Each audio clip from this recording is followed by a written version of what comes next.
All right, everybody, welcome to coverage here of the U.S. Regional Championship here in chilly Minneapolis, Minnesota. My name is Corey Baumeister. That's Jim Davis. We're going to be bringing you coverage here alongside Ryan Overturf and Carmen all weekend, bringing you coverage of this really awesome tournament. So, Jim, how are you, man, and what are you looking forward to today? I'm doing great. I'm very, very excited.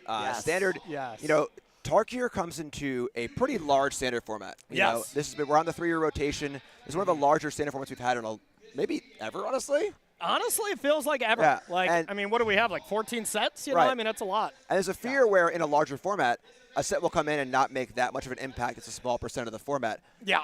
But we've had a total shift. Yeah. I've been very, very surprised. You know, we have a new top deck, which we'll talk about a lot, of course, this weekend. We have a lot of change amongst the decks that were already established, and it's just a huge shakeup for a set that, in theory, I wouldn't shake up that much. So super exciting, very, very pumped for today. Yeah, I really didn't think, going into looking at the set, there were no real standouts. I think the Corey Steelcutter definitely very much stood out. It was something that we're going to be seeing a lot of. It ends up being an incredible card. And out of the flashy, multicolored set, the fact that it's just the red card that makes the splash, that was kind of wild to me. They aren't shy with their red cards these days. Yes, yes. But we got multicolored dragons in the control deck. We got a bunch of dragons happening in the omniscience deck also. So we got new decks. We got big updates to established decks. Oculus as well. Yes. That was a deck that I played at the Pro Tour a few months ago, and it was a deck we felt like was too early. You were too early on that deck, huh? We were discussing how we felt like we were just a few cards short. Yeah. And Tarkir provided those cards. So that deck looking excellent as well. Do you think, we're going to get more into that deck when we see it as well, but do you think it is just like the Harmonized card that really kind of put it over the edge in Oculus, or was it just the 3-mana creature, the Tursa? I think the big thing is that the deck really had trouble finding a good 1-drop to play. Spyglass Siren was kind of and we tried the This Town package at the Pro Tour, but finding that 1-drop was tough, and Marauding Mako it wasn't That's a good one. Really good enough. There just wasn't enough discard, critical mass style. Yeah. But once you add Glacial Dragon Hunt, you add Tursa, now you're at that point where, okay, there actually is enough. Now this card flips, and it's actually a really good 1-drop, and then I can have really aggressive draws. If you go turn 1 Mako, turn 2 FOMO, turn 3 Tursa, that's a lot of damage. It really is. I mean, because you're getting Delirium pretty easily with that deck as well. You got a lot of different types. So yeah. Really powerful deck. Maybe didn't have the best numbers at the Pro Tour, especially being played by that many amazing players. But, it is very, very strong now. So let's talk about the format here. We are playing Standard. Jim, walk us through exactly what we're going to see today. Standard is, my favorite format. That's a bias too much. I love it. But 60-card deck, 50-card sideboard. This is kind of the premier format in Constructed Magic. This is the spot where it's always all the new sets. There's a rotation, I guess 3 years now rather than 2. Yeah. 50-minute rounds, best 3 games. It's rotating, so we see a lot of variety and change in Standard, which is really, really fun to watch. And it's fun to watch the dynamics from tournament to tournament. There's just a lot of change, a lot of rotation. Very exciting. Yeah, that's the thing I love the most about regional championships in general. The fact that they're not all on the same weekend. You see metagame shifts from week to week. We're going to see it from Minneapolis to Hartford. Really exciting stuff. The only thing not on the slide, this is an open deck list event, so that does change things a little bit, how you build your deck and how you approach a tournament, right, Jim? Yeah, it's really important for the combo decks. If you're playing a deck like Omniscience or a deck that has specific sideboard hate that is very good against it, knowing what your opponent is bringing in against you is it cuts out a huge bit of the mystery, where you're not hedging, you're not wondering, well, do they have a Ghost Vacuum, do they have a Rest in Peace, do they have Sunspine Links and playing Domain and so on and so forth. So it does change the rules of engagement a lot. Definitely. Absolutely. So let's take a look at the schedule now, what we're going to be seeing throughout this whole broadcast. Day 1, of course, 9 rounds of Swiss, 18 match points to advance to Day 2. That's 6-3, or some other creative ways to get there with some draws, stuff like that. So we're going to have a nice long day today, and anybody who makes it to day number 2, the coverage will begin at the same time here, 9 a.m. local time. We'll have 6 rounds of Swiss, and then the top 8 plays that single elimination playoffs, and we're going to be playing for a ton of money, World slots, Pro Tour slots, so everything's going to be on the line for day 2, so make sure to join us for that one. But, let's get to what really matters. What are these players playing for, Jim? A lot. Honestly, realistically, all the players had to qualify for this event, and we've got a ton of money up top. 20K to first, 10K to second, prizes down to top 128. But more importantly, players are here to get to the Pro Tour. Yes. All right, so obviously players want to win. You want to come in first. You want to get top 8. Those are the measuring sticks most Magic players are measured by. But in this event, top 32 or better will qualify for the upcoming Pro Tour, which is basically every Magic player's dream.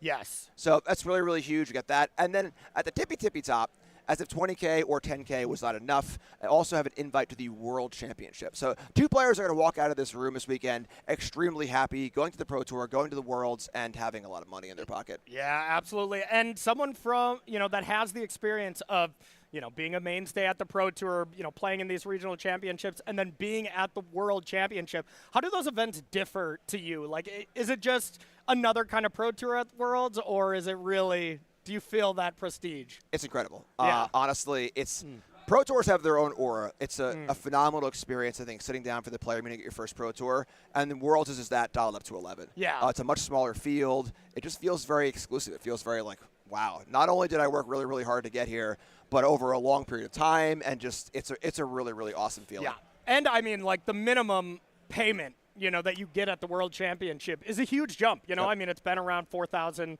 most years. Last year, I believe that's what it was. So, if you just get to the World Championship, tack on an extra 4,000 on there, ideally, and the expected value, the EV that you're going to be getting, for all the gamers out there, is just much higher, especially if you take that tournament seriously and you do stuff like that. I played in the World Champs when it was just kind of another Pro Tour, like the same size. I've never played in the one where they condense the players a lot, and it's always been a dream of mine. So big stuff here for these players. Yeah, they're really, really cool. And the money, it's a confluence of the money's great. Yeah. But for a lot of Magic players, like playing in your first Pro Tour or playing in Worlds even, it's like a life-changing achievement. 100%. Where I have friends, in like the local Magic scene who played in a Pro Tour 10, 15 years ago. They still talk about it. Yeah. I think that's part of what makes the Pro Tour so beautiful is that you can just qualify for it. Yeah. And you can play in one, and maybe you don't ever qualify again. That's the thing you'll always have forever. Yeah, 100%. I mean, I still remember everything, like what my hotel room looked like at my first Pro Tour, who I roomed with, exactly how I did, the players. Like, it's always a very special time to be at your very first Pro Tour for sure. So we are getting players sat down here in the feature match, and we're going to be bringing you coverage here shortly, getting our feature match ready. But one thing I want to talk about, Jim, is the metagame. So we will have a metagame graphic for you here for round 2. We got Nick Miller crunching all the numbers, getting everything going. Is that how he types? I think he much faster. Much faster because he does some really, really quick work. That's how I type. That's how you type. Yeah, Okay. Yeah. I mean, you get someplace with that. Might take a little bit. Do you do the beep, boop, bop, bop? Beep? Oh, of course. Okay. So the one thing we're seeing for the metagame is buckle up. There's a deck at 32%. And anybody who's been dialed into Standard knows exactly what that deck is right now. Jim, walk us through the most played deck. And is it, pun intended, is it that busted? Or, are we at the Teamer Breach level that we saw from the last regional champs? Is this just a good deck that people feel comfortable playing? Like, I don't fully get if the hype is warranted or if, it's just another good deck. I'm looking forward to the Is It puns today and then the Corey Steel Cutter puns today. Yes.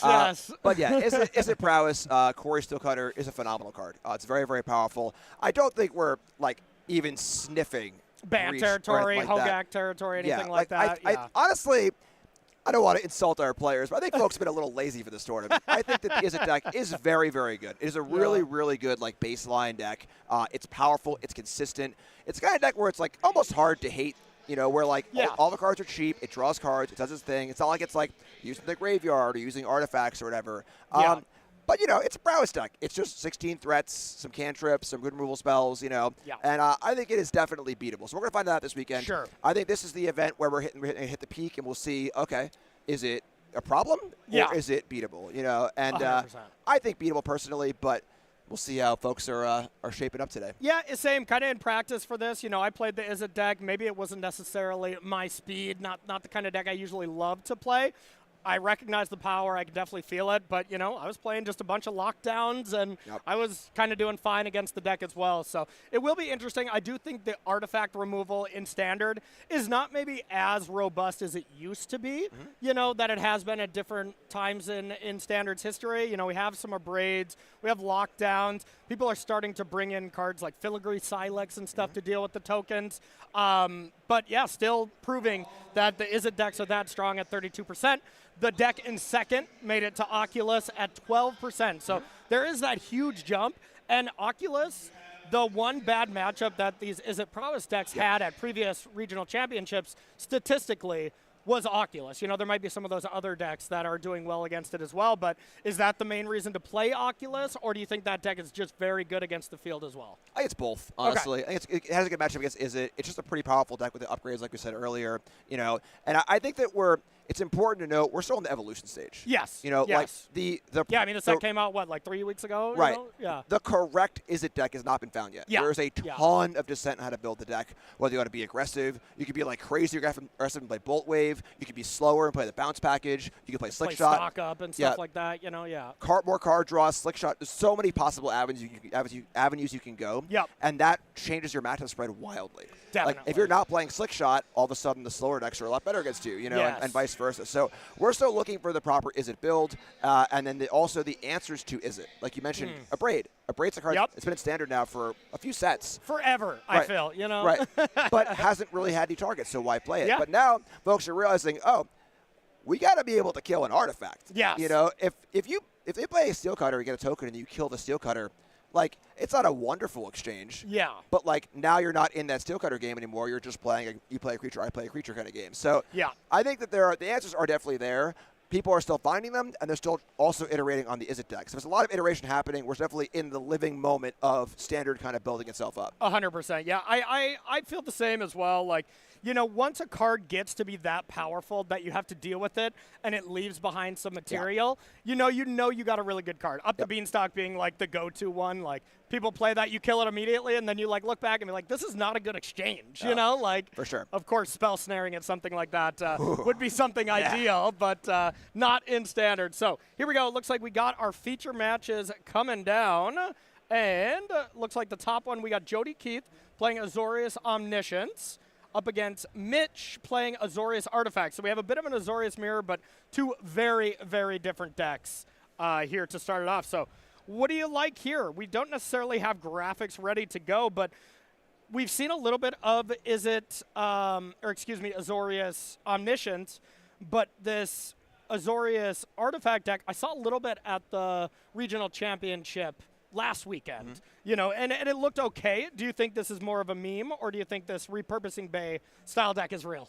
Well, two cool things here that both these decks got big upgrades from Dragonstorm. And the big one in the Artifact deck is United Battlefront.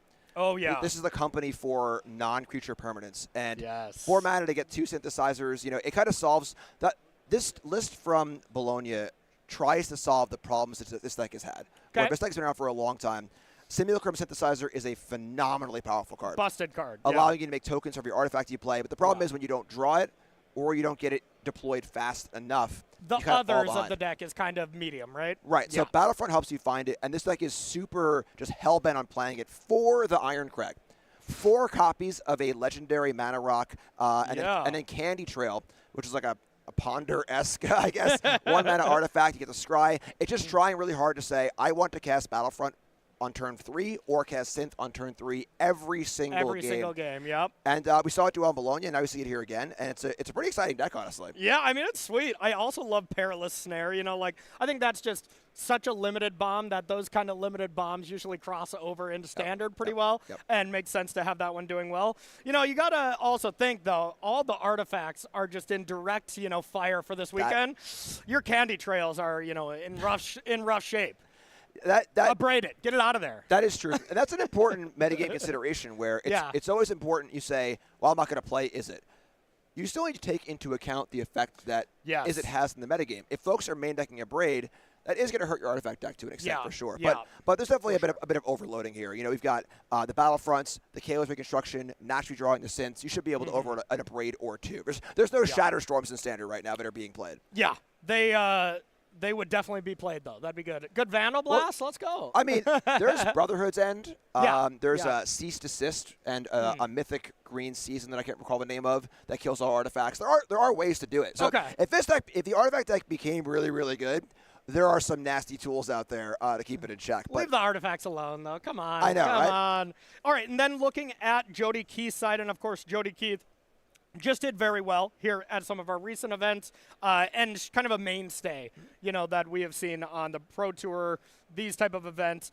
Playing Azorius Omniscience looks pretty standard. We do have the River Regent, that is the new addition, as well as some people are playing that. Yeah, Rolling Dragonstorm looks great. And we'll see if we have, the one village to make your stuff uncounterable. I've been starting to see lists play a couple more of those because there's actually a decent amount of counter spells in the format with Jeskai Control, Azorius Control that, you play that land. It's still pretty good. Forcing through your Abuelos. Yeah, that is what these combo decks need to do. People don't really think about all the time. Is that, like, you got to focus on your combo, but how am I going to beat the players trying to beat me? Whether it's Negate, Rest in Peace, whatever these tools might be, how do I beat those tools? All right, everyone. It sounds like we are finally ready for our first round here at the U.S. Regional Championship in Minnesota. Let's dive in. I'm really excited.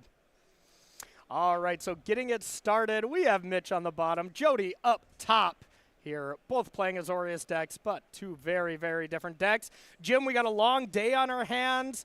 These players are playing their first round of what they hope to be of 9. How are the nerves when you sit down for this first round? I feel like the nerves are typically in the player meeting. Yeah. Once you sit down, you shuffle, you draw your hand, you play your first land, things, at least for me, kind of tend to slow down a little bit. Like, okay, now I'm doing the thing that I'm used to doing, and ready to rock and roll. Yeah, if you're prepared with your deck, playing the first land and stuff, you're like, oh, okay, this is all good. If you didn't prepare enough, maybe the nerves continue on. Sure, for sure. All right, so we have 2 lands here, and there you go, the one of the legendary artifact here, getting the Crag down. Yeah, this is the nut draw, if you will. We have turn 1 Crag into the Candy Trail and the Scrying. And the Scrying here is really important to just try and find Battlefront or Synth. This deck is so hell-bent on the synthesizer, just getting it in play as soon as possible, getting as many in play as possible and as fast as possible. Yep, totally agree with you. Does the deck, lack to do other meaningful things if you can't find the thing? Is it that bad or not quite? It just runs the show. Without it, you are kind of spinning your wheels and just kind of, you snare a thing here, you saw blades a thing there. But every part of this deck is built around getting the synth in play, making these huge tokens, and it turns the corner really quick too. Yeah. Once you play a synth or two, you just have 4 10-10s in play, and that ends the game very, very fast. Yeah, very quickly. All right. Nothing too crazy for our turn 3. And then Jody with no card advantage, any ways to get Omniscience into the yard quite yet. Starts with the stock up. And, there's those fresh sleeves in the morning. Oh, boy. The one thing you really want to be doing from the Omniscience side is kind of putting your opponent into check kind of thing. When you have Omniscience in the board, your opponent just usually has to play very different from there on out. When Omniscience isn't coming back, you can play a little more free, tap out a little bit. But, when your opponent goes turn 2, Rolling Dragonstorm, puts Omniscience on the board, the rest of the game revolves around being scared of it. Yeah, and the deck has a lot of instant speed stuff, and there too. it is. There you go. The new River Regent is able to instant speed, Moment of Truth. So you're never fully safe, even if they don't have it there yet. They can end step, discard it, put it in, and go off immediately. So a lot of danger, the typical combo danger from this deck for sure. Yep, absolutely. All right, and there is the Repurposing Bay, Birthing Pod, essentially, for artifacts. But no land drop there for Mitch, so a little brutal. And here it is, everybody. Here's the amazing combo. Abuela's Awakening Omniscience is now a 1/1 flyer.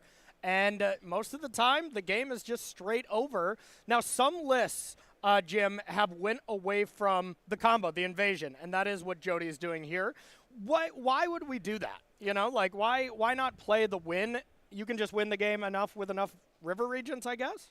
So there is actually a combo here. Okay. So the deck used to play the Battle, which is a combo card that only has one purpose, doesn't do anything else. Yeah. Now the deck gets to play the River Regent, which is a card draw spell. It's also a dragon that can bounce 2 things. It plays Rolling Dragonstorm, which bounces every play a dragon and allows you to loot. And then it plays 1 copy of Founding the Third Path. So the goal is you keep bouncing through your deck. You get 2 dragons in play. One bounces the other dragon and the Whirling Dragon Storm. Okay. You keep looting and drawing and looting and drawing. You find your founding of a 3rd path. You play that on read ahead to mill your opponent for 4. And then you play the other dragon, bouncing the Saga and the other dragon. And now you just go, again, mill 4, play a dragon, bounce both. Mill 4, play a dragon, bounce both. And then you're going to have a mill kill. Oh, that is awesome. Okay, and that makes a lot of sense. You know, this is the fine-tuned version of the deck because those cards are bad. You know, having to draw that 5-mana invasion is no good. So looks like Jody explains exactly what's going on here, and we're heading to game number 2. I got to say, it looks like a rough matchup here, at least game 1 for the Azorius Artifact side. That is the one downside of this Azorius Artifact deck is that it plays primarily at sorcery speed. You know, it is putting a lot of things in play. It's not interacting super well if you're on the stack, you know. Yes. Whereas, you know, there's a lot of removal spells in here, Day of Judgment, Perilous Snare and stuff. But you can't really do much about the combo here. Sideboard-wise, we'll see a decent amount more. We've got High Noon is a really cool one. Only allowing for 1 spell to be played. That can slow things down. Rest in peace. And we see counter spells on the board, too. We see 3 steps ahead, negate, spell pierce. So a lot of tools are coming in. The big issue is that without an early synthesizer, this artifact deck can't apply that much pressure. Yes. And the key to beating combo decks is always pressure plus interaction. Yep. You know, so we're going to be really, really dependent on finding that early synth, untapping, and then leaning on both these prison pieces as well as the counter spells. And then from Jody's side, what do you like here? I see Voice of Victory as kind of the anti-counter spell thing. That makes a lot of sense. What else do you like? Yeah, Voice is huge. That card's phenomenal because it does 2 things. It turns off your opponent's ability to interact, be it counter spells, instant speed, enchantment removal, or whatever else. Yeah. It's also just a threat. It attacks for 3. Yeah. Like it's a Watch Wolf, you know? So the fact that you put 2 of those out there, you're going to die pretty quick. Right. So being able to apply pressure forces them into a spot where they need to act as well. So those are great. There is some transformational sideboard stuff happening here if Jody wants it. Overlord of the Mistmoors, Beza. I don't think there's enough hate coming in from Mitch to want to necessarily go completely in that route, but we got a negate or 2. We got to get lost for the High Noon, you know.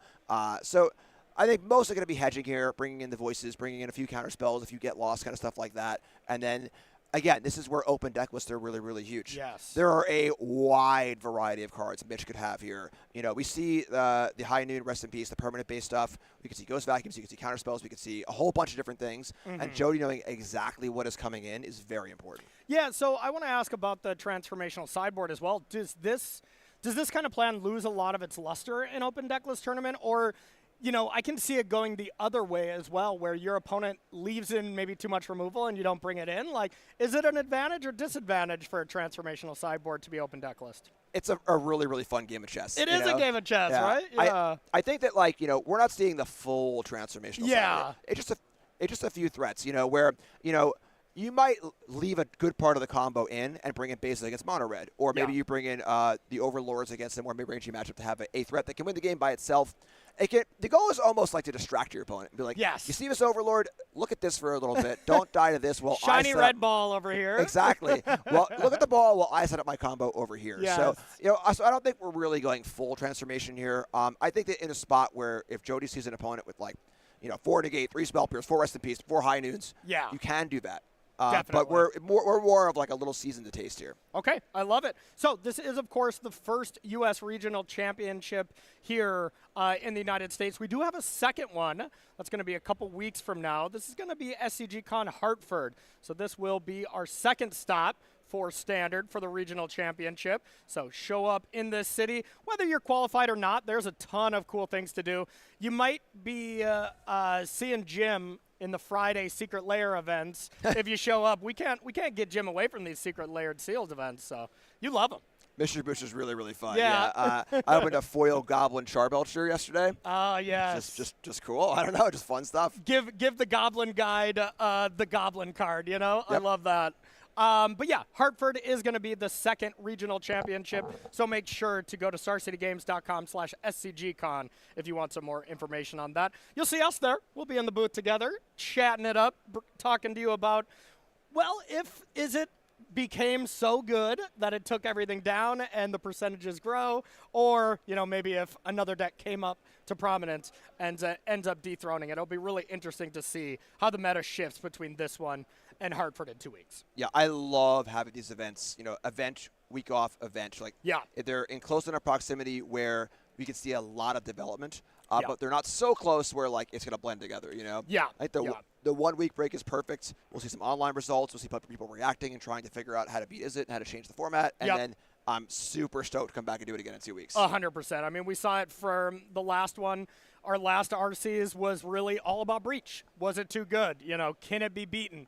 We figured out, no, it can't be. You know, I don't think Izzet is anywhere like that, though. So we'll see if people come prepared for the deck and there's a lot of hate today in the room, or if it dominates and then the hate comes next week. So here we go, starting it off, getting the Iron Craig down, a little bit of ramp.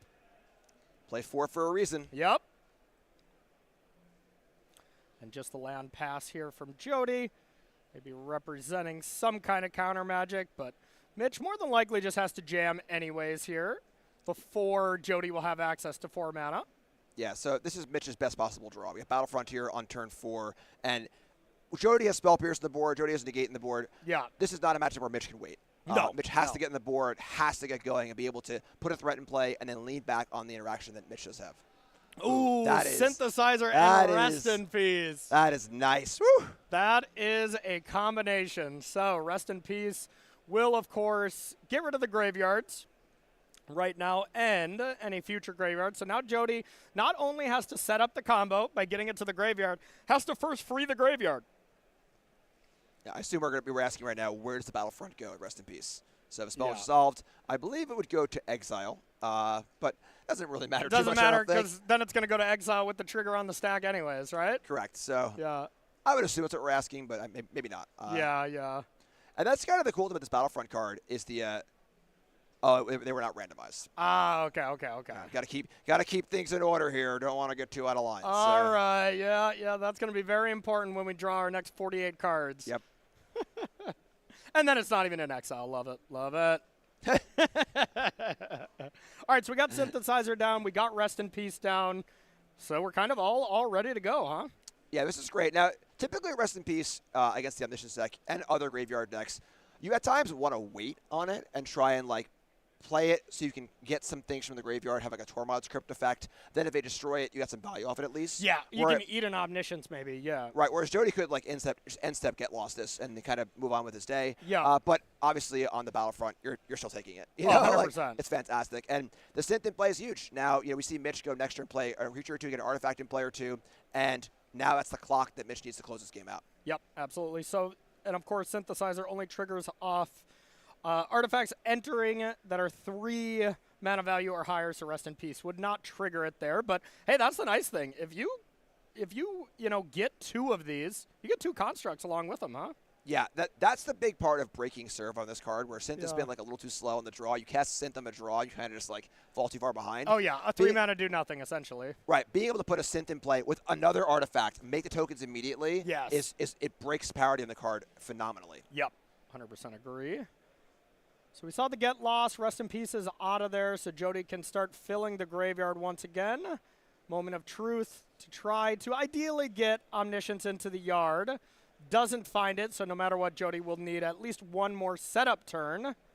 So now Mitch has that window to play another Rest in Peace. We see a Synthesizer in hand to start the pressure or have any kind of disruption to break up the combo. So things looking good for Mitch.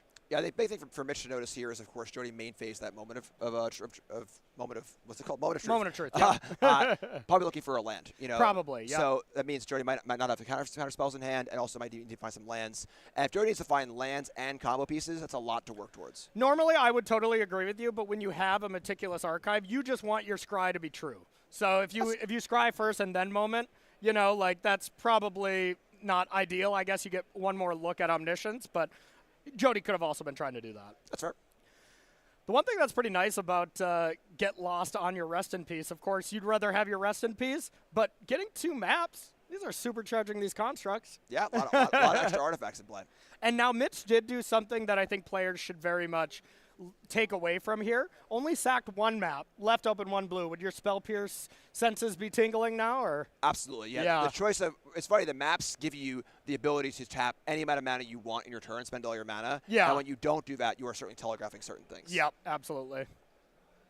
That being said, there's 1 Spell Pierce in the 75 for Mitch, but It does seem like he easily could have it. There's also an amount of like just wanting to leave the artifact in play. Yeah, you know, two cents in play. That's worth 2 power for every new trigger. So. Yep, very true. So Rolling Dragonstorm puts the incredibly powerful 10 mana enchantment into the yard. What a world where Omniscience is a playable card in Standard, huh? Not only that, but legal for the next 5 years. Wow. Yep. Okay. Yep. Fair enough. That one's going to be around for a while. So one thing that's a little awkward here for Mitch is Mitch has in hand Perilous Snare in multiple numbers, has another one in hand, and this one's not great against Omniscience. The fact that this is a quote-unquote answer for Omniscience is kind of a pipe dream here. Yeah, there's very mild value in removing the Dragonstorm. Sometimes negative value.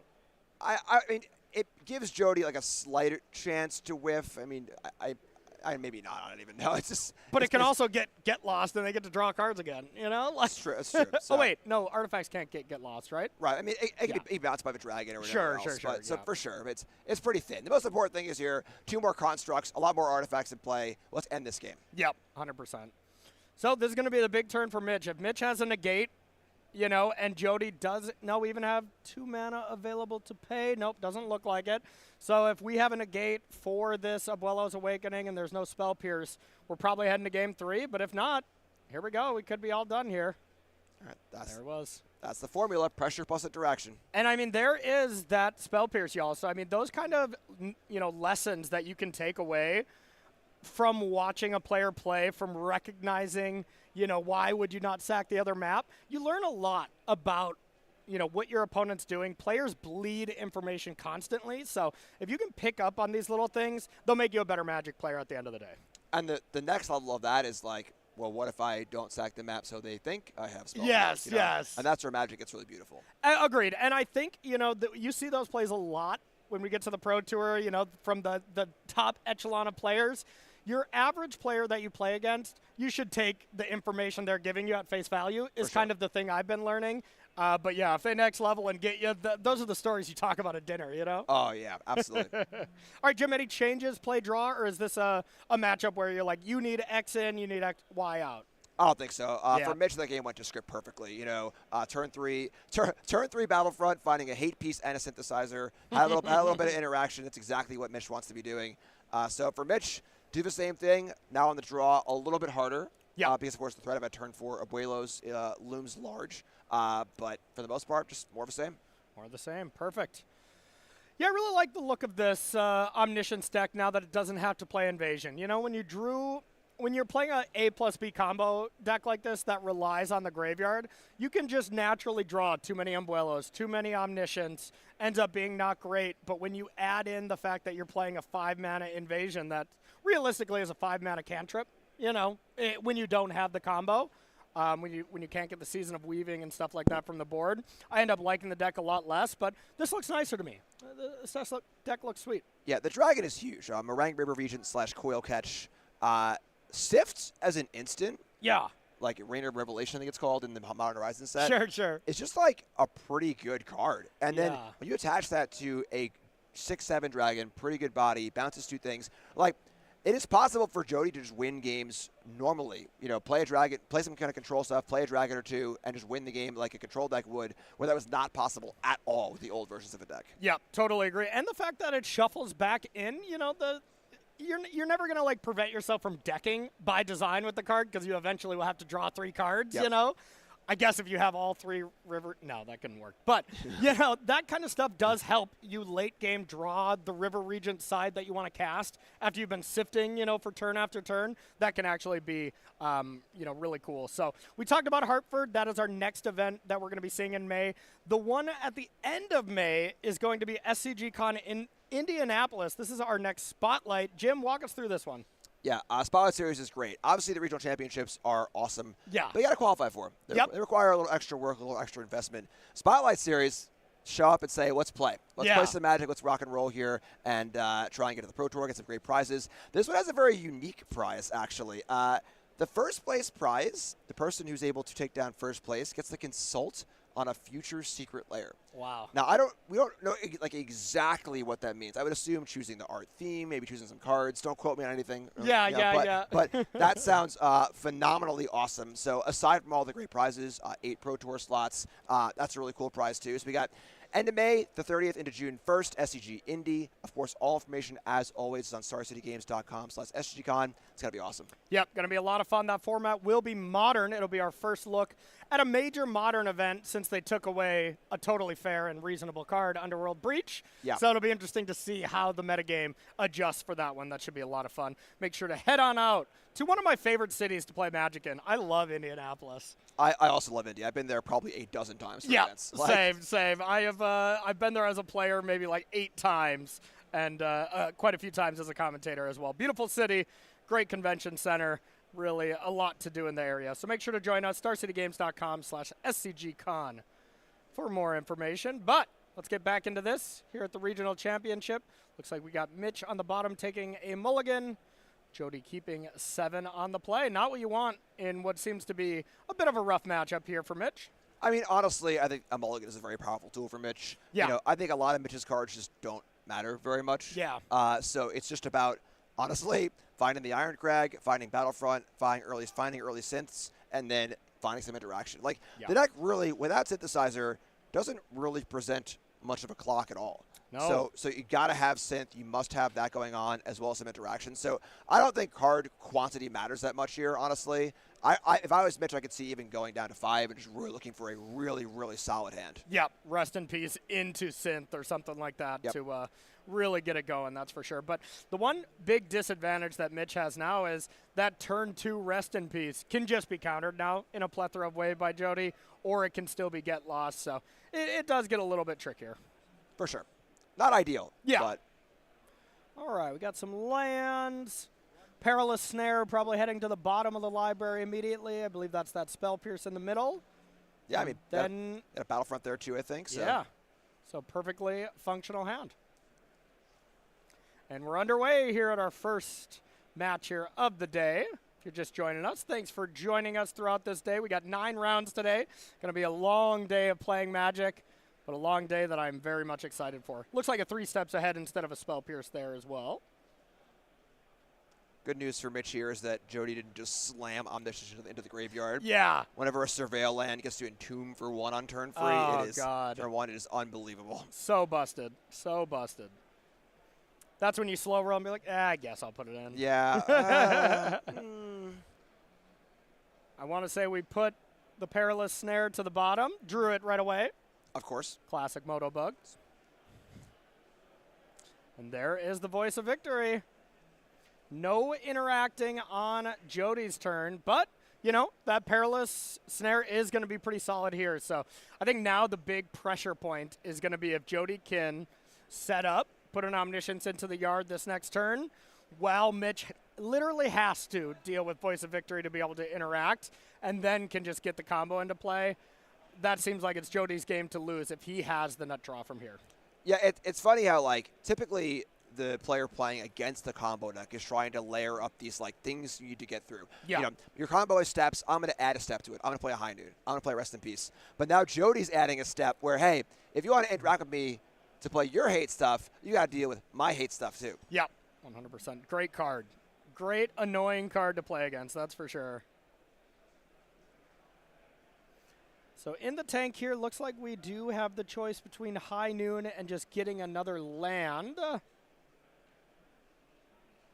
Or, of course, the ever-busted Candy Trail. I do like candy. Trails to find your candy as well? I mean, do what I got to do, man. Do what I got to do. You can usually follow the trail of candy wrappers to find you, right? That is correct. Okay, there we go. All right, so here is the attack. Gets in a nice hit for 3. This will be going away. But now, Mitch didn't deal with the voice or do anything to prevent Jody. So that was not an ideal turn. And this is going to be the big spot. If Jody has land 3 and an Omniscience going to the yard, you got to put a huge advantage bar towards Jody Keith. Yeah, this is what I was saying about having a good hand. You can't really waste time with Candy Trail and stuff like that in a matchup like this. You just have to have your cards ready to go. Yep. Well, good news here is that we're not slamming Omniscience into the graveyard again, so. Yeah, you got to think you don't have it. That's just the easiest. I will put this here. And temporary lockdown comes down. It's a pretty nice one against a bunch of constructs. Even if it gets dealt with, like, it's still going to clean up a lot of things. Yeah, it's definitely a temporary answer, but one that can buy a significant amount of time. Yeah. That's why the card's aptly named, huh? I know, right? Kudos to the Wizards design team for naming that one right. They figured it out. They really figured it out. Yep. So no Omniscience into the yard, though, so Mitch does have the ability to be able to find an answer here for this voice. We saw that snare. Makes a lot of sense to just get rid of that because we have 3 steps ahead as well to be able to hold up next turn. But then we are in this. Oh, that's a nightmare. Boy. That's a nightmare. Spell Pierce just looking phenomenal. And I was just going to say, even with the snare dealing with the voice, it's not that good when you just have to hold up 3 mana for the rest of the game. You know, you need the pressure here from Mitch. So Mitch is in a lot of trouble. Jody's on a Zorius tempo here. Just playing threats, playing spell pierces. Yeah, but Mitch has a lot of work to do. You know, Mitch has to be able to get a threat in play, apply some pressure, and then untap safely for the counterspell, and get rid of the voice too. So there's a lot of hurdles for Mitch to get through. Now make sure to not label this deck as Zorius Tempo here in the tournament. Nick Miller will shed 1 full tear if he's got to rename more and more decks. So. And we're not kidding. He will actually cry. Please name your deck the proper name. Exactly. It's not funny. No one's laughing. Golgari control. We get it.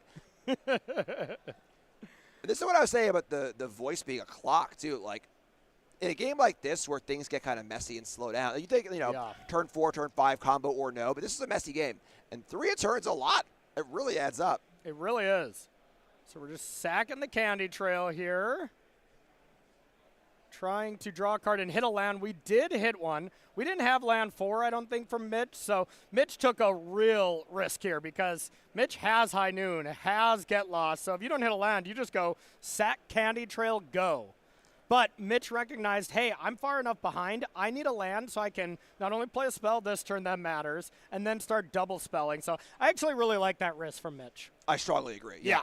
There's no time to mess around here. You know, like you just got to get going. Yeah. And if you miss the land, you're in trouble anyway. But if you don't go for it, you're also in trouble. Exactly. So at this point, you look and you be like, well, if a land's not here, I'm in trouble. But you don't even think that way. You're like, a land has to be there. I need the land drop. Otherwise, we're not playing anymore anyways, you know? Yep. 3 mana. The deck is just all card advantage in the combo, you know, plus a couple sideboard cards. So this is going to be what Jody Keith is going to pretty much be doing all day, drawing a lot of cards, putting a lot of cards in his hands with stock up. Also, what an incredible card this has proven to be. Oh my God, yeah, it's so good in control decks, even the tempo decks, but in a combo deck, oh man, you know, being able to find the right pieces gets you just gassed up so much. Yeah. I can't stop playing blue-white control. I've just been having an absolute blast in Standard. And stock up is not even the best there like it is in these Azorius Omniscience deck. And it's still incredible there. So, yeah, big fan. Yeah, phenomenal card. And the thing is that, like you're saying, every card in Jody's deck is a stock up or a search spell or a Meringue Reaver Regent. It just, every turn that goes by, Jody's hand is going to get a lot better. Yeah. And then a lot better. And then a lot better. So, and if Mitch isn't applying any pressure, Jody can really craft the perfect hand to be able to beat anything. Yeah. And I mean, I even think like here, you know, if Mitch goes to play something like this gets countered, and then Jody just slams the River Regent next turn, like that's probably going to be enough, you know? So, all right, it resolved. We're finding some stuff. Do we have Rest in Peace? I saw 2 Iron Crags, that artifact that searches the land that I forget the name of. Clay-fired bricks. There we go. And I think that's it. So not great hits here. You go and you get to get the planes. I don't believe we've played a land this turn, but we've already played our spell this turn, and you can't play spells in your opponent's turn. So the old High Noon victory is kind of a bit of a nombo there. Yeah, this is sort of like casting Company for a line of Realms in a Bird's Paradise. Yeah, you know, where it really is. Is it a hit? Yeah, technically, I guess. we did hit. We didn't whiff, but not so good. Not good at all. And the fact that we can't even play this Get Lost or something. Ideally, Mitch would want to go, Get Lost the voice first, I guess, but then you're still not casting anything. So High Noon is a great card against the combo deck, but it has its costs as well. Yeah, you try and sequence it after you've gotten your pressure on the board. Yeah. But obviously, Mitch had to play it here to make sure we would be dying. That's not bad, though. Yeah. So now you can end step Get Lost. So, it's not amazing, but it's nice. I mean, I think you should, right? Yeah. You can't do it on Jody's turn, so might as well cash it in. Everyone gets some maps. Okay, but still no Omniscience in the yard, but we are at the point where Jody's untapping with 6 mana. So this could always mean 2 mana way to put something into the yard, rolling Dragonstorm, Moment of Truth, and then Umbrellas Awakening to win the game. Or, of course, when in doubt, stock it up. Yeah, and I like how Mitch is playing this game, honestly. There's a lot of, times against a combo deck, you kind of just grit your teeth and just tap out. Yeah. Grit your teeth and just try and draw that land. Grit your teeth, and, because you can't play around the combo at all times. 100%. You can, but you're not going to make yourself win the game by doing that very often. You understand that you need to hit a certain point and then set up your own things and then interact. And that means going shields down sometimes. Exactly. Against combo decks like this, you can play to not lose for a lot more turns if you do it that way. Right. But it doesn't mean you're ever playing to win. And then you're just delaying the inevitable. And as a combo player, I'm like, yeah, take all the time you want. Eventually, I'm going to line up Umbuelos with 2 negates and a Spell Pierce. Good luck, you know? Yeah, opponent casts 4 stock-ups. They're probably going to have what they need at that point. Exactly. Oh, little flippies. Yeah, new sleeves in the morning. Yeah, when the nerves are going, the sleeves are fresh. There's always someone doing a 60-card pickup out there in that tournament. Yep. So you got to give it a good shuffle beforehand, get your hands all sweaty, Yeah, there you go. Get those cards sticky. I just naturally am a nervous player for that round 1, so I come with sweaty hands already. So, look at that. I'm already ready to go when it comes to these tournaments. Well prepared. Just figuring out where this card was supposed to be, it looks like. Yeah, I think they're preserving some of the prior scries or whatever it might be. So Judge got it under control. They know what they're doing. Yep. That's why if you're ever at a tournament and anything weird happens at all, call a judge. Yeah. They've been there before. They know what to do. They'll fix it for you. The amount of times when I call a judge on something I'm like 95% sure I know the answer to, there's still a 5% chance that I don't know the answer to it. I want to double check, because the worst thing is you play something, you make an action, and then you're like, well, I can't take this back now. And maybe you just lost a match for no reason. And that always feels real bad. More rolling Dragonstorms here to do some more manipulation of the hand. Still no Omniscience anywhere, and this can happen with this kind of deck, And now there's no pressure from Jody. There's no Omniscience in the yard. This feels like a turn where Mitch untapped and is like, all right, maybe I can do something. But now Mitch needs to really get a threat down. Yeah, the threat is number 1. And yeah, you kind of bite your teeth and grin and bear it for a turn or two, but contrary to popular belief, they don't always have it. So Jody's giving Mitch some time to get back in this game. That is fair. Okay, so I did see Spell Pierce, Rest in Peace. Those are the scry. And then we have 3 steps ahead. So, one thing you can do here, you can sack that Candy Trail, draw the Rest in Peace, play it.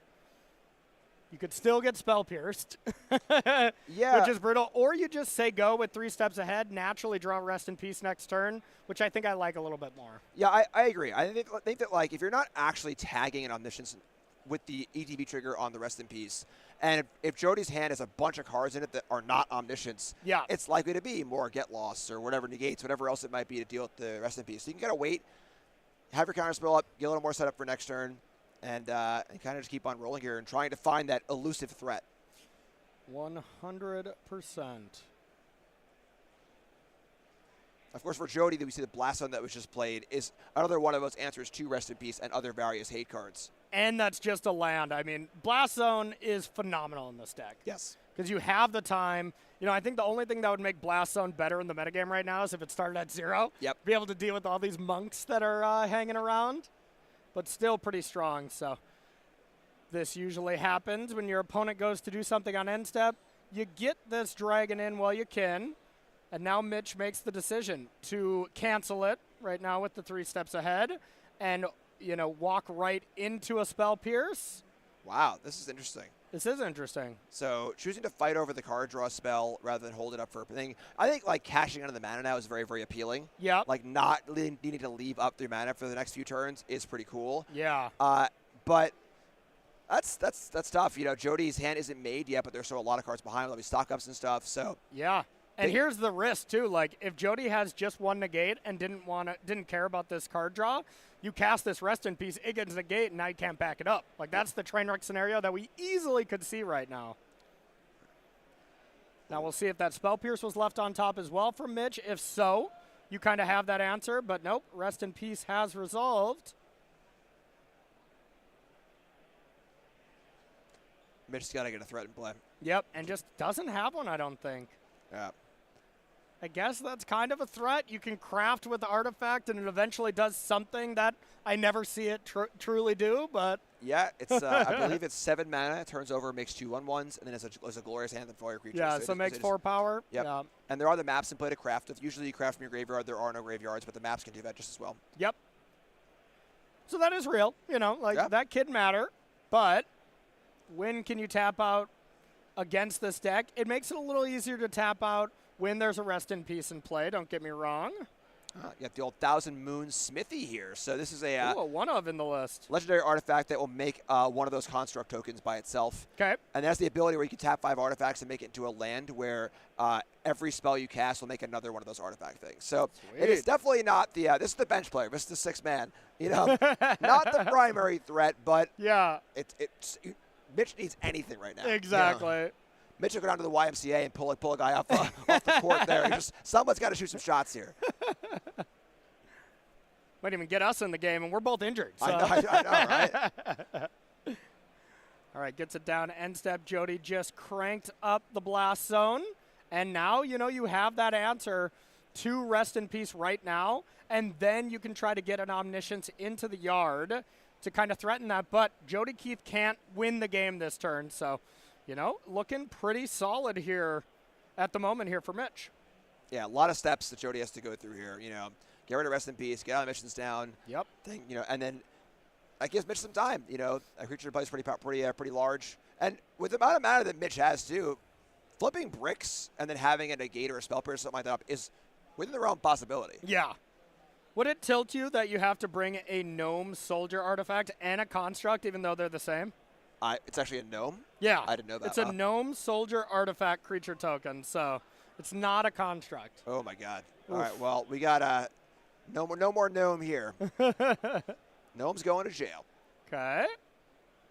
Oh my god. Everything is locked down. And here we go. I bet we're going to see a 10 drop in the yard. Bang. Not it. Nope. Elusive.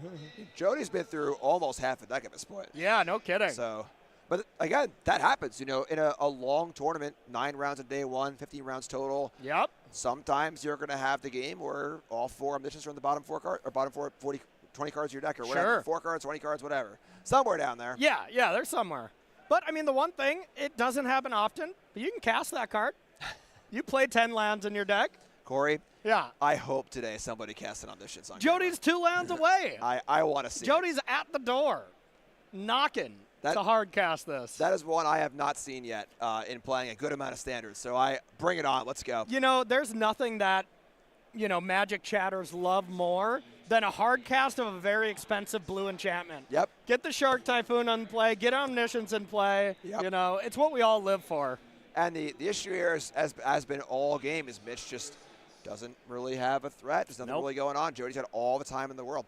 All right, we got another little threat here from Jody. So Jody did bring in more than just the voices. Gets that 3/3 flyer.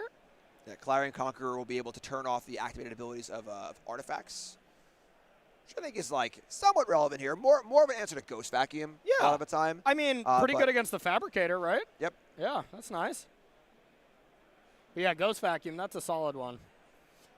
And I love decks that, can be a combo deck and you can have a little bit of a plan B. Now, this is a combo deck that game one, it's a plan A deck. Yeah. There's not, the plan B is the River Regents, which is great, but when you have post-board Clarion Conqueror, River Regents, Voice, maybe a couple of the Overlords, like, that's a true plan B. And like you said, it's the distraction while you set up your true win con. Yeah, and honestly, Mitch's game is going so poorly here. Miss Dinosaurs might get it done. Mm-hmm. Dragon, sorry. It looks like a dinosaur. It's funny because, we were joking about Clayfire bricks being not really of a threat. The lockdown on those bricks and maps is actually a huge deal. Oh, yeah. Because back-to-back brick turns would have been 2 2-2s and then 4 3-3s. Yeah. That's an actual clock. It really is. And I like that, we get that blast zone up to 3. You really don't want to blow it up, obviously now, but there are times when you can blow up your own lockdown, get some value from your own rolling deep. So lockdown can be this proactive thing that you can play in this deck as well when you have cool enchantments that help you out at the 2 or less slot. Yeah, I'm sure we'll see a lot of that, honestly, over the course of this weekend. Yeah. There are Orzhov decks built around that, too. Yep. And then also, honestly, a lot of decks that are not necessarily struggling against lockdown, but can try and build their deck in a manner where that happens. But yep. It's fireworks time. Here it is, and Mitch said, yeah, it's about time you have that there. And, it's a vulnerable creature. It can be killed, but look at how the game has played out. Both players exhausted each other of resources, where eventually when Jody stumbles into it, it's just going to be trivial to win from this spot, and that looks like how this game is going to end. Yeah, Jody's cast a few too many stock-ups to be able to miss here, yeah, I think. But yeah. We're going to combat. Okay. Maybe we're going to play on here. Maybe. I want to see Omniscience attack for lethal. There we go. That's what I want to see. Crank it up. Oh, yeah, beatdown time. Let's go. I like that we tap mana for that one. That's pretty funny. That is funny. So what is in hand from Jody? It must not be many cards. Yeah, I mean, we got 4, 5, 6, 7 power in play, 2 turn yeah. clock. Yeah, no kidding. That's a beatdown. And just nothing from Mitch. Now Mitch, most of the draws are dead. Like, you need, multiple perilous snares, get lost, stuff like that. Things that you just really don't have in your deck, nor should you. So this isn't going to be playing from behind very well, I would imagine. Yeah, it would require the perfect battlefront, and I don't even know. The one Kayla's Reconstruction. That is a card that can get a lot of cards with a lot of mana. Very so true. I could imagine a perfect Kayla's for 7, hit all 7 cards, go nuts. But yeah, but definitely a tough spot here for Mitch, who's being beaten down by a 1/1 Omniscience.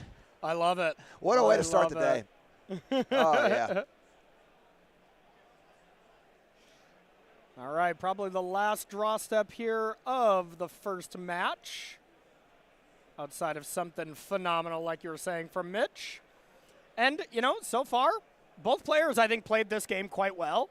And, Jody's deck just came out on top, and it looked pretty good to me. Yeah, I think that in the battle of there are not that many or no copies of our key card of a top 30, Synth for Mitch, Omniscience for Jody. Yeah. That match favors Jody significantly. 100%. Because you need setup with Synth. Yeah. You don't need any setup with Umbrello. It's like, you play it, you're winning. Right. Of course you need setup where it has to be into the yard, but either way, it has an immediate impact when you cast it where, the constructs, they take at least one turn to be able to get going. Yeah, when one player is playing Clayfire, Bricks, and Candy Trail, one player is playing Stock Up and Sift. Yeah. The velocity there is certainly on the combo side.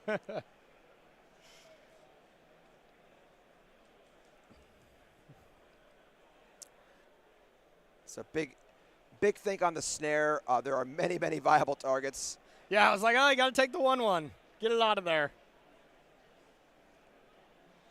That being said, there's still 6 power in play. So. Yep. Not lethal quite yet, but a solid 2-turn. And that's the fear of the lockdown, where lockdown has the 2 bricks, the Rest in Peace and the Ironcrag on it. It also has the Dragon Storms too. So if Mitch wanted to free those bricks, free the Rest in Peace, Jody gets a ton of draws and a ton of looks.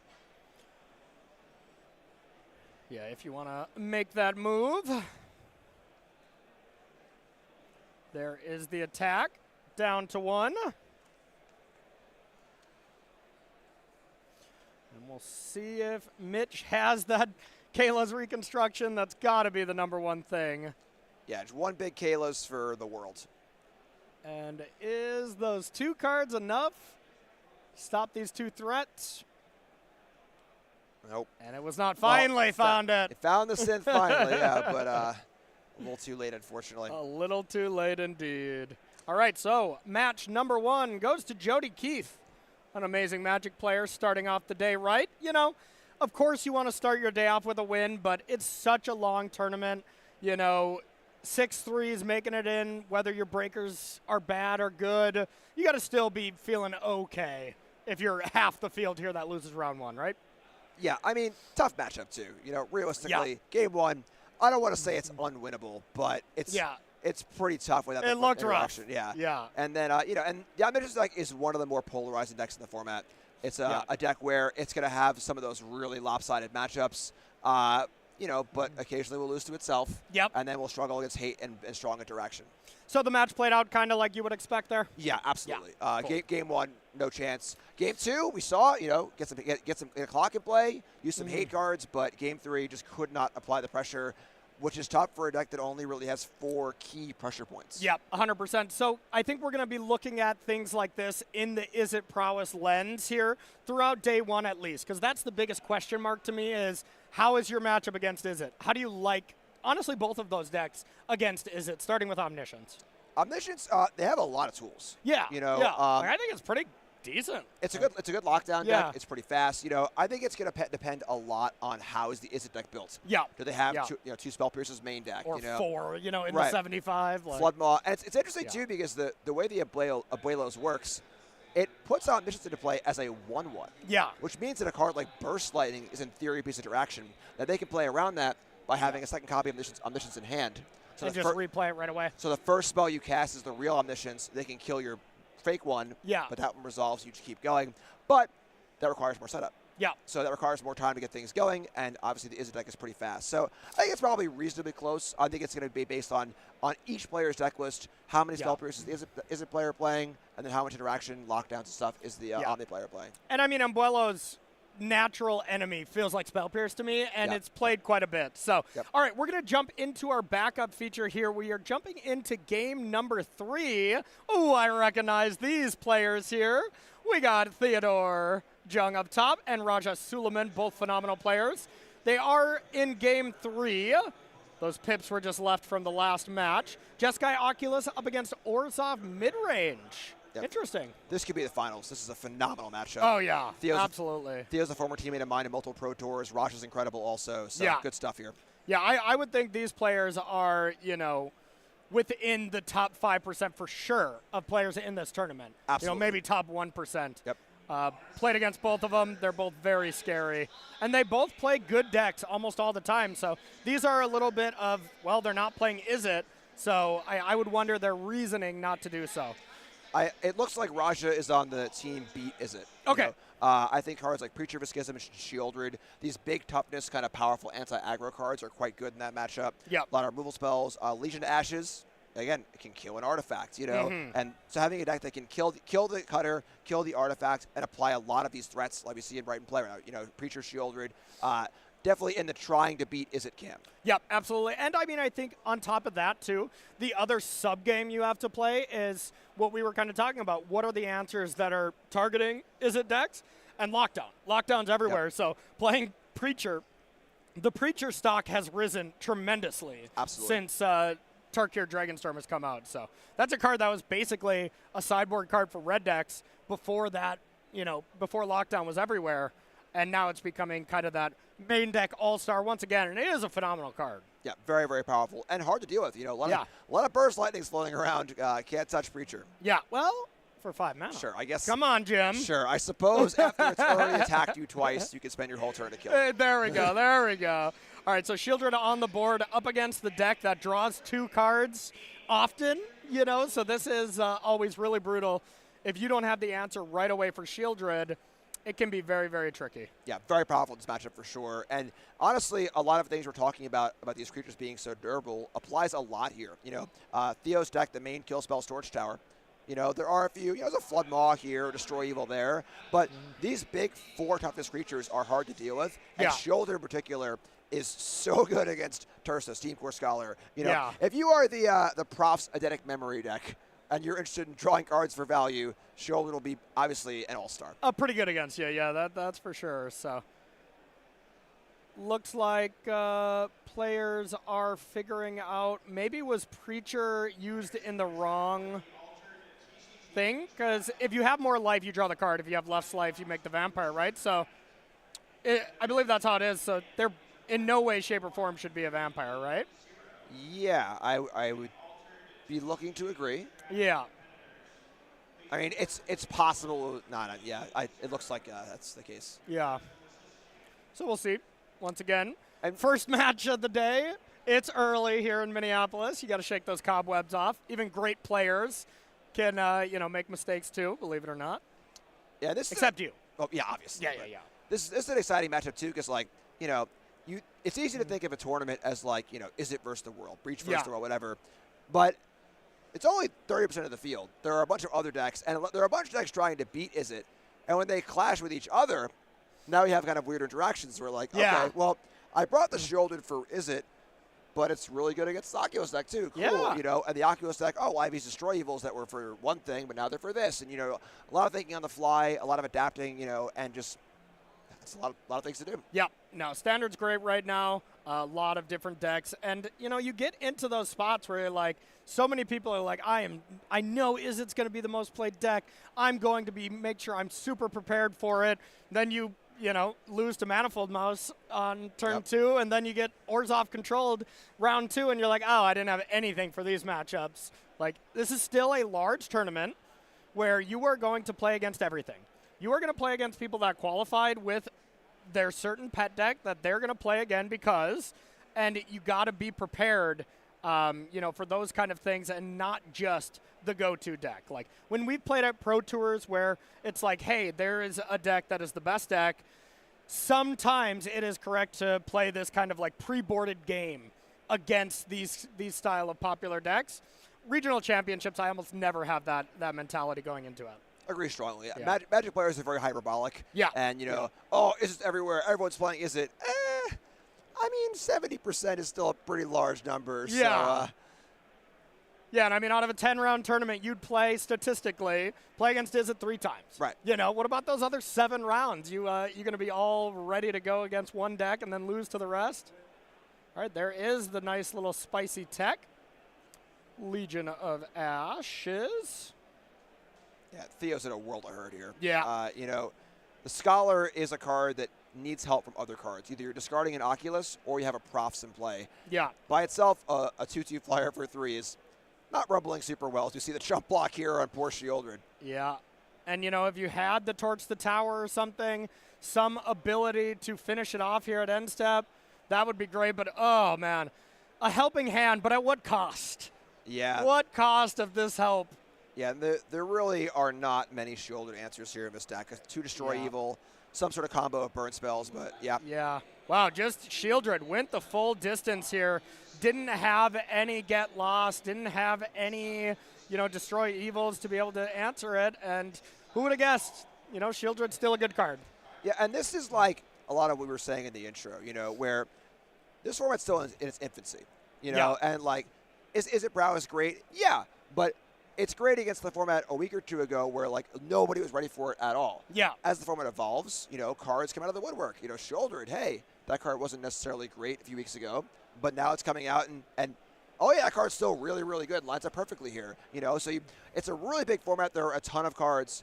You find the cards that maybe are excellent cards that have fallen by the wayside a little bit. Yeah. And bring it back in. They got a time to shine. I mean, that's the joy of Standard. I mean, that's just the joy of Magic in general is, finding these cards that are not playable, but now something came to rise. And usually the first people that find this new tech for something and they save it for an event like this, they get rewarded heavily with, well, hey, welcome to the Pro Tour. You did a great job metagaming. Or welcome to Worlds. You crushed it. That kind of thing. So, all right, that's going to do it for round 1. But we got our metagame here. We got our graphic ready to go. So let's take a look at the whole picture of day one here. Like we were saying, that 32.8%. Is it prowess? Rather high.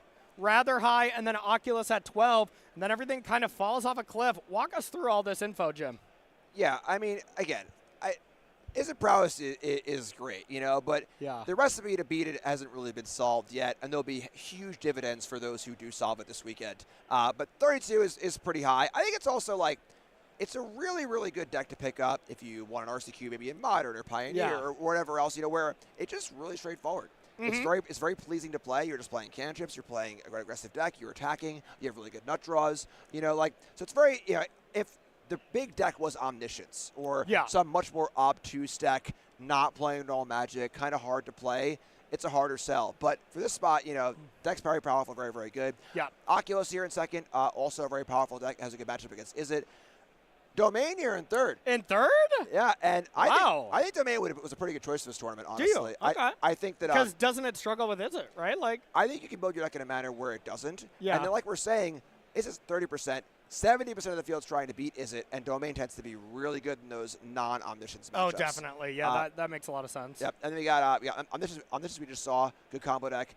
We got control decks. Orzhov Pixie's a real anti-Is It deck. 4 main deck, the temporary lockdown, and then trying to use lockdown offensively too. Okay. You bounce your own Hopeless Nightmares. You can set up loops with the new Kieran as well as the Pixie, where you are like looping lockdown every turn, Hopeless Nightmaring over and over again. That being said, that's a deck where it is a really good prowess matchup, but it doesn't have a great clock. It's the combo decks, some of the other decks too, so really, really polarized. I don't know if you've ever lived if you haven't had your own Nightmare under a lockdown, and within their draw step, when they only have one card, you bounce it, make them discard. It brings me back to the old, Teferi, Time Raveler, and Standard, tick up Thought Scour or Thought Seer, whatever. It was some 2-mana discard spell during their draw step. It just really is never fair. Yeah. It feels pretty bad, but very polarizing deck. And then there's a lot of decks here. We got the mid-range. Esper Pixie, maybe the big story here, falling way down the power rankings. I think its matchup against it doesn't really have a great answer to Corey Steelcutter. Yeah. And it can't play lockdown because it just has so much cheap stuff of its own. So I imagine a lot of the Pixie players went over to Orzhov for metagame considerations. Control. Interesting here is also Gruul Mice.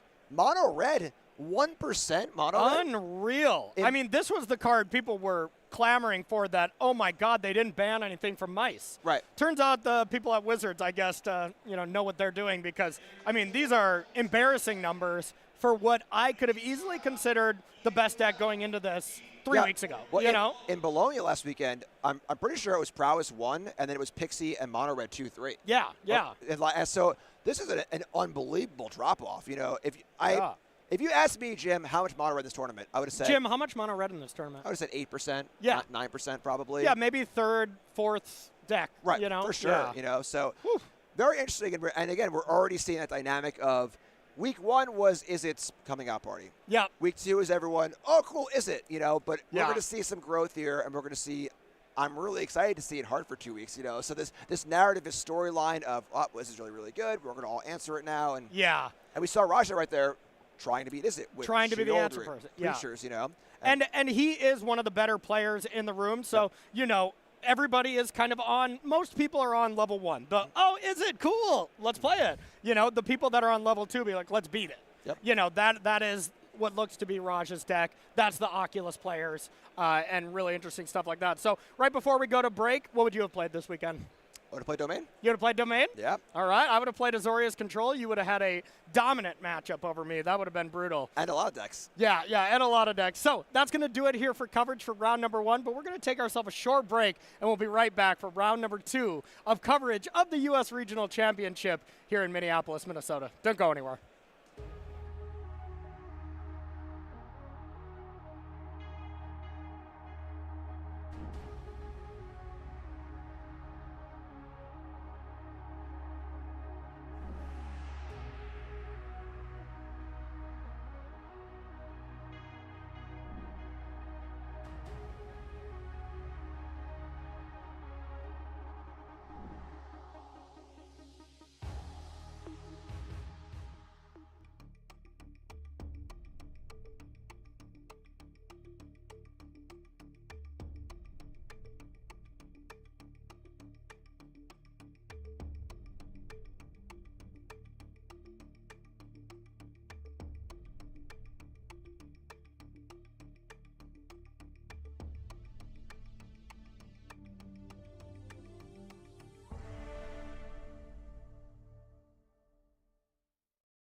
All right, everybody, welcome back to coverage here of the U.S. Regional Championship here in beautiful Minneapolis, Minnesota. My name is Corey Baumeister. That's Jim Davis. We're going to be kicking off round number 2, and we got a spicy one on our hands here in a little bit for you, a player I know we both love. But getting into this round, Jim, how you feeling? You getting excited for this tournament? Yeah, I kind of in a little bit of shock now. Like we saw the metagame graphic and we kind of went through. Yeah, let's pull that graphic up. We'll look at it one more time. We went top to bottom. Yeah. I cannot believe that mono red aggro is at 1%. Yeah. Like this was like the second or third most played deck in Bologna. It's been a huge player in the metagame now for quite a while. It dominated the last Pro Tour. Right. The big narrative for a while was just like, should we ban Monstrous Rage? Should we ban Manifold Mouse? And the combination of Gruul Mice and mono red is less than 3% of the field. Yeah. So this goes to show that like I think that people are very Magic players in particular are very hyperbolic. Oh my God, is it Brow is 30%? In 2-3 weeks, who knows? Yeah. I mean, like the former deck everyone was groaning about is now a shadow of its former self. So I just love seeing the evolution of metagames and the evolution of the format. Just so cool to see. Yeah, it's really awesome, and it makes sense to me. All the mono red and Gruul players became Is It Prowess players. Sure. Just, that deck's still playing Monstrous Rage, and kind of all the Pixie players also became Is It Prowess players. That's just the clear path that I think we're seeing on a metagame like this, because I'm with you. 2.6% being these red decks of yesterday, that number dropping to this is mind-blowing to me, which is really impressive. So the decks we're going to be taking a look at here, Zur Overlords versus our Mono Black Demons. So definitely some of the other decks, but you were saying how much you really like this Domain deck, and we're going to be seeing this Domain deck in the hands here of one of our favorite Magic players here. Dominic Harvey going to be playing Zur Overlords Domain up against, we got Kaz Rodriguez playing Mono Black Demons. And the deck list here, we're going to pull those up. Got those ready for you here for the rest of the show. So let's pull that up when we're ready. But what do you like in this matchup? So the Demon deck is, again, we just saw Raja with the Preachers and the Shielders or whatever. Definitely a deck trying to kind of go after the red decks, going after the Prowess decks, playing these creatures that are really, really hard to deal with. Kind of just trying to juck and jive or whatever, where everyone's playing these Braids, Torch Towers, all this small ball removal, and they just play a 6/6, and then a 6/6, and then a 4/5, and then a 2/4, and all these huge toughness creatures that line up really, really well against that. Bunch of removal spells. And one of the issues that these mid-rangey or slower decks can have against Izzet is if you overload on removal, you can lose to the Steel Cutter. Yeah.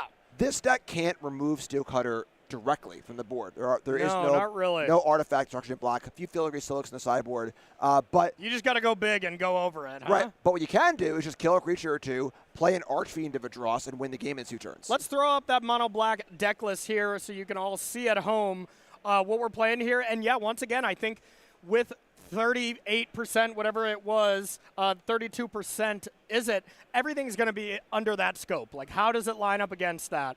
And it makes a lot of sense. There's a lot of cards that are not falling to lockdown, the most common answer to the Izzet Prowess deck, and you have cards that can just fly over these Prowess monks. So deck looks really sweet to me, but I think this is going to be a bit of a tricky matchup here for Kaz. Let's take a look at Dominic Harvey's version of Domain, and this looks good. I mean, looking at it once again from the scope of Izzet, you got 4 lockdowns in the main deck. You get to play Leyline Binding to be able to deal with the Corey Steel Cutter if you can assemble that fast enough. And then you look in the sideboard, Authority of the Councils, Destroy Evils. Dom's ready, Destroy Evil, excuse me, not killing Corey Steel Cutter, but Dom is really ready for the Izzet matchups for sure. Yeah, and like we were saying, here comes the fun part. Both players are here to beat Izzet, but they're playing against each other. They're not playing against Izzet, Yeah. So, and that's the danger for this black deck, where, Sheoldred, Preacher of Schism, Archfiend of Vadros, great against the removal spells in the format most decks are playing, great against Izzet. Not so good against Leyline Binding and friends. No. Domain is notorious for beating up on these black mid-range decks, which are not a big part of the field right now, but really, really good at it. So I would say Kaz is going to have hands full here. To be fair, though, Duress, discard spells. I've played some Domain recently online, and you do lose to these decks sometimes where they hit you with 2 duresses, play a 6/6, and you just draw land, and die. Yeah. So a lot of power there as well. Agreed. Of course, when everything's going well with Domain, when you're playing Beanstalk into the Green Overlord, that's one of the best starts that you can just have in Standard, full stop. Yep. Not just the best start for Domain, whatever. That start is absurd when you can, then pair it with any big thing that matters after that. So, yeah, really cool deck. I think Domain is primed to be a pretty solid choice for this weekend and could be even better if people are trying to overcorrect against Izzet. But enough about us chatting about it. Let's go watch this match and see how these two kind of off-meta decks do against each other. All right, starting it off, we got Dom Harvey up top. Just a great human being. He's been a fellow, coverage personality as well, has dominated the SCG Tour back in the day. He's kind of done everything, does well at the NRG Tour, and of course has translated that to Pro Tour success. And no stranger to putting a lot of lands into play. Yeah, no kidding. No kidding. Yeah, usually he's winning the game a little bit faster. Mm-hmm. Pro Tour Barcelona top 8 competitor with his pet deck, Amulet, which of course is just one of the best deck, if not the best deck in Modern right now. Yeah, one of those Amulet master people that are operating beyond my scope of comprehension. 100%. And looks like we had the old 1-mana peak, but nope, you don't get to draw a card as there was nothing to discard from Dom. And that's the thing is duress very needed against that turn 2 up the Beanstalk because the game changes when your opponent has that play on turn 2. But outside of that, half of your things that you're playing from the Domain side are creatures, or if you're playing them as non-creatures, it's the other side of Overlords, And, not a bad draw here. Getting the Green Overlord, getting an everywhere land going, kind of the bread and butter outside of up the Beanstalk itself for these Domain decks. Yeah, the Domain games, kind of like how the Izzet games can be defined by the games they have cutter and don't. Yeah. Domain, very similar. Obviously, Beanstalk's important too, but when you play that first Overlord and get that first everywhere land, your mana is perfect for the rest of the game. Yeah. Your Domain is now perfect. You have full 5 copies of Domain. It's the only way for this deck to actually get the full 5 Domain, where without an everywhere in play, your bindings can only be down to 2 mana, never 1. Yeah. So just playing that first Overlord and getting that first everywhere is a massive game. Yep, totally agree with you on that one. And on the other side, we see Kaz, that second land was a Soulstone Sanctuary, and I was going to say half the time that represents, hey, I don't have another land. Yep. But if you got 2 Soulstone Sanctuary, that's, of course, something else that can happen. And here is the very powerful Room, Unholy Annex, which is another card that at certain Pro Tours, I believe at Worlds this last year, was basically the best card in the format. Yep. Then the next weekend it's unplayable, and maybe now it's back to being pretty solid.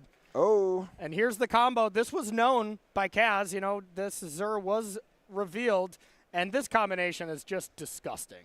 Yeah, being able to Overlord into the Zur on turn 4, is just so powerful. You get another land, you get a bunch of life. Even if it's answered immediately, you still get a land, get 5 life, deal 5 damage. Which is phenomenal and helps set up for future turns. And those late game Zurs are also pretty insane. Anytime I see a Zur, I groan. Yep. I don't care if they don't have the enchantment yet. They're going to get it, and it's going to be amazing. And looks like Kaz goes to end step without a black source. I saw go for the throat in hand. There was other things that Kaz could have done, but this mana base ends up being terrible here for Kaz so far in round number 2. Yeah, there is no room for Kaz to stumble in this matchup. No. Kaz has got to get the duress off, get a few threats in play, and end the game before Dom can start playing these incredibly powerful threats. Yeah, Dom's top decks, just Domain's top decks in general, are just so incredible. Even if you're top decking a 2-drop, it's probably still the best card in your deck up the Beanstalk, Yep. It's fun. The Room, Unholy Annex, like you were saying, was so powerful. Kind of a victim of the this town ain't big enough kind of bounce shenanigans. Where you don't want to play 6 mana for a token in a this town format. But now this town's kind of been stepping back a little bit. We've seen Orzhov Pixie being the dominant Pixie deck, and a card poised for a resurgence. Yep. Turns out this town is indeed big enough these days. Yeah. Yep.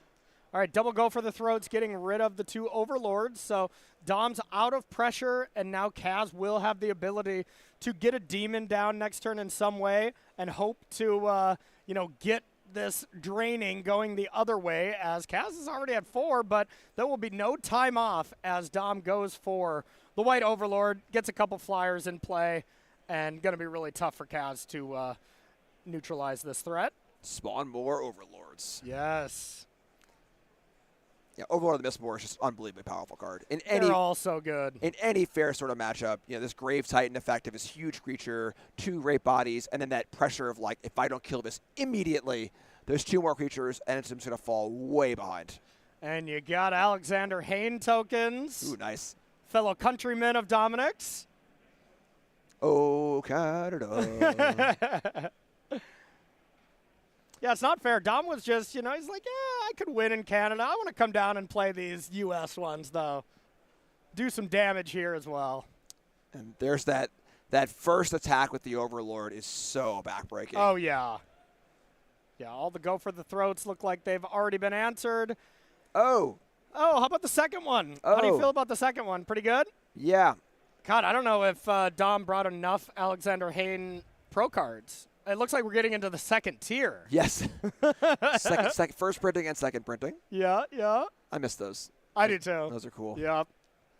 Did you ever have any of yourself? Never had a pro card. Me neither. Hey, I remember, at F&M when I started playing, when I was still a youngster, and I would open up and see those pro cards and be like, they made how much money playing Magic? I was like, dang, this is so cool. Yep. That was at a time where it was like the player cards were Frank Karsten, the Ruels, those kind of players way back in the day. But yep. Game 1 going to the Canadian Dominic Harvey, taking it down with Domain. So now players going to exchange their deck lists. This is an open deck list tournament. That is the first thing you do. You don't get to look at these deck lists while you're in the games, but you get this knowledge while you're sideboarding, and it lets you impact what you bring in. So the players have perfect information, just like we do at home. So, Jim, what is Kaz Rodriguez looking to do against Dom? Got to be the beatdown here. Yeah. Realistically, it's about some discard spells. Dreams of Steel and Oil is a little awkward because there aren't a ton of hits, but all the hits are really, really good.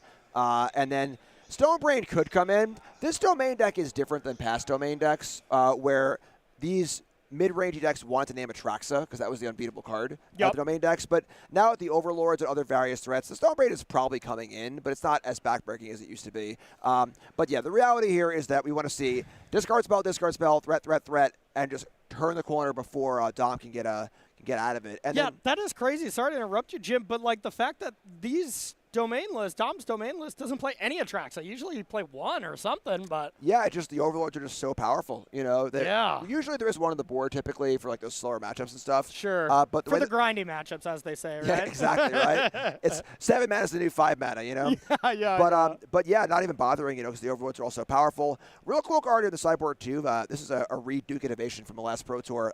Stock up in the board of Domain. Okay. So Reed and Map Nas, who obviously won the Pro Tour, both played one on their board. Idea being it's kind of like a big card, kind of like a Traxa, where it's like this big card you can bring in grindy matchups, but it's cheaper, and then it increases the density of your other sideboard cards. So with 2 Destroy Evil and 2 Stock Up in your board, it's almost like you have 2.5 Destroy Evil or 3 Destroy Evil because you find the cards you want more often. So that's just math. Yeah, exactly right. I ran the numbers, I promise. But yeah, so Stock Up looks great. Elspeth, maybe Destroy Evil or 2 for these larger creatures. But for the most part, it's going to be business as usual for Dom. Yeah. I like to change the equations in the board as well. If you're up against on the play against Izzet or something, that card can just still be amazing. And, of course, it's going to be great against the red decks. Has a lot of applications there as well. So, going to get into game number 2 here. But before we do that, of course, let's talk about one of our next events here. And this is going to be a crazy exciting event here. SCG Con Orlando is going to be August 29th through the 31st. This, of course, is going to be our next spotlight event after Indianapolis. But it is Planetarium rotation. So, of course, new set coming in. But Standard's fully rotating at this point. Are you excited for this? I mean, when Standard just rotates, these are always historically the most exciting SCG events to watch, I love that first week rotation Standards. Yeah, it's like a new set release times 5. Yeah. Where we get a new set, we lose a bunch of sets, and like we were saying, Standard's so large right now, there are so many really awesome cards in Standard that have kind of fallen by the wayside a little bit. They're still very powerful, but they don't quite have the best home. Once you rotate, now those cards can come in. The new cards are coming in. It's awesome. It's so much fun. Yeah, they crack knuckles and be like, all right, my time to shine. All these Aether Drift medium rares or something like that. Yep. How many sets do we actually lose? Is it usually around 5 that we lose, or are you sure? I think it should be a year's worth of sets. Okay. I think it's 5. Okay, but do not quote me on it. Either way, that's going to be a lot of fun, and the Spotlight Series is one of those events. You make it into the top 8, you're going straight to the Pro Tour. You don't have to qualify for the event. Of course, I think the payout is a little bit more at these regional championships because, well, these players had to do some stuff to get here. Whether do well at previous RCs or Pro Tours or qualify at their LGS or something like that. But Spotlight events are really cool. Just saw the one in Denver. I believe both of us were watching from home, but it looked awesome. Yeah, there's something to be said for just like being able to walk in the door, sign up for the tournament, sit down for round 1, and then possibly end up at the Pro Tour at the end of the weekend. Yeah.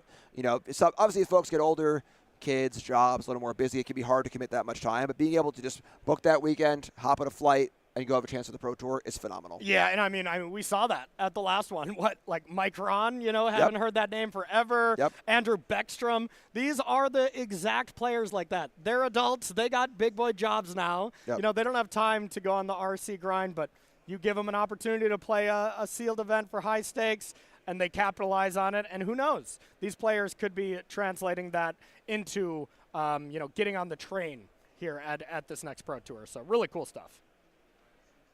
Looks like a mulligan from Kaz Rodriguez down to 6. See if we're going to stop there. Looks like we are. Kind of both players last game mulliganed anyways. Dom factually mulliganed, and then Kaz Durest on turn 1 and whiff. So it was a mulligan to 6 from both players. Yeah, I think that the right cards here for Kaz are more important than card quantity. Just like, discard spell disruption, threat, close the game out. Yep. And we are seeing some, versatility in the discard slots. You see some of the discard spell that hits the artifacts as well as, just duress here that hits the non-creatures. So a lot of different one. We see strategic betrayal here in another 1-mana slot. So a lot of cool stuff here from the mono black deck. But the turn 2 duress looks like Kaz was being very patient and trying to maximize the hits of hitting Beanstalk there instead of playing it on turn 1 if he did have it. Yeah, I love that. There's no relevant card for. Okay, never mind. All right, just kidding. Should have waited till the draw step. Yeah, it still would have been up the Beanstalk in play. And, you got to be feeling that if you're Dom, like, all right, this is going to be a good day. Beanstalk right on top. Can't duress the top of the library, I hear. Yeah, and the hand was still good without the Beanstalk, and with the Beanstalk, it is just completely gassed up. And here is the start from Domain. It does not get any better than this. Everywhere land, shortcutting, putting it down to 3 counters, and this is just so hard to beat from any deck, but especially a mid-range deck that's, nickel and diming your opponent instead of, winning out of nowhere extremely fast like red decks. Yeah, Preacher, as we were saying, going to be great against Izzet, great against these red decks, great against Torch Tower, but not a very fast clock. It only attacks for 2, and the snowballing advantage it creates is dwarfed by the avalanche advantage that the Domain deck can produce. 100%. And this was even the best case scenario when you're at the same life and you get both modes. But even that not being super strong. And I got a quick glance of Kaz's hand, and it looked like a lot of lands. Look at this beautiful curve. Beanstalk into Overlord, into Elspeth. Everything's coming up, Dom Harvey. Yeah, Elspeth, honestly, I think objectively the most powerful card in Dark-Eared Dragonstorm.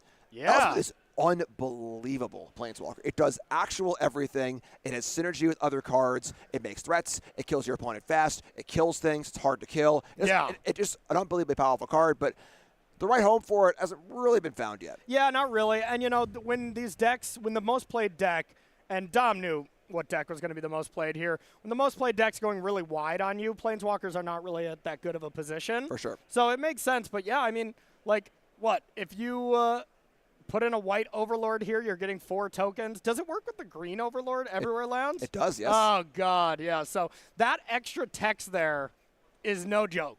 Right, for sure. That static ability on Elspeth is incredible. That's the kind of card where in a post-rotation format, things slow down a little bit, and oh my god. Yeah. Go buy your Elspeths now kind of thing. This goes from a 1 Elspeth in the sideboard to 3 in the main, a 4th in the board type card real quick. Yep. And looks like we are going to line up some blocks. Not sure where the attacks are going, but when you see a Planeswalker on the battlefield, it's pretty obvious where attacks are going. Almost always it's correct to get rid of the Planeswalker and then start getting rid of your opponent. Now the problem here though is that's going to give Dom a lot of time. Oh and yeah. Time is all Domain needs, especially with Beanstalk already in play. The Speed Demons here. We're drifting in. Speed Demon's an interesting one. Yeah, it's quite a powerful card. So most of the speed cards in Aether Drift just care about binary. Do you have max speed or not? This was a variable where you had to draw and lose life for your speed at the end of turn. It's almost a speed card that doesn't want to play with other speed cards. Because drawing 4 and losing 4 is you can't do that many times. And that's not a May. Right. I have died to my own speed demon before plenty of times in limited. That's for sure. Absolutely, but it is a very powerful threat. It's huge. It's got flample, and then if you're only drawing 2 cards off it, that could be great. It's the kind of card that Kaz wants here. It's huge. It draws some cards. It kills quickly. But I'm sorry. Did you say flample? I said flample. Yeah. Okay. All right. I caught that. That's good. All right, Ride's End here. 2 mana, exile a land, draw a card, fair magic. Love it. Love a good Stone Rain. Yep. Now the Speed Demon will need to be dealt with, but, I mean, if anything, you can just Elspeth it here, huh? Oh, Biza is about to make all the fish. The fish market's open. Yeah, wow. Or as my son says, fish. Fish. The fish are here. We will be getting, 4 fish here? Life totals looks like they are the same, so no life and no trick to do that. Sometimes if you have pain land, stuff like that. So, good guy. Kaz sharing his fish. Is Dom calling himself a fish here? Is that the joke? If not, we're making it. Exactly. Dom, of course, the farthest from a fish, but, good players, there's a direct connection with the better of player you are, the less you bring the tokens you need for the tournament. Yeah, that. Luis Scott Vargas brings his deck, maybe not even a life pad, no tokens, Yep. He's the greatest, so of course, naturally, he's not bringing anything for his own deck. That's how I gauge it. And what's so powerful about Elspeth here is that we saw the Elspeth take down the Speed Demon. Yeah. That's incredible. Elspeth is an amazing threat. It has synergy with other token makers. Yeah. It's also just a removal spell. It's just like an emergency button. Oh, I can also just kill that too. Yeah. And I mean, it still did something to be able to get that many fish. You got that static ability, so it did something proactive as well as the removal spells. So just an incredible card all around. So Dreams of Steel and Oil, taking a peek here, getting the only target. Looks like Overlord, but Analyze the Pollen. We have 7. Is it 7 or 8? I believe it's 8, right? We need 8 to evidence. Yeah, okay. So that was brutal. I mean, that not only got the expensive card from the yard, also got the only other threat. So, I would say that's quote-unquote brutal for Dom, but Dom's just so far ahead on the battlefield that even if he bricks for one more turn, still going to be okay. But if he were to find anything to get into the yard and be able to collect evidence for this and play Zur, we're just done. And here's a way to do it. Surveil anything with mana value into the yard. Looks like it was so good, Dom needed to keep it around, which is kind of crazy, right? If it was anything, you want to put it into the yard, right? And if it was a land, you'd put it into the yard too. Yeah, that is a little interesting. Also interesting here is Kaz's sideboarding. The Maze Mind Tome coming in. Maze Mind Tome is a phenomenal tool against control decks, against mid-range decks and stuff, but not really the game that Black wants to play against Domain. The game's got to go quick. If the game goes long, it's heavily in Domain's favor. And we're beefing up the fish. Straight upgrading these fish, getting in for 8 damage. Elspeth is looking amazing here. And here comes the Overlord. So Dom is just recognizing, you know what? The card on top is too good. Maybe Leyline Binding. It'd be hard for me to want to get rid of that, But even that, you get to play the Zur. You could have done some nasty stuff. So it'll be interesting to see what is on top. I'm curious too. Yeah. I'm trying to work out what it could be. Yeah. And maybe a stock up. maybe, possibly. I mean, I would bin anything, I think. Agree. Absolutely anything. It's pretty appealing for sure. Yeah. Duress. And this gets the Analyzed Pollen. All right, there it goes. And didn't get a good eye on the other card, but it wasn't cast, so it's probably a land. It was land on the previous turn. Yeah. The hand was land, and Analyze the Pollen. Yeah. So. Cut down. Whew. It's tough because cut down does kill Zur. Yeah. But not much else. I was just thinking the same. Like, why is this still in our deck? But, that's the problem these domain decks put you under, is removal is bad against them, but when your opponent just slams a Zur and animates the enchantment, you want to have something. It was an Overlord. That makes a lot of sense. Sure. But couldn't you have just put it into the yard and then gotten Overlord? Yeah, but Dom would have had to suspend it or whatever, not actually played it. Sure. Agree, it's still very good either way with Elspeth in play. Yeah. I think all roads lead to Rome here, honestly. So. I mean, this one of Elspeth is just doing work here. Here comes the fish. Here comes the Overlord. And Kaz will enjoy his camera time here for a little bit, but there's no real catch-up mechanisms from this, and that is round number 2 going to Dominic Harvey, advancing to 2-0 with Domain, our third most represented deck.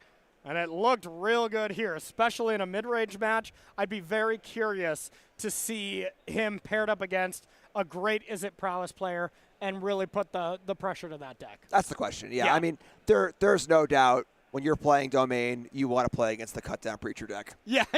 That has been true for a very long time. So, that was the level 1, it feels like. Let's see what happens when it goes against Izzet and so on and so forth. Yep. Yeah, I mean, even playing against, Dimir, where they have Fairy Mastermind, where they have some counter spells and it gets worse for you. Yep. Still pretty good matchup, and Domain likes to play against that as well. So nice to see Dom and Domain doing pretty well.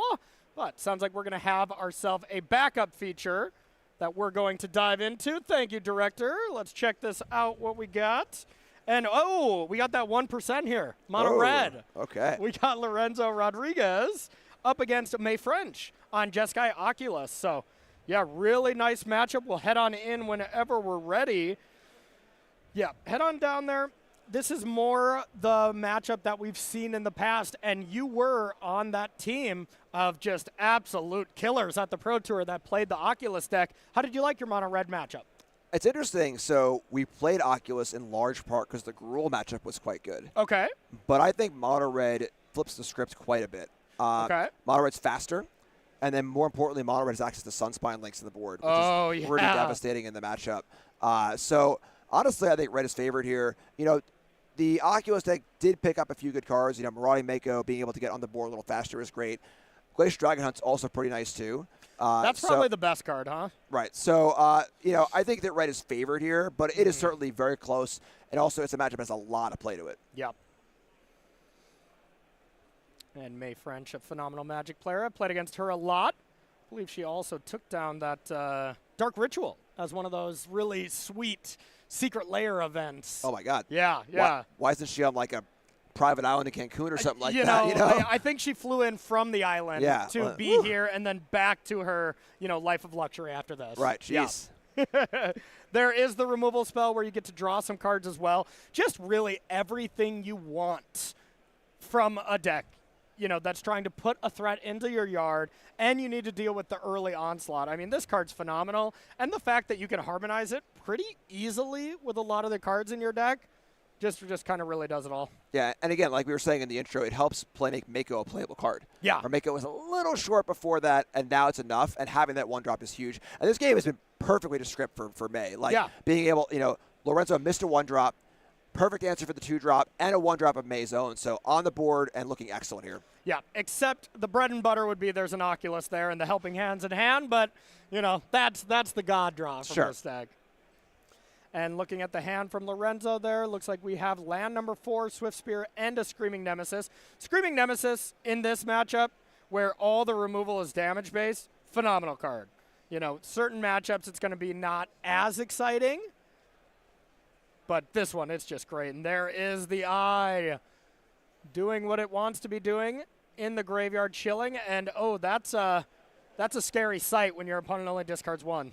Yeah, the Nemesis is very interesting because it is hard for May to deal with. Yeah. But the Oculus deck is capable of putting out a lot of damage. Yeah, be it with just an early going over Oculus. it. Yeah, so Profs, and also a lot of that is done in the air. Where a lot of the problems the decks that have problem with Nemesis are the damage-based removal decks that are getting it on the ground, whereas Oculus, Steam Score Scholar, Profs, Static Memory can all kind of get it in the air in huge chunks of damage. So the Nemesis will be excellent if Lorenzo's on the front foot. But on the back foot, it's not going to be as good as it would be against other red-based decks. Yeah, 100%. It's not going to be a good card playing defense because there's just too much flyers from this deck. Right. So heads the turn back. Didn't even want to attack with our 3/3. Holding it back, all for defense. May recognizing that if she can just get Oculus in play, that's really going to be what it's all about. Screaming Nemesis coming down for Lorenzo. And now, do you get him with both or just one? I got to just keep attacking, I think, here. Yeah. Why double block there? So this is a big Monstrous Rage block, right? Sure, Can't get blown up by Rage here. So heads up, and then if there is no Rage, there's almost no downside to this. Yeah, You know, okay. you are giving Lorenzo the option to kill the Scholar instead of the 3/3, which would be, you know, and maybe in certain scenarios Lorenzo would want to do that, but Yeah. pretty unlikely to happen. Yeah, the Vigilance, if you can get Prof's Identic Memory down with it, you can get that big Vigilance threat, and it can be impactful at playing offense and defense against you, but not the biggest deal. We also didn't see Lorenzo play the Swift Spear. Do you think that's a mistake, maybe? Do you just play your things? I actually like it a lot. You do? I'm a big fan of holding back the haste creatures, denying the information to your opponent. Okay. You know, both players are operating on like a scale of like, okay, well, how fast is this game going? How much damage can you deal? How much damage can I deal? And by holding a haste creature, playing, you know, haste creature or burn spell, whatever, or something, you can really change the math in a way that May might not be expecting. And there's plenty of mana available too. Lorenzo has 4 lands in play, plenty to do. Deck's pretty cheap. I like it. Fair enough. We know Jim's a big fan of changing the equation then. That's exactly what you described. It's honestly like a Goblins thing back in the day, where my friend Charles back in PTQs would always hold his pile drivers. I was like, why are you doing that? He's like, well, I draw that War Chief. It's going to come out of nowhere, you know? So, so that's a big thing for red aggro players to be You're aware not of. a big Goblins fan, though, right? I mean, you know, I dabble. You dabble, time to time? Dabble. All right, so May is dabbling in having the absolute stone-cold nut draw here as Oculus hits the battlefield, face-down cards as a manifest, and had the Prof's Identic Memory to be able to start getting this Scholar as a really, really fast, efficient threat. And, yeah, everything coming up May here as this battlefield looks terrifying for turn 4. Yeah, and this is what we were saying a few turns ago, where Nemesis is great, but May can just ignore it. Yeah. You know, if it's a 3/3 unblockable, that is fine, but not the end of the world. You know? And we see May has 8 power in the air. You know, so there's a lot going on, a very fast clock, lots of blockers, and just kind of rolling along here. Yeah, and at any point, you know, you can always just harmonize from the yard, crank some more damage up. You know, I mean, there's still face-up things that May can do, and she's already very far ahead. Yeah, and with Prof's Memory and Mako, you get both sides of the ball, right? Every Yeah. draw is good, every discard is good. Yes. You know, using the whole Buffalo. Yeah, absolutely. So here is all the haste threats, and now no time to hang back as Lorenzo is just like, I'm all in. And would you have attacked with the Nemesis, or are you holding that one back? You got to attack, I think. I think you do too, There's like, the game's over in 2 turns in the air. Yeah. Damage has to be done. This is a pure race. You know, the red deck does not remove an Oculus. Oh, my God. Oh, never mind. Oh, my God. Never mind. How many of those do we got in the main? That's the one of. As if his hand wasn't good enough, that's the nail in the coffin by a country mile. Yeah, I mean, hey, why play more than one when you only need one of those cards to just completely wreck a game here? Like, there's no coming back from this as a red player, right? Yeah, we'll see more on the sideboard, and that'll be, you know, a bigger equation. But even without the Shelter by Ghost here, May's in phenomenal shape, and this is just, you know. Is Shelter by Ghost a card you also want against the Is It Prowess decks? Like, it seems pretty solid against them, like, because you can just hit the Corey Steelcutter, right? Yeah, I think it's pretty good. You can hit Steel Cutter. Obviously, life gain's important. Yeah. You know, racing is kind of important there also. You know, the fear is, you know, it gets Flood Mod or, like, Burst Lightning at some key point. Sure. But the Ward's great, too. You know, I think it buys a lot of time. So, definitely the card's very good. It's red. And we see the old end-of-game manifest reveal. In an open deckless tournament, it's whatever. But, Part of the rules, you got to show them. Exactly. So that's May French taken out Lorenzo for game number 1. And we'll take a look at the sideboard here. And Jim, starting with Lorenzo, what do you like from the mono red side up against Oculus? Definitely a matchup that Lorenzo is very much expecting. And I would think May is very much expecting too. You know, we know the numbers are only 2.6% or whatever, but I don't think anyone would have expected that going in. Yeah, the Ghost vacuums are interesting. Again, open deck lists are a big deal here. Yeah. You know, having played Oculus at the Pro Tour, you know, what graveyard hate they have indicates a lot of what May is going to do here. You know, a couple graveyard hate pieces, you can shape that on Helping Hand, shape that on Oculus. And the reality is that the only real graveyard cards in this deck are Helping Hand and Oculus. There is graveyard synergy and flashback stuff. There is FOMO Delirium stuff. But, like, you can shave a few Oculus and shave a few Helping Hand and almost completely ignore graveyard hate. So the vacuums are still coming in. That being said, Sunspine Links is very exciting here. Almost every land is a non-basic in May's deck, although it does play to the texture of a game being very fast, you know, because we saw in that game that was a race that May won with the large flyers. So Red's got to get off to a good start and then use Sunspine as a finisher. That was the big difference between Gruul and Mono Red at the Pro Tour, where the Gruul deck didn't have that Sunspine Links or had it in much lesser numbers, kind of like Killing Blow, where, oh, you have an Oculus in play? Well, you're sorry, you're at 5, you're dead. You know? So that's a big deal, too, but needs to be played, too, properly. And honestly, one thing we've been seeing in, you know, kind of older formats, Pioneer and Explorer type thing, is Mono Red. I don't know if you've been seeing any of this kind of data or tournaments. Mono Red is just well and truly the best deck. And it is just, you know, those decks are playing 4 links in the main. Do you think we get to that kind of spot that the red players play in Standard as well, or not so much? We've been on and off that spot. There were some folks who were doing well in Magic Online playing Linkses. I think the addition of Tursa kind of like took that slot a little bit as like the bigger main deck card. But yeah, Lynx is a really, really powerful card. You know, most decks in Standard are playing an absolute ton of non-basic lands. You know, and against any of the slower decks, it is a pretty fast format right now. You know, I don't want Lynx against Izzet. You know, but I could definitely see formats where Lynx is like almost a defining card. Things slow down.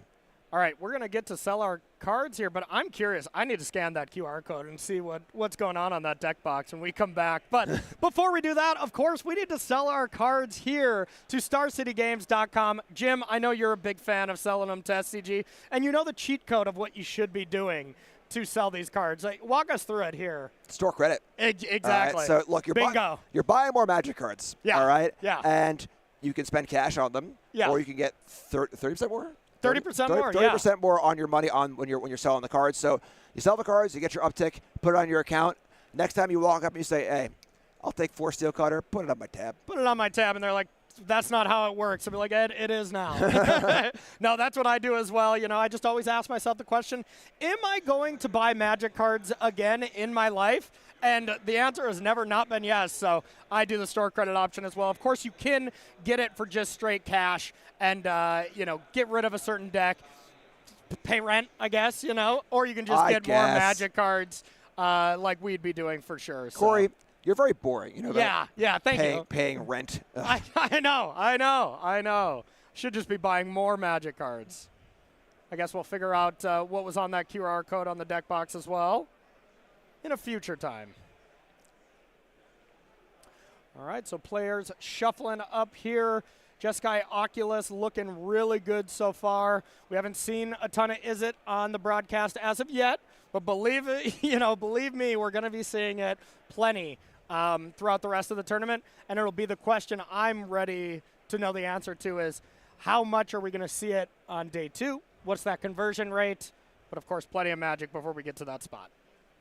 Yeah, and Oculus is great, too. You know, it's like it really goes to show how a few cards can change everything. You know, my takeaway from the Pro Tour and playing the Oculus deck really was, man, we're just like 1 or 2 cards short. You know, just like it really feels like we were just lacking a good, you know, we needed a little more of this and a little more of that. And the addition of, you know, just 2 Dragon Hunts, 2 copies of 1 copy of Tursa here, you know, make those a little better, making these a little more consistent, giving a little more removal, a little more discard, and kind of just greasing the wheels on everything. It's just such a huge deal. And how was your matchup against the Bounce House decks, the Esper Pixie and Dimir Bounce? Very good. Very good. Okay. Very so, good. I mean, and look at all the things that have happened since then.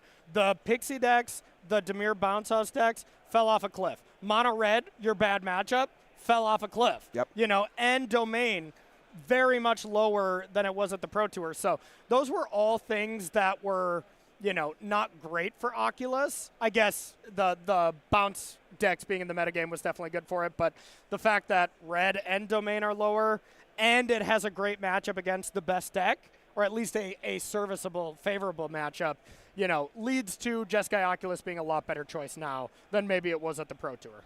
Absolutely, and that's also the game behind the game a little bit, where a lot of the hyperbolic narrative is around the most played deck. Yeah. But seeing those shifts and seeing, okay, well, because of Is It being so popular, what are the trickle-down effects of that? Yeah. And then reacting to all of the effects, not just Is It. Yeah. So you and the rest of your team walked so May French could run when it comes to Oculus, right? Stumbled, perhaps. Yeah, but, yeah, there you go. All right, getting into the game here at round number 2. And if you're just joining us, thanks for being here, everyone. We are going to be tagging out here after this round, and we're going to have Ryan and Carmen coming in, a duo that I know you and I have watched for a long time. I'm very excited to watch those two go at it again. This is going to be a lot of fun. I'm also very excited. Yeah. Both of them have called a lot of my matches, and it's cool. It's cool. Yeah. Cool to be able to share the booth with them. 100%. We got the okay to just be, standing at the table while they commentate with our hands, at our chin and just adornment. It might be distracting for them, but they were letting it happen. They're pros. They'll handle it. Yeah, absolutely. Swift Spear coming down with Manifold Mouse. This is not the ideal 1-2 for the deck, as you're attacking for 1 or 4 when you have the ideal start of Heartfire Hero, but still perfectly reasonable. We see a Soulstone Sanctuary.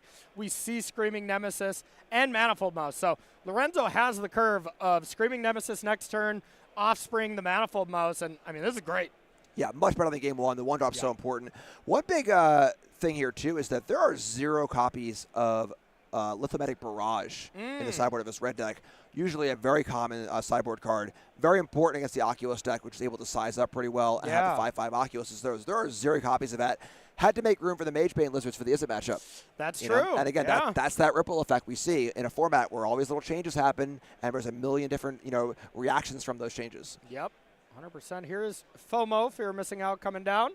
Discarding a card that has text in the graveyard. It may not be as good as discarding an Oculus, but kind of the next best thing.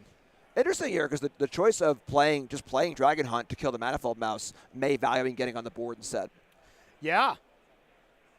Yep, more important as it kind of kills the Manifold Mouse anyways. Of course, your risk from May is the fact that maybe Lorenzo has Monstrous Rage here. You take a bajillion damage, but doesn't have it, wants to curve out anyways, and looks like Lorenzo top-decked another mountain. Land 3 from May, and looks like it is time to be sheltered by Ghost. That play makes a lot more sense now, huh? Question has been answered. Yeah.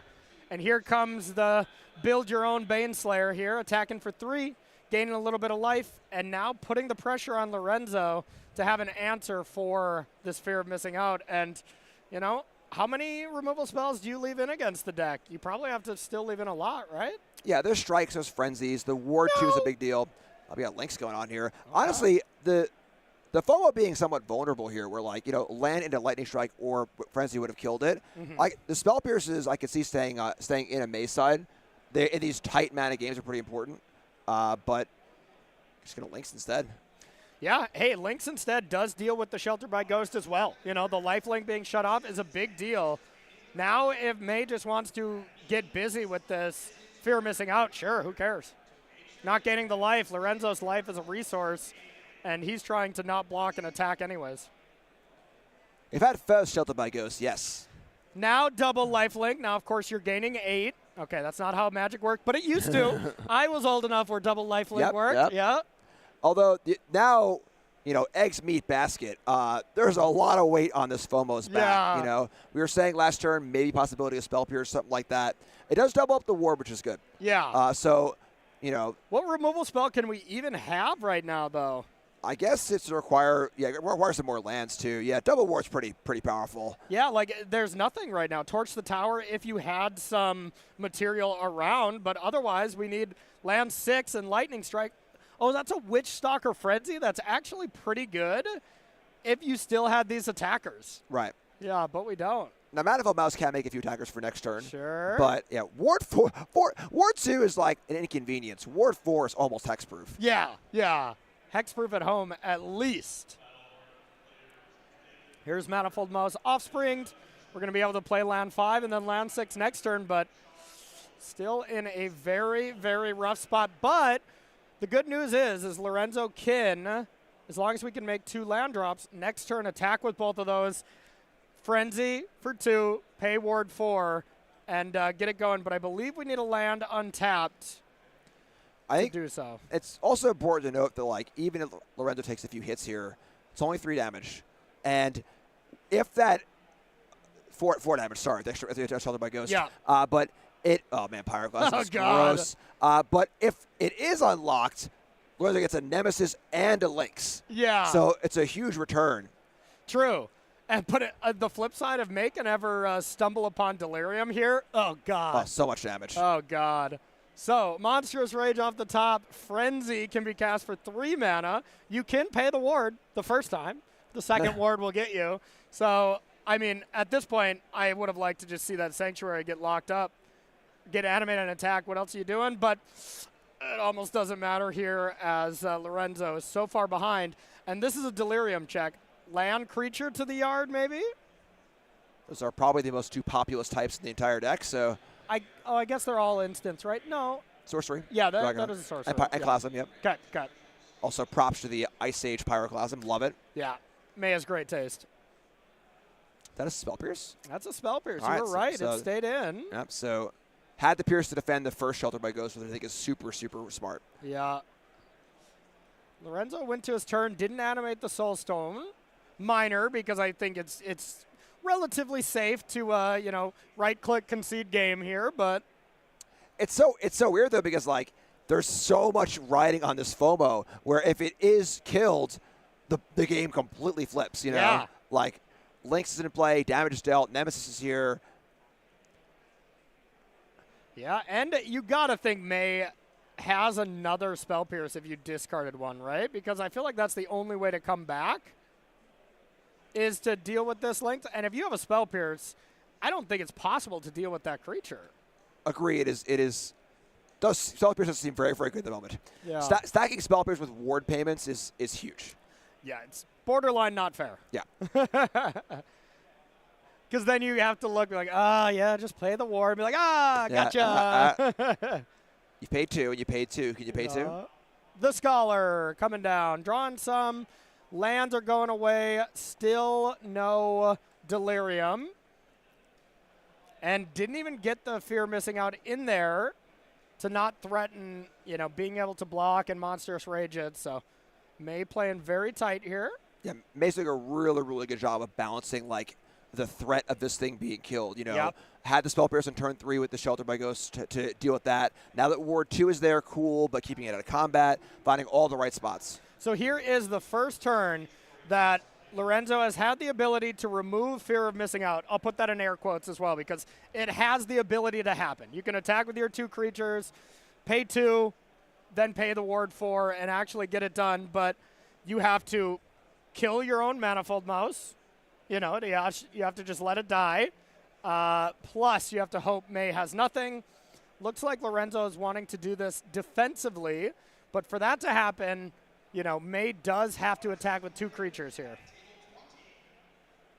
Yeah, it's a pretty heads-up play in Standard when you are playing around Frenzy by kind of keeping your attackers down. Yeah. It's always really frustrating on the Frenzy side where you're like, I guess you can do that. I guess you can attack with only 2 creatures. That's rude. Yeah. How dare you make the correct line? All right, school's in session. The Scholar here is ready to do some detective work. And now, do we get Delirium? Still not. Pretty impressive. I mean, the shields are down, though, now tapped out. Yeah, but if you attack here, you're tapped out. You can Frenzy a non-attacking creature. Yeah, this is horrifying.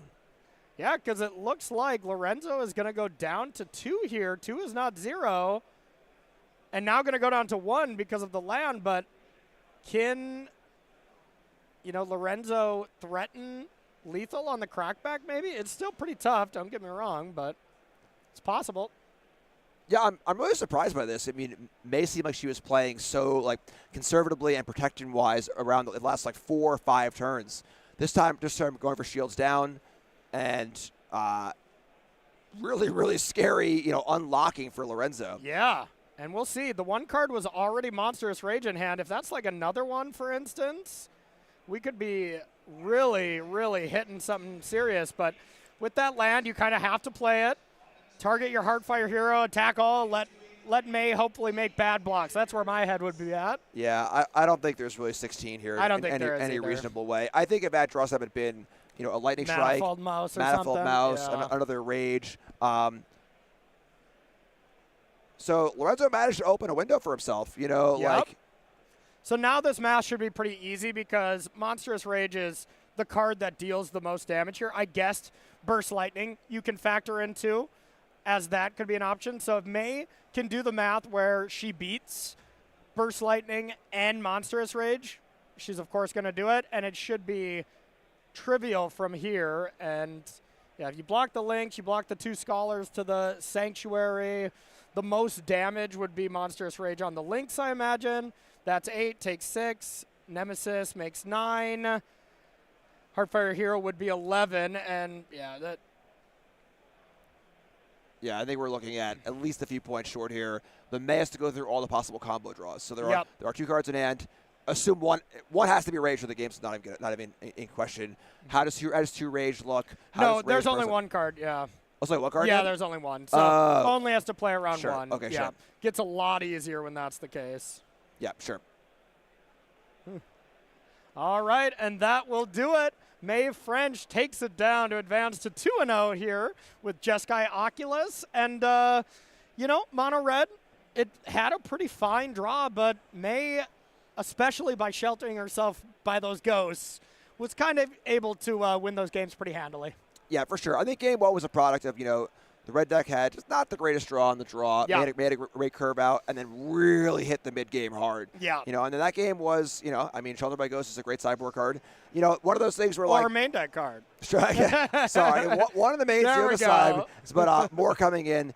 But, as usual, Mono Red's one of those decks where, if they want to beat you, they will. Yeah. And 3 Shelter by Ghost is a pretty strong saying of, this matchup's not good, I want to have a chance in it. Yep, totally agree. So that's going to do it here for round number 2. But on the other side, we got Ryan Overturf back in the booth with Carmen. It is going to be a lot of fun, so don't go anywhere. We'll be right back here at the U.S. Regional Championship.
Howdy, gamers, and welcome back to the Regional Championships at SCG Con. I'm Carmen Complairns. That's Ryan Overturf back in the booth together for the first time in 5 years. A mere 5 years. a humble 5 years. I'm very excited, and Corey instructed me that I have to have fun. You have to. It's been mandated. Required. So I'm in the right mindset.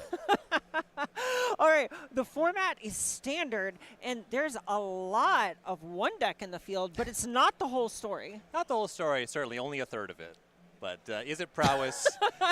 Very much looking strong in this field, but there are other options, and enough time has passed. You know, Corey Steelcutter really hit the format hard, and players have had enough time to figure out both the cards that are advantageous against this prowess deck and make full game plans where you can really start to put the pressure on them. Right, that's something that you've really emphasized that I like, is it's about plans, not cards. And we saw last round, Jeskai Oculus, the number 2 deck in the hands of May French, actually is still doing pretty well in the tournament so far. We also saw Zur Overlords in the hands of Dom Harvey doing pretty well. So it's not like these other decks can't hang, and Is It Prowess is the only thing going on. Right, absolutely. And another what year is it moment. You know, Dom Harvey tearing it up with the 6-mana spells archetype. Could be any time in the last 10 years right now. Right, and you know, in some ways we were kind of joking about it. Spoiler for, you know, something coming a little down the pipeline. We have Dom Harvey in the sideboard with Nick Miller, man in the chair. Oh yeah. Doing a deck tech. That really just drove home the what year is it vibe of this. But a lot of it is to say that there are a lot of players who are very strong and have had consistent results for a long time doing things that are not Is It Prowess, which is a pretty good sign for the longevity of the metagame. Yeah, absolutely. And taking a deck like Zur Overlords and just has a strong game plan already. You know, the domain and the Overlord stuff, that's nothing new. But figuring out the exact flex slots, the exact tools that you want against the prowess deck, Standard is so large. You know, you can say, I put Temporary Lockdown in my deck. It's good against Corey Steelcutter. That's just a card, right. All right? The Prowess deck is a lot of strong cards yeah. that are on a plan. Sometimes they don't even have the cutter and you lose. Like, wild. How does that happen? Yeah, right. The whole thing is you beat 2 or 3 of their cards with Temporary Lockdown. They started with 7 in their hand. And right. More than, what, 3 of them were spells? yeah, exactly. And so having a plan, making yes. sure all of your cards are good, both a fundamentally sound strategy, a fundamentally sound archetype, and then rounding out with the right sideboard tools and the right flex slots. Well, coming up this round, we actually have the top 2 decks in the feature match area right now. We have Daniel Weiser on one side with Is It Prowess, and on the other side, speaking of what year is it, we have Eric Hawkins on Jeskai Oculus, a Minnesota local. Yeah, indeed. And Dan Weiser, a local and a regional champion. Ooh. So want to emphasize that. Looking for a second one. He's one of those players that just comes out of the woodwork now and again. Once again, I must ask, what year is it? But just really strong aptitude for the game naturally. Just a strong gamer. Not surprising to see him just pick up the best deck because he's just going to not need that many reps to get acclimated. 2-0 so far. The tournament is young, but he's done it before. So he's going to be a player to watch this weekend for sure. And the Oculus deck, like you said, it is just one of the strong options. We're trying to put something on the battlefield for less than its intended mana cost. You know, Oculus only costs 3, but it's really strong when it costs 1. And in a lot of ways, it feels like this is a deck where it's named after its plan B. I feel like the Prophecytic Memory is something that does not really get enough attention in this deck, but the games with that card are just textured so differently than the games without it. Yeah, absolutely. And that also shows in the evolution of this deck. You know, if you've seen this deck before, you've probably seen a version that has 2-3 copies of Profs. We're on 4 now. That's going to be stock. The people who are really prepared for this weekend have 4 Profs. Hawkins has that. Okay, well, taking a look at the first deck list on Weiser's side, this is It Prowess with a lot of 4s, notably 4 copies of Monstrous Rage. I know this has kind of been a hot-button topic for people who are playing the deck coming into the weekend. Yeah, Frank Karsten put out kind of a statistical breakdown of last Bologna's RC. And actually interesting tidbit there, statistically, builds with 2 Monstrous Rage were kind of the most successful. However, a 4 Monstrous Rage deck did win the tournament. Yes. So worth taking note of that, too. Yeah. There is a point where it's just like, okay, well, who was the king of the hill at the end of the day? There's statistics and there's facts. Right. Statistics are made up of data points. Right. Yeah, looking at this list, I do like something that's going on here. It's a ton of 4s, despite being a cantrip deck. I think a lot of people can tend to get a bit fancy, and then, you know, we see a couple copies of Into the Floodmaw, a copy of Spell Pierce. Other than that, 4, 4, 4, 4, 4. It looks like a Wendy's deal here. Yeah, absolutely. And one of the cards that I think a lot of strong players are saying you want 4 copies of, and it makes sense, stock up. Just that ability to look at so many cards, get the 2 that you want, either reset or press the advantage you already have. The 2 into the Flood Maw, this is relatively stock. There's going to be a lot of the copies of that card in the room. And the real reason that you play that is you don't always know what cards or what plans your opponent's going to have, but being able to bounce any non-land permanent, it's good against a lot of them. All right, so looking on the other side of the matchup, so this is a Jeskai deck in name, but it looks like a lot of what it's doing is blue and red splashing the card Helping Hand. It's really amusing to splash a 1-mana card. However, Helping Hand is never your turn 1 play. It's doing 2 or 3 mana of stuff. Yeah. You get your mana's worth, and also turn 1 you just cannot cast it. Right. And I love how much of TDM is really contributing to this deck working on the level that it is. You can see Glacial Dragon Hunt. You can see Tursa Light Shatter. A bunch of cards that play really well with Prophytic Memory and being able to consistently apply pressure, even in the face of something like Graveyard Hate. Yeah, Tursa going to be one of your better cards to curve Prophytic Memory into. Just immediately get a 5/5 haste or 5/5 power worth of haste. You can put the counter somewhere else, which is also a very potentially powerful line. And Glacial Dragon Hunt, being this kind of card selection spell, you can set up an Oculus to Helping Hand back, and also just having removal tacked onto that. And this is setting aside the fact that you can cast it again later. Yes. Very nice include. All right.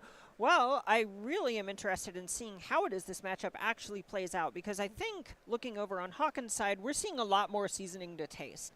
A lot more 1-ofs, 2-ofs, 3-ofs. The sideboard is kind of an eclectic bunch of sorts. I'm really interested in seeing, when you're going through this much of your deck, what does the plan look like?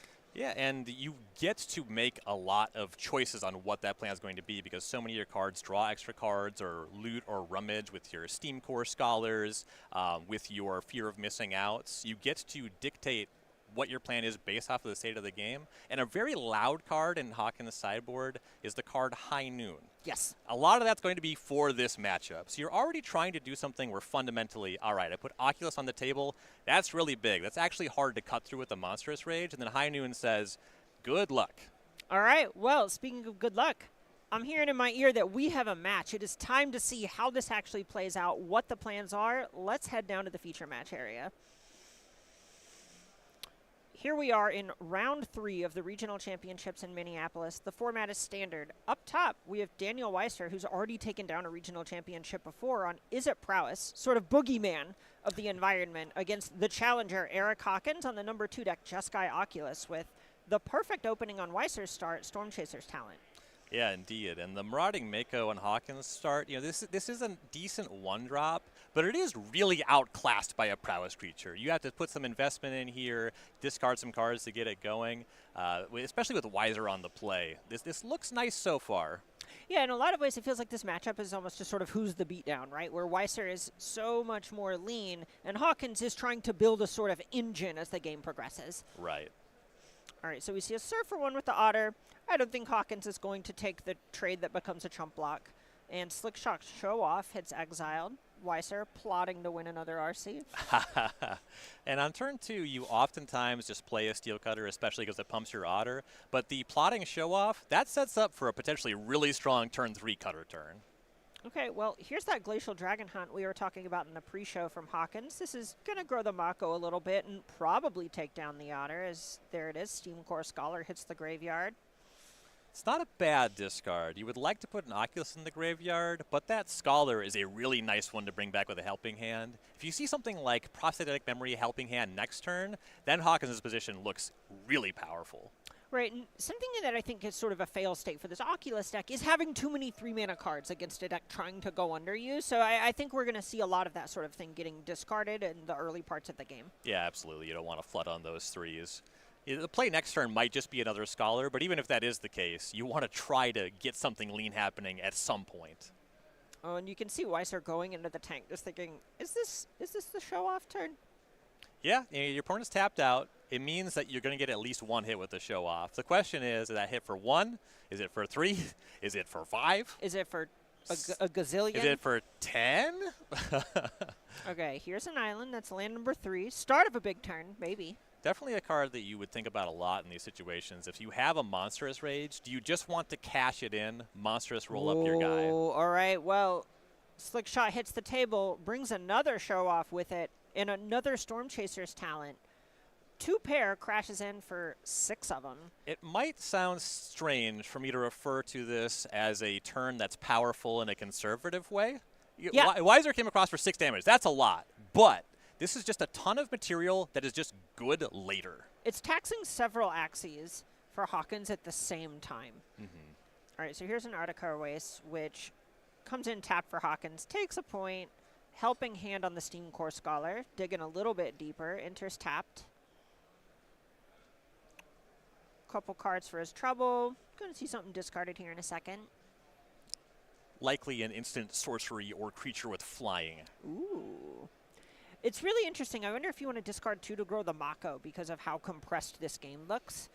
Yeah, he does have a lot of cards in hand as well, and you can't take them with you. Right. If you don't have a removal spell, making a 4/4 Mako, you could even see the Dragon Hunt get flashback. Ooh, yeah. Harmonized. Excuse me. Excuse me. If that's what you're doing with your mana, only answering one show off and having no flying blocker for the other, I think that's a really scary position for Hawkins. No, you're totally right. I mean, it's hard to check both of them. Right. Absolutely it is. And when it comes to these Jeskai Oculus decks, there are 4 main deck Torch Tower. There's 2 red mana available. You would kind of really want to have exactly that. Okay, well, it looks like Helping Hand number 2 is exactly not what Hawkins wanted. That gets discarded to the Scholar. Mako up to 3. Torch the Tower at one of the show-offs, so that one's going back to exile for good. Makes a lot of sense to do this at sorcery speed. You do not want to get caught by a Monstrous Rage when you make that play. Or I think there's a Spell Pierce, the one of the perfect number in Weiser's list. All right, Mako crashes in for a few points. Hawken knows he's not winning this in the declare block step. A lot going on with this untapped Spire Bluff Canal. If you're Weiser, you have to pay a little bit of mind to a potential Torch the Tower on your show-off, but also Hawkins cast 1 at sorcery speed already, and that's really when you want to do it. I think at this point we're seeing Into the Floodmaw being represented from Hawkins. The Paying the Life with Battlefield Forge kind of implies it's not a red card. Right, that makes a lot of sense, and there are 2, and that one's not going to care about a Monstrous Rage. Right, exactly. It's something where maybe he's just not playing around the Spell Pierce, can't beat it anyway, right, and is saying, okay, if I'm dead to that card, let's just go ahead and have this be solved and move on. And Hawkins down to 10. So that's easy Slick Shot show-off damage range. It's not hard Otter token damage range. Sure. We could potentially do that with the Otter this turn. It involves some number of Monstrous Rage, of course. But this turn is really potentially scary from Weiser. Right. We've seen Weiser really commit on the decklist sheet to being the aggressor in these positions. And let's see how he's going to do it. Monstrous Rage on the show-off, sorcery speed. And the question is this a test, or does if Weiser had rolled up with Spell Pierce, I think that he might have moved a little faster. So this is likely just saying, all right, what do you have for this one? Okay. So we see the Monstrous roll. Connects to the show-off. This is an attack for 8 with the Otter in the show-off at the moment. Any additional instant makes this lethal. Scariest opt you've ever seen. All right, here's that Into the Floodmaw. If there's a Spell Pierce here, I think it would already be on the table. Yeah, I don't think he would be tanking over the You're Dead Spell Pierce. And he was thinking about Monstrous Rage number 2, making the Otter get a bit bigger. So a little prowess math. The Monstrous Rage on itself on a prowess creature, that's 4. The previous spell is 5, base 1, so that's 6 for the Otter here. All right, we see Hawkins fall to 4. But he is untapping a couple of blockers. At this point, and 2 Monstrous Rages being gone, it sounds statistically harder for Weiser to push through now. Yeah, Hawkins getting through that turn is a really big deal on that side of the table. I also want to draw attention to the fact that there was no 4th land for Weiser. And you might think you're getting flooded at that point, but what it really means is that 1 kicked Burst Lightning is very unlikely going to be an avenue out of this game for Weiser. It's going to be 2 Burst Lightnings with your opponent at 4 with this much mana. You also need to hit land drops to convert that Storm Chaser's talent into actually being meaningful extra material. Right, and every turn that Hawkins is untapping with starting starting with 5 power here. You just don't have that much time to spend 4 on for future turns. Right. There are so many ways of, say, Fear of Missing Out and Prophytic Memory being a ton of burst damage from hand. Oh, yeah.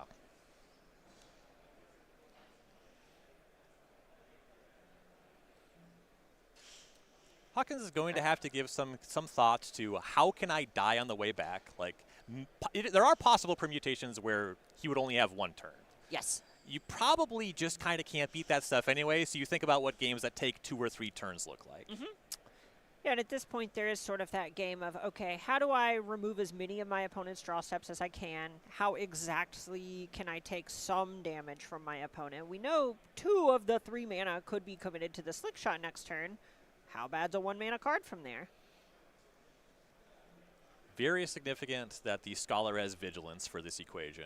Okay, and look at this. We're going to see that Dragon Hunt get flashed back. And notably, I had not caught how many Pain Lands Hawkins has in play at this point. It's pretty hard to cast spells at the moment. Oh, yeah. Now we're at the range where 1 Burst Lightning plus Hawkins casting a spell with his lance is lethal. That fast land there, that'll help things a little bit, but there's no access to white mana without Pain, and there's no more game. Ooh, all right. Otter down, but Hawkins joins it as Slick Shot Show Off becomes monstrous with the 3rd Monstrous Rage, taking us to game 2. And the Oculus deck, it is one of the decks that has a reasonable plan against the Prowess deck. I think that play draw is pretty significant here. Yes. Wiser with the play and really capitalized on it with those Monstrous Rage. Right, that was a spot where we also just saw Hawkins struggle to really just stay on the table. I think that showed that cards are not the way to actually attack this as a Prowess deck. Looking at the sideboard, what is Wiser trying to do? I know you've played a lot of this as a Prowess deck. Yeah, so when it comes to this matchup, I take a pretty light touch. Stuff like Torch the Tower is kind of reasonable. In a situation where your opponent lands Prophetic Memory and then plays one of these 3-drops that immediately draws cards, you want to kill it immediately. You got to kill that Steam Core Weird before it becomes a 4/4. Sure. So you want access to a little bit of that. I don't think you're going up, but you're laterally shifting Torch the Tower as a higher priority than Burst Lightning because of Helping Hand. Then there's some other stuff. The 1 copy of Ghost Vacuum, you don't want to go heavy on that. I like the 1 copy. You can push back against that Helping Hand stuff. And the Lithomatic Barrage, that just being a clean answer to an abhorrent Oculus, that's a big deal. Right, and we talked a lot about Spell Pierce in that last game. Was that a bit? Is this something that Wiser should be looking at here? I feel like going up on them is tough. You refer to the 1 copy as perfect. It's really awkward when the card you're trying to Spell Pierce costs 1 mana. Right. How often are you actually going to catch the Helping Hand? There's games, but then there's also spots where you have those Slick Shot Show-Offs and you actually can't cast your spells because too many of them are Spell Pierce. There's a lot going on with that. I like a light hand with Countermatch in this matchup. And another card that's a little mopey, it's for the mirror, but Fiery Annihilation is a card that deals 5 damage to a creature. Several damage. Looking at the other side, you had talked a little bit about High Noon going into the match. That's something that I think we can assume is going to be brought in here, but what else looks good on Hawkins' side?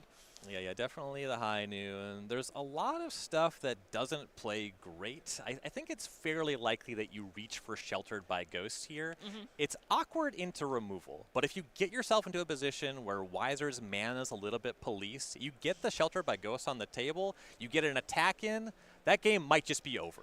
It feels like it lines up with a lot of the sort of engine-y, growing a snowball sort of thing that Hawkins is doing in this matchup, that's maybe just a better thing to pair with a Marauding Mako than just a couple of more counters or something. Right, and it's a little bit mopey, but the card Exercise, the flexibility, and this is a matchup where it plays. It's not great, but it does answer Corey Steelcutter, and that matters a lot. And if you like Corey Steelcutter and a bunch of cards like that, you're going to want to head over to StarCityGames.com and pick up your Tarkir Dragonstorm cards. Yeah, this set has been massively successful. Local game stores here, they've already had to reorder. Get your hands on the set today. Corey Steelcutter, certainly the story of the tournament, so far into the weekend anyway. But you see Voice of Victory there. That's another card that's showing up a lot in Standard and other formats. I haven't seen what people are doing with Mox Jasper yet, but it's going to be something. Yeah, it's cool. I think Mox Amber really showed us that it's more of a win and not an if. It says Mox. Yeah, that's it. That's all there is to it.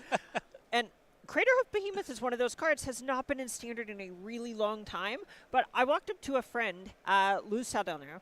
He ended up doing well at the last regional championship. We're talking between rounds. He lost round 1. He walks up to me and goes, I lost to a deck with 4 Craterhoof Behemoths. It was awesome, and high-fived me. As I recall, he recounted that he lost to a turn 3 Craterhoof Behemoth in Standard. It was collected within a cage, if you will. All right, so you're going to find this and more at starcitigames.com/MTG-TDM. Definitely going to want to pour over the deck list from this event. People getting pretty creative with how large Standard is and how many powerful cards. You know, we're going to talk about Corey Steelcutter a lot this weekend, but Collector's Cage, like the amount of rate you get for 2 mana on that card. Yeah, I'm a pretty big cube enthusiast. That card's been too strong for a lot of my cubes. That card is not messing around. No. There are a lot of times where it's not necessarily about trying to have single sets, blow up a format or anything, but having cool cards to reach to that make you think about new ways to play with your other cards is really the name of the game. I also like that angle for this weekend. With Collector's Cage being a non-creature spell that obviously cares about creatures, the angle to attack that deck, not really abundantly clear. Do I want to Spell Pierce it? Do I want to Torch the Tower? Yeah, I think so many players are basically trying to go really lean with a bunch of their removal, and that deck is really good at going over the top whenever it has its perfect draw. And then at other times, it's able to kind of beat up on some of the really efficient removal by just growing its creatures. It has a bunch of 3 mana, make a 3/3, and I'll put a counter on it. Your Torch the Tower is blank now. Right. And we're watching 2 decks here that are trying to put a lot of power and toughness on the battlefield really quickly. Nothing approaching turn 3 Craterhoof Behemoth. That is one of those things, you keep saying it and just going, that format has to involve Sol Ring or Gaia's Cradle or something, right? Right. All right. Players look like they're pretty happy with their 7s going into game 2. Hawkins on the play, kicking us off with Spire Bluff Canal into that Marauding Mako we saw last game. And the Mako, it got in for some damage. It's definitely a bigger deal on the play. Yes. It's interesting. You ask the question, what is more valuable, Marauding Mako or 1 mana prowess creature? Obviously, I'm a big prowess guy. I'm going to say the prowess creature, but it's not just fully me blowing smoke. All right, well, here's Monastery Swiftspear. We saw the prowess creature win that fight last round. We're going to see it again. Fear of missing out hitting the table, discarding a Bored Oculus, but no white source in play yet. Not yet, but doesn't have to show up until turn 3 to just totally swing the game. Okay, Mako serves for 2. Possible that the basic mountain is telling on the mana-based situation. But this is a deck that is, we'll say, decoratively Jeskai. It is mostly an Izzet deck. Right. And notably, that Fear of missing out, let's look at another card. If we're missing the white source, we're missing the helping hand. We're a little bit closer every time. All right, well, here's a basic from Wiser. Island into Sleight of Hand, going to grow the Swiftspear. The texture of this game, both with Wiser on the draw and with Hawkins having the 1-drop, 2-drop, Sleight of Hand is not how you want to catch up. You would ideally like to be plotting or casting a slick shot or getting a cutter on the table right now. This is really nice, though. Ghost Vacuum, attack for 3 with the Swiftspear. How perfect is that turn 2, right? Yeah. If you're going to do something that's not the A plan, the one of Ghost Vacuum, that's kind of ideal. That card's really nice, actually. It's one where it kind of hedges as being a hate card and a go-long threat.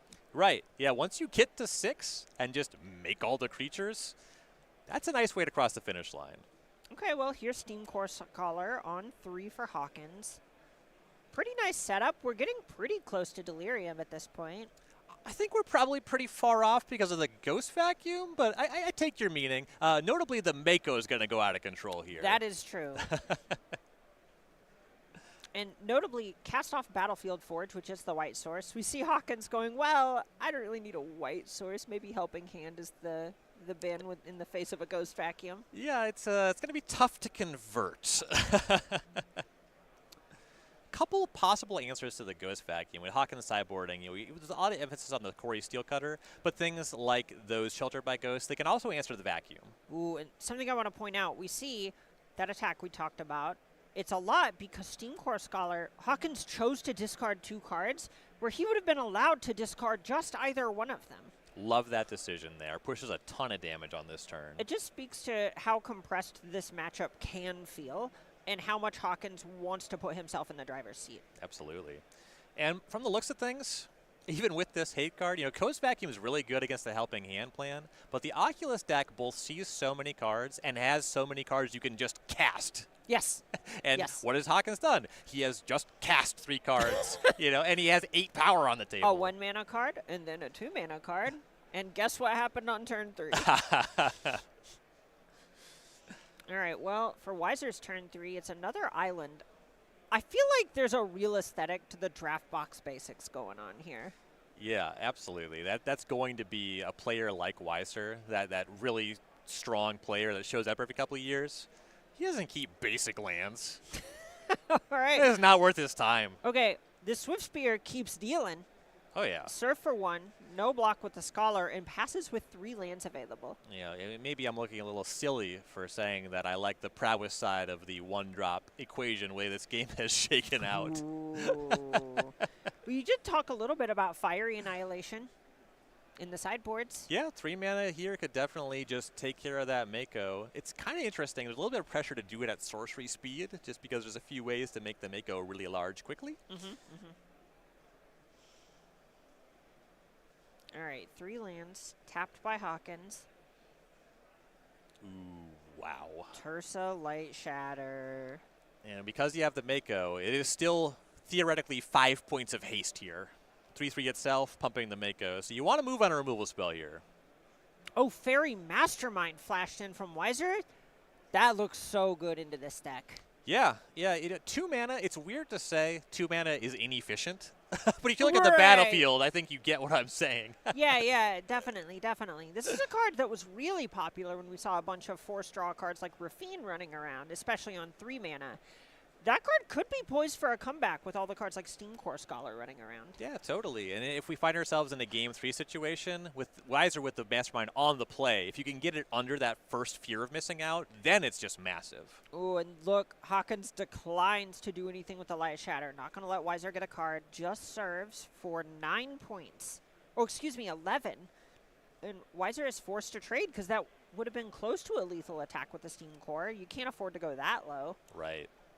And the Prowess deck can do a lot of damage in 1 turn. Starting from 1 Prowess creature with 2 blue sources, I feel like 15 is a little outside of the range of possible. It's really tough at that point. It is hard to imagine when there aren't any cards like Frantic Search or anything that are you gotta kind cheat. of free. Yeah, exactly. All right, here's River Pyre Verge. That's another red source.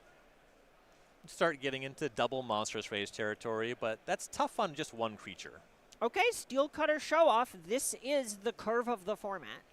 Yeah, getting more Prowess bodies on the table. Pretty notably, he has to leave them back as blockers. All right, Hawkins shows a couple Torch the Towers. These are professionals. They know where we're going, and it's game 3. I've traded my creatures for removal before. I know when I'm in chump block territory. All right. Sometimes you just know when your face is the thing that's going to break your fall. You know? it's pretty tough. All right, so going back to the sideboards for just a second, do you think much is going to change in how these players are positioning themselves? I know you really emphasized play draw in the first game. Yeah, and you got a little confirmation on how the players sideboarded. Weiser there presenting multiple sideboard cards. The Ghost Vacuum I don't think was surprising, and to the extent that the Fairy Mastermind might have caught Hawkins a little bit off balance, it's not like the cards that are good against the rest of Weiser's deck are bad against Fairy Mastermind. Right. You still want your Torch the Towers, your removal spells. So there's not a lot that changes here. Like your play draw plan, I think that there's a lot more pressure on Hawkins to have the early powerful helping hand. So you can't realistically board off of it to be like, well, you have the Ghost Vacuum. I guess I'm going to pivot. Your spells just cost too much. You got to at least have that option for yourself. Well, if you want to stay up to date on how to play all kinds of matchups or even come out to one of these events, you're going to want to sign up for the Star City Games newsletter. Yeah, get your hands on all the information of all the SCG Con tournaments, regional championships. We're coming up on Hartford. Definitely going to watch the format between now and then. I don't know that the representation of Izzet this weekend is sustainable. Right. This is something where it feels like players have a lot going on between now and then to figure out what the format is really about.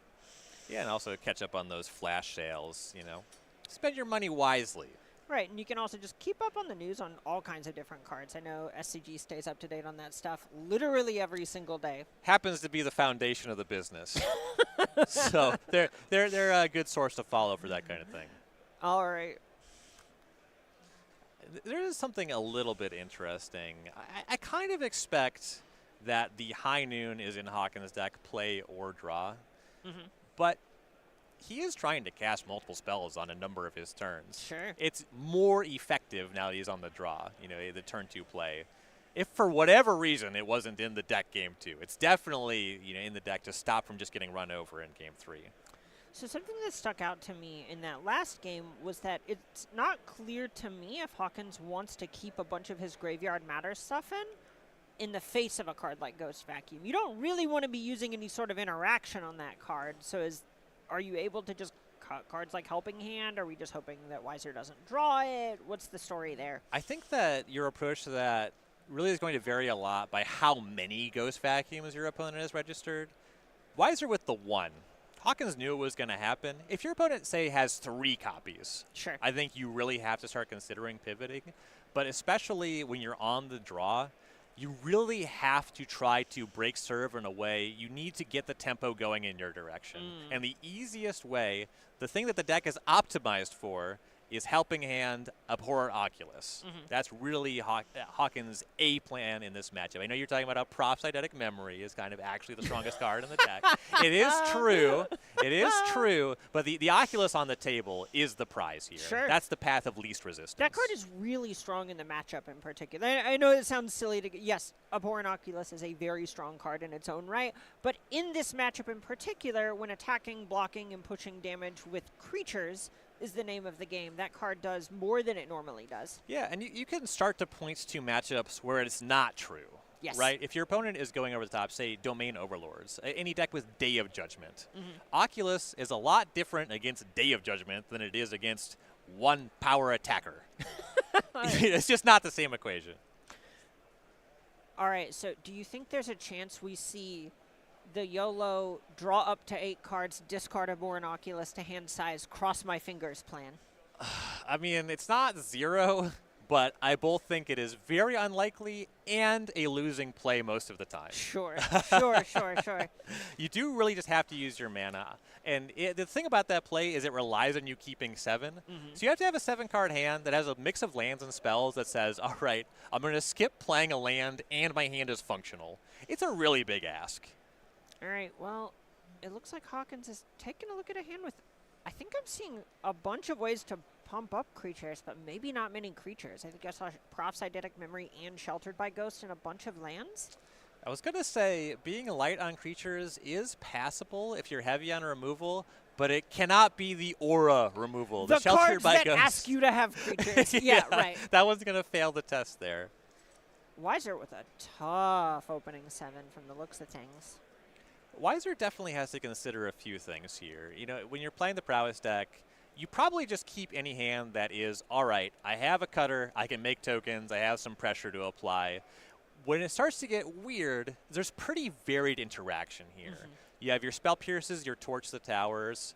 If you have a hand that has a little interaction that's pretty light on pressure, and maybe you have something like Stock Up, which is the card that's telling you to keep, you have to ask yourself, do I even have time to cast Stock Up?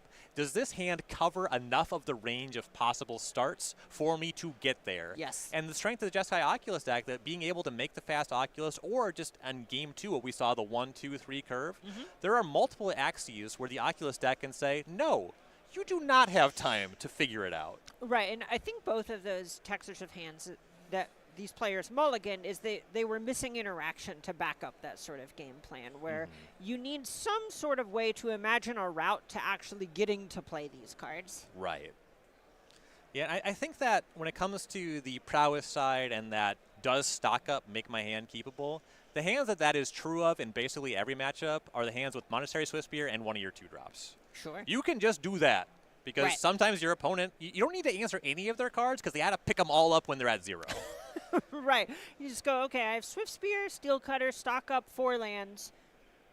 it's hard to feel that bad about that opening, even if your Steel Cutter isn't doing anything till 4. Right. It's like, well, I can imagine a better hand, but also I won't have to on turn 3 when I cast my stock up and my hand becomes better. Yeah, stock up is going to let you look at your Molda 5 and take the 2 best cards.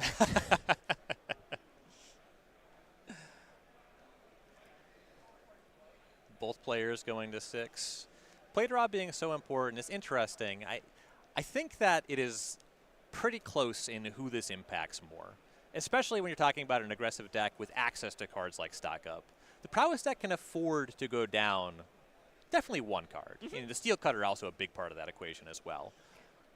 I think some of it comes down to how much velocity a 5 or 6 card hand has versus how much of it is cards that I would refer to as not exactly dead ends, but cards that don't go anywhere else or ask you to keep having more things. Monastery Swift Spear, a lot of your prowess cards kind of fall into this camp where those cards are only as strong as your hand sometimes. And if you don't have much going on in your hand, it becomes real apparent that a 1-2 is not that hot on turn 3. And even if you're getting your free attacks in, you're still just putting your opponent to 15 or 16. Right. Yeah, we saw Hawkins at 15 last game, and it was a tall order to finish from there. Looks like Weiser is trying to figure out, he wants to keep this hand. He's either putting back a land or an Into the Floodmaw. And that's a really tough choice. Yeah, I spotted that Into the Floodmaw in hand as well. Into the Floodmaw is either backbreaking, turn the game around against your opponent Oculus, or if you have an unsummon effect and you don't cross the finish line, you've kind of mulliganed again. Yes. You've gone down a card in that exchange if the game goes long enough to realize that card advantage. All right, well, Hawkins doing a bit more card disadvantage and realizing that he needs to go to 5. I will say that there is more pressure on the Oculus deck to mulligan here. That 1, 2, 3 curve in Hawkins' deck, that involves exactly Marauding Mako. Yes. There's not a second 1-drop. And then also as you mulligan, the Mako becomes one of your cards that you can more freely put on the bottom. Just make sure you have interaction and or that early Oculus draw. Right, even looking at Hawkins' deck list, you end up in a spot where it is hard to play a far more reactive game whenever you're mulliganing this much because you run out of cards and you're not actually closing the game. We saw the texture of game 1 was Hawkins playing from behind a bit, having some okay interaction, but at the end of the day, not really being able to do anything with those points of interaction. Got Weiser down to, 10, 12, something like that before he died and didn't really have much else to do. Right. This is small, but it's not nothing. If you cast a Fear of Missing Out and you're empty-handed, you just draw a card. Oh, yeah. So that's kind of nice. Call that the Rick Smatty rummage. All right, call this Spire Bluff Canal, Monastery Swift Spear, Hawkins at 19. I'm just going to say it. I'd be happy to watch that start all weekend. Oh, yeah. I shouldn't, but especially if it's the OG Tarkir Monastery Swift Spear when Tarkir Dragonstorm is the new set. It just feels right. Ooh, yeah. Also, big fan of Kaladesh Spire Bluff Canal, an aesthetically beautiful card.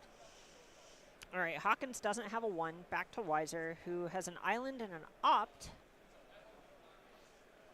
Draft box ops for Weiser. Also a very appropriate card selection. All right, well, not so draft box serve for 2. Hawkins 17, a mana being held up for Weiser. Ooh, and a Fastland finishing Hawkins' colors. That's pretty nice. Will not be taking pain from these lands. That's significant. We'll find out what the spells are. And this start here, it might look like Weiser is just kind of limping into the game.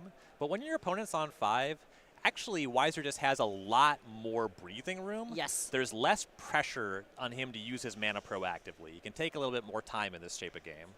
Okay, well, here's Fear of Missing Out from Hawkins, figuring out what he wants to discard. It just hit me, the flavor of Fear of Missing Out being the agony of the card you discard. Yes. I just never got that. Oh, look, I understand the name might be a little silly, but the story's there. I love it. All right, exercise the discard. That's out of the sideboard. You can see Hawkins saying, I cannot afford to just sit back and play a super reactive game here. That was one I kind of called out as being moping and sideboarding. It makes sense to bring it in. I love Hawkins. I drew a sideboard card.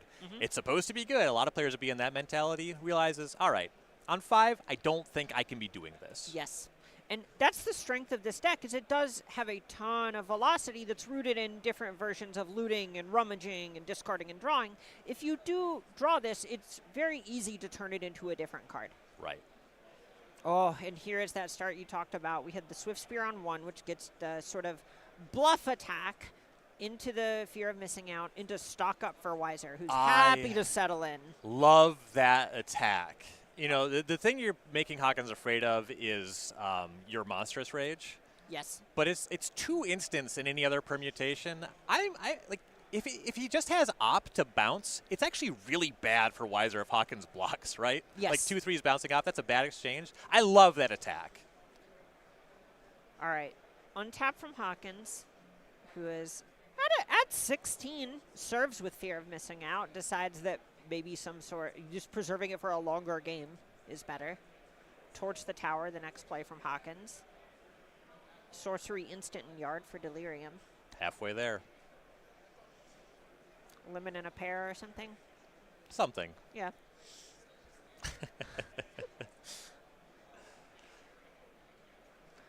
All right, 4th land for Wiser. Drake Catcher out of the sideboard. This is a card that has been showing up a lot in these decks this week. Yeah, this is a card that largely is there as a 3 toughness prowess creature in the mirror. It's really difficult to deal more than 3 damage with 1 spell for these red decks. So it's going to play here. Ooh, and into the Floodmaw from Hawkins. That's pretty loud to me. Yeah, that feels a little desperate. You know, the player Mold of 5 used the Unsummon, and the Drakecatcher is a card that can start to spiral and run away with the game. If Wiser were able to connect and just start making Drakes, that's just going to take it, right? Okay, and we see Steam Core Scholar on 3, so it looks like a lot of what Hawkins is really prioritizing in this spot is mana usage. Yes. That makes me wonder if from this plan, or this point rather, Hawkins is just trying to loot away a bunch of lands to sort of make up the disparity in cards he actually has. Right, absolutely. Yeah, just not getting flooded. Everything costs fearless. Yes. You might hit a point where you want to cast 2 spells, but they can cost less than 3. I think that a big thing for Hawkins, too, is as this game has progressed, he's starting to sniff out what Wiser is holding in hand. Right, so there's Drakecatcher there, no additional creature played. There was that attack that signaled Monstrous Rage on an early turn, and kind of the proactive play on that into the Floodmaw is also kind of checking, do I think you have Spell Pierce? Okay, well, we see 2 lands get bent from the Scholar, and then Drakecatcher the only play for Wiser at this point. A little bit notable now that Wiser is hanging tight with 4 lands. The Prowess deck doesn't have these rummaging and looting effects, and it does have stock-ups. So you can be pretty confident that it's a grip of spells over there. Yes, and there's a spot where even hitting land drops in the Prowess deck isn't that bad whenever you have cards like Storm Chaser's Talent in your deck that are really mana-hungry. Yeah, we saw part of game 2 being, you know, there's this talent on the play. Never going to have a window to spend 4 on that. So you want to have it ready if it comes up. Okay, back to Hawkins with another fear of missing out. Discards Tursa Light Shatter. I believe Hawkins is delirious now. Creature, instant, sorcery, land. Checks out. The easy 4. The usual suspects, if you will. Yeah, I will. Yeah, me too. I like to, you know, from time to time. That delirium, it makes it clear that the fear of missing out is a little bit more valuable. Also, playing fear of missing out over the Tursa, Hawkins is either holding or suggesting to Wiser, I have something to do with this red mana here. All right, we're in the combat step. Fear of missing out and Steam Core Scholar are in the red zone. Fear of missing out is targeting itself. There's an untap. Vigilance the hard way. Good chance it just turns sideways again, though. Right, it's a spot where if Wiser doesn't cast anything, you're probably pretty happy to just kill the Drakecatcher like this. Yep. Or you're getting damage in. You can be relatively confident that Weiser is not just sitting on more threats right now. I like how Hawkins has really pivoted in what has to be a low resource game for him and figuring out, okay, how can I actually squeeze every point of damage out of these cards? You invoked the question, who's the beatdown earlier, and this navigation is saying, I am kind of. Yeah, right, exactly. It's going, I don't really want to do this, but my cards, dog will hunt. I have a tenuous hold on currently being the beatdown. All right, here's Burst Lightning from Weiser, targeting Fear of Missing Out. Hawkins into the tank. Notably a 4th toughness on the Draycatcher. Notably means that Fear of Missing Out won't have another chance to attack if this damage just goes through. All right. So 2 points coming across to Weiser, down to 12.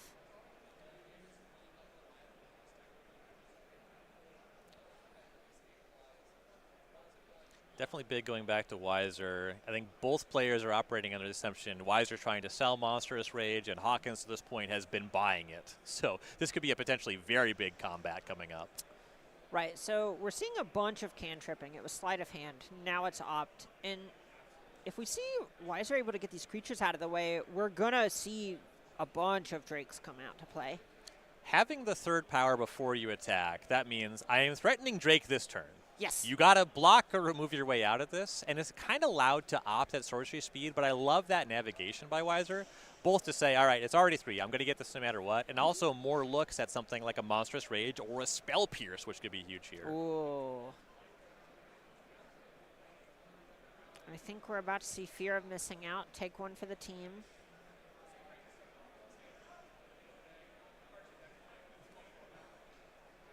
You really don't want a Drake to show up when a 2/2 flyer is your... Right, it's really tough. I do not envy Hawkins' position at this point. Yeah, like the block doesn't feel good and the no blocks wouldn't feel good either. Oh, is this no blocks?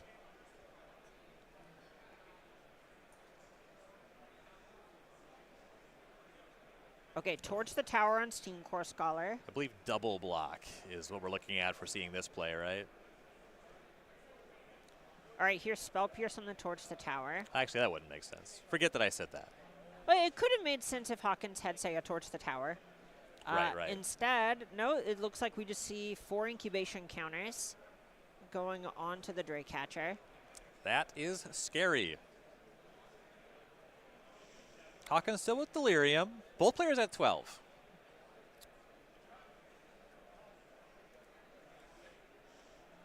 I love Draycatcher. I did a lot of work on that card. And, It's very cool. I love it. I love finding the way to represent horse girls in Magic. You know?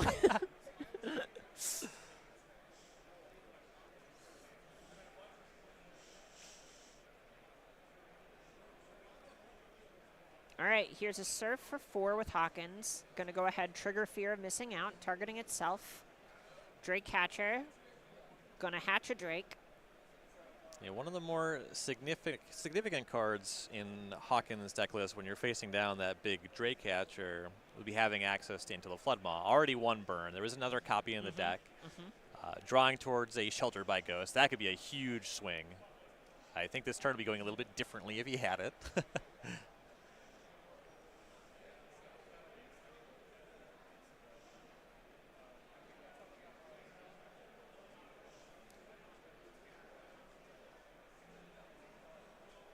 And this is a tough block on Weiser's side, I think. Yeah, here's just the block on the Steam Core Scholar. Taking the easy route here, deciding to not risk anything against the fear of missing out again. Yeah, some of the calculus here for Weiser is thinking, it's good for me to block in terms of your clock, but the question is, how quickly do I have to end the game? Right, life totals are pretty close at this point, and battlefields aren't off parity. Yeah. The fear of missing out attacks for a lot. Ooh, okay, so here's Helping Hand, recurring the Steam Core Scholar. That's a pretty big mana swing at a point when Hawkins is really prioritizing not having to commit any of the low number of cards that he has to being land cards. Yeah, absolutely. And these extra looks, yeah, especially, you want to be discarding, if Hawkins is flooding, discarding lands is good. You see it actually play out that way. And that Marauding Mako, the game's not going to be about that card. And cycling 2 is actually a fairly steep cost, so this discard makes sense. But those extra looks really help him try to have an answer to this Drake Catcher and or make sure he can actually cross the finish line. Okay, well, here's Opt from Weiser. While he thinks about this, I also want to call out that once again, Hawkins chose to discard 2. Mako. Oh, no, he did not. Excuse me. He discarded Shivan Reef Mako, and then the Helping Hand resolved. Everything makes more sense now.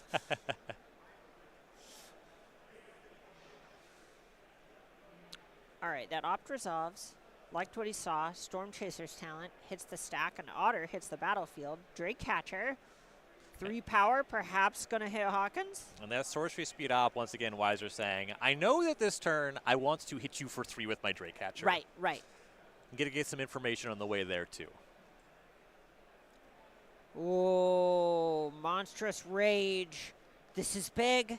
If this gets through, it feels like this is the moment of this game. It makes a lot of Drakes. It's also a huge chunk of damage.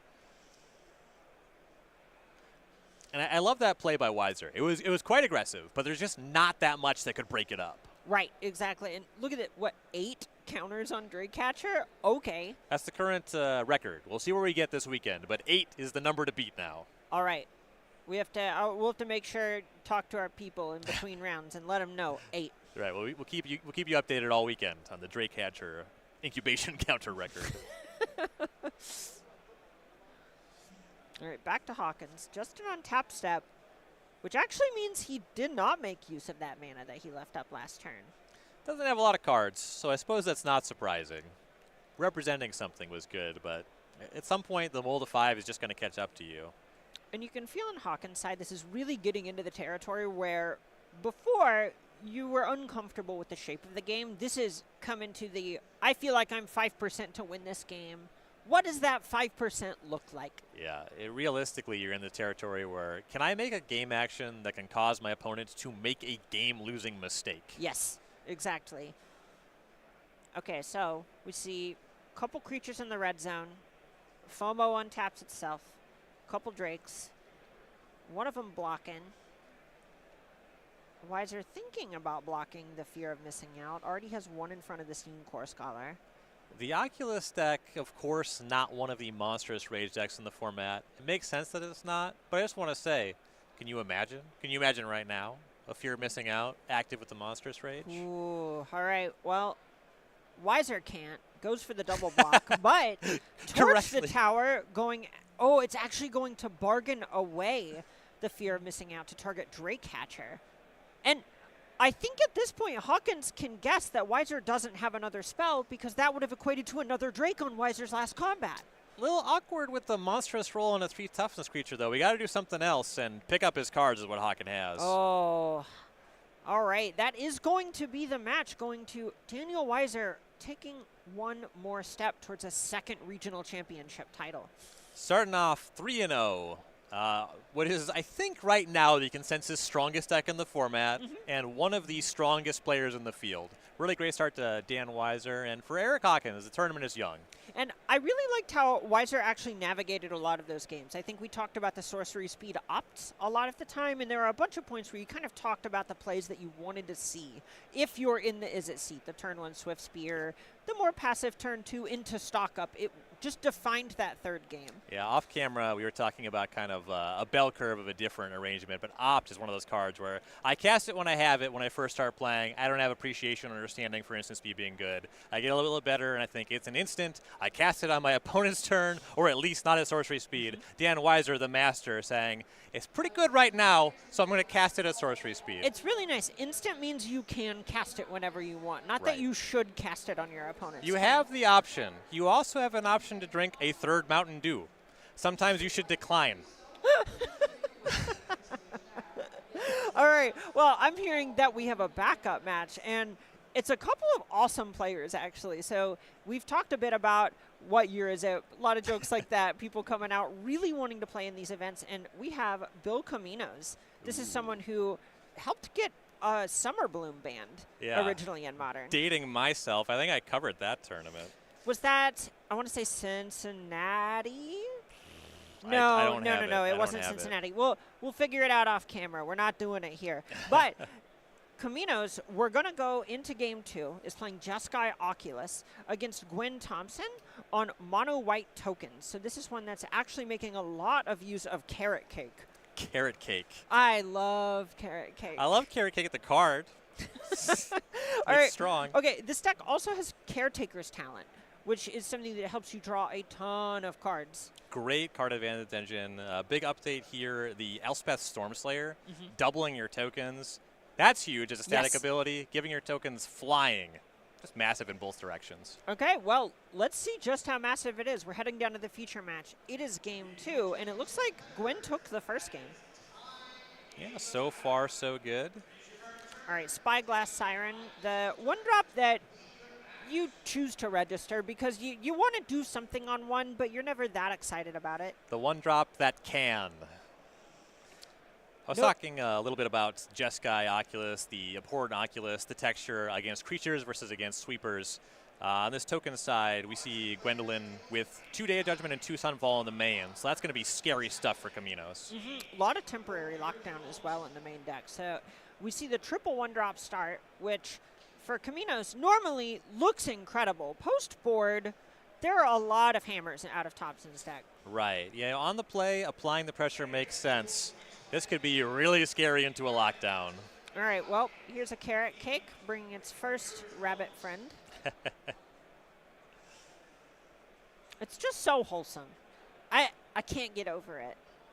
Yeah, carrot cake gaining 3 life. Would you believe I have lost to that Yes. a fair amount of time? I played a lot of this card in Bloomborough Limited internally and really love it.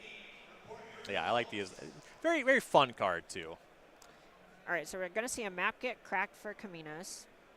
We see that Steam Core Scholar on top, and then first into the graveyard, Mako gets a counter. Little telling that the white source was tapped for this. It does not look like we're running into a helping hand immediately. Still possible with another land. And this just speaks to basically being an Is It deck with a white card. Right. Ooh, we see a very fast chump block from Gwen in front of the Mako. Spyglass Siren does get a point on Thompson, falling to 18. Yeah, love that block from Thompson. Whether it's lockdown now or sweeper later, that token's not doing anything, right? Thompson is not trying to be the beatdown in this matchup. All right, lay down arms, goes after the Mako. Something that's fallen off a bit, but when it does show up, it's really impressive. Yeah, if you can convince yourself to play enough planes, it is just a really clean one-mana removal spell, and that exiling a big deal against these helping hand deck. So there is the helping hand from Caminos now on the following turn. All right, Scholar comes back tapped. Caminos picks up a couple cards, puts one Oculus down in the graveyard. That tracks. Counter on the Mako. Land number 3, which I think was missed last turn. Yes. All right, Carrot Cake gets sacrificed. Thompson gains some life. Going to do a little bit scrying, a little bit of make a chump blocker. There was a chump block last turn. You kind of expect it again this turn. Yeah, if you're doing it in response to the attack declare, you got to assume that what Gwen is really trying to use that card to do is give her the time to hit land drops. Ooh, okay, so an impended Overlord of the Mistmars meets Disdainful Stroke in from Camino's sideboard. I definitely like that play from Thompson. You know, even if she has access to a Day of Judgment, it's not necessarily the one that you want to have countered, right? The Overlord represents blockers, but the material so far has just been using to chump block, you know? Those ones are more valuable. They do have 2 power and they fly. Ooh, this is just an attack for 5 from Caminos. No land drop, no other spell. Troubling if you're in the I want to tap all my lands for 1 spell every turn deck. It's troubling, you know, that this Disable Stroke was cast. You got to believe there's more of the same coming from that. Okay, Beza, not bad. Another reason to chump block aggressively. Right, so that's Beza the Bounding Spring doing a bunch of the pieces of timely reinforcements as it enters the battlefield trigger. So that's going to be a little bit of life gain, a little bit of make some fish, maybe a little bit of draw a card. Oh, it looks like the trigger's on the stack. So some of this could end up being impacted. All right, so get lost on the Beza itself means that Caminos has 3 cards to Thompson's 3 cards. So no little bit of card draw, just a little bit of life gain and fish. Yeah, makes sense. It's also only so many things that you're going to use that get lost on. All right, gonna go ahead, see Gwen sacrifice one of the maps that the get lost gave her. Draws a land. Got the card anyway. Yeah, not bad, not bad. You also definitely want to aggressively use these maps. I mean, just in general, the map token is something you want to get going, but it makes a lot of sense for your temporary lockdown deck. All right, here's Tersa Light Shatter from Caminos. Yeah, once again, using the white mana aggressively, at this point, it makes a ton of sense because Caminos just does not want to overextend that much further into a sweeper. All right, couple trump blocks, and 3 comes across. Really showing how good this mono white deck is at sludging the game up. Life total still high for Thompson. Caminos, save 1 turn, has cast a new creature and attacked with it every turn of the game. Yeah. All right, here's that Day of Judgment. With 2 back for a potential Spell Pierce. And for some people, that still counters the card. Wouldn't stop me. All right, back over to Caminos, gonna untap. Oh, Chandra. That's a good one. Ooh, sliding onto the battlefield. That is Chandra Spark Hunter. Not bad. Gonna go ahead, create a vehicle. Chandra gonna get on the cycle. Chandra representing turn-over-turn value and also being a card that is not vulnerable to Day of Judgment. Yes. Not fully vulnerable to Sunfall. There's a little bit more going on in that equation, but it's pretty good against Sunfall too. All right, well, it looks like Gwen has some haymakers in Caretaker's Talent into another Impended Overlord. Okay, Chandra's a little bit vulnerable against this too. Yeah, no, that is a lot of mana worth of development. We're going to see a card drawn for the Caretaker's Talent. It is 4 power flying right away from the Overlord. You get that talent up to level 3. Woo. Woo. You got yourself a stew going. Oh, yeah. Carrot cake and rabbit stew. Yeah, oh, we were so close. So close.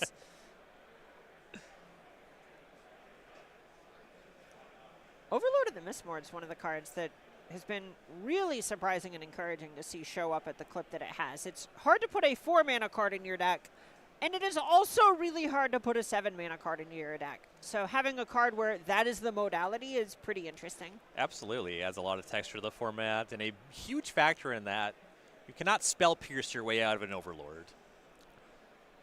All right, so we're going to go ahead, see Chandra crew up a vehicle. Gwen takes the trade. Yeah, in general, we've seen Gwen consistently, aggressively just block and trade material, and you don't want to get that low. Whenever you have a Caretaker's Talent, Fountain Port just gets supercharged. Yeah. Yeah, the turn-over-turn value on Caretaker's Talent, Caminos is going to see a lot of cards. Yes. And can recur a lot of cards, generate value, but the talent just does that every turn with all of Thompson's cards. And you can see Caminos just kind of having the moment of, and that, oh no, it does that too. Okay. And it's still in play, I've noticed. Yeah, right. Yeah, only 2 cards in Caminos' hand. As we go back to Gwen untapping. There's a little bit of access to Destroy Evil in Caminos' 75, and there'd be some incentive to go after a card like Talent there. You probably want some access to that or this lure into the 3rd path on the board. Okay, so we see Destroy Evil go after Caretaker's Talent when Gwen goes to level it up. Finally, a positive exchange. 4 more mana. Another Beza. Bringing a little bit of life and a little bit of, there is a 4/5 on the table. It's one of those games where it's got a lot of text, but 4/5. Listen. You figure it out. Mythic rares with the word elk on them do not mess around. Pretty good track record. Listen, if you want to, among oddly specific classes of cards, it's punching above its weight class. That's a really specific and safe statement, but you are not wrong. That is a mild take. that is a salsa everyone at the table can enjoy. That is appropriate for my home state of Minnesota. All right, so we see map get cracked, target Beza, get lost, on top, Gwen likes what she sees, passes back, 5-6 Beza, and Overlord down to 2 counters, and Prof's Eidetic Memory finally making its way into the feature match area this round. You definitely have to get some counters on your creatures to be attacking into this 5-6 Beza. So that's going to combine decently with this Chandra Spark Hunter. However, we're getting to the point where Thompson can just attack down the Chandra. That's not going to be a problem. All right, so we're seeing Gwen go ahead, finish off Chandra with Beza and a Moth. An insect, excuse me. Thank you. Back to Caminos. That's interesting, because Magic just has moths. Kabuto moth. My favorite moth. All right, Loran comes down, deals with the impending Overlord. That's a positive exchange. Right, I mean, that is one of the sort of questions that Caminos has to answer at this point. The next one is, how do you deal with 2 fish a turn from Gwen? If she never draws another spell, can you beat 2 fish? Can you beat 5-6? Right? Like, the battlefield's already tough, and the fountain ports are going to work. All right, so this is 5, 6, 7, 8 coming across. Caminos about to take damage, but this is kind of a fast clock. How often have you found yourself asking the question, do I want to trade my 2-1 with 1-1 fish? Oof. It's tough. Go fish on that one, buddy. That's the answer is no, I don't want to. No. No. The question is more, am I going to? Ooh, Sunken Citadel coming down for Gwen. I love that card. That's a nice one. Gonna help out with these fountain ports, too.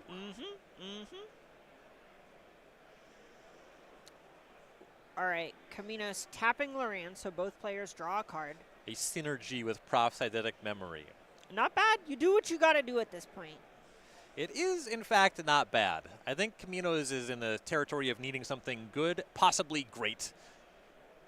All right, so we have reached the point where there is a die on top of the fish to represent how large the school is. That's not a good sign. Well, for Caminos. Correct, yes. Ooh, Fountain Port number 3 has hit the battlefield. And it looks like fishes 1 through 3 hit the red zone with Beza and the insect. And we're getting to this. We're about to enter the stage of the game where there are 2 stacks of fish, each with a die on them. That becomes a really good sign for Thompson, really bad sign for Caminos. Ooh, and I believe that's a Rest in Peace coming down for Gwen. Yep. And a Carrot Cake. Yes, the hand comes across for Bill Caminos. Gwen Thompson with mono-white tokens looking really good against the field, advancing to 3-0. Yeah, I think it's a really smart choice by Thompson here. We saw a bit of Caretaker's talent in Standard when Bloomborough first hit the scene, and players figured out kind of there were different ways to go over the top of the mono-white deck, and there were different ways to effectively go under it, and it kind of disappeared from the format. Sure. But it got some really nice new tools from Tarkir Dragonstorm, the Elspeth kind of being the big part of that equation, and you saw there the white deck kind of made it look easy against Oculus. Yes. Things going so good, so far so good for Thompson, and I like what her approach to this format. Yeah, there's a certain amount of redundancy to it that I think speaks to having a plan and not just individual cards against the format. Right. So I'm really excited to see, as the format progresses, as we get deeper into this tournament, how many decks like this are going to end up shining. Totally, and we were talking about how you can just put temporary lockdown in your deck, but this isn't the starting point for Gwendolyn here. It's, okay, I have a deck built around Caretaker's talent. I have a fundamentally strong and consistent engine, and I also get access to these really high-impact interactive spells against the best decks in the format. All right. Well, with that, we're going to throw it to a break, but we are going to be back in just a couple of minutes with round 4. Don't go anywhere.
Welcome back to the Regional Championships at SCG Con. The format's standard.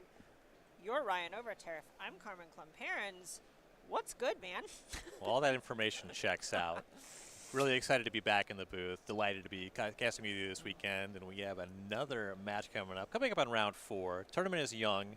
We're still seeing some out there deck lists. And I actually don't know what Corey and Jim covered.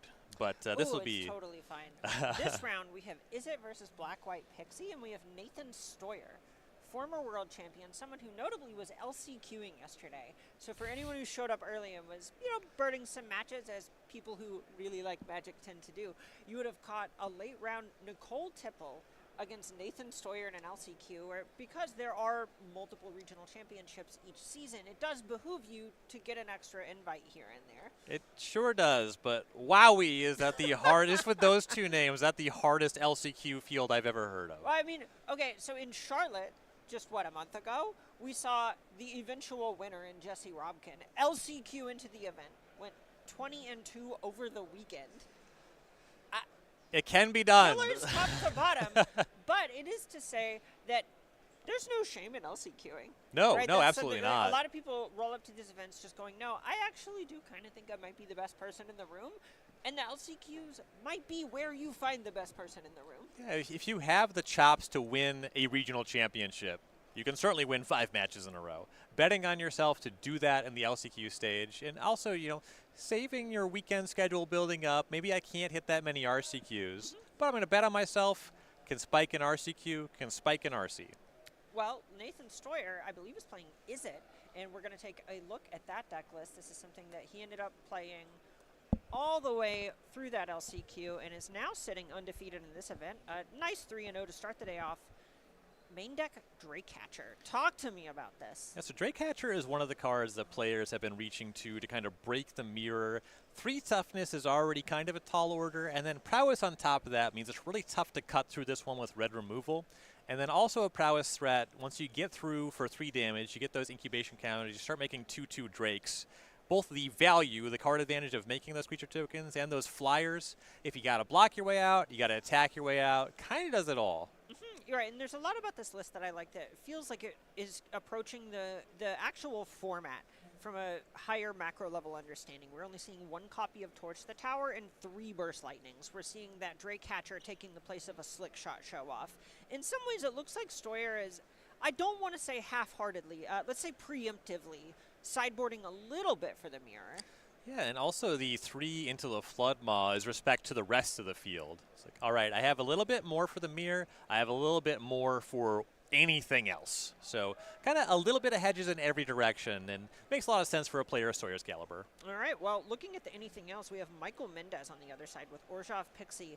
This is a deck that we've seen with a variable number of colors over the last couple of months. Yeah, I think Esper kind of the default. We've seen blue-black. We've seen blue-white. Orzhov really kind of the version that's been taking off recently. In Italy, we saw this being one of the decks that put up a convincing win rate against Izzet. Yeah, and I love these Preacher of the Schisms, these Shieldreds. A lot of emphasis on life gain on the top-end threats of the deck in particular. Yeah, the Preacher of the Schism, also a big thing there. 3 mana, so it can't be temporary lockdown for some of that in the field. 4 toughness for this matchup, for the Izzet decks and the red decks. Shieldred, also a huge player there. Sarah Paragon, that's a pretty nice one too. All right, well, I'm actually hearing that our players are already ready to go, so we're going to go ahead and head on down to the feature match area and see how the sort of metagame adaptations that Mendez has brought to the table this weekend hang against the biggest deck in the room.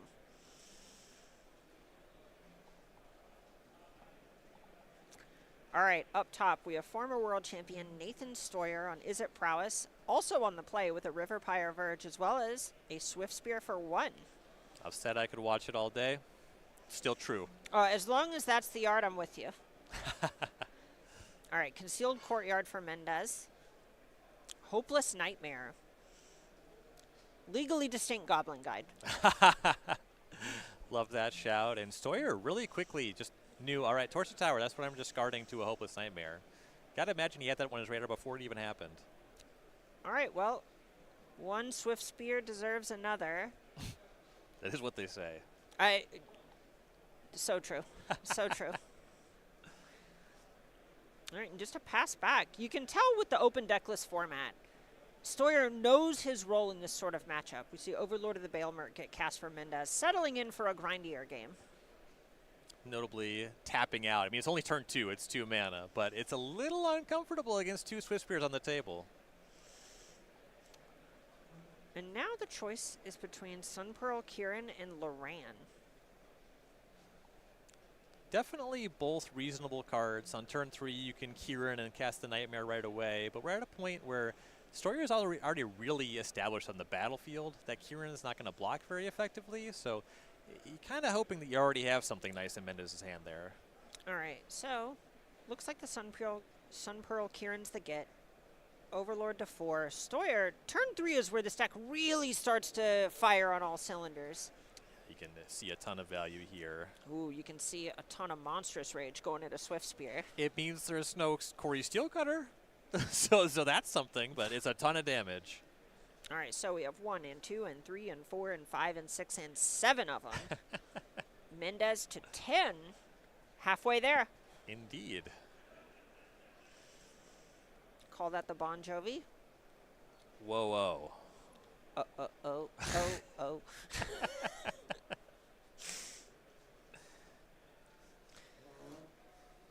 All right. Over to Mendez with a temporary lockdown. Strong main deck inclusion into this field on the weekend. An important one. Stoyer has some access to counterplay in the main deck. We mentioned those 3 into the Flood Moss, and the texture of the hand is going to dictate how aggressively you want to use that. But at 10, it does not take much to get 2 Swift Spears back and come across for lethal. Part of the problem is if you go for that play, it also means that Hopeless Nightmare is coming back, and you have to discard a card immediately. See, Stoyer going into the tank, has the 4th land, and just a pass. And I think just 2 cards in hand for Stoyer. You can see a bit of the frustration on his face. Yeah, and you know, there is the secret thing you can do with temporary lockdown and Sunpearl, Kieran. If you get another Nurturing Pixie or something like that, you do just get to flicker your Pseudo Wrath every single turn. Yikes. It's going to be tough for Izzet to cut through something like that. And the Overlord of the Bailmerk, it's ticking a little bit closer to entering the battlefield every turn. Will not take long for the Orzhov deck to turn the corner. Mendez, once that's a creature, that kills quickly and is really difficult for the Izzet deck to answer. And it looks like Mendez happy to just play a longer game. Shadowy Backstreet tapped, card on top, pass the turn. Storm Chaser's Talent, the get for Stoyer. Huge sight for Sore Eyes. Yeah, no kidding. With 5 mana rolled up, you can immediately buy a spell back. Unfortunately, you'd really want a cantrip or any kind of draw spell in this texture of game. You get something back that's okay. Well, you would, if not for this Get Lost. Ooh, yeah, Get Lost, going after Storm Chaser's Talent after Stoyer sinks his mana into it. Couple maps. One Otter, you know, a 1 prowess creature can deal 10 damage with enough material, but just 1 card in Stoyer's hand. It's going to be tough. All right, well, here is a hard cast Overlord of the Bailmerk, flipping over some cards, including that Preacher of the Schism. The 5/5 already really strong. Oh yeah. The Preacher, a nice pickup. The Lauren, all right, that tracks. You know, one of the ways you could lose this game if it goes long is, you know, there could be Corey Steelcutter stock up. That's maybe the ideal start for Stoyer. So just covering all your bases. I like that pick a lot for Mendez. Yeah, in a lot of ways, it's easy to look at a card like Preacher of the Schism, which we talked about being good going into the game, and think, oh yeah, this is good against this deck. This is not the kind of game where you care that much about that. This is Mendez in the phase of the game where it feels like he's sort of checking boxes. Right. Yeah, the turn 2 Overlord, that one probably would have picked up a Preacher. Sure. The 5 mana 5/5, Colosopy has got it on lockdown. Oh yeah. Okay, so Stoyer, sleight of hand, grows the Otter, Slick Shot Show Off, takes a look at the map, finds an opt atop the library. Drawing the flyer certainly makes sense. Stoyer is just trying to find a way to get that 10 damage as quickly as possible. All right, leaves the opt on top, uses another map, Slick Shot, serves for 3. Mendez down to 7. This is in reach. Yes, it's just 2 spells away, and one of them is face up. Yes. Okay, a draw from Mendez. 5 more with the Overlord. Easy attack. At this point, it feels like Mendez is looking for something else. There's a Sun Pearl Kieran. That's the second one. The flying blockers, that is significant. You gotta worry about monstrous rage. Ooh.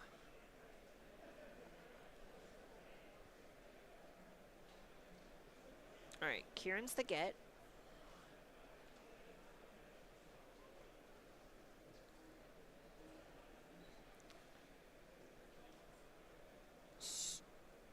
Stoyer trading out a token, chumps the Overlord with it, excuse me.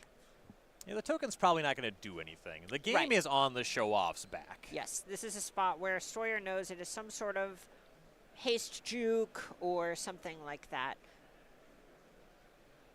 All right, so here's Hopeless Nightmare, or excuse me, the Kieran picks up the temporary lockdown, gives back the Swift Spears, Nightmare comes back, Stoyer discards a Shivan Reef, replay the lockdown from Mendez's side, takes the Kieran with it. Stoyer opting, feels like the game is down to this. You had no cards in hand, and what can you really find with how quickly the game is going to end? 3 mana tapped. The bailout, stock up. All right. Yeah, so on the previous turn, you know, that Kieran allows a reset of the lockdown. You can do the Kieran instant speed, not the lockdown. So Stoyer is still live for, I think, exactly one turn to try to find a show-off that can be lethal immediately. And stock up is the best card to try to produce that. So it looks like he found an end to the Flood Maw, which we are at the point where that is 3 haste attackers. Yeah. Unfortunately, there's no way to convert that into a win this turn. Yes. And it's also, you know, the other Kieran lockdown immediately. You just get the creatures right back up, and the Hopeless Nightmare also goes after the hand. I don't know if there's anything Stoyer can do. Yeah, you can see it on his face. He's going, okay, well, these are the best ones, and I think he's still hoping for something else as it goes back to Mendez. Could not untap faster. Serves for 10 with 2 Overlords. I don't think a lot of game losses involve that sentence. Ooh, Nurturing Pixie off the first one. Sarah Paragon looking to be the get on the second, and that is huge. Wow. Flying Notably, blockers. Giant flying Yes. blocker with kind of a life gain rider if it comes to that. All right, here's another land from Mendez. Kind of an embarrassment of riches in hand, it feels like. You could, an option available, Sarah Paragon, get back Momentum Breaker. Use that right away. Going for the Sun Perculator. There's just a lot of ways for Mendez to sew this up. I think this is lethal. So the Kieran picks up the lockdown, gets back a Kieran and Hopeless Nightmare. Kieran picks up the Hopeless Nightmare, casts Nightmare, Pixie Nightmare. It's a combo deck. Okay, so let's see. Let's see if we have all the resources rolled up for this. So Hopeless Nightmare and Kieran enter. Into the Flood Maw, hits the bend for Stoyer. Down to 4 life, recast the Nightmare. Down to 2 life, Pixie, Stoyer packs him up for game number 2. The first one going to Michael Mendez. And I think that we saw a lot of how the Orzhov deck is such a tough matchup for prowess on display there. Mendez taking a little bit of a slow start. You know, on turn 2, the Overlord in the face of 2 Swift Spears, things could have got really scary. They didn't, and then they were really easy. Yeah, in a lot of ways, it feels like Stoyer struggled to find higher impact cards that game and really had a bunch of cards that relied on having just more cardboard than Mendez was going to allow him to have. Right. So taking a look at the sideboards, I feel like Stoyer has to pivot a bit here. Yeah, you know, we saw the quick discard on the Torch the Tower when that Hopeless Nightmare hit in game 1. It's the kind of thing where you want a little bit of that stuff so you don't just get run over by Nurturing Pixies, but you also need a plan to go along. You need to be able to do something, and so in that game we saw Stoyer draw a good number of lands, was able to cast some spells, but you want something that's really high impact. So I think these Rail Crackling Wits are really the card that he has to speak to the matchup. Yeah, that makes a lot of sense. And looking over on Mendez's side, it feels like there's just a lot of big threats that are kind of seasoning his top end to taste. Yeah, and really, most of the sideboard kind of plays here. Like, I don't know if you necessarily need another Overlord of the Baelmurk, but Kitzel is flanker, some life gain with some additional attacks. The Lauren is an answer to Storm Chaser talent, as an answer to Squirty Steel Cutter. You got a Beza, of course. Dreams of Steel and Oil, if you have it on turn 1, great way to cleanly answer Corey Steelcutter. Also answers any other creature threat. And Combo Profiteering Mayor, this is one we're starting to see show up in Standard, and it is one of the strongest cards against Corey Steelcutter. Because it doesn't just answer it. What it does is, okay, you want to make a bunch of prowess tokens, I will join you. You're right. At first I go, well, I guess you get an otter. What are you? Oh, wait. Oh, I see. That is, in some ways, that feels like it's a different take on sort of the high noons that we've seen out of some of the mono white or the Jeskai decks. Right, and very significantly here, high noon, when you're trying to do the nurturing pixie stuff, you're at the mercy of your own card a little bit. Yeah. Not true with Combo. Right. Is there anything to be said for Aclazotz coming in on this one? That's a great question. It's just a big flying lifelinker? It's a 5 mana card, like, you make your opponent discard. It's slow. The 4 toughness thing, that matters. It is a card that plays. I think at that point you have so many cards that can potentially come in. The fact that it always costs 5, I imagine that I would put it in a little bit lower than Overlord of the Belmerk. I think it's more a card for mono red and Gruul. It can play here. I'm not super excited. Sure, that makes a lot of sense. And while these players are sideboarding, I do have to take a second to shout out our sponsors. That's Beckett and Dragon Shield.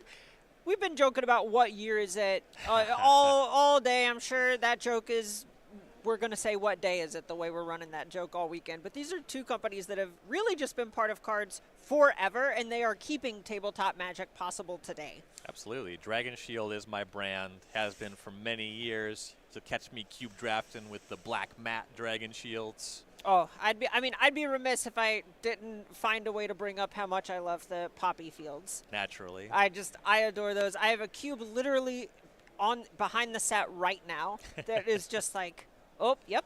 Oh, guess what it's in. Right. Yeah, really nice aesthetic and just a quality product. Protect your cards, and they last. So yeah, huge shout out to them. They keep this stuff possible. Couldn't be more grateful, and honestly, they make it easy. Yes. Right. Yeah. You want me to endorse a product that I use and have used for over 10 years? Oh, yeah, right. It's just like, Dragon Shield's the thing I bought when I was 12 at my local game store. I'm in my 30s now. Like, right. This is, okay. I guess. Me entering a tournament is an advertisement for Dragon Shield. Right. It's just like, yeah, sure. Shout out the trees keeping us breathing. And we see both of these players really looking at their sideboards, each other's sideboards specifically. There's a lot. It feels like there's a sort of cat and mouse into how they want to position themselves in these post-board games. Absolutely. Open decklist tournament, you're going to see Mendez definitely looking over Stoyer's list. What is Stoyer's unique approach up here? What is he doing with these flex slots? You see the 3 into the Flood Maws. Definitely thinking about, okay, you don't see Ral Crackling Wit in every prowess deck list. So you're starting to wonder, how does this impact my plans? Does that impact my sideboarding? And you also think, all right, what are your answers to my big creatures? You see an Obliterating Bolt in Sawyer's sideboard. You see that copy of Fiery Annihilation. So the high toughness creatures, they're not necessarily as impactful. I think they still have to be the plan, but you want to make sure, all right, I'm not just leaning on casting Preacher and it being good, because sometimes Stoyer can just cleanly answer that. Yeah, and looking at Stoyer's sideboard in particular, it feels like he has 2-ofs that are all kind of the best at their job, and then a bunch of 1-ofs that are different kinds of interaction, which speaks to him having a very specific way he wants his deck to be configured. I know you've talked about not really wanting to board more than 4 or 5 cards most of the time because you're sort of a synergy aggro deck. It looks like he cares a lot about what his interactive slots look like. Yeah, absolutely. And there's a lot of stuff that plays situationally. And that's going to cause Mendez to have some pause. Okay, the card Disdainful Stroke is quite good against a number of Mendez's cards. Not all of them. A lot of them are cheap. But how much do I really want Sarah Paragon if I'm looking at Disdainful Stroke and a Lithomantic Barrage in your sideboard? Because the Barrage only plays against the Paragon. Barrage is something. Yeah, so you got to figure out, okay, how many copies of this do I have? Does he want his copy of that? There's a lot of really interesting micro decisions going on with those kinds of cards. Right, and if you're in Mendez's seat, you kind of have to ask yourself the age-old question: am I trying to dodge interaction or overload it? Right. I know this is something we saw in last round. We saw Gwyn on mono white tokens saying, "All right, you are going to get something with Disdainful Stroke, so I better just start jamming." Yeah. And I think that the choice of words overload was very apt, as I believe Mendez's plan is to overlord his way through the interactive spells. You know, I want to pretend like that pun was like a little Bale murky, but like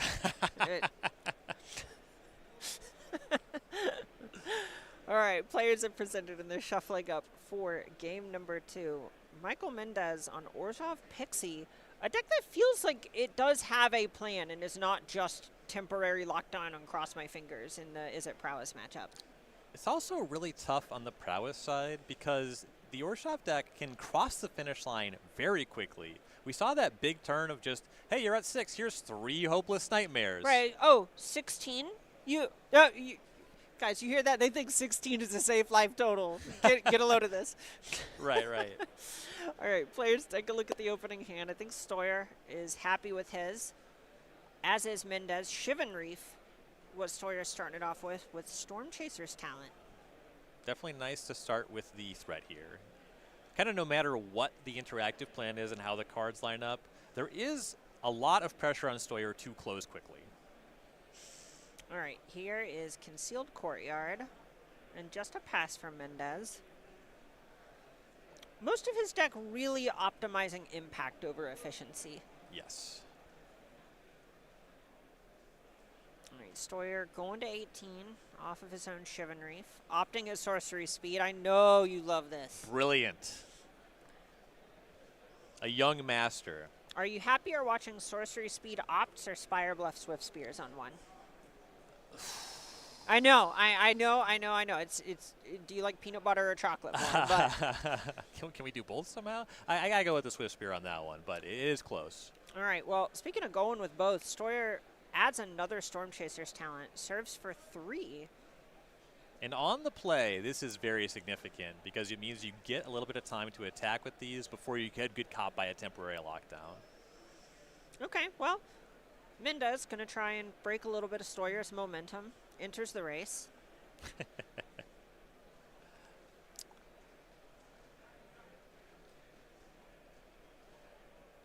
Third land for Stoyer. 3 lands tapped. Is it time for our favorite? It is. Stoyer stocking up. I also love to see stock up at Sorcery Speed. However, your hand's a little bit more tied. Me on too. that one. I love players keeping it clean. Right. Legal game action. Doing what the cards say. Sorcery during your main phase when nothing else is on the stack. Literally magic as Richard Garfield intended. Yes, absolutely. Otter comes in for 2. Mendez at 15. Definitely like Stoyer not further committing to the battlefield here. You don't want to get swept up even more by a temporary lockdown. And it's the sort of thing where the momentum breaker being under a lockdown is also kind of nice for Mendez already. It can come back later with all these bounce effects. And this is what feels so good about stock up in a lot of these decks, right? Is you cast some 1 or 2 mana threat that puts the onus of action on your opponent, and rather than having to commit more, you get to choose to actually just develop a bit better. And here's Nurturing Pixie from Mendez. Picks up the momentum breaker. Otter's momentum thoroughly broken. Got there. We like to have fun. All right, 4th land for Stoyer. Pretty nice with these talents combined with stock up out of the graveyard. Oh, yeah. All right, Slick Shot showing off. I have never seen a more loudly signaled Monstrous Rage in my life. But, you know, Mendez takes the forced block, says, I got to get the card out of your hand someday. Yeah. It makes sense for both players here. All right, Pixie down, Slick Shot up, Mendez at 11. There's definitely a bit of a decision point there for Stoyer. Do I want to just get this damage in, or he could have spent the turn just buying back a stock up? You making sure you use your 4 mana there. This kind of makes it feel like Stoyer has something significant for interaction already in hand, kind of a long-term plan already. All right, so we see Momentum Breaker go after that Slick Shot show off, and an Overlord of the Bailmurt get impended. Preacher of the Schism, Nurturing Pixie, and Beza, the Boundless, spring the options. That makes that damage off the show off feel quite a bit less significant if we go that way. it's telling that this is a choice for Mendez. Right, and we've seen Stoyer put such an emphasis on playing to the battlefield, to your point about stock up and being able to rebuy it and theoretically accrue infinite card advantage. This is not a matchup where I think you want to try and get into an incremental card advantage fight. Yeah, when you're trying to do it one card at a time and your opponent is just like, okay, 2-4, 4-5, 5-5. Yes, Stoyer's cards do not trade cleanly against a consistent stream of these stat lines. If I'm in Stoyer's seat, it is so deeply upsetting that this is a hard choice. Right, and the Nurturing Pixie was picked up. Oh, okay. Okay. Probably not okay for Stoyer. Okay. Okay. All right, Stoyer picks up a card for turn. It generally makes a lot of sense for Mendez to be valuing the mana efficiency. This standard format and this matchup just puts so much pressure on using your mana effectively every turn of the game. And I think this really speaks to Mendez trying to solve specific answers. Just having a flying blocker means that you don't randomly die to Slick Shot Show Off. Right. Oh, and it's another stock up from Stoyer. This is a bit tough. I know we've kind of talked about players arguing about 2 to 4 stock ups in their deck, and this might be why. Yeah, you know, it is slow. This definitely informs why Stoyer did not level up the talent last turn. There was already one there. You can get kind of stock up flooded. At the same time, he really needs to find a way to deal this 11 damage kind of all in one turn. It is so difficult for Stoyer. Every time he passes the turn, that means Mendez is just committing a little bit more to the battlefield. At some point, that speed is going to start incrementing, and these momentum breakers are going to start representing a real amount of life. And then on top of that, Mendez just adding meaningful material to the battlefield every turn. You're going to start seeing some large creatures, or even just that Nurturing Pixie gumming up the works shortly here. All right, here's a Caves of Koilos and an Overlord of the Baelmark. Big Cast dog. the Big Way. That's 5 mana, 4 cards to the yard, none of them creatures. But there's already a Beza hiding out there. A little easier this time. Right. All right, Overlord of the Baelmark. That is impending. Down to 3. Stoyer picks up a card for turn. This is it, friend. This is your turn. You got to do it fast. Can you do it now?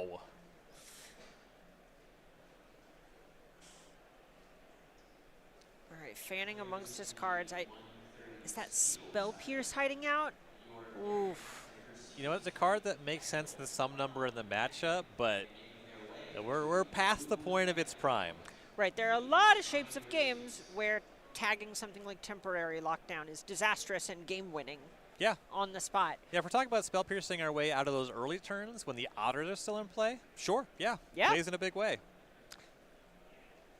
Stoyer just struggling to find anything that actually deals damage. Has a bunch of ways to sort of do trick shots, a lot of alley-oops, stuff like that. Trick but just shots needs with someone, the slick shots. Ooh, I'm always saying this about it. Thank you. And he just needs someone to run with the ball right now. Right. Currently, the entire team is on the bench. Dubious strategy in a team game. And you can see Stoyer sees the writing on the wall at this point and is saying, okay, I do not know what the games that I win from here look like. How do I pull one of them out? Yeah, the first thing Stoyer clearly checking, can't win this turn. All right, is there a version of this game where I can win next turn? That's going to be tough. So you have to start figuring out, all right, I need to hold on, because you start looking at these overlords actually really threatening Stoyer's life total. So you need to both stabilize and find a way to cross the finish line. Okay, well, Rao Crackling Wit, we see Stoyer doing what he can to try and be able to hang in a long game. We've seen stock ups, we've seen this Rao, we've seen a bunch of Storm Chaser's talents. Stoyer has used most of his mana every turn. Yeah. Here's a roll up for another Otter with Prowess.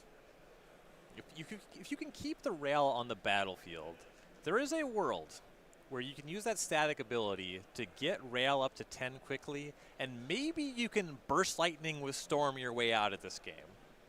All right, Mendez serves with the Overlord. Nowhere to run in a temporary lockdown. The flips. Preacher the Schism the get. Otter token out of there. I suspect that means the attack was on rail. Yeah, I suspect Stoyer wanted the the otter with, what, 4 abilities and not the otter with 1 abilities? Right, right. I will keep the named character. That makes sense, yeah.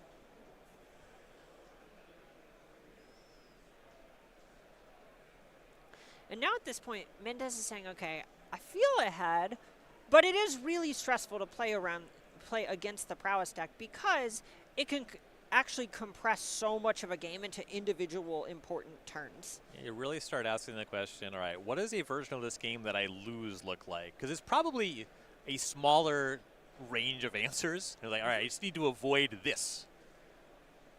Okay, well, how about Beza? A little bit of 4 life, a little bit of draw a card. Oh, maybe not a little bit of draw a card. Yeah, just a little bit of 4 life. We take those.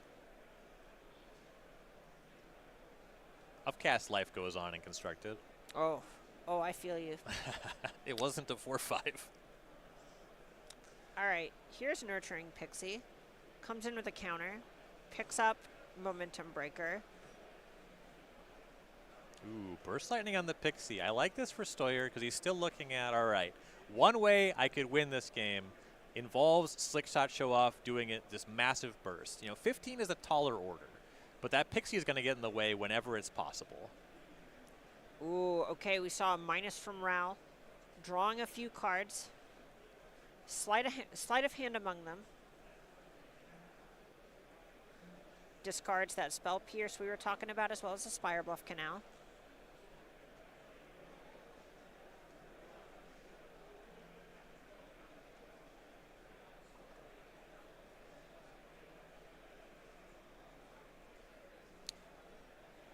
All right, 3 mana.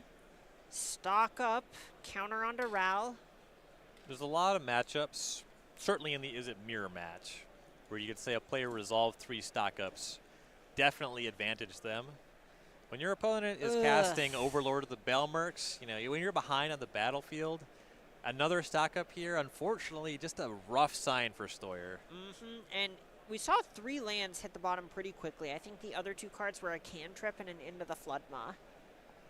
Yeah, we're past that. Yes. We're going to find yourself saying that about more and more cards in the Stoyer's deck.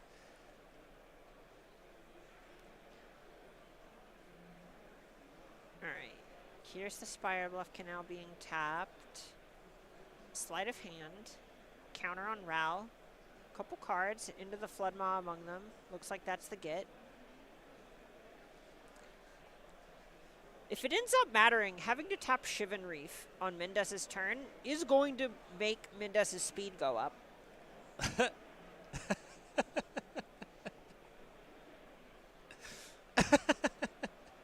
That's tough. That is tough. That's a good shout. I mean, don't get me wrong. It feels like Mendez's creatures also might be on the business of... They're going to do more than 1 damage and increment the speed naturally, yeah. Okay, so here's Into the Floodmaw, just its unsummon mode. Counter on Ral, bouncing Overlord of the Baelmerk. Stoyer trying to stop this Nurturing Pixie from being rebought. Also just doesn't want to get that, the Overlord trigger in general, it's a bad thing. Fire off your Into the Floodmaws, buy some time. Crank up the rail. All right, we saw those Shivan Reefs get tapped. I believe the speed should go up here. Yeah, just any damage does do it. And look at all these counters on Ral. We're back up. You did have to -3 to card filter, but found ways to get through the turn with the rail intact. And, there was that stock up last turn. It was not immediately impactful, but it found those cards that got through this turn, and now we're getting close to getting it back up to 10.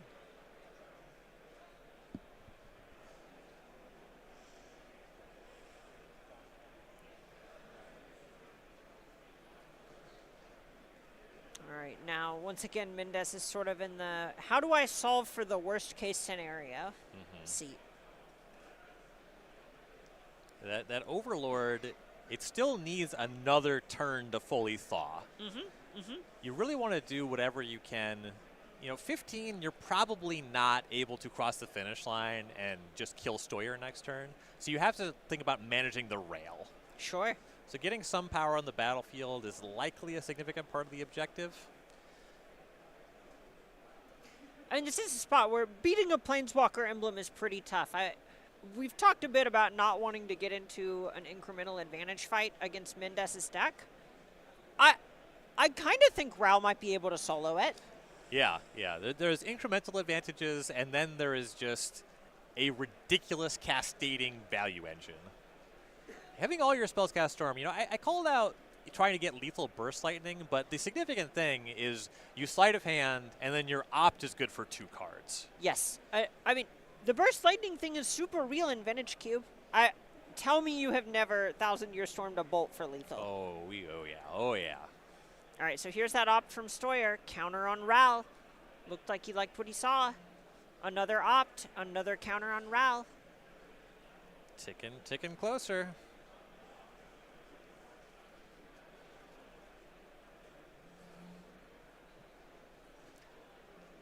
All right, Scry bottom on this opt. Stoyer has so much mana. If you can get to Storm this turn, the Storm count to this point is already relevant. Yeah, Storm count is 2. In the booth right now, I'm holding up my fingers just to keep track. And you can see it on Mendez's face. You've got to feel like this one got away from you somewhere. It's worrying. It's not over, but it is very concerning.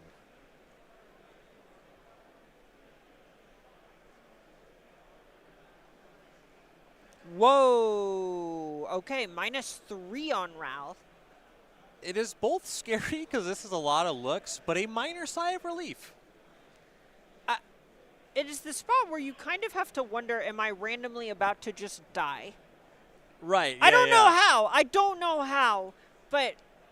Yeah, 15 is tough. The thing about this, though, what I like about this play from Stoyer, kind of, not necessarily the way he played it, but just the texture here, is at 6 with 4 lands on tap.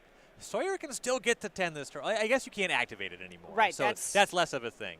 You're certainly able to get out of the range of the creatures attacking the rail down. So we get to play on in that way. All right, now we see Stoyer thinking on the discard from this Ral.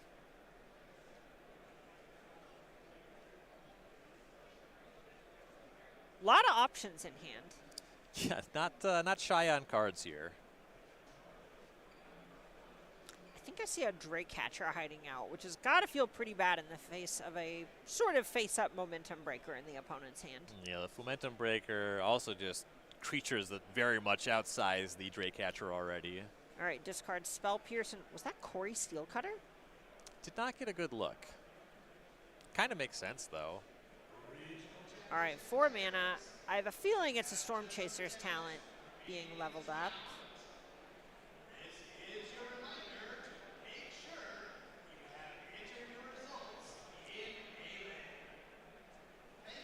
Yep, there it is. Into the Floodmaw, the get.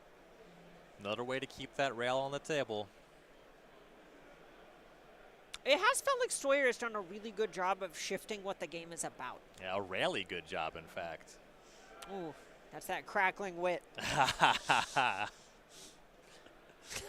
We're both getting boos in our ears from the director, who we may or may not deserve it. Yeah, making sure the audience is heard. Yeah, right, exactly. I understand, like, we need the people to know that Statler and Waldorf are present. I eat your booze for lunch. Well, it looks like we're about to have 6 power try and eat Ralph for lunch as Beza and Preacher of the Schism serve with, the most fun version where both players have the same life total. I do both. I always have to double check. And I'm positive I get them both. Okay, yeah? so I do this thing that's good for me, and then I also do this other thing that's good for me, and this is allowed. You're telling me this is allowed. And, okay, so we agree. I am going to draw a card and lose a life. We agree. Okay, so you are going to... I'm going to get a 1/1. We agree.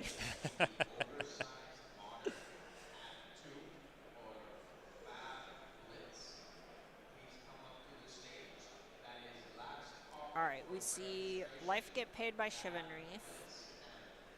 Opt. Counter on Ral. notably. Yeah, you don't have to use the end of the Flood Maw for Al's sticking around anyway, and Sawyer has seen so many cards that maybe there's a route to victory that involves just haste creatures at this point. Right, it does not look like the Storm thing is really what he's going for, and I appreciate the discipline, because I think there's a lot of temptation to do the cool thing, but he's not. The cool thing is winning the tournament. Right. The coolest thing.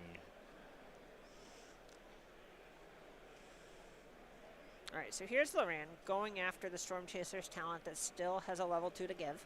Yeah, makes sense. It's difficult to imagine Sawyer paying 6 and having level 3 in the talent actually be strong.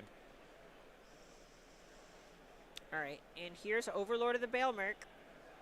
This almost feels like watching how Legacy Death and Taxes works a bit, where you see a blue-red player kind of waving their hands a bunch and doing a bunch of impressive stuff, and the other person is going 3-mana ETB creature. Yeah, I'm going to use all my mana at sorcery speed. I'm going to have a bunch of stuff in play. Yep.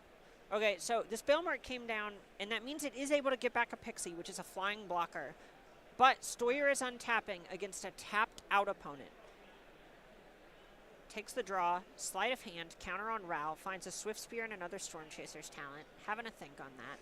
Really tall order for Swift Spear here. I don't think you can get through 11 toughness on the table. Right, this is the point where if you're in Mendez's seat, you get to shrug and just drop your battlefield in front of the Swift Spear, so even Monstrous Rage won't help. And so many cards are a combination of stress and relief. Starting on sleight of hand means the first spell was not Slick Shot Show Off. Yes, But it's 2 looks, and there's still a lot of mana. Okay, well, here is that Storm Chaser's talent. Counter on Ral, another Prowess Otter. Sawyer cashes in the Ral and finds Slick Shot Show Off, but has too much been invested at this point? Is it possible to kill? All right, so we still have a land drop. So we have access to at least 5, possibly 6 mana. So we have 3, possibly 4 left after our Slick Shot Show Off. That means access to up to 3 or 4 spells. So if you just cast 3 spells, that's plus 6 as a minimum. That's 7. We're halfway there. We need 7 more damage. Monstrous Rage is good for an additional 3, but 5?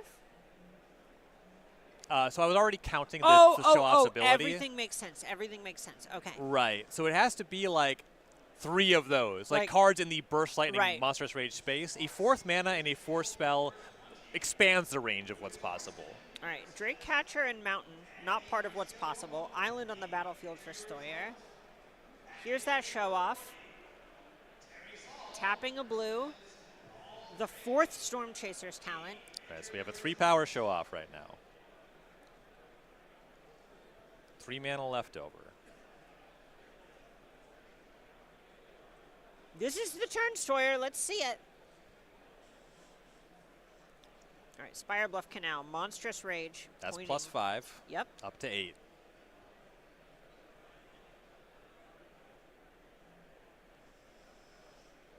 You need 6 more, so Burst Lightning and Monstrous Rage, I believe, have to be part of the makeup the rest of the turn. Burst Lightning any spell? Is 6 more? Yes. Okay, so just 1 more of those that can go upstairs. Does he have it? He's taking a point off the Shivan Reef. Oh my God. Is Nathan Sawyer going to force a 3rd game in this match? You can tell he's doing the math. It's into the Flood Maw. It's going after an Overlord of the Baelmerk. Slick Shot Show Off. A 3rd trigger. And an attack. Okay. I think we're going to see Mendez at 4. So it's a big attack, and meaningfully, Sawyer produced 2 potential blockers. There's a lot of meat on Mendez's side of the table, but I think Sawyer at least bought himself another turn, but now that Mendez is untapping with all of this mana, a lot can go wrong here. Right, there's a point. If Mendez just has a couple kill spells, this is lethal. This is 14 power on the table. Yeah. 13 power on the table, excuse me. Happens to be enough, though. Uncomfortable number if you're in Sawyer's seat. Right. You really would prefer a 10-ish amount of damage. Yeah. Hey, I didn't kill you, so. Be cool. In the interest of fairness, maybe give me another turn. Just, it'd be a pretty big party foul. All right, Momentum Breaker. Stoyer could not put Slick Shot Show off in the graveyard fast enough. He knows there's a Pixie in Mendez's hand. There it is. Momentum Breaker back to hand. Another Breaker. Otter hits the graveyard. One blocker left for Stoyer. And Mendez, it looks like he's rearranging his creatures for combat.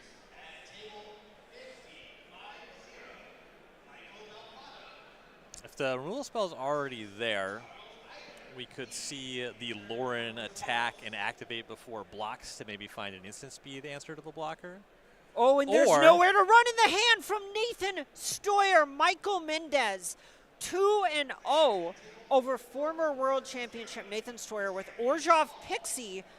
I won't say making it look easy. No. But gonna go ahead, start 4-0 at the regional championship. Drawn out of fair, a lot of stressful turn for Mendez is, you know, tapping out at sorcery speed before passing it back, and you saw the stress on his face. Yes. It's like, okay, I have my 5/5, but I'm completely tapped out against a world champion playing a deck that can deal, you know, could have dealt lethal damage on that turn. The second or third turn where you go, I think I was supposed to have won by now. Why are we still playing a game and why am I still nervous? Sort of puts a force multiplier on those nerves. Yeah, absolutely. And something I want to call out about Mendez definitely understands the matchup and was playing it very well. Sideboarded, had great plans and executed on those plans. I really want to call out the fact that Game 2 did not at all involve the card Temporary Lockdown. Nope. So if you're somebody that thinks, all right, I want Temporary Lockdown because it's really good against Corey Steelcutter, set aside the fact that we didn't see that card in the matchup either.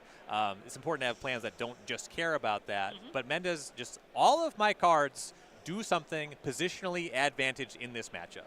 Right, I really appreciated the way that he committed into a lot of things. We saw a bunch of times where he went, this doesn't feel good, but I think I am supposed to get pressure on the table. And that was a reaction to how prepared we saw Stoyer act and position his deck for the grindy matchup with that Rel, with all of those stock ups, rebuying with Storm Chaser's talent and so on, and saying, I'm going to work on making it so this game gets over. Yes, and the Overlord of the Balmerk really performed in that match. Both in game 1 and 2, we saw the early impending Overlord, and then we also saw tap for 5.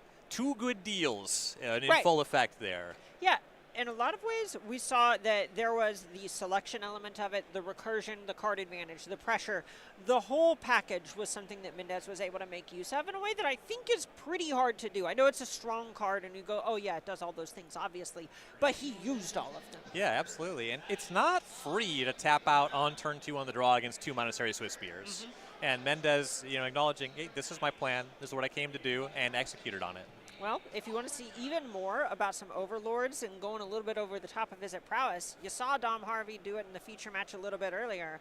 We had Nick Miller sit down with him in the sideboard, and we've got a deck tech for you just in a second. Hello, welcome back to the sideboard here at the Regional Championship, part of SCG Con Minneapolis. I'm Nick Miller alongside Dom Harvey. It's been a long time. It has. But you are no stranger to the deck techs here. You are playing Zur Overlords, the domain deck. We saw this deck do very well at the Pro Tour, but we're in a different standard environment now. 30% of the room is on Is It Prowess, a deck that did not exist at that Pro Tour. How are we feeling this weekend with this deck? Well, it's good to be back. As you said, I've done a lot of these, usually with some deranged concoction that maybe it's not even good in the first place, but it's interesting. The domain, by this point, is kind of old news, right? But it's almost like the index fund of Standard. It's never flashy or exciting, but it just keeps winning, even when conditions don't seem suited to it. So won the last Standard PT, PT Ether Drive, even the one before that. Last year, people said domain was dead, won PT anyway, and the basic formula is still very good. And I think for this weekend, as you said, all attention is on Prowess. The red deck's still pretty good, and then you got some new things like the Demons deck popping up here and there. Easy to forget about good old domain. Yeah, and all so reliable. People aren't trying to go over the top, fight that arms race. Everyone needs to have a ton of removal and sweepers to stay up with the really fast decks, and that's a good environment potentially for a deck like this to really flourish. And at the European RC in Bologna, you actually saw 2 copies of this deck made top 8 when there was zero chatter about it at all, effectively, going into that tournament. So trying to do what they did this weekend. And how do you feel the Is It Prowess matchup is, as you have temporary lockdowns, a bunch of removal, and life gain that can kind of turn the corner? Yeah, so the big problem there is Domain is a deck that often goes third, as we like to say. You have a high curve, a lot of tap lands, and they have a very low curve, very brutally efficient. So they can just go underneath you sometimes, and not much you can do. But as you said, you have 4 main deck lockdown. This is one of the key cards in standard for keeping up with those decks, and this is a great lockdown deck. So one of the best homes for that card. And then you've got other removal to keep up. You almost have your own combo with Overlords and Zur, where if you just do that, you're making a big board presence, getting a bunch of life, should be able to win that race. Baser removal. So you've got some stuff going on, and then in the sideboard, you have cards like Authority of the Consuls, which have been around but very overplayed for a long time. But now actually this is their time to shine. Like they serve a very specific role, and they do that very well. So we've got some moves. How about the rest of the format? How do we feel we are positioned? Obviously, you said you're doing this arms race of going over the top. Is there anything else that's popping up because of Prowess that might be different for you? Like, are these decks that are targeting that deck going to swap it up? Part of the hope is within that 30%, you actually have the lists that are going super fast, but you also have the ones that are trying to next level them by going slower, more removal, some stickier threats like Drake Hatchers over the slick shots, and that's great news for a deck like this, of course. And then among everyone else, you have stuff like the Mono Black Demons deck that I just played against in the feature match, which great against those aggro decks. This is their worst matchup by far. So if people are trying to go to level 1, this is a good kind of level 2 choice. The thing I'm most scared of would be Omniscience. Actually, the other deck I considered could be Domain or Domniscience, and I picked one of the two. That is one of the more lopsided matchups in the entire format, effectively. And we got some sideboard cards to convince yourself that you have a prayer, but realistically, don't want to face that. But everything else, I'll take my odds. I don't mind it. Card choices here are about what you would expect. We've seen this Domain deck, but we have the Overlords, we have Zur, of course. Is there anything that you've mixed up here or, fiddled with the numbers for this weekend? Yeah, most of this is the exact same spell set you would have seen Matt Naus winning the Pro Tour with a few months ago, not many new cards. We have the one cheeky scroll shift that's got in there as another way to kind of flick your Overlords into play, combines with those. And then also really nice with Lockdown, where often you need the first lockdown to kind of stay in it, and then they have their second wave, you scroll shift again, you lock down them again. Or if they're trying to get out from underneath your lockdown with Into the Flood, more cards like that, you can actually re-trick over that with your scroll shift, keep it around, sweep up everything there. So just a nice card to kind of keep them on their toes. But main deck, very standard otherwise. And then the sideboard, we got actually the one Tarkir card here in Elspeth, which my feature match against Mono Black, I cast it on turn 4, triggered up the Beanstalk, it then ticked up, couldn't attack into it. Then my next turn, I cast Baser, made 4 fish instead of 2, killed a Speed Demon with it, and then my Overlord made 2 everywheres instead of 1, and next turn I cast the White Overlord, we made 4 spirits. So it really just, if you're trying to go big, this is a nice card to do it with. That's the thing I've even overlooked is, all tokens, not just the creature tokens. So you're getting extra lands, you're doing it all. We've got a Stone Brain here. Is this for Omniscience, I'm guessing? Yes.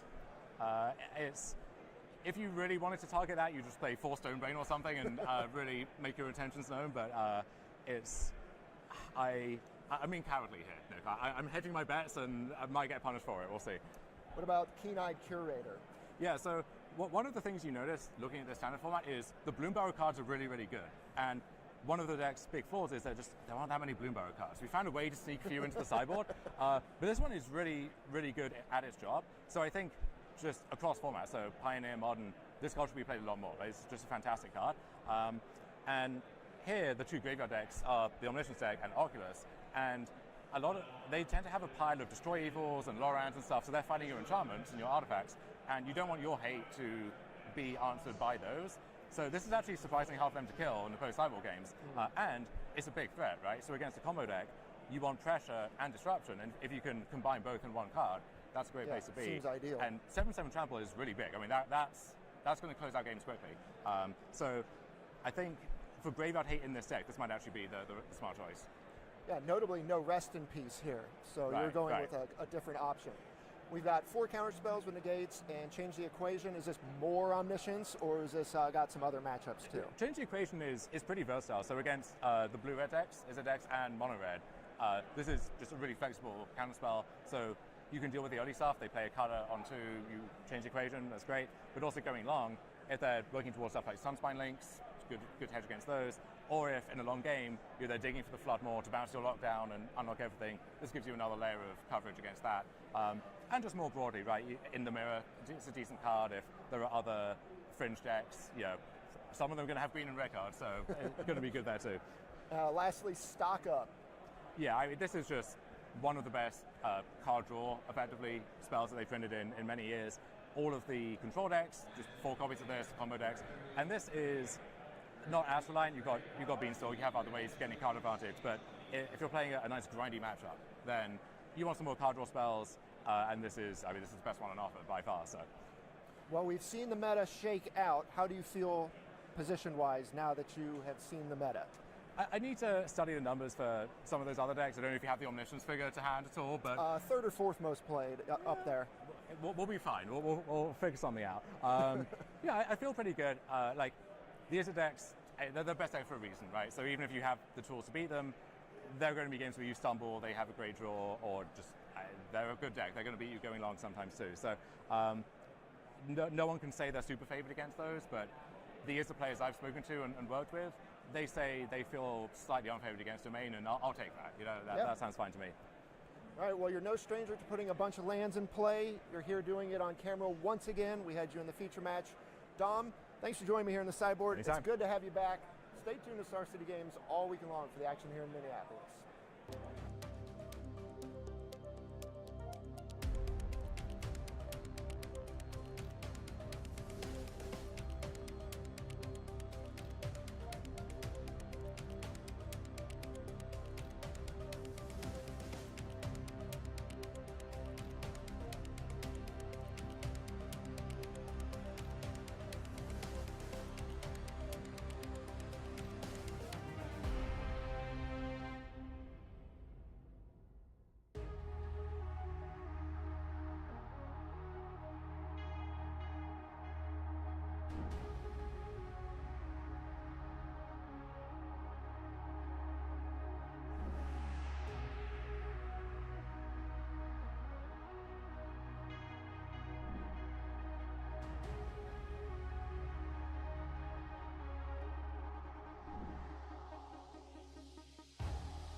All right, everybody, welcome back to coverage here of the U.S. Regional Championship here in Minneapolis, Minnesota. My name is Corey Baumeister. That's the one and only Jim Davis. We're going to be bringing you coverage here of the next couple rounds before we have Ryan and Carmen back in to close out the day. But, Jim, we got round number 5 coming. Tournament's starting to heat up a bit.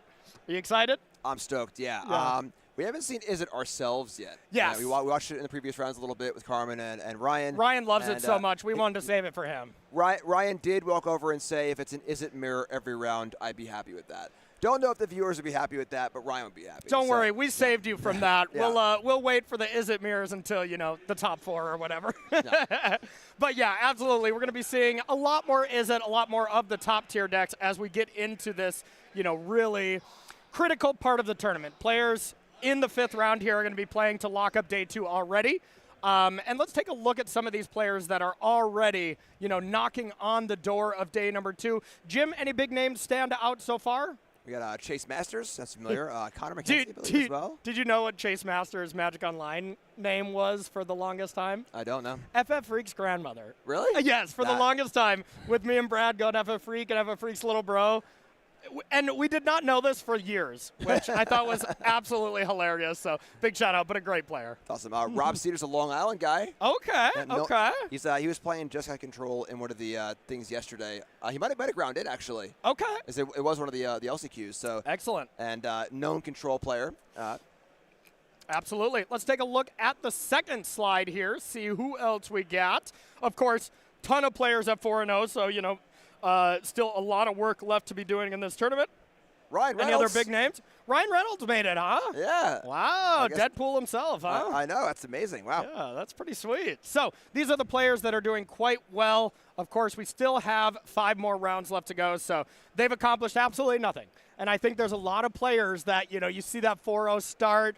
Maybe they start, putting their shoulders down a little bit. Puff out a little bit. Exactly. You start going to ask everyone at the convention, hey, what's your record? Yep. Hey, I'm 4-0. Yeah. But no, the work, is nowhere near done when you're at 4-0. So let's take a look one more time at the metagame as we get players to sit down and get ready. And metagame, we did look at it a little bit before. We have Domain as that 3rd most played deck. Is It in, 2nd place there. And then we've been seeing a little bit of everything else here. The deck that I think is kind of impressing me the most that we've seen is that Orzhov Pixie looked great up against Nathan Stoyer last round. Yeah, I mean, it's really interesting. We were saying earlier, Mice, Esper Pixie, these were absolute stalwarts of the Pro Tour a few months ago. Even last weekend in Europe for the RC, they were among the most played decks. Dipping down here, we're seeing that format evolution, which is awesome. We're seeing Esper turn into Orzhov. We're seeing the red players maybe gravitating towards Prowess. And then, of course, Hook's trying to beat Prowess as well. And it's also important to note that other column. 20%, that's a very large part of the field, and it's awesome to see that. Even when we have, 15 decks listed here, some very large amount of decks. You might see 5 decks, then other, you're like, whatever. But this is a ton of decks, and then a ton more decks, too. So there's a lot of other things happening under the surface here. Yeah, it could be anything.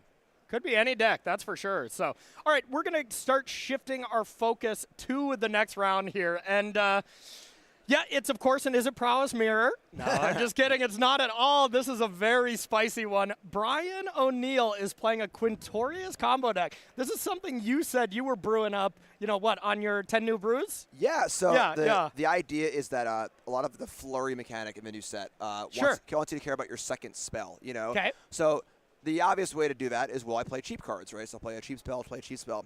That's the boring way to do it. Right. Another way you could do it is by cascading or using the Discover mechanic. So we've got Geological Appraiser, Quintorius Canned.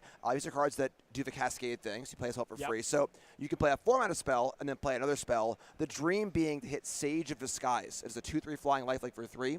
Okay. And if you've played another spell this turn, you get a second copy of it. Yes. So turn 4 Appraiser, hit that thing, 2/3 flying lifelinks. Pretty awesome, pretty powerful. And Quintorius triggers off of all of these cards being played from exile. Yes. So you get a Quintorius in play, and now you're cascading more. You can run down a chain with Atali's Favor, which is a 3-mana aura. Can do that too. So really fun, really exciting stuff here. And using the new dragons that have the Omen spell side to kind of keep your removal spells out of the cascade chain. Yeah, so, yeah, still doesn't cascade into them type thing. Right, yep, so absolutely. Twin Moss Stormbrood Charring Bite is the roast for 2 most of the time, but it's printed as a 6-mana dragon, won't screw up your cascades, also a good removal spell too. I love these kind of decks that find a way to kind of get around some of the rules, you know, kind of cheating the rules of Magic a little bit. But to be fair, Cascade has never really been the most fair thing. You're never playing too much good old-fashioned Magic with that mechanic. The cool thing here, too, is seeing Ride Zen. So usually we see Ride Zen cheating for Beanstalk. You want to try and get that expensive card with Beanstalk. In this case, it's cheating kind of the other way, where it's like trying to get out of the Cascade chain. Yeah. So it's so funny how this common removal spell could be played and constructed in multiple ways being utilized. Really, really cool stuff. Yep, I really love it. And, of course, you know, being able to get those 2/2/3s with lifelink is going to be very important in this next matchup because we have our opponent here, Caleb Wire, is playing mono red. You know, this is a deck we have seen it has 1% of the metagame, which is still mind-blowing. You know, like, I still don't get it. I feel like, you know, I'd have to double-check Nick's math, but he's always right.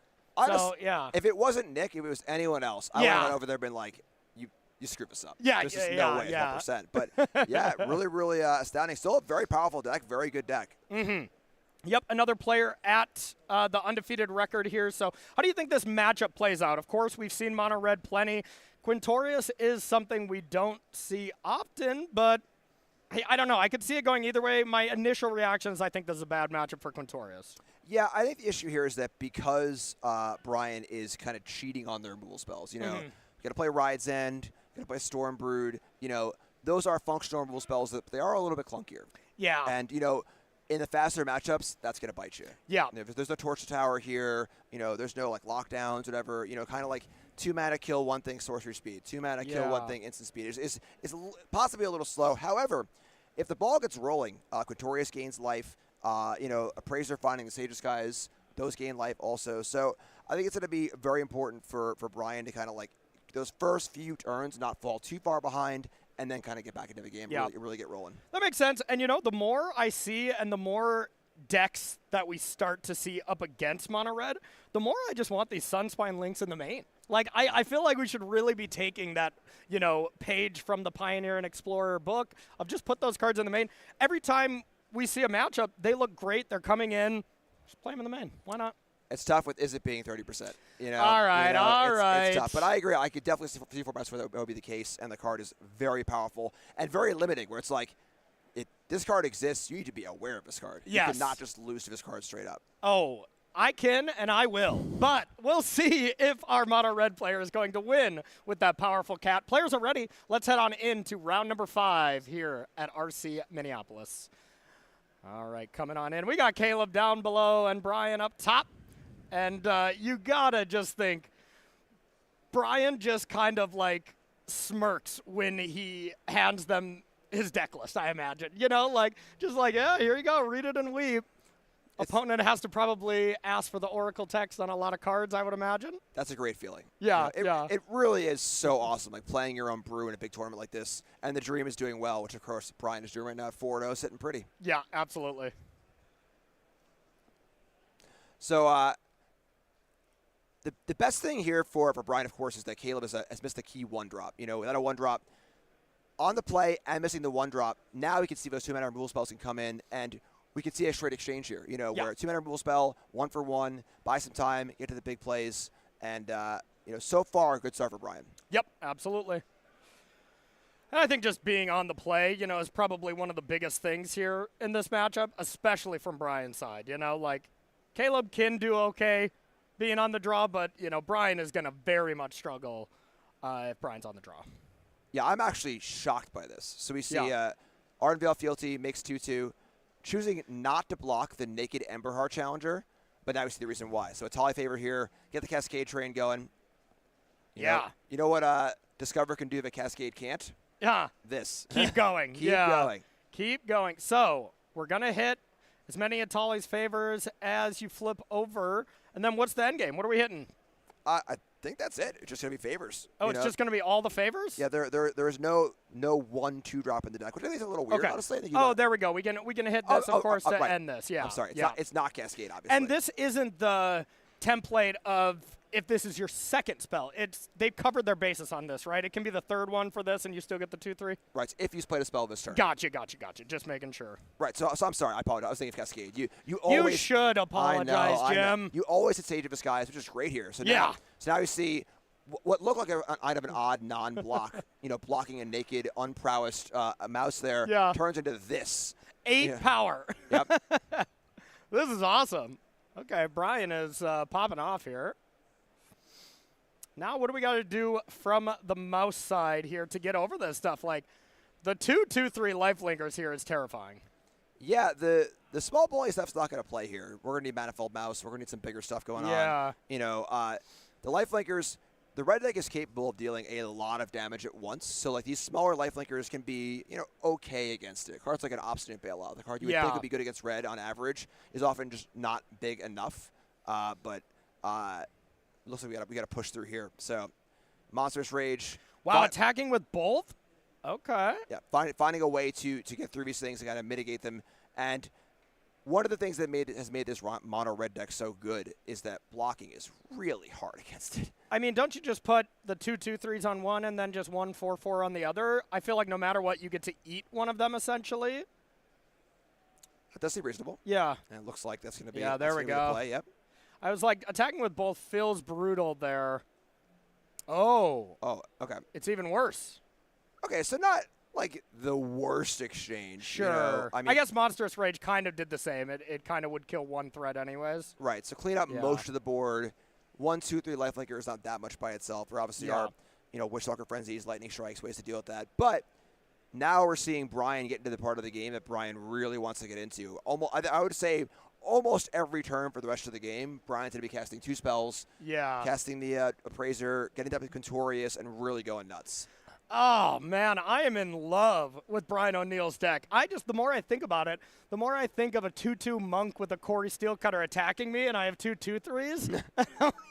Thumbs up, oh, this is great. So here comes in 2 more damage.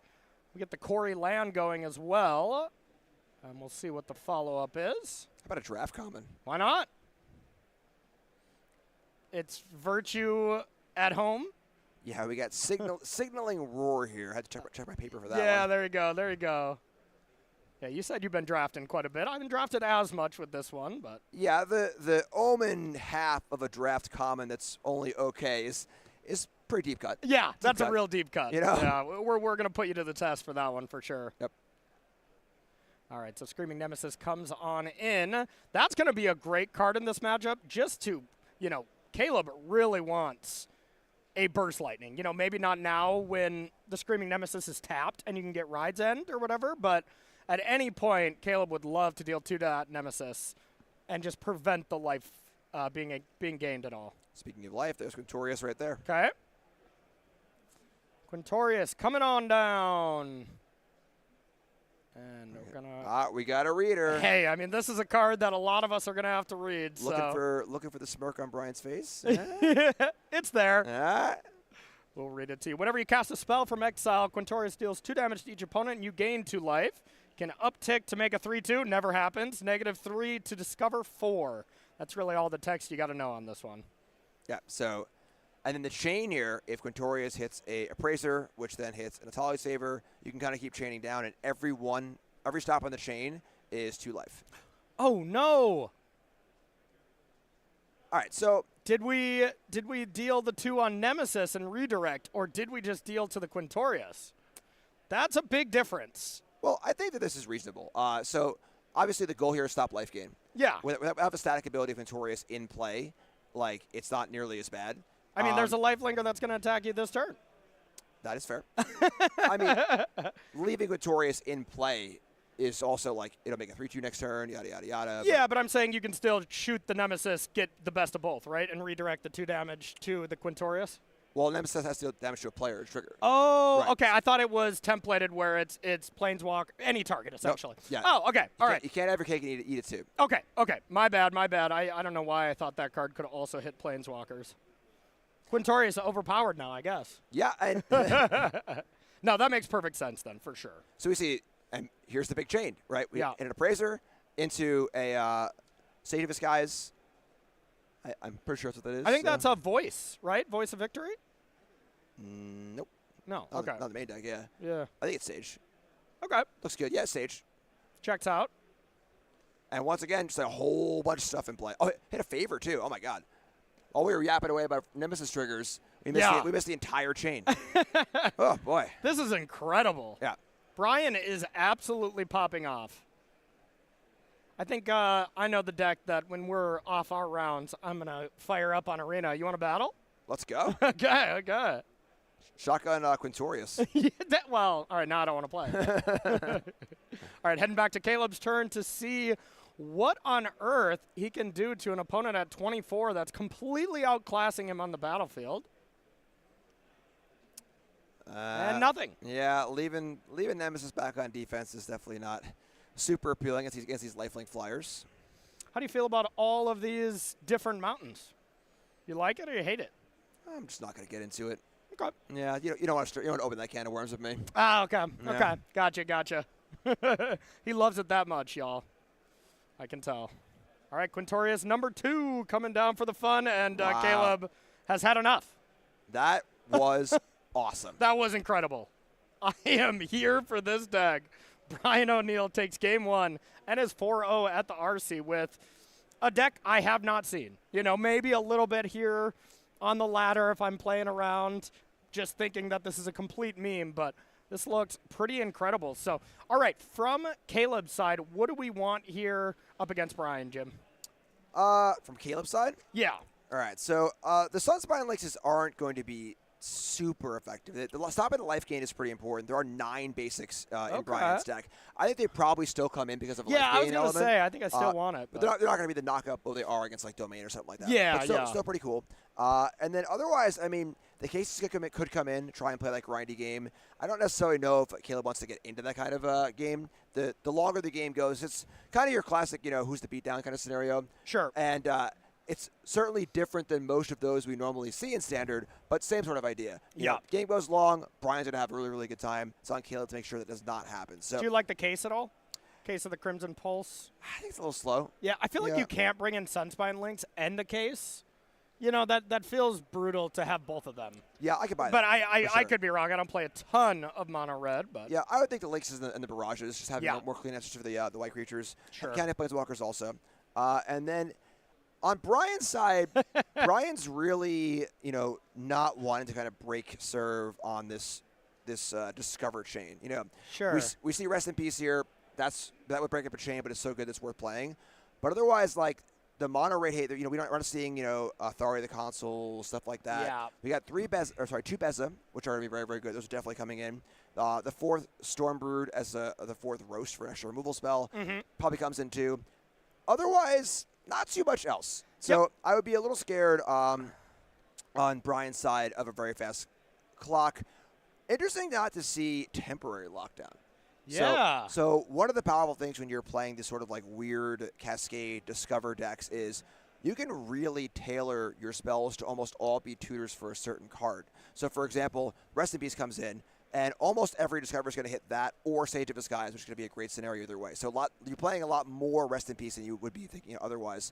Lockdown could fill that role in this deck. Yeah. And there isn't really much to hit. It would hit the tokens from Dolly's Favor or the the Fealty or the Dragon, but it'd probably be worth it in that case. Yeah. So I'm not sure. There's some splash damage there a little bit, but a lot of weight on Beza right now, a lot of weight on the single target removal spells, and a lot of weight on Caleb not having that dreaded like triple 1-drop draw on the play. What about those Imodane's Recruiters? What do you think those come in against? I imagine for any slower matchup. Any slower matchup? Domain, okay. Basically where you just need to kind of go and go, Sure. Kind of turn into like a bad token deck. Yeah. Where you just like make some creatures, get some pressure on, There's some Rest in Peace here, but, there's no negates. There's no spell pierces. You're playing against Omniscience. You're playing against Domain, control decks. You got to close the door. Recruiter's very good at that. Okay, makes a lot of sense. So, these players get ready to go. We got ourselves a sale here. SCG is always doing a really awesome sale. I hope this flash sale includes Quintorius combo cards because I'm going to buy them immediately. Now, this sale, of course, will end Monday, and we got 10% off all different kind of promotional singles here. Ooh, all right. I'm here for some promos. You a fan? I love that Plains. Oh, I see. I was like, I love that swan song. That looks awesome. Get the swan song, throw it in the garbage. It's in the way of my planes right now. Oh, I want to okay. see more of that planes. Okay, all right. Jeremy, our producer, can we throw that swan song in the garbage here? You mind changing it for Jim? Get this thing out of here. No, we said no. Okay, all right. So that flash sale, of course, you can go to StarCityGames.com and get 10% off all your promos if you're a fan. And honestly, keep an eye out for Star City Games.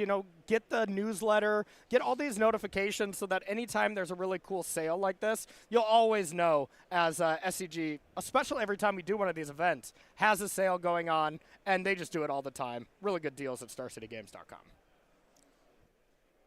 Players getting ready. We got Caleb on the bottom, going to be on the play.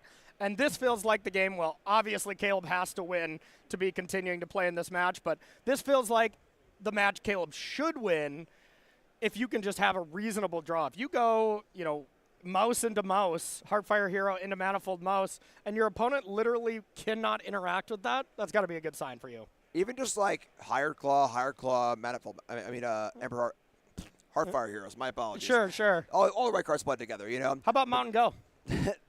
That's not going to be on the menu here. I'm thinking triple 1-drop, not 0-1 drop. Yeah, I would have preferred a Mountain Goat than a Mountain Go for sure. Yeah, get it in there. Yeah. There's some mountains in Brian's deck, right? Yeah. Speaking of cards we need to write in the trash, those full text lands. Corey. We should go forcefully remove that land and throw it directly in the trash. Corey, don't get me started. Don't get me started. I was getting myself started there, okay? Don't open that Pandora's box, The all right? rest of the mountains, fine. This one, no. You got to get me started. Manifold Mouse here as the play, passing back to Brian.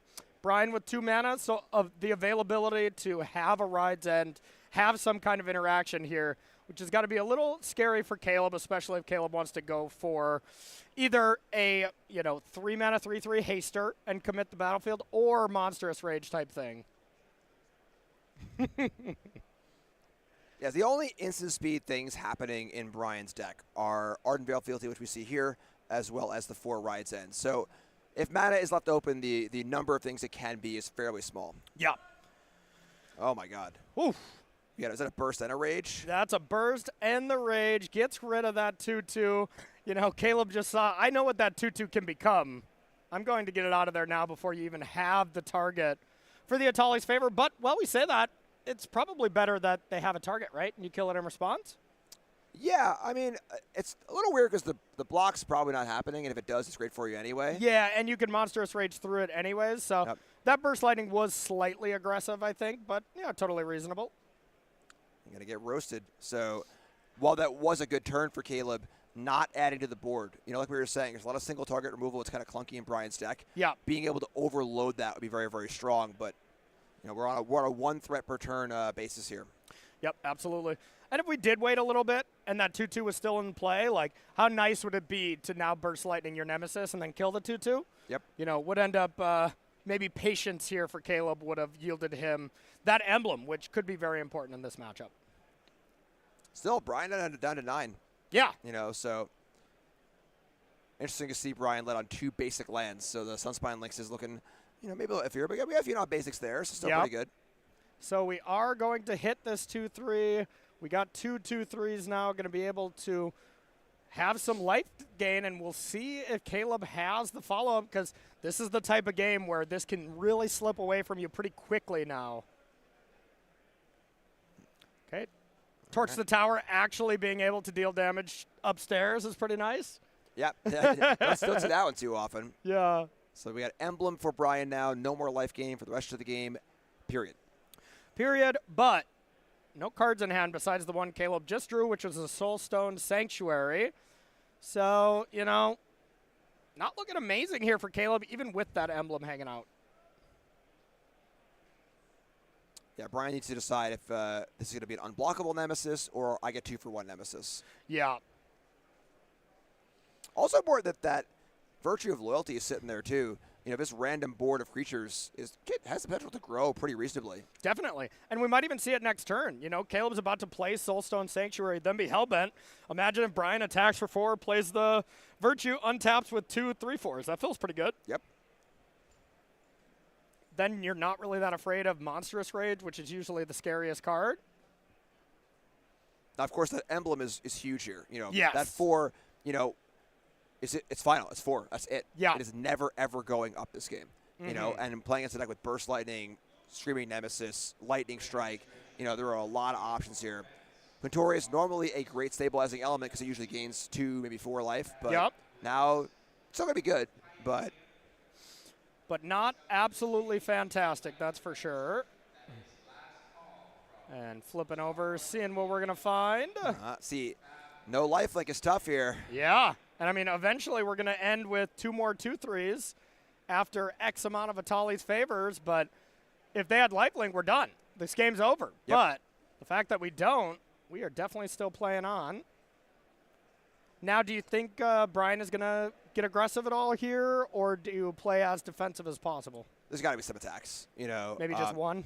There's going to be 2 2/3s behind with a 3/3 Sanctuary coming and a fresh card off the top. Yeah. I might want to just get this game over with. I think you might send in both, you know, like.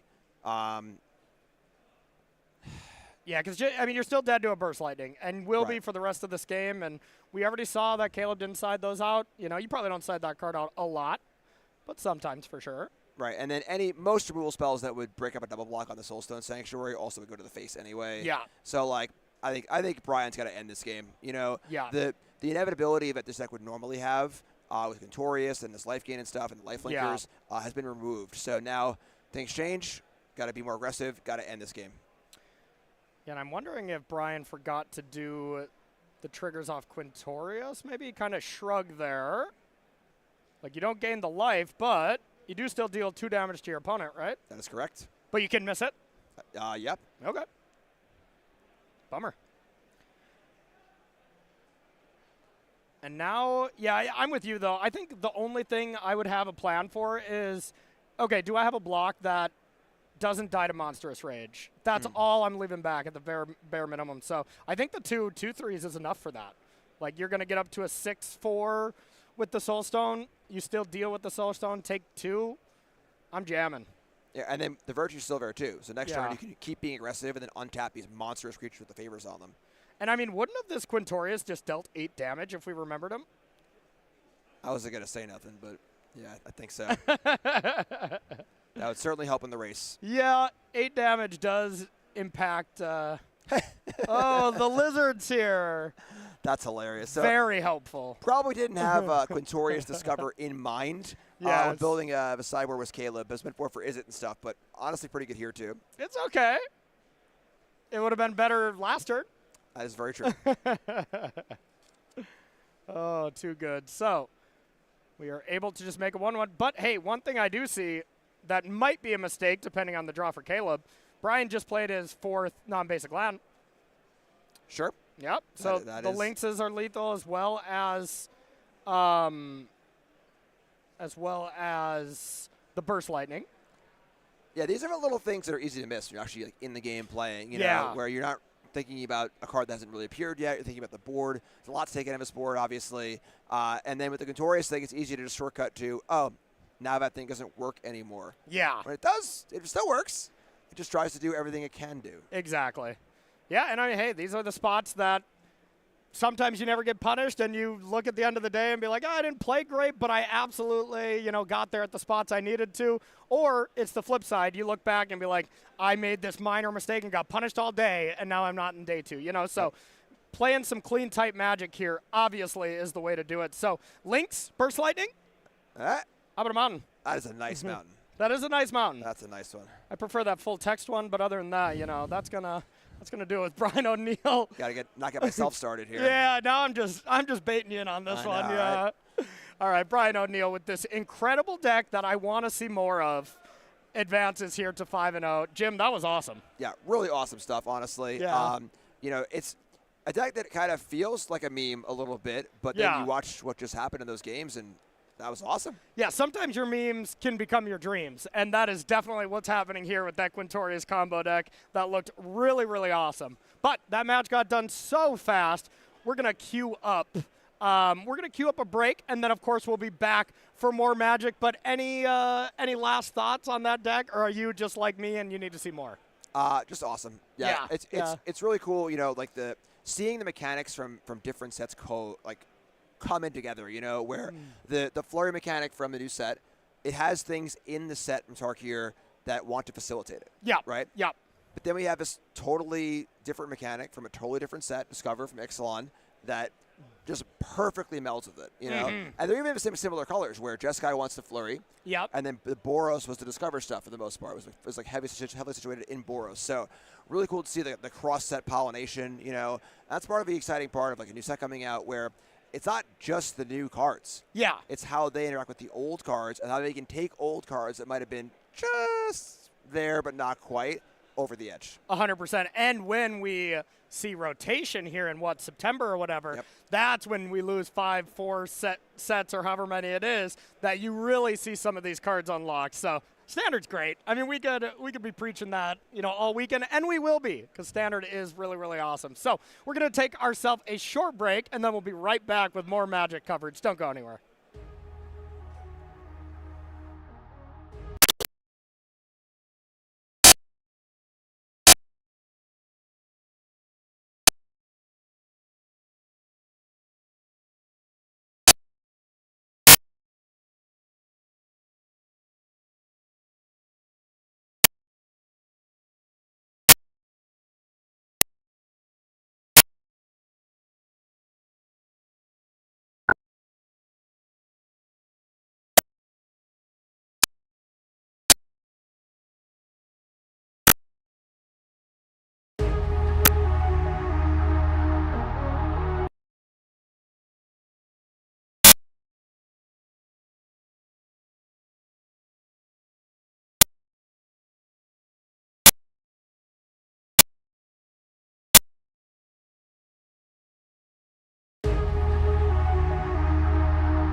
All right, everybody, welcome back. Sorry about your ears for that little loud glitch there. I turned it up right as it happened, too. So I joined in the ear pain for y'all, so I feel your pain. But the one thing that's going to make all our pain better is we get to watch some more Magic here. We're just going to jump right in as these players are currently playing. So let's head down to the table. We got Zevin Faust up against Justin Parnetti, and finally we get to see some Izzet prowess up against Abzan Pixie, which is really, really spicy. We see Skirmish Rhino and Severance Priest in the list. I love some of these cards here. This deck is nice. Yeah, I think Yathen Road Watcher is the one that excites me the most. That's the 4-drop, right? 4-mana 3/3, yeah. and you just get to return a 3-mana value permanent from your graveyard. Getting back Skirmish Rhino, Severance Priest, all these really high value cards. Yeah. Awesome card. Yeah, I'm here for it. I am here for it. That's going to be really sweet. It is cool to see here also there are 2 main deck Loran in Zevin's deck. So like we were saying in the intro, this Izzet deck is beatable. You just need to actually make the effort to beat it, Yeah. So having multiple ways to main deck destroy an artifact, and then in this sort of like bouncy shell with Pixie and with Kieran, you can kill multiple artifacts, which is great. Loran dies. Okay, I'll just bring it back with the Road Watcher. So we can see an endless stream of disenchants to be very, very powerful against Cutter, and good in other matchups as well. Yep, really cool stuff. Looks like I see a team handshake there, jerseys. So Zevin Faust, of course, in that very powerful team. I think it's there's a lot of good teams, but there's definitely the 2, 3, or 4 of them that are kind of at that tier above them. Team Euron, of course, Handshake, got a couple other great ones, Sanctum. Nice to see those players come down to regional championships to do some work here as well as at the Pro Tours. And not surprising to see a 4-0 start either. Exactly. Yep, 100% true.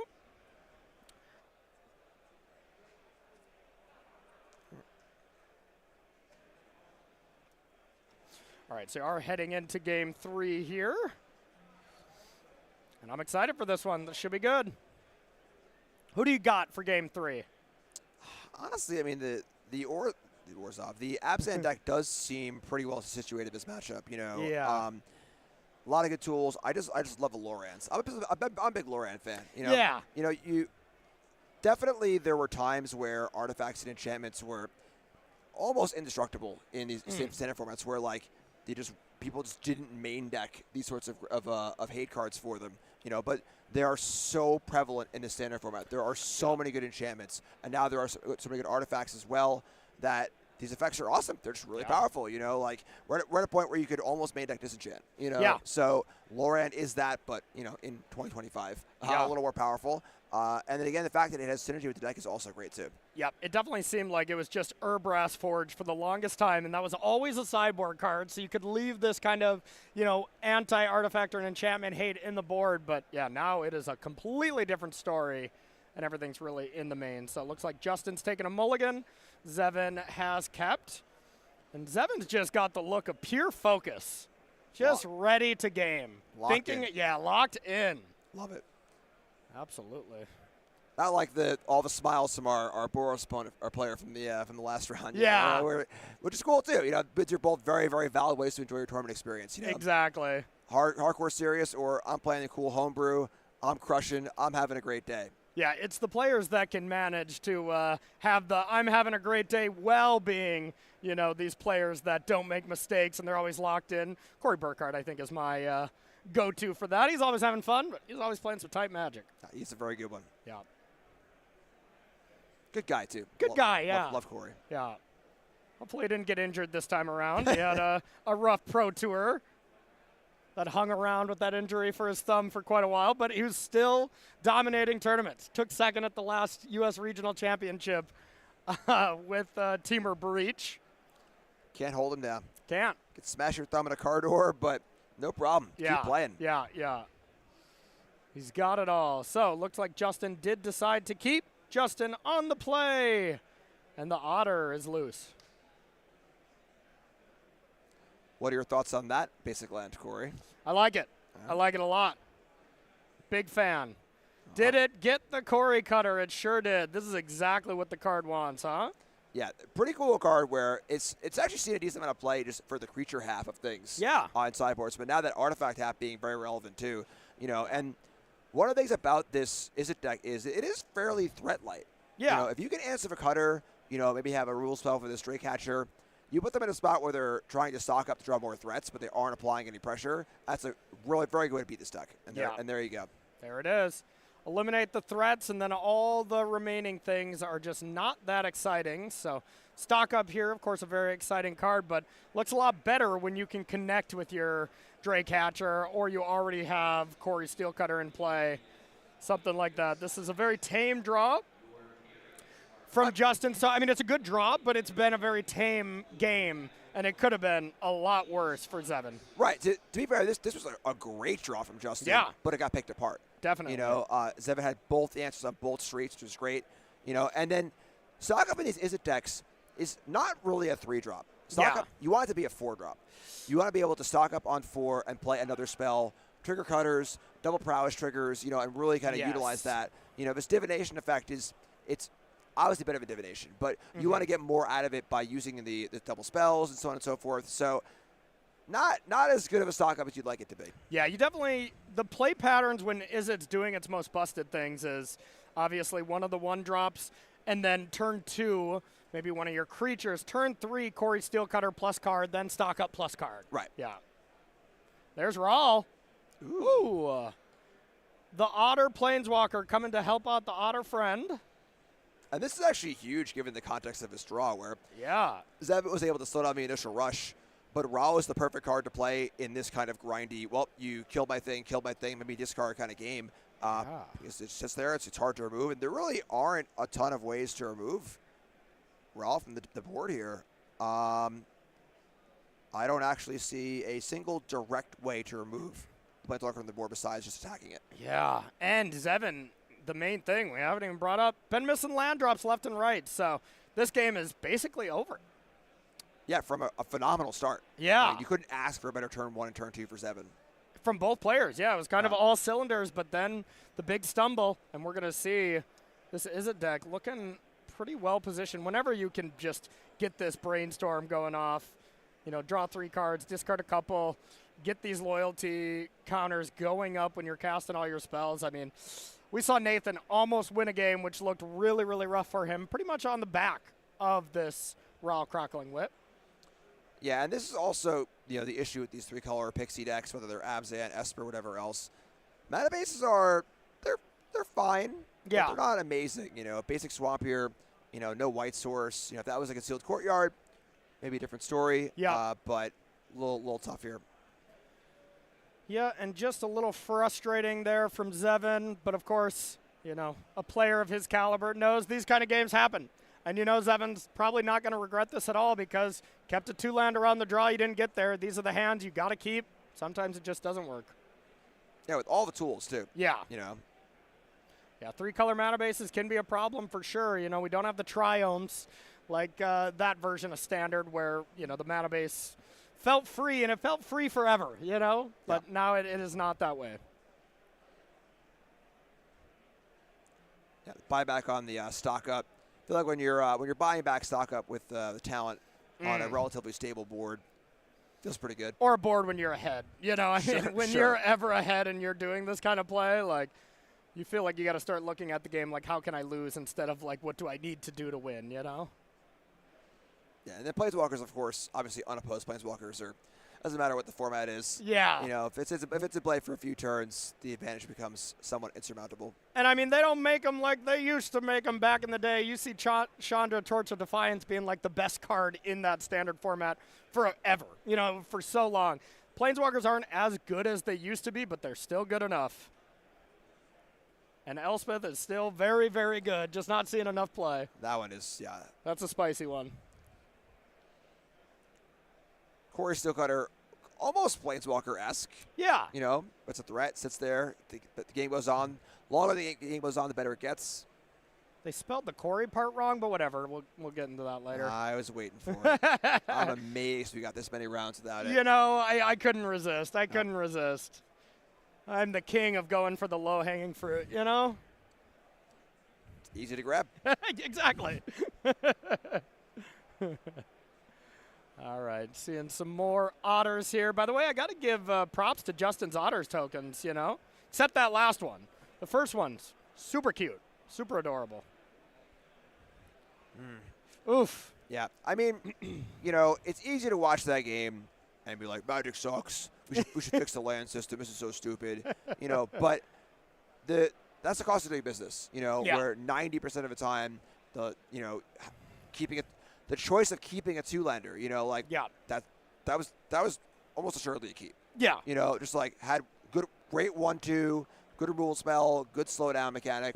Just didn't draw a land in 4 turns, you know, like. Yeah, and had to imagine that if we get White Source, we're going to be casting one of the plethora of, you know, 3-colored 3-drops that we had available. You know, the Priest being able to get the Rhino down, all that kind of stuff, you know, really, really would have had a lot of options. So, friends, we are going to be taking a break, but we're also going to be taking down the stream, fixing maybe any desync issues that you might be seeing, any kind of stuff like that.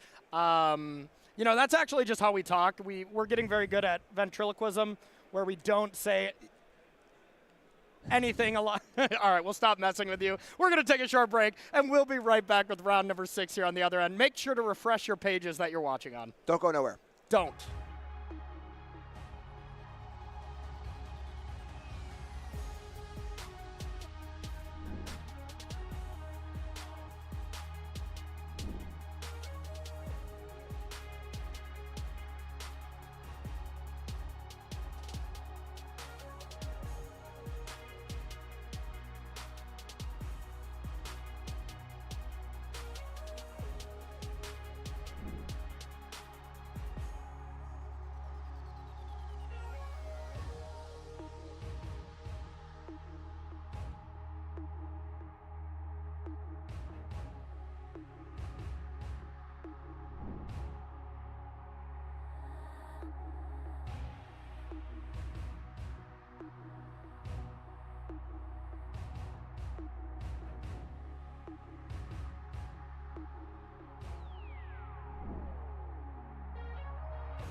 All right, everybody, welcome back to coverage here of the U.S. Regional Championship here in beautiful Minneapolis, Minnesota. My name is Corey Baumeister. That's Jim Davis. We're going to be bringing you coverage here of round number 6 before we step out, and we have Ryan and Carmen take over for the rest of the day. But round number 6 is coming in, so the tournament is really starting to heat up. Let's take a look at standings to see some of the players at the top of the standings. So all these players, of course, are undefeated. We'll go back to the first page where we're looking at first place and kind of look and see what kind of decks are doing well here, Jim. All right, so we're just going to keep it on this page. Maybe something broke with our standings, but what are you seeing here? I see a decent amount of domain. Yeah, we got a pretty cool one here. Jesse in 24th place playing Boros Monument. Ooh. And that's a really kind of a dark horse deck. It was played at the Pro Tour. Yeah. And it's a deck based around Monument of Endurance. I'm not sure. There's so many monuments. The one that cares about discards. Okay. And it has a bunch of discard elements, kind of similar to Oculus, but rather than caring about the graveyard, it cares more about the actual discard triggers for value. So really cool deck. It's been kind of floating around in the dark recesses of the standard format, but cool to see it doing well. Yeah, awesome. And here are the top 16 players. Connor McKenzie, a player I've played against a lot on the SCG Tour, is a very strong player. Outside of that, maybe not any gigantic names here on the front, but I do see a good amount of Izzet Prowess, which is kind of no surprise. We see 2 Azorius Omniscience deck, Celestia Tokens. Ooh.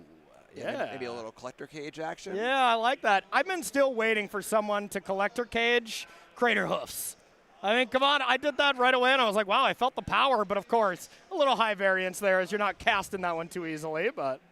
Yeah, definitely, Overlord is good to draw or to cast for free. Yes. So, a little crisp play on there, but I can see one hoof getting in there. Yeah, there you go. Hoof, there it is. Be able to mize, Exactly. Way to go over the top of this. But any other big surprises as far as deck goes? I mean, that's a lot of Izzet Prowess, but when it's 32% of the metagame, we're going to start seeing that for sure. Yeah, honestly, given the percent of the metagame, this seems like a pretty even spread, not really over or underperforming. Yeah. Saw some Control in there, some Overlord, some Pixie, just a good spread, honestly. Yeah. A lot of different decks. Definitely curious to see what that token deck looks like. Is it more Gearhulk focused? Maybe more Elspeth focused? But yeah, and then a lot of surprises as well. Like you said, 20% of the field is in the other category. Hopefully some of them can be floating around. We saw that really awesome Boros deck. Hope to see more. Yeah, we saw that Quintorius combo deck in 25th place or whatever there. Still at an undefeated record. I want to be seeing more of that deck. It looked really sweet. Up against some of these aggressive decks. I'd be curious to see how it does against every other deck, but yeah, still some really cool stuff for sure. Yeah, and then we're hitting this is kind of like the point where the tournament stops being the early fun round, starts to be like, oh, okay, now we're really getting into it. We just saw all the players who are 5-0. That's all well and good. They ain't there yet. The 5-0-0-4 missed day 2 start is possible. Not to jinx anybody, of course. It's probably going to happen to someone. Right. Yeah. But that is possible, of course. And then, of course, there are players right now who maybe lost round 1, had a bad round 1, but they're X and 1, X and 2, still super live for day 2, and still could go. The person who wins tournament could have not been on my list for sure. Oh, yeah. And more than likely is. Right. Yeah. So we've got a long way to go here, but now players are starting to look to punch their ticket to day 2 and kind of turn that into, a good run tomorrow and maybe run the top 8. Yeah, exactly. So we're going to be seeing some winning in Magic when these players get into the feature match, But even the winners of this match don't want to just be satisfied. We're like, all right, I hit my 6 wins. I'll go to dinner early. I'll take those L's, they're, of course, still going to be playing out as much as they can. So seeing our feature matches coming on in. Thank you, Director. Appreciate it. So the one we are going to be checking out here. Ooh, this is going to be really exciting. So let's put these deck lists on the screen and see what we have going on. First, we got Robert Cedar here playing Jeskai Control. Jim, tell us about this one. I've known Rob for a very, very long time. Oh, have you? Yeah, okay. Rob's a Long Island guy, and he is known for playing control decks literally for the last 15-plus years. IQs, PTQs, you name it. Rob's been there. Rob's done it. So not surprised at all to see Rob playing control deck. Rob grounded yesterday in the LCQs, which is super cool, too. Sweet. And some cool stuff here. Main deck changed the equation. Yeah. This, of course, is one of those like pseudo-hate cards where it says counter target red or green spell, mana value 6 or less, but it can do something in the case that there isn't that. It can counter any spell 2 or less, period. So there's a lot of those, it's going to have text in every matchup, basically, For sure. So a little bit of a hedge against the red decks, steel cutter and so on and so forth, but a way to get other stuff too. Base is very important. Removal spell is very important. We see 3 lockdowns. One split up, a little bit of a split on the lockdowns there. But the big draw to this deck is Shiko, Power Guard on the way. This is the card that made this deck go from being blue-white control to being Jeskai.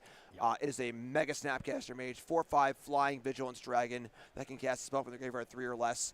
And we had some pretty good thematic cards in this format, Stock Up being the biggest. So if y'all like Mole Drifter, Shiko casting Shock Up is pretty nice. Yeah, there is nothing better than when the board is already pretty like stabilized, you're not super far behind, and you can make that play. Like, you feel like you can't possibly lose. But then again, if you're super far behind, Shuko bringing back a temporary lockdown or something is really nice as well, as there's a lot of powerful things you can be doing. I would have also been playing Control at this tournament. I would have played blue-white, as I really like the draw go aspect of the deck. You know, you got to play just 4 3 steps ahead, 4 No More Lies, and then a bunch of fountain ports.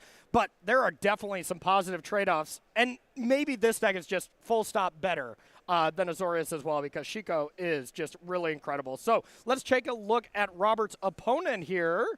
And all right, we got Sophie playing Esper Pixie. Yeah, I mean, it's pretty reasonable here. We see that one Kaido is going to be a really important card. Kaido is very, very good in these slower matchups. Kaido is a card that was a dominating force in Standard, but because of the prevalence of all the aggro in this format, it was the Mice decks for a while. Now it isn't.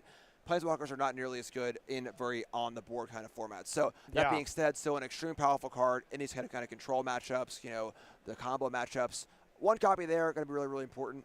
And then just the usual fare, you know. There are a lot of dead cards here when it comes to cards like Nowhere to Run and Grim Bauble that are not going to have many targets, as is usually the problem in Game 1 against Control, but Cyborg's got counter spells and duress and things like that too. It just feels so wrong to see a Dimir deck where you have these 1-drops that you can return with Kaido and to only play 1. I mean, we thought this was just going to be the staple. Kaido's one of the best cards, you know, just absolutely incredible in Standard. And all of a sudden, it ended up being a card that, sure, it's not very good against red decks, so you'd side it out, but it's great against everything else. When there's a lot of decks that are aggressive, just can't main a bunch and can't really play them. So sad to see Kaido numbers going so low, as I love that card. Context matters. You know? I mean, the card is really, really good, but, you know, it doesn't always shine in certain spots, and that's kind of what we're into right now. So as far as Esper Pixie goes right now, you know, this matchup, I think it's going to be very close. Could really go either way. Is this a deck that you like at all anymore, or is Esper Pixie really kind of a deck of the past in this current meta? Pixie's fallen off a bit. It has, yeah. I think that it's a little weak to the card Corey Steelcutter. There really aren't a lot of ways to destroy it. The tools are there. You know, Laura, we saw 2 Laura and main deck and then Abzan Pixie deck around prior, you know. So the tools are kind of there, but, you know, if the cutter gets going, it can be kind of hard to overcome it. You know, the Pixie deck is sort of like the 1-for-1 machine where you know where to run, kill your thing, bounce it back, know where to run, kill your thing, bounce. You kind of just keep doing that. Yeah. But if there's an engine on the other side and the 1-for-1 exchange is not going to be that good, it can push through. So, you know, if all I favor a little bit, a lot of the Pixie players are going to Orzhov, trying to do the lockdown thing, both to bounce their own stuff as well as their opponent's stuff. But the deck's still very powerful. You know, the deck's really, really good. It's been around for a long time because of that. This town loops, great removal spells. Yeah. And on just pretty good curves and stuff, too. You know, you can get some 6 buys in play, Hopeless Nightmare, take 2, lose some cards, and just get you. Yeah, and, you know, I mean, we don't see as many, like, you know, cards that you discard to put them right into play, the Bayloss, the Wiltleaf Legions, but they are still out there. But our players are ready to go, so let's jump on in to the feature match here in round number 6 at the U.S. Regional Championship. All right, so we got Sophie down below up against Robert up top. Oh, yeah, of course. I know Robert as well. Yeah, Rob's had that hat for 15 years. 100%. Yes, yes. Plays with some of the most beat-up cards I've ever seen most of the time. Yep, that's just Robert's vibe. He, of course, is a phenomenal player. A true gamer. A true gamer, absolutely. Hopeless Nightmare to start it off for Sophie as she sends it back. And just a land and a pass for Robert. Yeah, I think Game 1 is going to be very predicated on what types of cards Sophie draws. You know, where you have, like, if it's a lot of nowhere to runs and that kind of side of a deck, not going to be so good. But finding that first Hopeless Nightmare is so important. You know, it changes the texture of all of your cards. Now your Pixies, your Kirans, your This Towns all have this great element in this kind of control matchup. Where without that, what are you going to bounce? Yeah, you know. And even if you get cards like this lockdown, if Sophie can ever just pick up a turn where Robert's end step, you can resolve at this town, bounce it, get these abilities at end step, and then replay them again on your next turn, you can really take advantage of a lockdown too, which lockdown's supposed to be pretty good against you, but not the catch-all be-all by any means. Yeah, lockdown definitely a liability against the Pixie deck. Yeah. I think you want to turn to other methods of interaction if possible. Do you take them all out against them? Yeah, I think if you're like really desperate to not die early, you can leave in a few, but I, for the most part, would like to be off that. Yeah, maybe on the draw, 1 or 2. Right. On the play, be more proactive kind of thing. Yep. Makes a lot of sense. So the nightmare continues, and the dream for Sophie as she is absolutely ripping apart Robert's hand. Hopeless Nightmare number 2, and here is the Belmerk. Belmerk, a card that was starting to see play at the last Pro Tour in these Pixie decks, 1 of, 2 of here, but now that Kaido's not great, it makes a lot of sense to see a lot more Overlords, as I think this card's quite good, not only just in this deck, but just in Standard. Yeah, giving you that card advantage at a cheaper cost, which is very, very important. All right, picked up a Fear of Isolation and sending it back to Robert. Yeah, so this game 1 could have gone a number of different ways based on Sophie's draw. Yeah. This is almost ideal. Yes. Mill over the nowhere to run. Don't draw it instead. That is ideal. Get that thing out of here. Get lost to the old 1-drop. Not ideal, of course, when you get the 2 maps, but got to do what you got to do. And here is the way to refuel. And, I mean, this is great. If your opponent's going Hopeless Nightmare after Hopeless Nightmare, a 2-for-1 is naturally how you get out of this. Yeah, it's interesting. The Pixie deck just plays this kind of simple binary game where it's just 1, 1, 1. Discard a card, kill one thing. Discard a card, kill one thing. And if you're able to get around that either by making multiple creatures or drawing multiple cards at a time, setting up an engine, you can be in good shape. But if you aren't able to get to that point, things can be pretty rough. Yes, absolutely. And then if you can ever pair it with the powerful dragon where you can put a body out there that's near unkillable, I mean, you can double nowhere to run it or whatever, but outside of that, it's going to be a little tricky. And you get card advantage from your big threat. That's where Robert wants to get to. From turn 5 on, powerful dragon, cast stock up from your yard. Yeah, I would say a Shiko casting stock up would increase Rob's win percent this game by 15%. Yeah, 20%, honestly. It is the end goal. Absolutely. All right, big turn for Sophie. Has Robert all tapped out, no counter spells available. Let's see what she can do to capitalize. What's your ideal play here? Just more Hopeless Nightmare shenanigans? Honestly, yeah. You really can just keep riding the train here. It's Kieran and Pixie and, Overlords to find more of that kind of stuff, and then, of course, using this town. What makes this town so powerful is that it can obviously mess up with your opponent's stuff, but bouncing 2 of your own things is just great. Yeah. Bouncing two of your Hopeless Nightmares to recast them is awesome. So there's so many options, once you find that first nightmare to keep doing it and doing it and doing it, which is what we're seeing here. Recurring nightmares is never fun. Yeah. No. If you go to sleep, you know what nightmare you're going to have. Not great. Is some experience or? Yes. And there is an otter coming in, and now we got a little bit of pressure. So now Robert has to mildly care about the board as well as this value engine that we have going on. And, of course, the Storm Chaser's talent can level up, find something if we milled over any kind of spell. This is the gross part of Hopeless Nightmare, where you forget that, 4 cards were discarded. 8 life was lost, too. Rob's at 10. What happened? There were no attack. There's almost no attack in this game at all. No, it is phenomenal. And here is the classic Day of Judgment. Deal with all the creatures. Sophie has to start over now, but we got that Overlord that's coming to hang out. I don't see any spells in the yard. We didn't flip over at this town or anything like that to get that value going. So is she out of gas? If so, Robert can very much start getting back into this. But, man, Sophie would love to windmill slam another Overlord or something, but just a pass, Jim. Yeah, so this is the spot where once Rob puts together a few 2-for-1s, kind of undo all that damage. And then this is where the damage from Hopeless Nightmare matters, because if Rob's at 10, Rob's at 8, maybe you can squeeze out a few extra points to kind of finish the game off, So it is kind of cool how Pixie attacks from both fronts. The newer Orzhov ones that are kind of more lockdown focused don't have that angle where they don't close the game particularly well. There are a lot of flyers in the deck and a lot more creatures, the talents and so on and so forth. So chip shot damage is important here, just as important as cards. but Sophie's got some more work to do. Yeah, like you can, in those kind of decks, you can have the Pixie, the Kieran, Hopeless Nightmare draws, but, it's not as easy. There's not as many Kiorans, as many Pixies, Right. When you factor in Fear of Isolation being in the deck, this town, that kind of stuff. So Yeah, and talent, too. Talent, that token attacks for 3 or 4 in Yeah. every turn in this deck, so, I mean, 2 or 3 maybe. 3 or 4 is a little much. Again. 3 or 4 on a good day. Yeah, I mean, Yeah, there's some yeah. maps in play. Those can help out, too. but- Yeah, really a bummer to not flip over a spell when you have the talent there. When you can keep that value engine going forever, you feel a lot better. Like just always get up to 6 mana and be like, I will be bouncing something of yours, or I'll be bouncing 2 things of mine every other turn, and then recasting them type thing. Yeah, definitely. This deck is quite good in the early game. It casts a lot of spells very, very quickly. Yeah. But having that loop as a buyout is so powerful. And this is a buyout that you have on Hopeless Nightmare, but not great. Not a great one. Yeah, this would be really bad if it was the only Nightmare in play.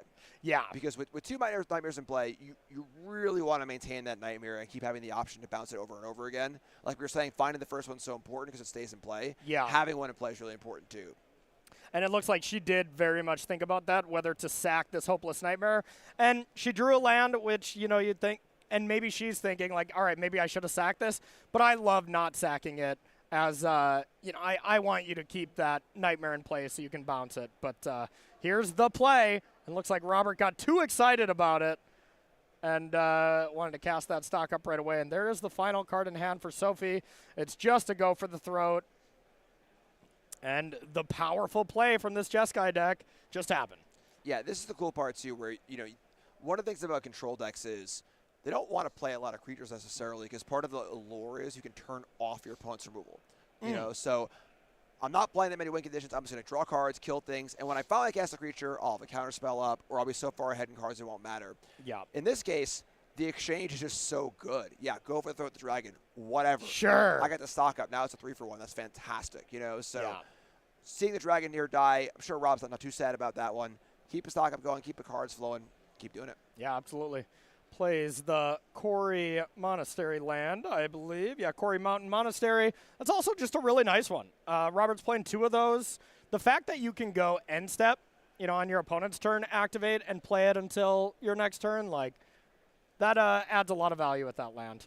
Yeah, it goes to show that this deck is almost more of like a Jeskai mid-range deck than a control deck. Yeah. It is a control deck, it is playing rats and counter spells, but like it's not a Drago deck. Yeah. This is not your grandfather's control deck where you sit back and never do anything, and Yeah. that makes the impulse draw on this land much more palatable because in a pure control deck, that wouldn't really be that good. Yeah. Because you need to play the card on your turn before you say go.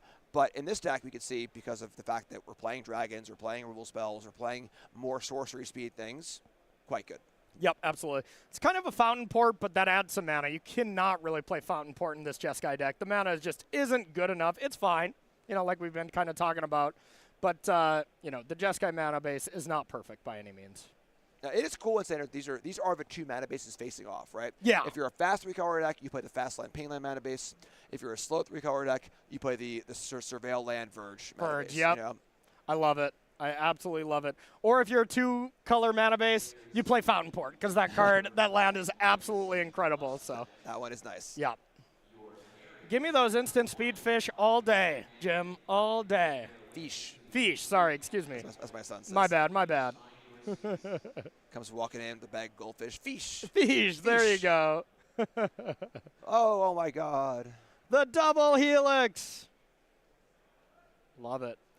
Make sure Robert gains a ton of life here. Deals with the only main threat that Sophie had. This is, of course, a beautiful little otter that we have, but found a bunch of lands off those maps. And now you're able to attack for 1 and start bringing back Go for the Throat, but that is really all we had. That Overload really wanted to attack because, 5 damage is cool and all, but also just to flip over a spell that's meaningful that you can level 2 these Storm Chaser talents. Yeah, the Overlord being knocked down, having to sack both Nightmares, Rob gaining 6 life that turn. Yeah. The avenues here, once you get into this stage of the game where making him discard all their cards, get all the resources isn't really working, Yeah. it comes down to, okay, now it's damage time. Let's get a creature in, get some burn damage in with the Hopeless Nightmares, but Helix undoes that. Nightmares are gone anyway. Now it's going to be a this town game. Yep. Can we find this talent? Can we get the talent going? can we kind of get the loops going as well? Yeah.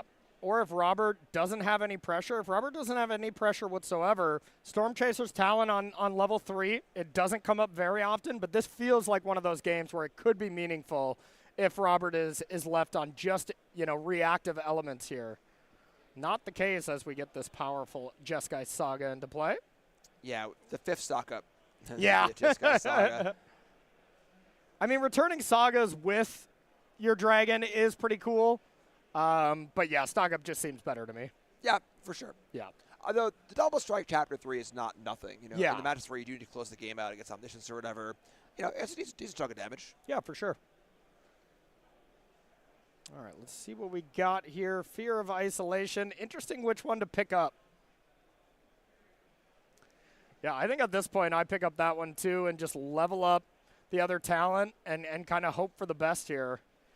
Even better if you have, better in the sense that you can be mana efficient and you can do some cool stuff where you could level it up and then play the talent, get 2 otters. But looks like she is prioritizing just getting another otter into play instead of just leveling up the talent. Yeah, it's tough, with the lockdown. I haven't even seen a lockdown yet. Lockdown's ability to kind of mop these tokens up and then reset all the mana that would be put into the talent. Yeah. It's tough to balance here for Sophie. Got to end this game sooner rather than later. Yep. As always is true when you're playing control. Like, the longer the game goes, the more they're favored. So get some bodies on board and try to get this thing done. And there is the activation of the Quarry Mountain Monastery. Get a land that you can play during your next turn. Old 5 mana, draw a card at end step. Can't complain about that for a land that also adds red mana. Not too bad. And it comes in on tap most of the time. Yeah. When you're playing this Surveil Land Verge mana base, it's going to be a better mountain pretty good amount of the time. Yeah. Yeah, great card. Love that one. And we'll see what we got going on. 5 mana. Is it dragon time? 6 mana could also be dragon time, but bigger dragon. The Otter Killer. The Meringue River region here. Okay. No one's ever accused Rob of playing fast. Yeah, yeah, yeah. I actually would love to look back into my DCI records or whatever they are and see how many draws me and Rob had back in the day on the IQ circuit, both playing control decks all the time. Yeah. Yeah. I'll out myself here too. Yeah, love it, love it. You really aged yourself by saying DCI there. Listen, my mind is still there. All right, I do see the river region in Robert's hand, so that was an option.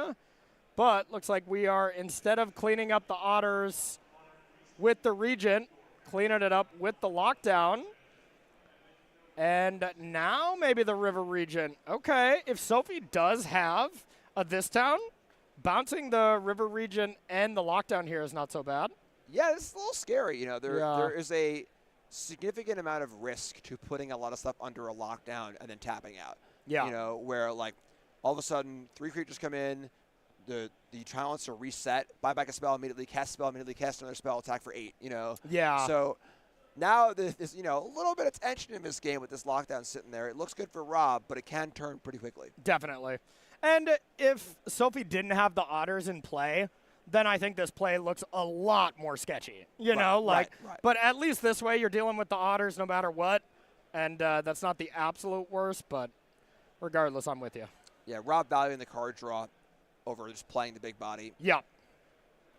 All right, getting our Saga down once again.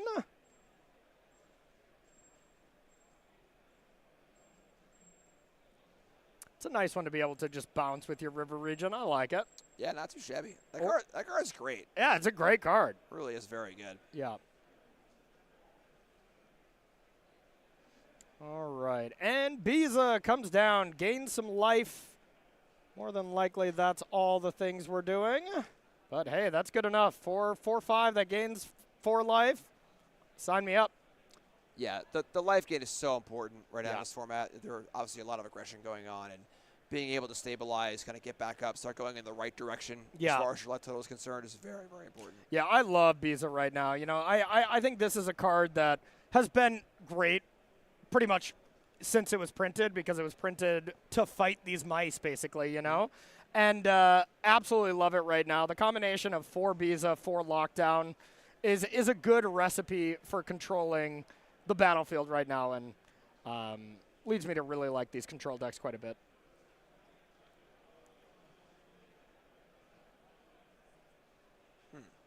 Interesting. This is a main phase replayment of list. How do you like that? I'm a little confused. Okay.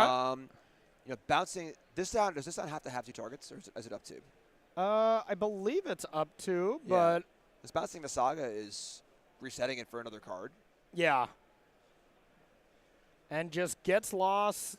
The talent that would have brought back this town ain't big enough, so about as bad as this possibly could have went for Sophie, I would think. Yeah. Where I think the alternative is you wait until your opponent's end step and you hope to level up a talent, get back at this town, and then you can just perpetually keep doing that. I think I would have liked to see her do that a little bit more. Yeah, important to note that when you go to level a talent, you don't actually get the card back until the ability resolves. Yeah. Like the ability, it's not an ability. The ability of the talent resolves. So it has to resolve, the talent still has to be in play, and then you get your card back. Absolutely. So Lockdown comes and cleans everything up once again, leaving Sophie with just 1 card and Robert with a stranglehold on game 1 here. Stocking up. Base is still in play. 16 life. Looking quite good. In his element. Yeah. Absolutely. Ready to win this match 101. Rob is home. Yes. Yeah, yes. Biza gets in there. And now it's just a trivial way of how to close out the game. Whether it's just River Regents, attack with the fish, attack with Biza, whatever you want to do. Yeah, Rob was in a hopeless nightmare earlier. Now he's in a hopeless dream. You know, yes. Like, I'm not hopeless, a wonderful dream. There we This go. is great. Yeah. Hope-filled dream here for Robert. And Sophie needs to be aware of the clock here too. You know, Yep. You don't want to drag this game out too long if we're, you know, looking like we're almost assuredly gone. Yeah, at 16, I think you're just a little too far. If I'm her, I draw my card. If it's not the best thing, which I don't even know what it could be, I'd want to scoop it up too. Give yourself a chance to win 2 games. Yeah, you don't want to be in a spot where you're in game 3. Yeah. And you feel that time pressure coming. Yeah. Under the lights, you know, I mean, it can be brutal for sure when you're in the feature match area. So. So Hopeless Nightmare really, really good against players who are on low resources. And Yeah. Rob is anything but. Yeah. Rob has been stocked up for days. But, I mean, you know, that was what? Hopeless Nightmare number 6, number 7. So doing the things Sophie wants to be doing, but just was so close to gaining a huge advantage in this game. And Robert was able to really get by whenever Sophia had any kind of turn of reprieve. You know, Robert's able to stabilize pretty quickly. There's when you know the end game is near. Yep. The old Lightning Helix from the yard. Snap, Lightning Bolt you, untap, attack. Yep. Rob's like, I got enough cards. Let's just get this thing over with. Yep. And Rob's thinking the same thing, too. Like, I want to finish this game and make sure that if we go to a game 3, that Rob has the ability to win. Because you start game 3 with 5 minutes, Sophie could win. Robert probably couldn't, you know? Yeah, you're seeing the control players speed up. Where, you know, the game's got to get over it now. Let's just go. Yeah. You know, like. All right, that's game number 1 going to Robert Cedar, our very much established SCG pro here. Let's take a look at the sideboard, though. What does Sophie Selly want to be doing up against Jeskai Control? So this is going to help Sophie out a lot with Yes. sideboarding. You know, nowhere to run, Grim Bobble, get out of here. Duress, no more lies, some counter spells. I can see Shoulder coming in as an extra threat. Okay. You know, but for the most part, Duress and no more lies are the big ones. You know. Yep. Able to take that lockdown before it comes down, take that counter spell. Counterspelling a dragon is huge game. You know, at any point, if Rob taps up 4, 5, 6 mana for a spell and gets it countered for 2 mana, that's a huge tempo swing too.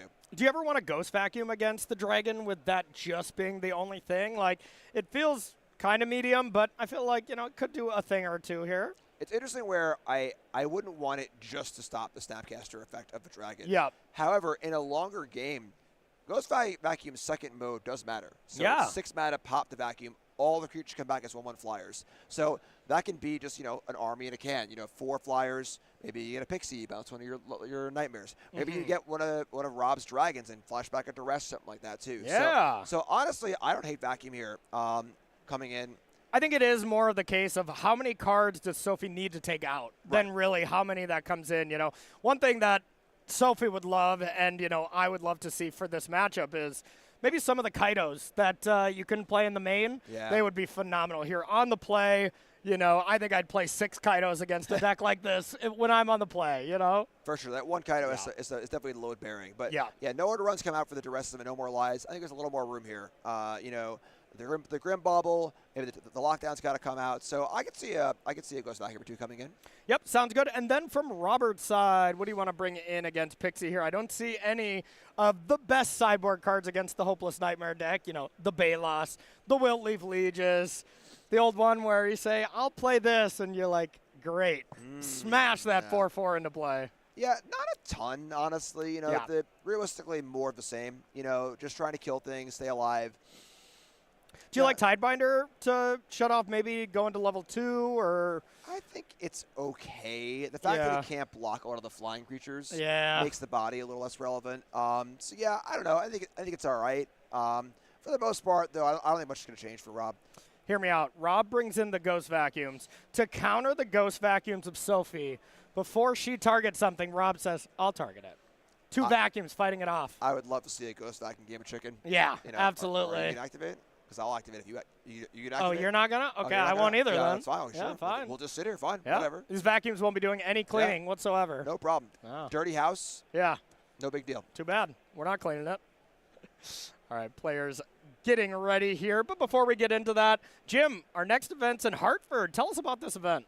Yeah, very, very excited for Hartford for a multitude of reasons. Yeah. This is kind of close to a hometown event for me. I'm right down in Long Island. And we're playing Standard again, regional championship. Just doing it all over again, basically. This event in 2 weeks. However, East Coast, which is great for me. But we're going to see the development from this tournament to that tournament. Yes. A lot of metagame shifts and so on and so forth. Players who might not have been qualified for this one are qualified for that one or vice versa. So it's going to be very, very exciting, May 16th to 18th. All information at starcitygames.com/SGCon. And, of course, a bunch of other great events, too. Even if you're not qualified. There are last chance qualifiers on Friday.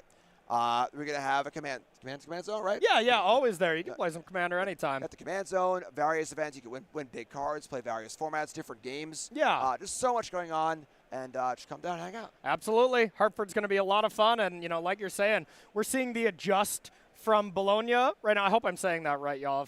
If not, very sorry. But, we see the adjustment already from that RC, over in Europe and stuff. And I think the biggest change was just much more is it. That was the biggest. There was kind of a lot of changes, Red was a lot more popular there. It fell off a cliff here. So it's really interesting to see these shifts from week to week because the players who are going to play in Hartford, the players who are going to play in RCs next weekend, they're heavily invested in watching this show right now, checking out the results of these regional championships, looking at the data, that we'll see Frank post when it comes to the metagame breakdown of what deck had a great win percentage against another deck. And that's kind of why we saw Oculus be at such high numbers because, Izzet didn't lose to really anything except Oculus. That was the matchup. Maybe Orzhov Blink as well had a good matchup against it, but that paints a good picture of what people will play at the next RC. So if you're trying to level people, you try to be, do you want to be at level 1? Do you want to be leveling the people that are trying to level? It becomes a whole game of chess when it comes to just choosing which deck you want to play. Yeah, I think that last weekend was the breakout of Izzet. Yeah. This weekend is the establishment of Izzet. Okay, that wasn't a joke. Here it is. It's very, very serious. Next weekend we can see, all right, who wants to beat it? Yeah. Or can you beat it? Right. Yeah. And, I think it's very beatable. Same. I think, establishing. We saw, I was at Raja at the main deck, Lorans. Decks going to adapt. Whether they're a established deck adapting or a newer deck. But coming around on what do I need to do to beat this Izzet deck? How does the metagame change, and how do I need to change with it? Yeah. And, from what we saw from our last regional championship, Teamer Breach was not as high of a play percentage as this deck. Now, that doesn't mean, hey, that deck was busted, this one is too. There were a lot of factors that went into people not playing that deck at the last RC. But, for this one, pretty easy to get these Is It cards. Most of them, have been around for a while, so it will be interesting to see people heavily adjust to it for the next one. It's also a pretty straightforward deck, too. Yeah. If I want a modern RCQ or whatever else it might be, cast cantrips, play prowess creatures, just do the thing. Yeah, absolutely. All right, a couple lands and a pass here. We do see that Overlord from Sophie should be at a impending less, right? It seemed like there was a slight acknowledgement of missing that trigger. Yep. Not going to matter. Not matter at all. Which that's always weird because, the impending when this comes off can be a huge advantage to have it not come off sometimes, So that is always slightly strange to miss that one. But you can miss anything here at competitive IRL, so always got to be on top of everything here. Milling over some more cards. Picking up the Kieran. And nope. It's just okay. Just gonna say Kieran over Pixie is interesting. Means possibly a flash game once you play. Maybe no more lies in hand for Sophie, but gotta take Pixie. The cheaper, more efficient threat. Yep. Pixie is just a better Kieran, right? Even though the fact that Kieran's instant speed, there's some of the cute stuff that people were doing with the Hex Mage where, you get to bounce the token, the roll, and draw a card, those kind of things. But overall, Pixie is still just the superior card, wouldn't you think? Yeah, I think for the most part. I think that the trickiness of the instant speed thing, it can matter when you need to leave up mana for a kill spell against a red deck and then want to play a threat either way, but efficiency is pretty key here. Totally agree. So Get Lost getting rid of that Overlord. Maybe not the thing you want to be doing right away, but when you have Pixie, you have Fear of Isolations and stuff like that. You got to just kind of deal with it now because Fear of Isolation doesn't wait for the spell to resolve. You pick it up as you cast it. So I like Robert being proactive there. Pretty interesting here, a few things. If the Kieran had been taken, you can bounce a map and draw a card. So yep. Possible future consideration there, but we see it's not quite Hopeless Nightmare. But it's so important to find the first one. It's a viable proxy here in the discard effect of the Breaker. Yeah, Momentum Breaker coming down, forcing the discard, sending back to Robert. And Sophie's got to be feeling pretty nice about the fact that she just never has to worry about a Wiltleaf Liege, a Baloth. I feel like you're always holding your breath when you're, playing in a post-board game with these Hopeless Nightmare or Momentum Breakers. Yeah, you got to play one. You got to keep them honest. Oh, right? yeah. Yeah, Yeah, you got to make them think, hey, maybe I should side out some of these. This could be bad. Put the fear of God in them. Yeah. Play one in the main. Next level it up. You're not going to sell me. All right, so we're seeing the flip side of the Regent. We can save time. You can shuffle this if you want. Well, Robert figures out what to discard. This is classic Rob Cedar of A, knowing all the tricks for trying to save time in a control matchup. Yeah. B, still being at 20 minutes left in the start of game 2. Rob's catching some strays from you here, huh, Jim? It's all love. It's all love. All love, for sure, for sure. Who do you think has won more of your guys' meetings, you and Rob? Probably me. There we go. There we go. More strays. Love it. Love it. Actually, the MTG ELO project got updated for a lot of the Star City stuff. Okay. So I could go on and check. I think you should. Yeah. No IQs and stuff, which is where we played a lot in the IQ days. Sure. Playing the local IQs, we're always in the same scene and stuff, and play a lot of IQs. But opens, GPs, you can check all that. I just moved to Virginia, for that last year. I moved in late 2019, so I got one full year on the tour. I was in 6th place on the leaderboard, in my element, and then, pandemic kind of ended everything there. So I probably don't have the best ELO, but I had such a blast playing on that tour every single weekend, traveling and stuff. It was a lot of fun. Oh, yeah. You're not going to tell me. All right, so here is the Kieran responding with Cryptic Command at home. Rob's also cast a lot of Cryptic Command. Yes. All right, drawing some cards, discarding a card here. And things looking great for Rob. Rob has maintained a pretty high life total.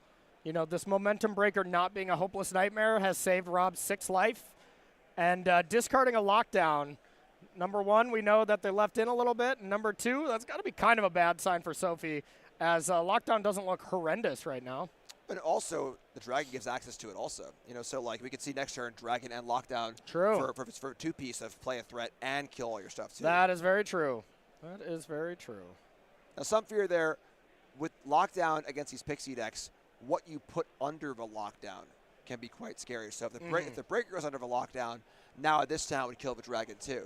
So yeah, Lockdown's scary. I don't love Lockdown against Pixie decks. You put yourself in a spot where a lot of times your opponent, if they're clever, can really kind of find the right time to unleash all of their cards and do a lot of damage. Yeah, but you said it, for Robert, how's he going to, get to time and draw the match out if he's not playing cards that stall things out, whether they be good or not? That is true. Discards change the equation. And, you think that is a green and red card, an anti-green and red card playing against the Esper deck, but still good enough as basically every card from Sophie is mana value 2 or less. So still has a ton of text here. I love changing the equation right now. I think it's great. I agree. And I also just love the design of he's like not just Boyle or like, hard hoser. The kind of card where it's like it is extra good against these people, but still has, some utility. Yeah, I remember the days of like Aether Gust when those type of decks were so good. It was an auto, put 4 of those in. Yeah. Change the equation, I think, is a better design where, it's not quite as good as that, but still has some good applications in the format. Yeah, I've definitely Lithomatic Barrage, non-white or blue creatures for 1 damage before. Deep Cavern Bat, it's got to die sometimes. Get it out of there. Which is great. It's got a map counter on it. Well, good game. Yeah, well. Yeah. 2 Barrage then. All right, an attack for 4 coming in. Robert goes down to 12. And now the pressure's on. Now Robert does have to start shifting his focus to controlling these flyers, as if Sophie can ever have a counterspell to really push through. This game could really end in a tempo-y style game in favor of Sophie here. Right, and this is where the dynamics of the pre- and post-board games change a lot. Yeah. The signature smirk there from Robert. You don't know if it's like, all right, I am dead kind of smirk, or if, that's just a good play, but I have the answer type smirk. Yes, which counterspell do I want to play here? Yeah. So there is the Tidebinder to pick it up in the first place, I believe. So this Pixie is a 1-mana, 1/1 ground creature at the moment. See, now this was my fear with Tidebinder, where countering these effects is pretty good, yeah, but the body's so irrelevant. All the attackers right now fly. If this could trade with the Fear of Isolation, that would be great. What are you talking about? It can trade with the Pixie. It can eat the Pixie. It's a ground creature. Sure. I guess that was lost flying. Jim, keep up, man. Keep up, bro. Right, well, Tidebinder's dead anyway, so get out of here, Tidebinder. Yeah, there we go. This town bounces the Pixie that had no text to regain its text, and Momentum Breaker deals with the Tidebinder. And, overall, that didn't look too impressive of an exchange for Robert. Yeah. Bodies are still in play. Value's still in hand. These maps still hanging out also. There's also an Anchorage hiding in those lands too. So a lot of good for Sophie here. So let's see. Is this the lockdown? Nope. Stock up number 5. And we'll see. Picking a couple cards here. Not sure what we got. And 4 mana being tapped for Ibiza. It's going to come with fish. That's going to come with life. And that looks, and it looks to be a card as well. So, this Ibiza did some work. Yeah, it is great. Yeah. Just a really good card. So good. Hard, there's so many matchups. We're like, this doesn't feel like a Ibiza matchup. The amount of times I was siding this card out, it's very minimal. Right. Against Azorius Omniscience. Just play and it. Even then, play a draw card. Yeah, even then I'll trim 1, maybe 2. But otherwise, when you're on the play with Ibiza, you're pretty likely to have a 4 mana, 4/5, gain 4, draw a card if you play enough pain lands, Pretty easy to get under the amount of life of your opponent playing a control deck. Storm Chaser's Talon into pick up Storm Chaser's Talon into likely play it again. So now Sophie's got a very nice wide battlefield here. That's a lot of stuff. Yeah. And realistically, sweeper-wise, because Rob is so deep in on lockdowns, only those sweepers here are 1 split up and 1 day judgment. So And there's so much stuff now that a lockdown would be scary, you know, in the face of possibly an end step this town or so on and so forth. So Rob has some work to do. Definitely. Now, lockdown with a dragon maybe would be pretty solid here, depending on what kind of action Sophie has back. But this is kind of the turn you need to do it, because Sophie is very much representing that level 2, the Storm Chasers talent, get back this town, have that ability to always do that same kind of loop and keep the value going. So, yeah, Robert definitely has to do something here. It's also the fear of that the clock's starting to get a little low, you know, and this is more dangerous for Rob than Sophie, because at Game 3, if Game 3 is going to end in 5 minutes, Sophie probably won. Exactly. You know, yeah. So the pressure's on Rob, and the pressure's on any control player. You're playing control in a tournament.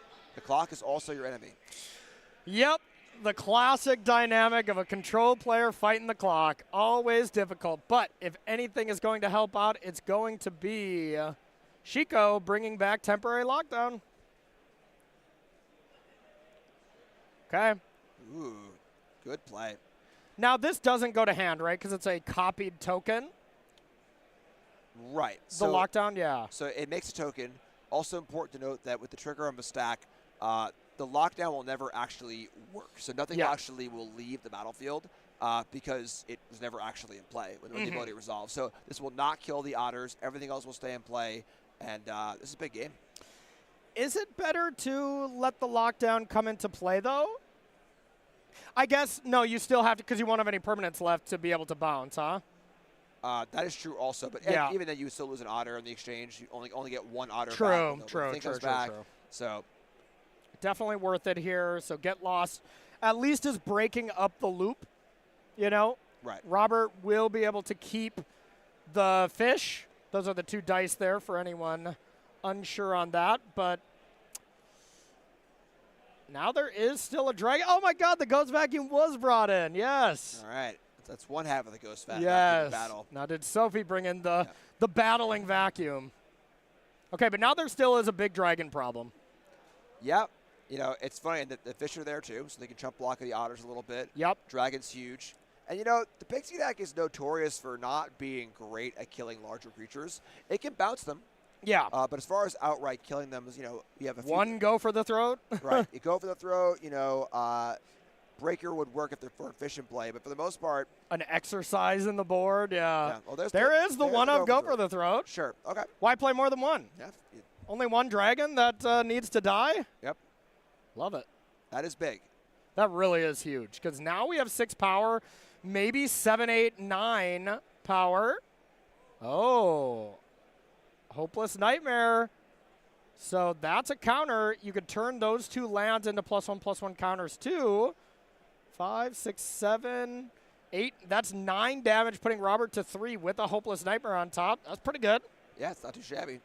One more land here would be pretty solid to force, you know, Robert to have to gain some life here. And this could be the nightmare scenario for Robert. Head to Game 3 with sub 10 minutes. Still winnable at 10 minutes, you know. For sure. From both players. But looking scary. Also, maximum velocity. Oh, that's the most important part so far. Speed up. Sophie can gain that 4 life whenever she wants. When you got that 2 mana, you know? Yep. Woo.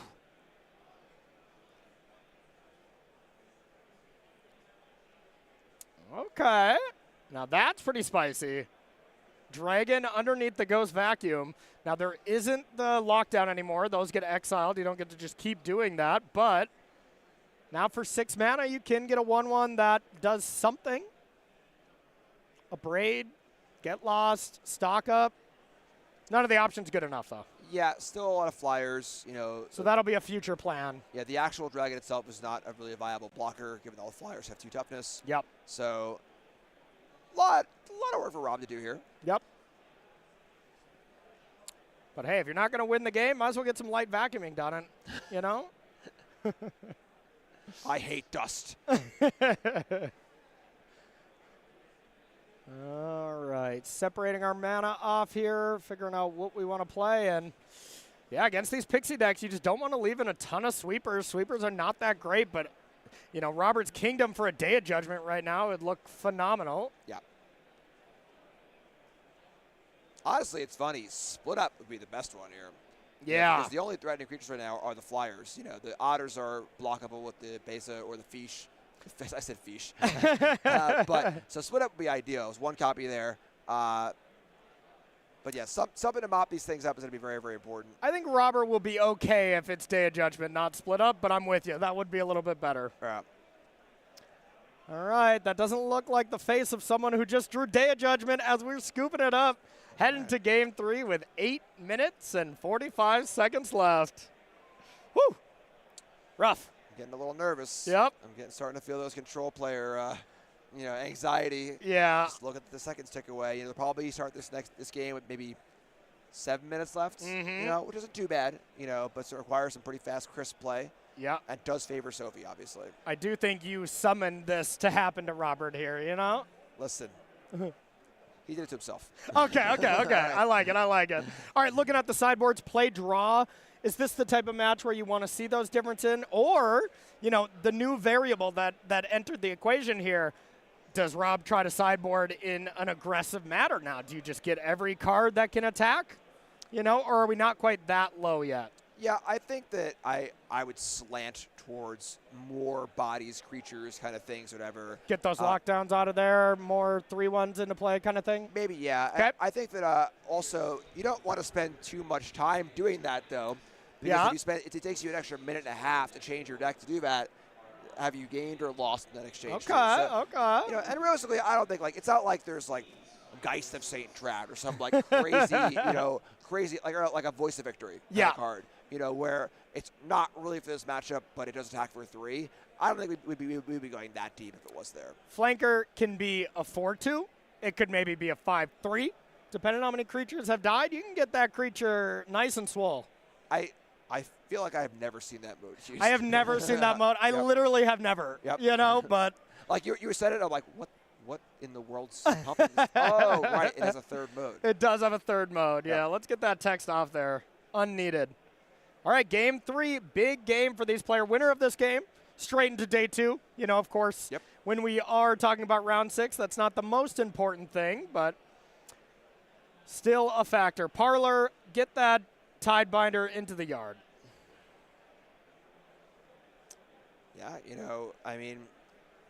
I think that this control deck that Rob is playing is reasonably well suited to end the game. Yeah. Shiko, River Regent, it is not your typical draw-go control deck. A lot of the blue-white control decks, are mostly just playing like Jace and a few Meringue River Regents as the win condition, nothing else. This deck can go faster than that, so that bodes well for Rob. But pace of play is still going to need to be pretty important. And then also, if Sophie can just have a decent draw, it stops being about how fast can I win and more about can I win. Yeah. No, yeah, the best way to stop your control player from, getting this aggressive draw to beat you, punch them in the face. Not literally, of course, on the battlefield, but if you can just distract your opponent so much, they're trying to play fast, and you can just close the game out, you can end up having a big advantage. Left exercise on the top. How do you like that? I kind of like that, actually. Okay. I like having the insurance policy against larger creatures, against lockdown.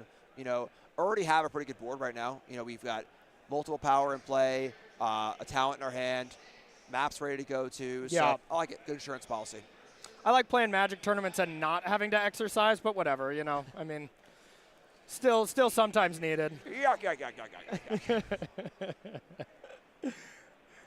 All right, and there is the Preacher, a solid 1-2 curve here. Now, normally Preacher is a little, against the slower decks. It isn't that fast of a clock. But it actually, never mind, just kidding. I was going to say it lines up really well against the Lightning Helix's temporary lockdowns, but the one-off Day of Judgment makes me shut my mouth. I'm going to stop talking. Corey, keep calling the game. Well, please talk. It's your job. We need you. So, Robert slammed that Day of Judgment, though. Felt very good about the curve out with a 3-drop creature. Didn't have a Spell Pierce, any kind of interaction like that. And now, hey, if Robert can slam a Shiko, get lost something, sweet. We're cooking. Yeah, and it'd be easy to look at that and be like, well, why did Sophie just play into that Wrath? Yeah. But that was a very good play. Yeah. Day Judgment was literally the single card that could stop that. Whereas And how many are in the list? one single copy. Yeah, you can't play around the one of too much here. Whereas, the Preacher plays phenomenally against Lockdown, Lightning Helix. Split up. Yeah, all of these other cards. So kind of bummer for Sophie, but got to keep battling. Yep, 100%. Everyone can say, oh, she overextended there. No, I would have done the exact same thing. Can't play around one of them. Yeah, yeah. Would have slammed it. All right, Overlord being impended. Get some stuff going, and 4 minutes left on the thing. There is the Tidebinder on the enchantment. Now, this doesn't shut it down for good. Right, Tidebinder shuts down planeswalkers, artifacts, and creatures permanently, just to stifle. Is a creature, but it's an enchantment right now, so that doesn't completely stop it. We'll still have an impending counter that goes off at the end, right? Or correct. Okay. If we remember, of course. that is true. Not a given.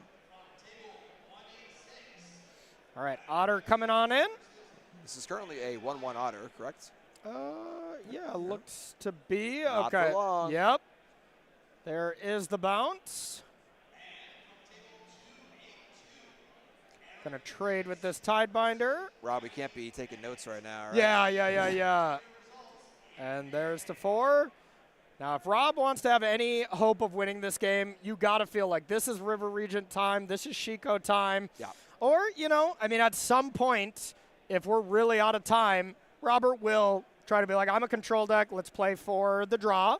Can definitely happen, but love this play. Yep. Robert wants to have a chance of winning. This is the start of it. Yeah. Dragons are bust here. And we got Dragon number 1's come on down. And again, on Sophie's side, the one of go for the throw. We saw it last game. Breaker works. Breaker's in hand, right? Yeah, we knew about that from sure. This Town. We knew about this as well from This Town. So, now it doesn't look like Robert has a lot of cards in hand. Even if it is like a River Region or something, I just don't picture that not getting, momentum breakered or anything like that. So, going to be a very, very tough game for Robert to win in this time frame. There is the River Region, but I think this is Robert saying, like, I could lose the game very, very fast if you just play this region, kill an Otter, destroy a map. This might be Robert slowing down and being like, all right, I got to play to not die here. Sophie's ahead, has too much going on. Yeah. Not saying for sure that's the case, but that might be going through his head. Yeah, I think that, I don't know, casting it with the clock so low, Yeah. I was a 15. It's not like that close to death yet, but. Yeah. But have you ever drew cards? I have, and it is kind of nice. Yeah, I mean. You make a very valid argument. That is the worst card to have in a control player's deck. It, right. You just, in your vision, it blurs out the right half. You're just draw 3 cards, discard a card at instant speed? Yep. Control players are never casting that other side. Let's get real. All right, and this is Sophie getting busy.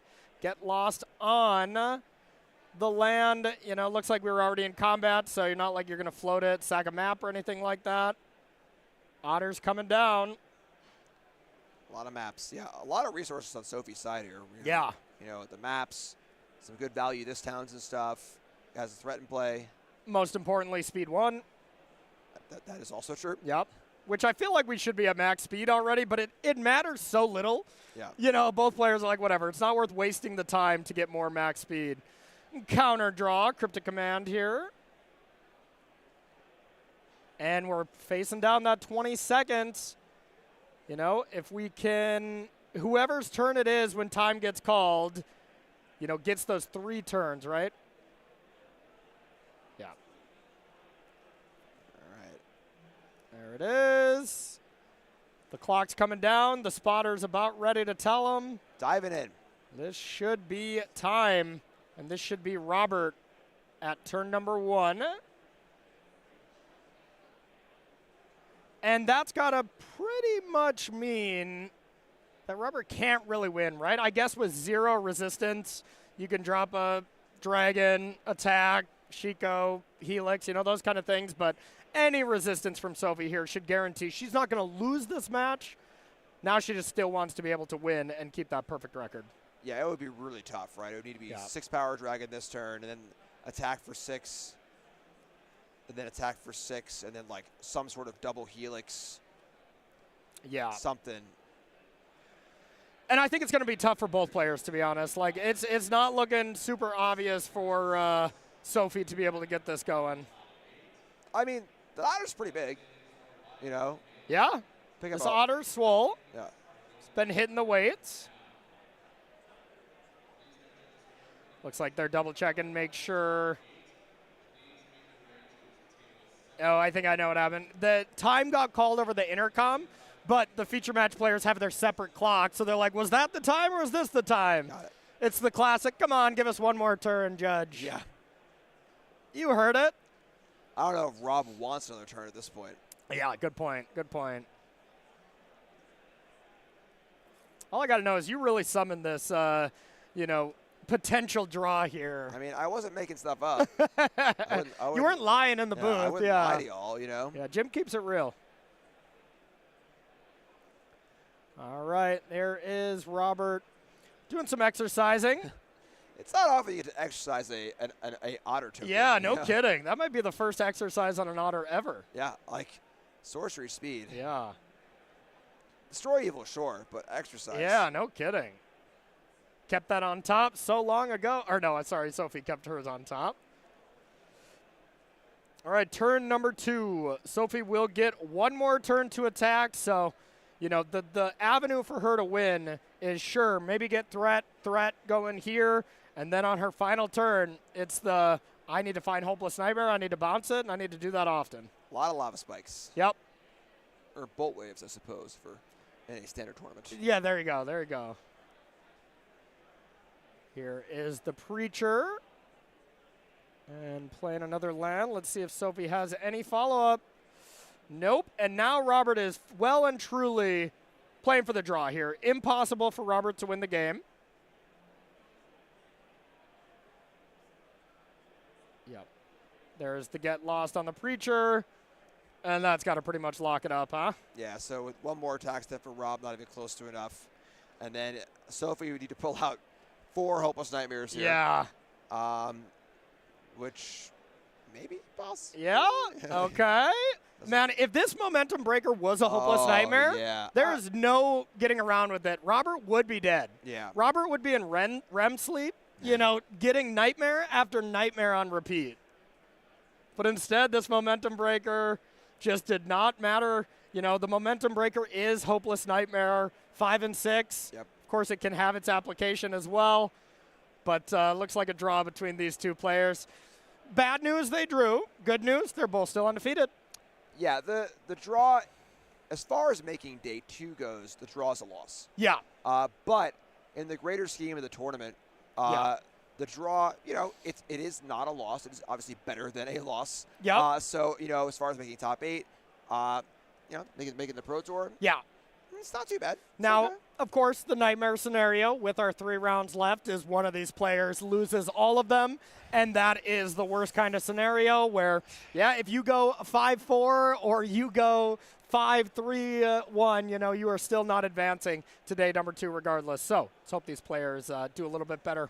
You were discussing the possibility of 6-3 is not the only way to make day 2. Yep, There are more exciting exotic records you could have. So, if Rob wanted to go 6-0-3, okay, that's the way to make day 2. So should they start trying to shake hands now? Just offer the draw right away? Just lock it in there. Yep. Yeah. That's an option. Buddy, that's how you got to be in the booth next to me here with some tournament qualities like that, huh? And it ain't my first rodeo. All right, everyone, that is going to do it for Jim and I here for the rest of the day. That was a long match, so no backup match. We are going to take ourselves a short break, and on the other side, you'll have Carmen and Ryan to finish off this day. So don't go anywhere or else.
Howdy, gamers, and welcome back to the Regional Championships in Minneapolis.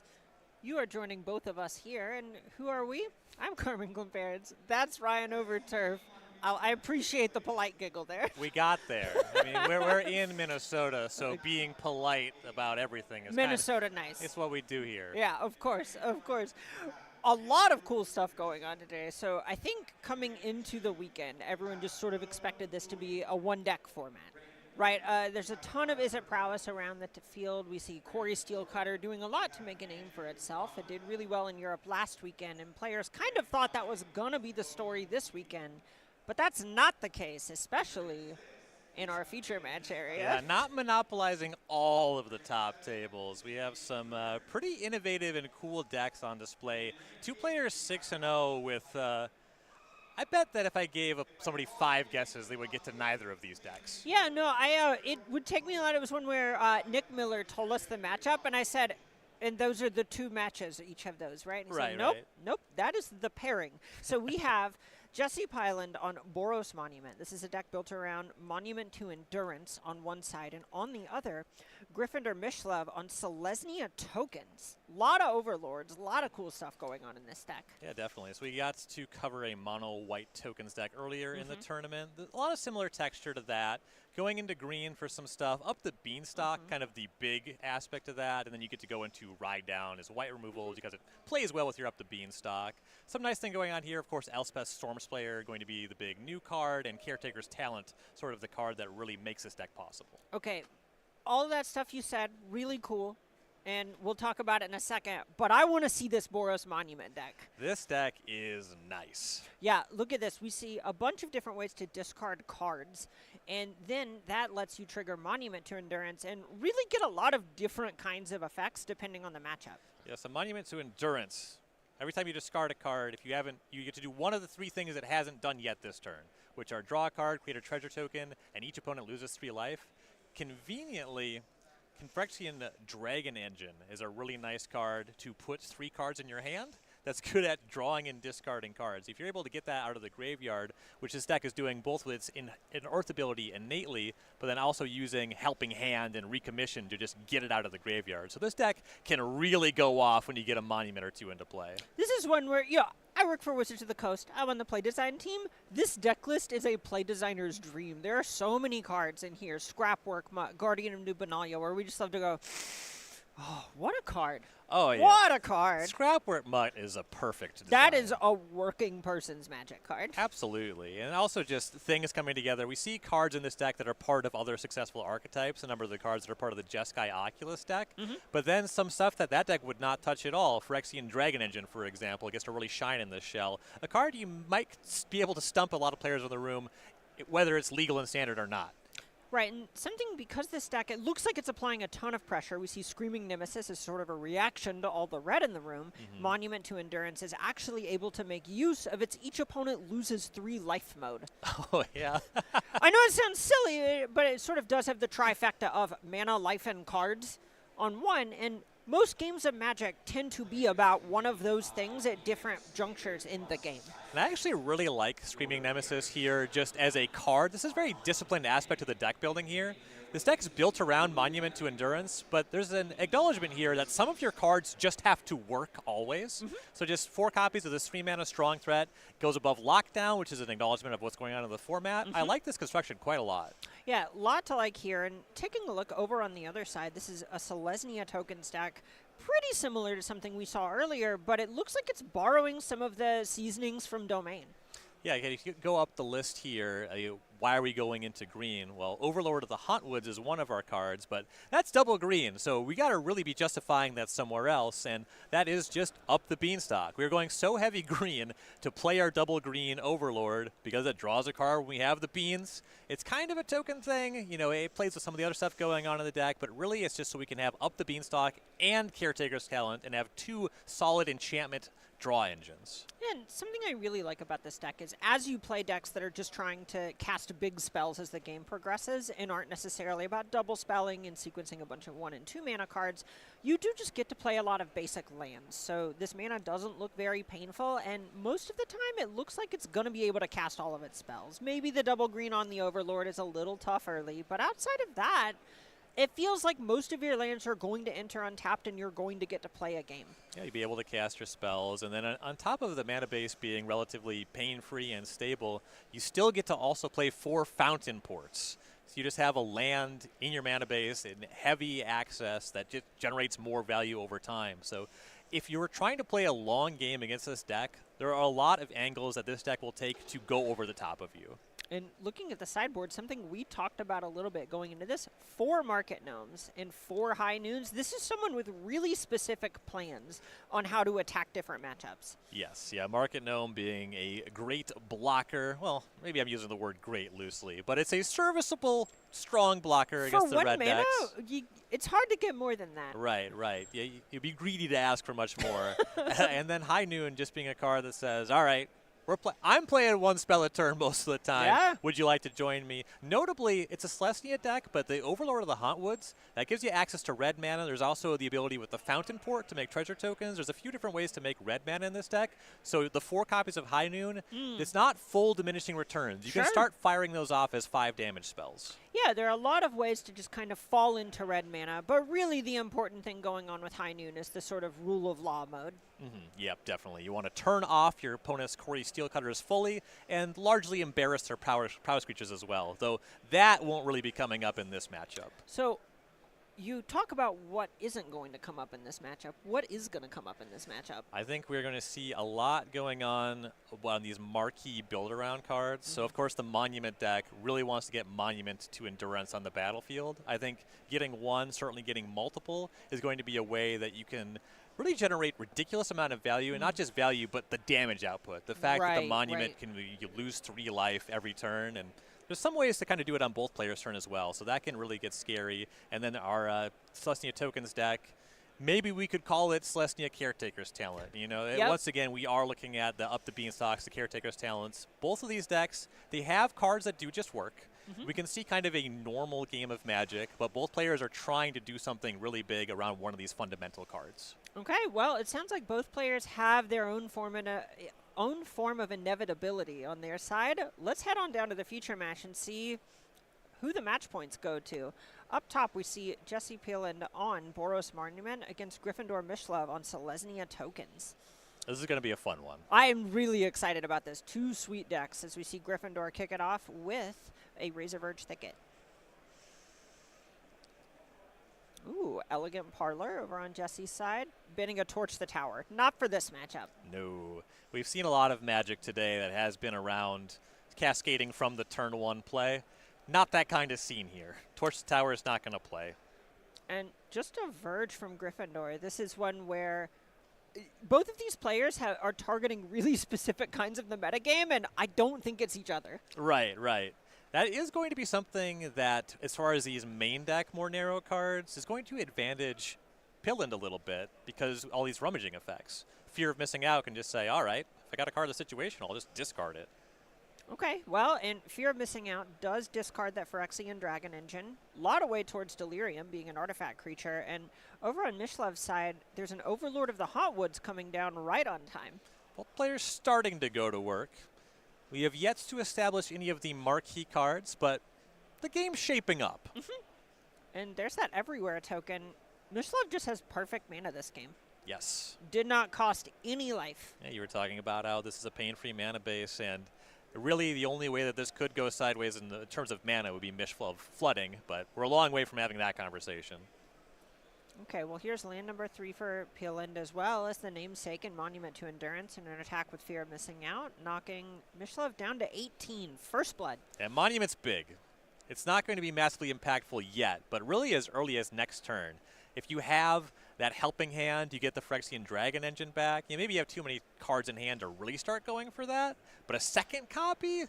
I don't know. It can go pretty berserk pretty quickly. All right, and here's Elspeth Stormslayer. We've talked about her basically all weekend because she's making a big splash in Standard as it is. I'm really excited to see what this does in the matchup. Yeah, starts by making 2 1/1s. Not the most exciting thing, but it's going to build some value over time and plays really well with the Caretaker's Talent. just having double tokens so you get to that Anthem mode. It'll be very easy to close the game very quickly with this card. Right. I know I personally played a lot of Anointed Procession when it was in Standard the first time. And it's kind of a card where you go, oh, yeah, no, that's pretty funny. And then your opponent untaps with it, and you're just like, how did you make 16 permanents that turn? What just happened? Oh, me losing the match was the punchline. All right, as we go back over to Peeland, who is tapping 3 for a Tersa Light Shatter, which is going to be 2 discards for this Monument to Endurance. Yeah, depending on what's going on in the hand, it's kind of interesting what you want to do. I have to figure most of the time you're going to select for drawing a card as one of the abilities you definitely want to use on the Monument. Making a treasure also generally is going to be able to continue, and then I think more often than not, your opponent loses 3 life will be the final ability you choose on the card. Yeah, it's really tough. There's part of me in this matchup that thinks that life might just be pretty important. Yeah. That card gives a lot of closing speed. How many lava spikes can an opponent survive, you know? Yeah, and realistically, I think Pillen's trying to do all 3 every turn. Yes. Yeah, totally. And, all right, we see a land and another Fear of Missing Out hit the graveyard, which means that Pilland is delirious at this point. Yeah, we have 2 creatures, but one's an artifact and one's an enchantment. We are pretty long on card types in graveyard. All right, so here's a Battlefield Forge to join the treasure. Looks like Mishlav took 3 from the Monument. Seeing a Serve for 5. Fear of Missing Out trigger. Likely untapping the Light Shatter. Yeah, not really afraid of any blocks here, so just trying to do the most damage makes sense. Right, this is a spot where the strength of Elspeth is she's pretty good at attacking creatures, and she's really good at turning the corner by making a bunch of flyers, but it does not sound like that is what Peeland is in the business, or excuse me, Mishlav is in the business of right now. All right, so here's the first chump block in combat number 1. 2 coming across, Mishlav taking that, Peeland serving for 3 more, a second chump block.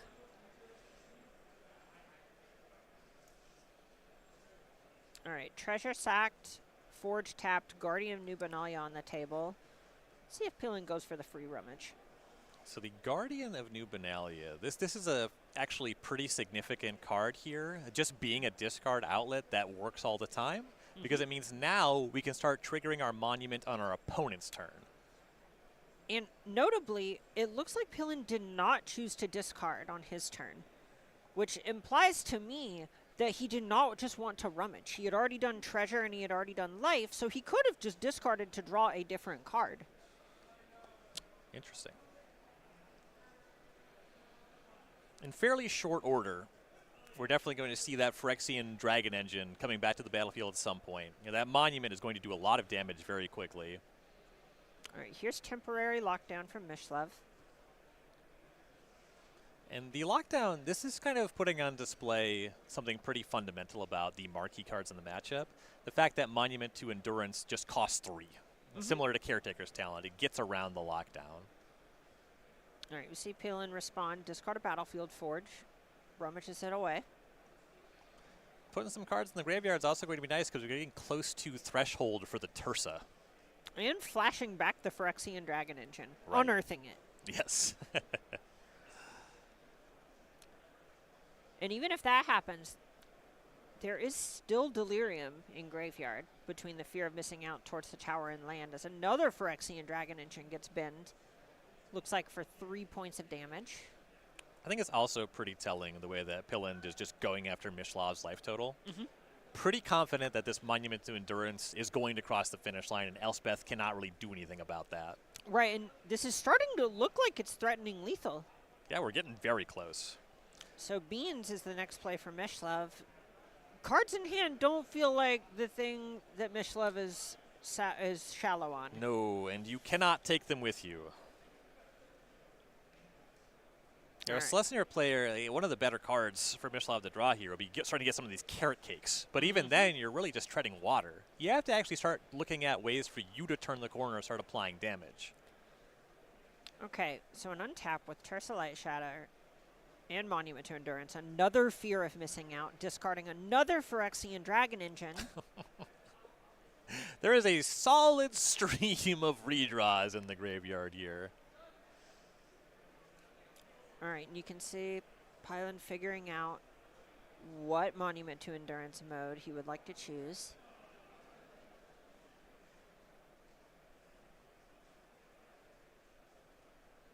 It's hard to go too wrong with draw a It card, looked like right? it might have been draw a card there. I'm certain that I would make that decision often enough, even though it was incorrect. Okay, so Screaming Nemesis, the follow-up, and now Tersa Light Shatter comes in and gets to actually play a card from the graveyard. Maybe.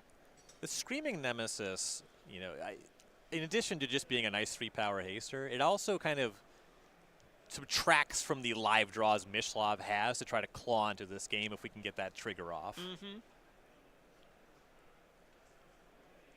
All right, you can see Mishlav is more or less priced into taking the hit from the Screaming Nemesis. Doesn't want to lose the ability to gain life. Does block the Light Shatter, falls to 7. I like that no blocks on the Nemesis. I think that you have to keep the option open to draw Beza and gain some life.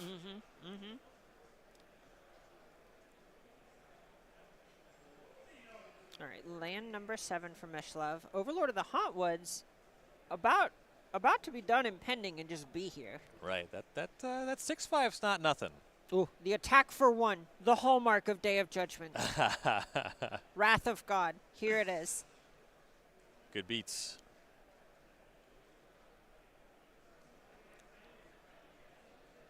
All right, Elspeth up to 8.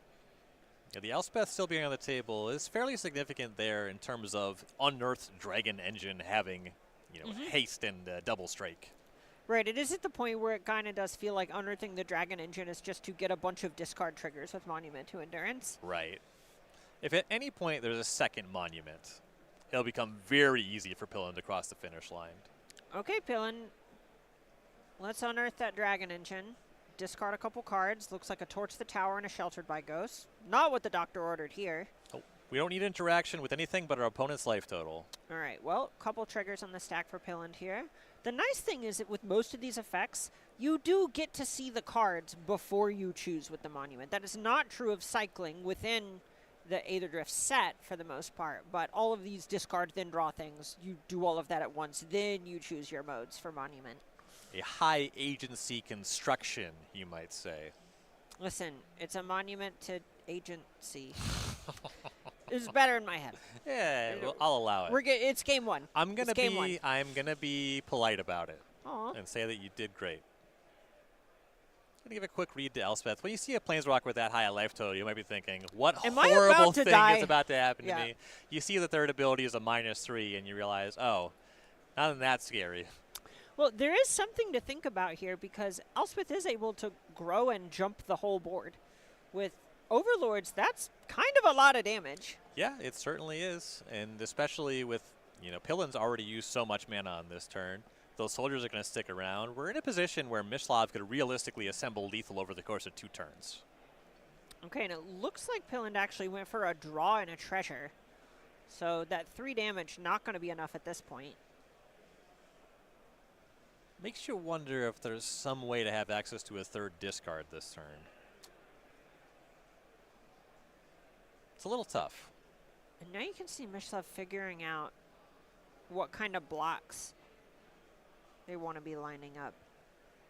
Okay, taking the free one with the Overlord. Some tension and turning on your opponent's Torch the Towers. Right. Okay, here's the Mycosynth Gardens. And the treasure, teaming up to recommission Phyrexian Dragon Engine, which did enter from the graveyard. Yep, no matter how you do it, that's templated separately from the Unearth ability, so it's going to be the discard and the draw 3. Well, if you cast it from the graveyard, it does not quite work, despite it really feeling like it should. So not so much with Tersa is what you're getting at. Right, exactly. But that Mycosynth Gardens, that's significant. Pillin's already at so much pressure on Mishlav's life total, but that represents the 2nd Monument, which makes it easy. Right, and notably, Pillin did get to discard and draw 3, and because of that discard, did get in for that 3 points of damage from the Monument. Mishlav's down to 4. And we saw that no blocks on the Screaming Nemesis earlier. This would be the window where you would really like to gain some life. Carrot Cake, Beza. Carrot Caretaker's talent. Swing and a miss. Similar to Carrot Cake in first syllable only. Aesthetically, fairly similar. All right, so making a copy of Everywhere. The plan here to basically have a mostly, actually mana positive because of Elspeth. There are 2 of them, and it is going to be a card coming off the top from Mishlav. A Celestia Ritual.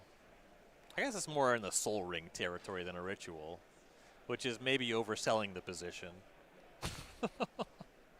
Or Soul Ring for short. All right, here's another land for Mishlav. A lot of mana. But like you said earlier, you can't take it with you. No. Yeah, Caretaker's talent copying Everywhere token, that's nice. I like that utility. I like that interaction a lot. It's just coming up so late in the game with so little life to play with. All right, 4 mana going up top with the Caretaker's talent. So those are now some big soldiers. All of a sudden, Mishlav's kind of threatening lethal in 2. We're actually really close to lethal. Right, this is not far off. I think we can do 15 damage this turn.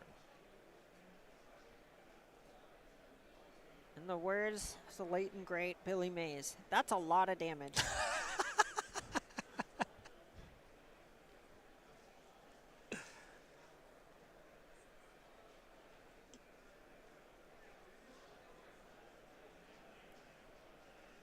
All right, Elspeth up to 9.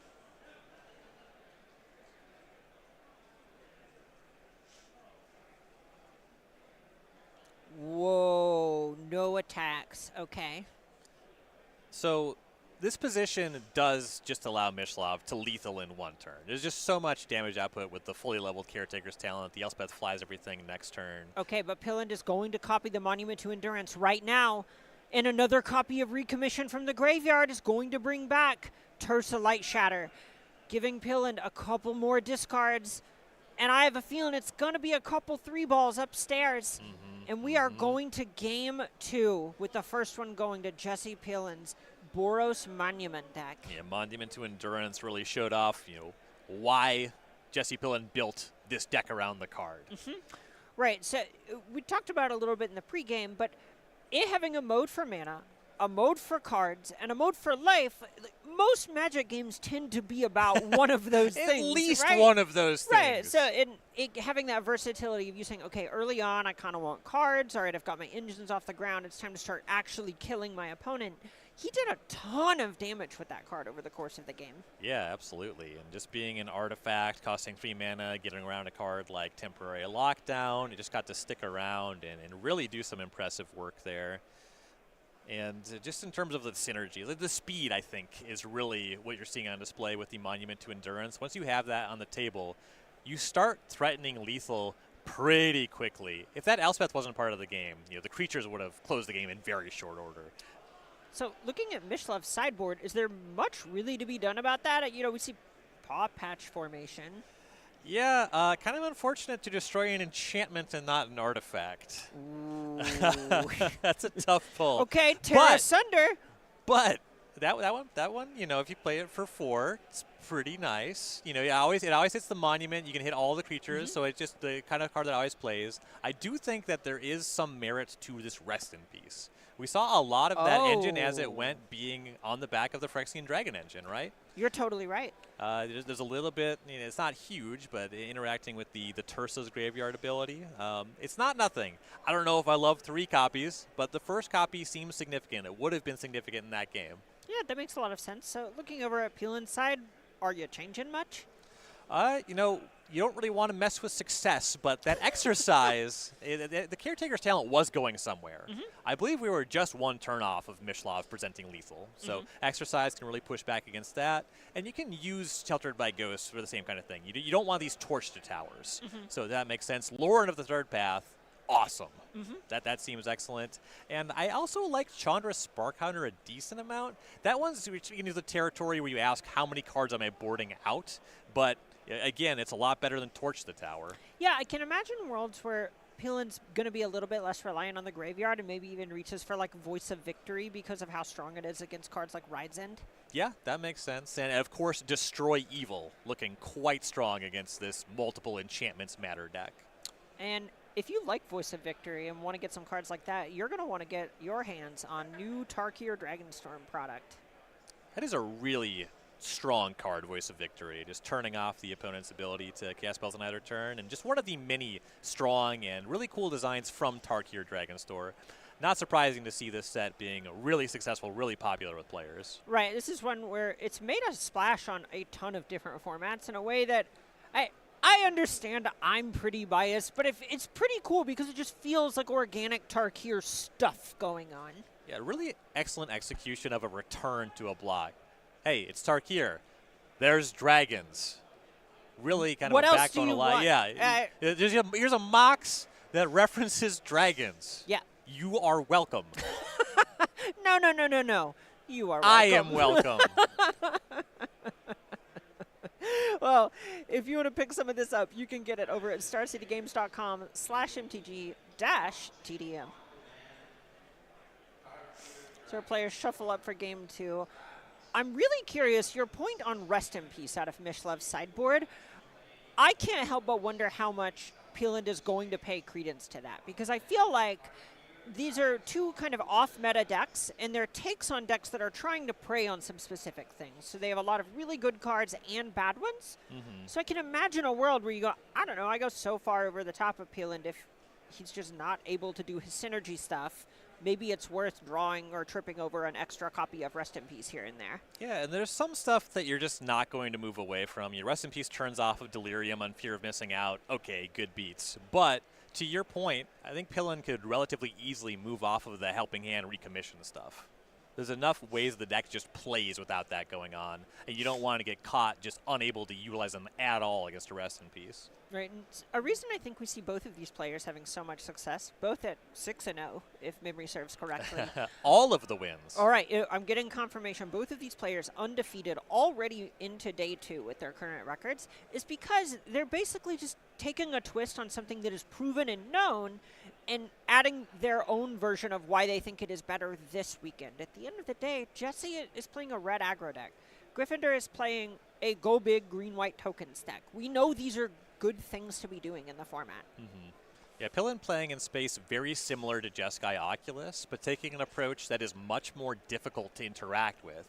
There's just not a lot going on that's going to interact with Monument to Endurance. You know, the Izzet decks are going to have access to some Abrades, but that's really a matchup where you're playing the control anyway. So you're going to lean on those Torch to Towers a lot more. We saw those discarded in the first game, but if you say, okay, the deck that can actually interact with me, well, I have this avenue to just play the control against them. That's a really good position just across the board. Right, it's really interesting where both of these decks are leaning in where we see Peeland is saying, okay, I mean, even if you Rest in Peace, I have so many ways to rummage and discard cards where just having cardboard is a fairly fungible resource in this style of deck. And Mishlev, at the end of the day, is saying, I don't know, I have a bunch of 5-drops and you have a bunch of 3-drops. You do the math. I'm definitely liking the angle here of combining up the Beanstalk with Caretaker's talent. This is something I haven't really seen before, and it's pretty strong looking. All right. Mishlev finds a 6 he likes, kicks us off with a Forest. Once again, not a matchup that's about turn 1.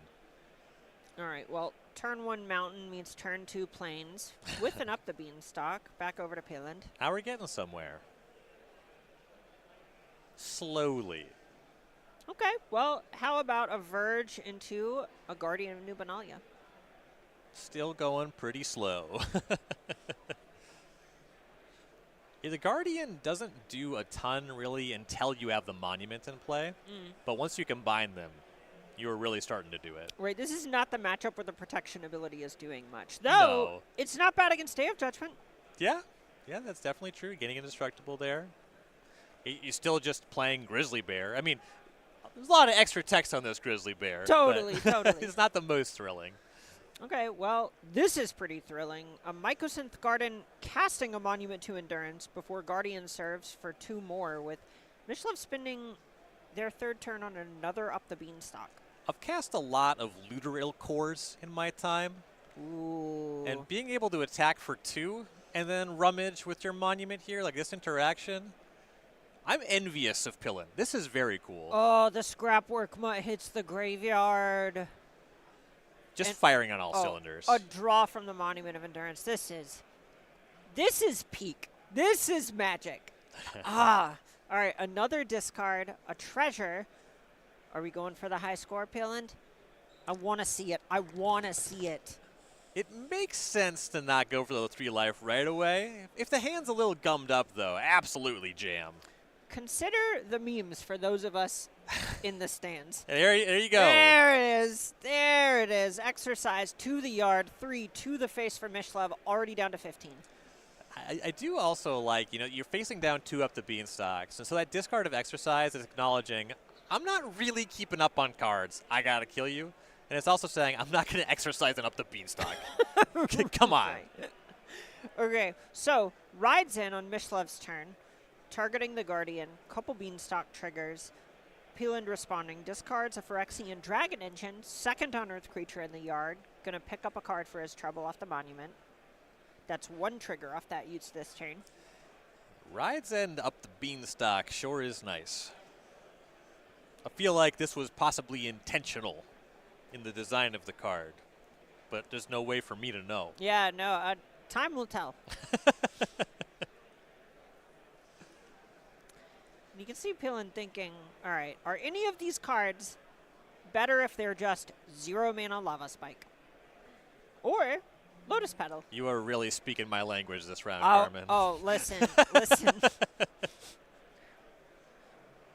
We've been Elvish Visionary buddies for 9 years now? 9 years. 9 big ones. All right. Pillin's just going to let it go. Couple cards off the top for Mishlev. Has not played a 4th land yet. Does have it. There's a Plains.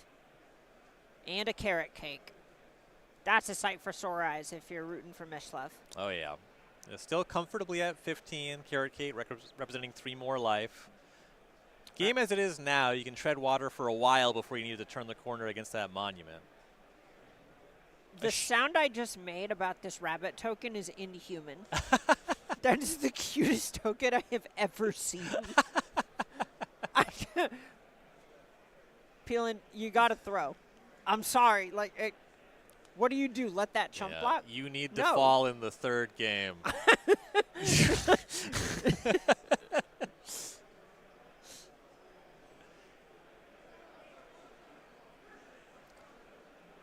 And now there's this sort of interesting game of how much is Pillin trying to engage with the combat step? Whenever you know there's all these chump blockers, you have a Mycosynth Garden where if Pillin thinks Mishlev doesn't really have a good answer to it, he could just go all in on 6ing the opponent a bunch. Yeah, if you got the 4th land, Garden on Monument's going to be better than a lot of potential plays. And even if you don't have the land, the treasure lets you do that. Little bit more stressful, but the line is available. Right, it's a really unimpressive turn. So it is a real kind of planting your flag and saying, all right, this is what the game's about. You tell me. And that is really just a fundamental thing that the Monument deck is doing.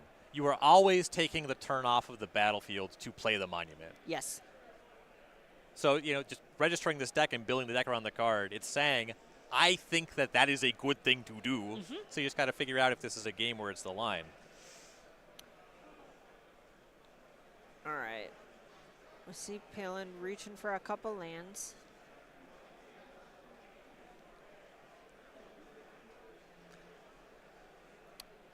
Look at the life pad, nod. I think it's also a lot to think about whether you want to make your land drop just because it represents a card you could discard. Ooh, okay. Phyrexian Dragon Engine off of another Mycosynth Gardens hitting the battlefield and the treasure. Discards the hand. Just a bunch of reactive cards, but that means it's all 3 triggers from the monument. I was going to say, importantly, a bunch being 3 cards. Yes. The full suite. 4th land being Mycosynth Gardens also means that once Pillin decides to go in on these monuments, they will close quickly, and there is not that much damage left to be done. Ooh, okay. Sack the treasure, burst lightning on the rabbit. Phyrexian Dragon Engine in for 8, then the Exile Zone. Mishlev down to 8, untapping on their 4th turn, 5th turn. Getting mighty close to closing out is Pillin. The carrot cake says something about that, but That's not true. a lot. It is a real. It just kind of feels like you're getting double Rashad imported a little bit. Yeah. Where your opponent taps 2, you tap 2, world keeps on spinning. Right. Unfortunately, usually the actions that Pillin takes to trigger the monument, the cards replace themselves. So as you said, the world keeps on spinning, and that's kind of bad for you. Okay, well, here's Elspeth Stormslayer. This is a bunch more cards in hand for Mishlove because of those beanstalks, and a couple of chump blockers on the table. Starting to see Mishlove run away on the resource count, except for the one that it feels like Pillin cares about the most. Yeah, you definitely have seen the way that this matchup is played, and both players really playing to it. Mishlove is going to be ahead on cards and material, and Pillin is going to try to close outside of the battlefield. The monument is really how he's trying to cross the finish line.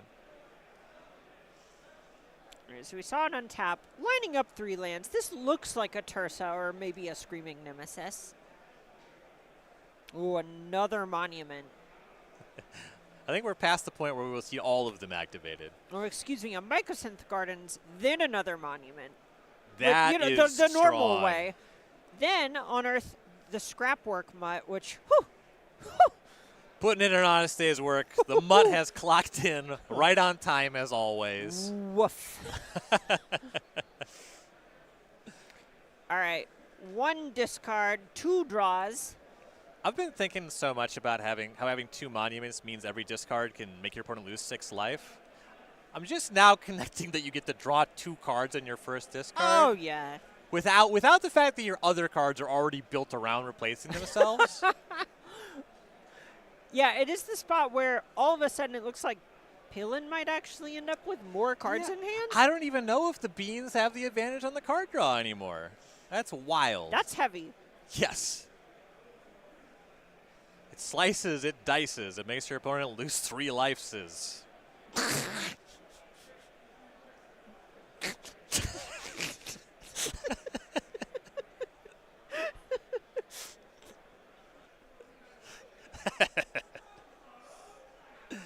And Mishlov's got to try to find a way out of this quickly. And I think once again he's trying to think, all right, I don't think I can gain enough life. How can I possibly get to lethal damage? Right. All of a sudden, this is about Mishlove finding a way to turn the corner and balancing that against the possibility of dying, because this 3 life from Carrot Cake is just going to put them from 8 up to 11, which isn't a new integer, or excuse me, division of 6. That's tough. So I'm going to double check my multiplication table, but it doesn't look good. I'm getting out my abacus as we speak. Overlord draws a couple cards, but notably costs mana. That's how they get you. Yeah, that's how they get you. Folks up in Seattle keep putting symbols on these things. But 2 everywheres. They let you have 2 everywheres? Ooh, an attack for 1. 19 more of those. All right, Elspeth making a couple more tokens. This monument deck looks nice. Yes. I am going to be playing Arena in my hotel room It's tonight. time to break the bank for some rare wild cards for me. And really, the way that you have so many rummaging effects to try to find that first monument, and then the way that the Mycosynth Gardens just makes it really easy to have multiples once you find the first. This deck looks like it's really consistent and powerful. Okay, but another Carrot Cake has come down from Mishlove, which does actually change the turn math on Pillin's side, and each of those Carrot Cakes is going to bring 2 of the most adorable rabbits you've ever seen with it, and those things can bite. Yeah, they have 1 power to start with. The Elspeth's going to compound that. If we can get a Caretaker's Talent, you can actually now level it to 3 very quickly on account of that double everywhere token. All right. Pillin with an untap. Although I guess Gardens on Monument in any way to discard is just 9?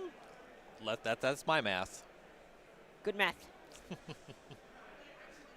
You can also get a little bit fancy. There's some permutations where you can discard first and make treasure tokens to keep going. Okay, well, here's a Screaming Nemesis from Peeland.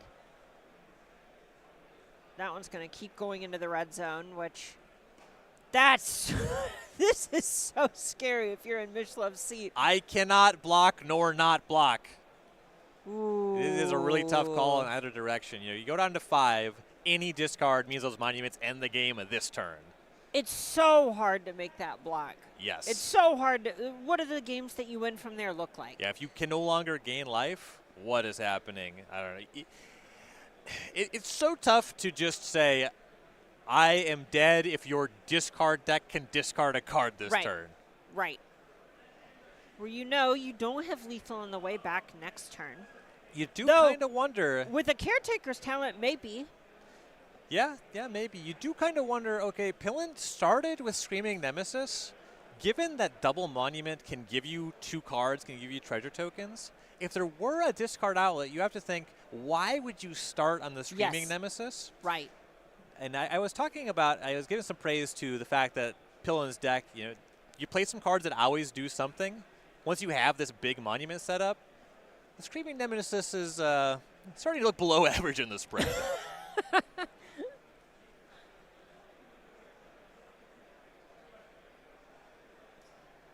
All right. And this block is agonizing because it's the whole game. Yes. One way or another, this is what the game is about. I have 2 decisions. I make this one decision one way or the other. Oh, and I can no imagine block. I love this no block. I like this call quite a lot. Yes. All right. Let's see it, Peeland. Mishlove to 5. And it just comes down to, if you could discard a card, why didn't you start there? It seems like I would lose, right? All right, Elegant Parlor bends a land, and Peeland passes. This is an opening. Okay, Michelin's getting to untap. He has 2 carrot cakes that could both gain life from here. What a call. And it's pretty well established that Peeland is trying to draw into a discard outlet. It just was not there yet. Okay, 3 mana the Caretaker's Talent. Okay. Oh my God. Are we actually going to see a game 3 here from Mishlove? Okay, up to 2. Couple of everywheres. You can see how deliberate they're being. Drawing a card off the Caretaker's Talent.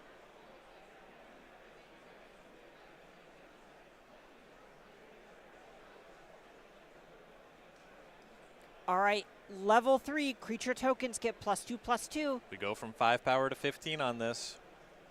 Elspeth's threatening 5 more. That is a lethal swing. All right. Elspeth is going to put a +1/+1 counter on all of these and give them flying.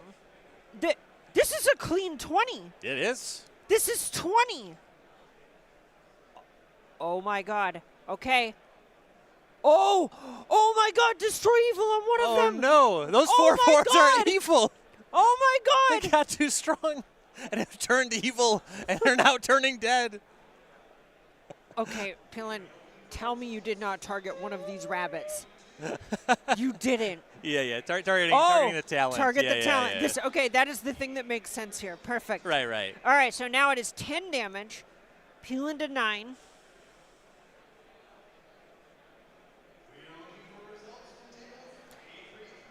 And look at this. It also, because Peeland could have theoretically done it at a different time, prevented a card being drawn on level 2 or something, it basically tapped Mishlove out and got Mishlove to put down all of their blockers. This is Peeland just going, no, this is what I think the game is about. Right. The Carrot Cake gets to put the shields up a little bit again, but Peeland gets another turn here. All right, couple 1/1 rabbits. And you got to figure this is Peeland's last turn one way or the other. Right. Mishlove cracking the Carrot Cake at sorcery speed to play around an instant speed way to discard cards. Super heads up. Love a sorcery speed game action. And look at this. This is a sorcery speed concession sending us to game 3. You know I love a concession, too. And I love seeing a Game 3 in a matchup this interesting. In the words of my dear friend and contemporary, Ryan Overturf, love a tight concession. That's a tight concession right there. All right, so looking back at the sideboards, we saw a couple copies of Destroy Evil. We also saw the Exercise come in out of Peelin's sideboard. It feels like those were thinking about Rest in Peace to me. Yeah, I mean, they're thinking about Resting in Peace. They certainly weren't thinking about Up the Beanstalk. We saw the Exercise discarded against that one, but just the answer to Caretaker's Talent is also significant. We did not see a Rest in Peace, but I think that you keep all of these cards in kind of regardless of that card or not. They're just going to play in the matchup. Sure, that makes a lot of sense to me. And over on Mishlev's side, given all of these 4s and 3s, it feels like there's not much to be done or changed on play draw. These are all kind of linear. Nah, not kind of a lot going on. I think one card we did not see in that game that if it was not in the deck previously, Peelin's Chandras, the Spark Hunters, on the play, being able to get that out really in front of the Elspeth and just apply some damage and then really threaten the ultimate on that Chandra. The way that ultimate works with the Monument to compound the quick life loss. If that wasn't in the deck before, I would certainly like to see it now. Sure, that makes a lot of sense to me. And both of these players, their sleeve game is good.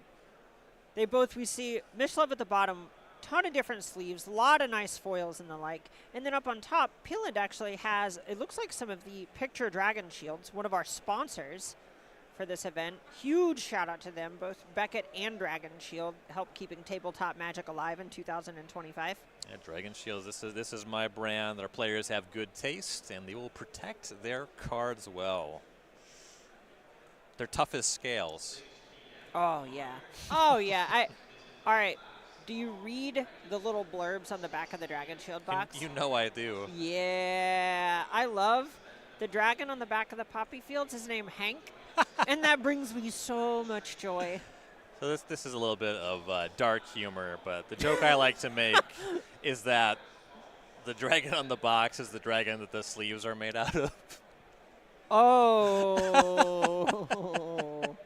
You don't sell a lot of sleeves with that line. I'm sorry. Ooh, it's like I think there was a brand for a while that like would put the name of the cow on the ground beef or That's something exactly like the that. reference that I'm making. Right, I do not want to know its name.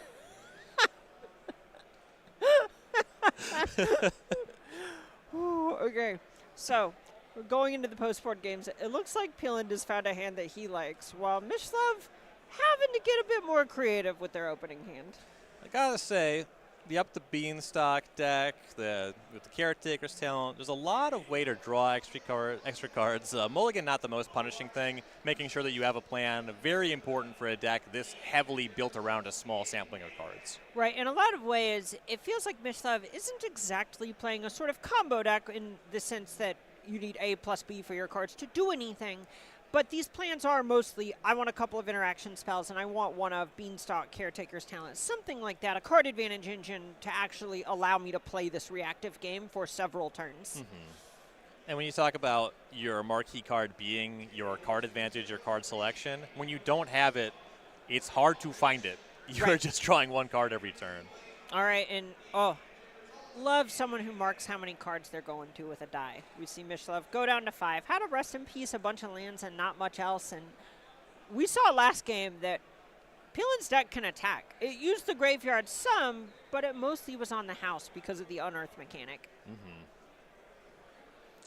I agree with you about the importance of declaring where you are mulliganing to. I think there's a lot of strengths in terms of technical skill that you can praise a person for in Magic. I don't think we talk enough about the importance and the meaning in the community of good communication between players. I know it's something you and I share a fondness of, but just like really just crisp, clean technical presence at the table. Mm-hmm. Saying, yes, everyone is going to know what is going on while I am playing, and it's going to make sense the whole time. Yes. A lot of sportsmanship in it, really. Yeah, absolutely. Oh, and it does not look like Mishlev is thrilled with this hand, but you do what you gotta. Even when you're aggressively mulliganing for a small range of cards, going below 5 is always tough. You gotta be sure. You gotta mean it. All right, so Peelin kicking things off with an elegant parlor. Thinking about flipping over a Phyrexian Dragon Engine. Decides maybe drawing it's a bit better. All right, here's a Verge on Mishlev's side. Back over to Peeland, who has that Scrapwork Mutt, discarding the Phyrexian Dragon Engine. It could be that the hand was just full of nice ones, and just drawing one that you want to discard is of some value. I mean, there's even a point where just casting Phyrexian Dragon Engine is a 4-power, 3-mana card. Yeah.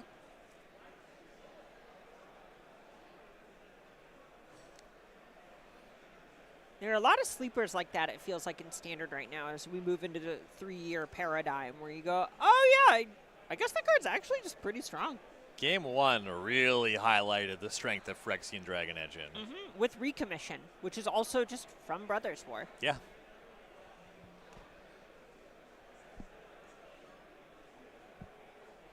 We're going to see the Mutt really clocking in early for an honest day's work. Actually has a good attack on 2. All right. Here's the third land from Peeland. It was not clear for a second if it was land number 3 or tanking about another 2, but it is Screaming Nemesis. Mishlev down to 15. The position where you're on the play and your opponent's mulligan to 5. I'm back on praising the cards that just work. Yeah, one of the things that we've talked a little bit about is how these are 2 decks that are kind of just playing clean Magic with a nice synergy component. Is Mishlev casting up the beanstalk?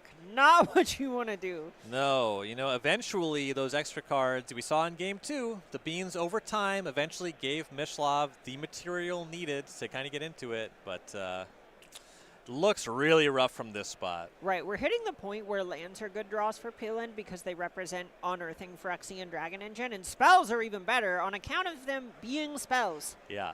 I cannot draw anything that I do not want. Right. I want material. All right, Peeland tapping a couple, exercising a beanstalk this time. 5 coming across, Mishlev to 10. Life totals where they are. Again, you can't take it with you. Fire it off. It signals to me that Peeland probably just has a super reactive hand.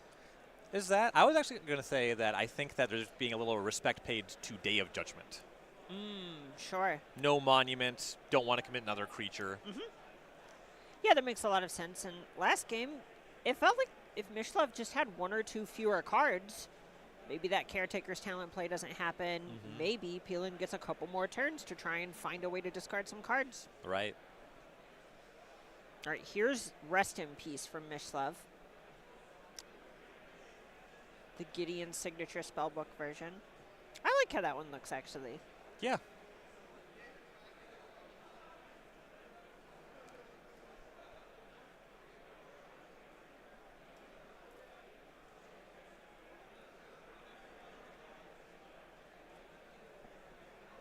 Ooh, and there is that Chandra, and it looks mighty good. If we were paying a little bit of respect to Day of Judgment before, this card also does that while also turning up the heat, and the temperature is already boiling. Okay, so let's see. We have Chandra Sparkhunter about to hop on the bike. That art's so sick. Art is sick. That design is sick. I have a huge soft spot. I mean, I love Chandra, but whew. And look, you can see Peeland considering, are you going to respect Ride's End at this point with Screaming Nemesis? Oh, no. Okay, so this is the main phase, Get Lost, to prevent Chandra from, quote-unquote, crewing the vehicle. Fair enough. The Chandra is more threatening than creatures on the battlefield. I believe it also means that the vehicle isn't going to get haste, so it makes sense to attack with the Mutt instead of crewing the vehicle. Right.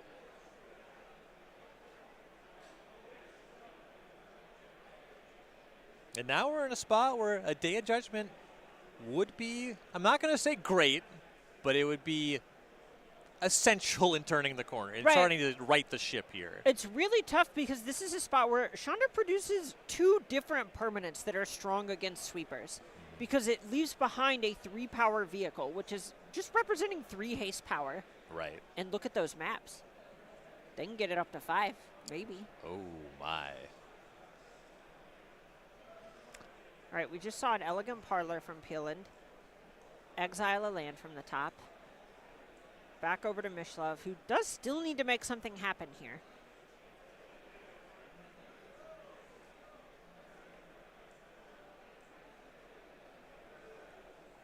All right, so we see an impended Overlord of the Hauntwoods. Unlikely what the doctor ordered. No, you really got to do something about these creatures because you are just facing down lethal damage. You can't do nothing about it. Okay, here's the land from Mishlove. Looks like there's still some game to be played. Something like a Ride's End could potentially buy a turn. And if you're in Peeland's seat, it's so hard to not kind of feel it, where you have this sick brew, and you even are on your B plan this game, and it feels like this game is within reach. You're talking about how it's 6-0, you've already locked up day 2, but getting 7 wins, 8 wins, 9 wins on day 1, that is live for this player who's put this work into the format. Okay, Sorcery Speed Terra Sunder.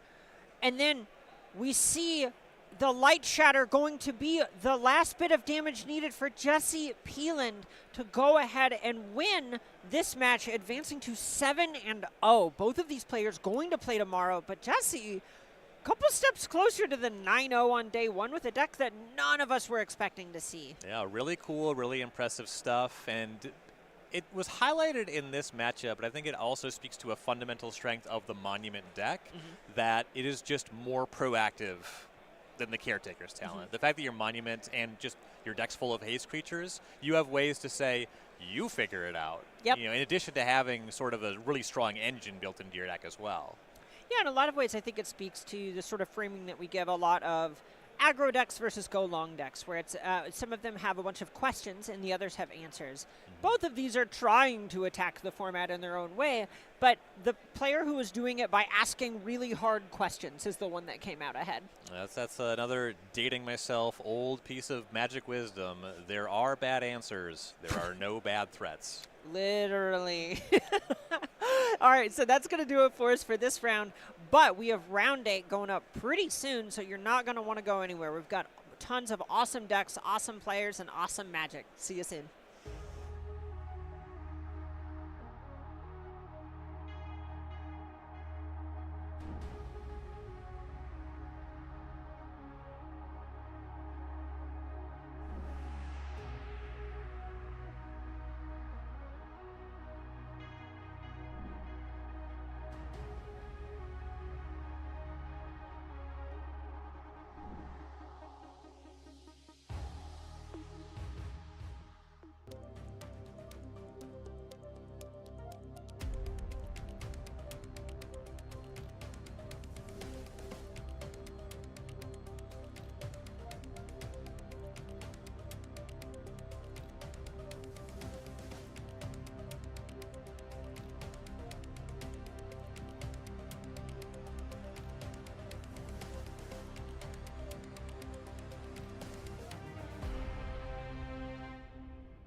Howdy, gamers, and welcome back to the Regional Championships. We're in Minneapolis. I'm Carmen Clemperens. That's Ryan Overturf. This is brought to you by SCG.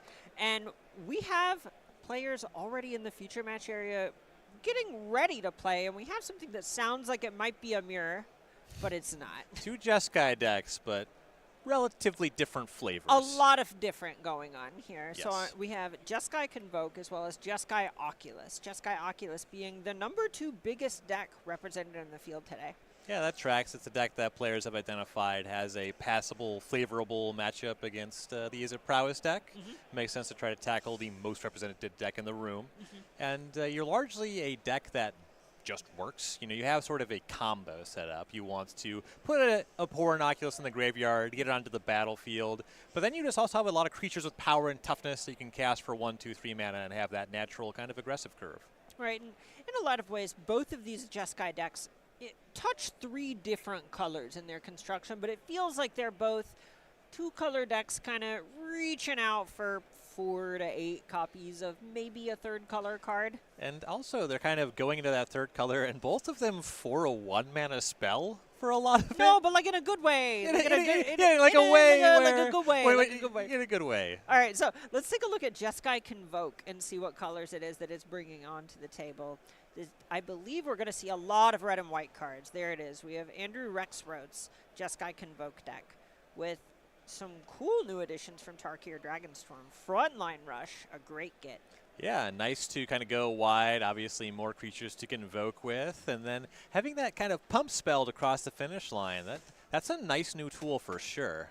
Yeah, it looks like really the only blue cards to be spoken of in the main deck is just Spyglass Siren, and then out of the sideboard we have some Protect the Negotiators. Counter spells on the splash, kind of long tradition of that sort of thing in Magic. The splashing for the 1-mana creature, that one's more new. We don't see a lot of that one. All right, but look at these Wandering Rescuers, 2 of them.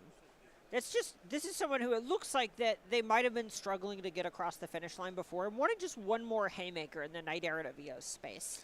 Yeah, just making sure that you always have something to do as you go wide. And those frontline rushes being another card that kind of always works to generate more material means that you can a little bit more freely rely on being able to convoke out a large spell. And a lot of why this deck is reaching for the Spyglass Siren is it just needs a high artifact density for the card Gleeful Demolition up there. Yeah, that definitely makes sense. And that extra piece of cardboard on the Spyglass Tyrant synergizes very well with your Warden of the Inner Sky. So a lot going on there. These pieces all really work really well together, and there's different combinations where the cards work well together in different ways. Right. For the most part, it feels like a lot of what this deck is doing is trying to actually go under most of the field.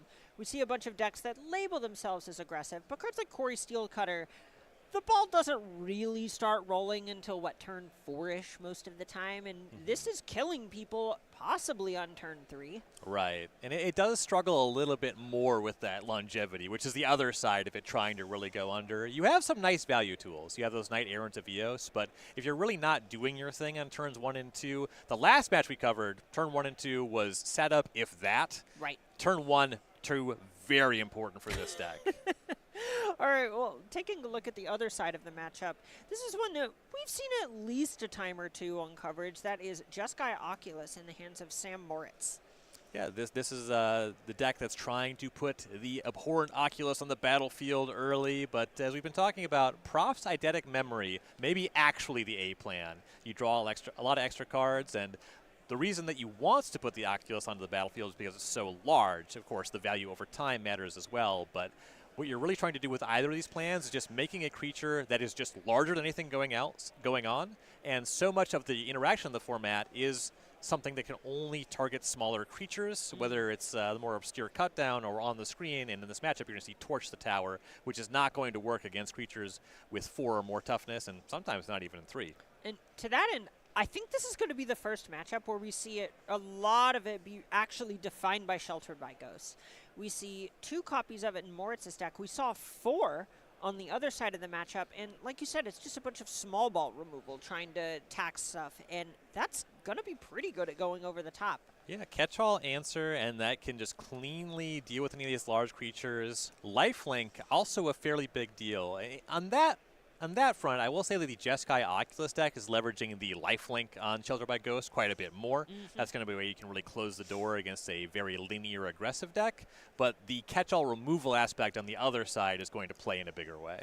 Right. Something we've seen these Oculus decks struggle with earlier in the day is basically dying while they're still getting the snowball rolling. Marauding Mako, Prof's Eidetic Memory. These are cards that scale really well and really efficiently, but they do ask time of you. Yes, you do just need a little bit of time to get set up, and Rexroth with this Jeskai Convoke deck is trying to give as few opponents any time whatsoever as possible. All right, so heading into the match, who do you favor?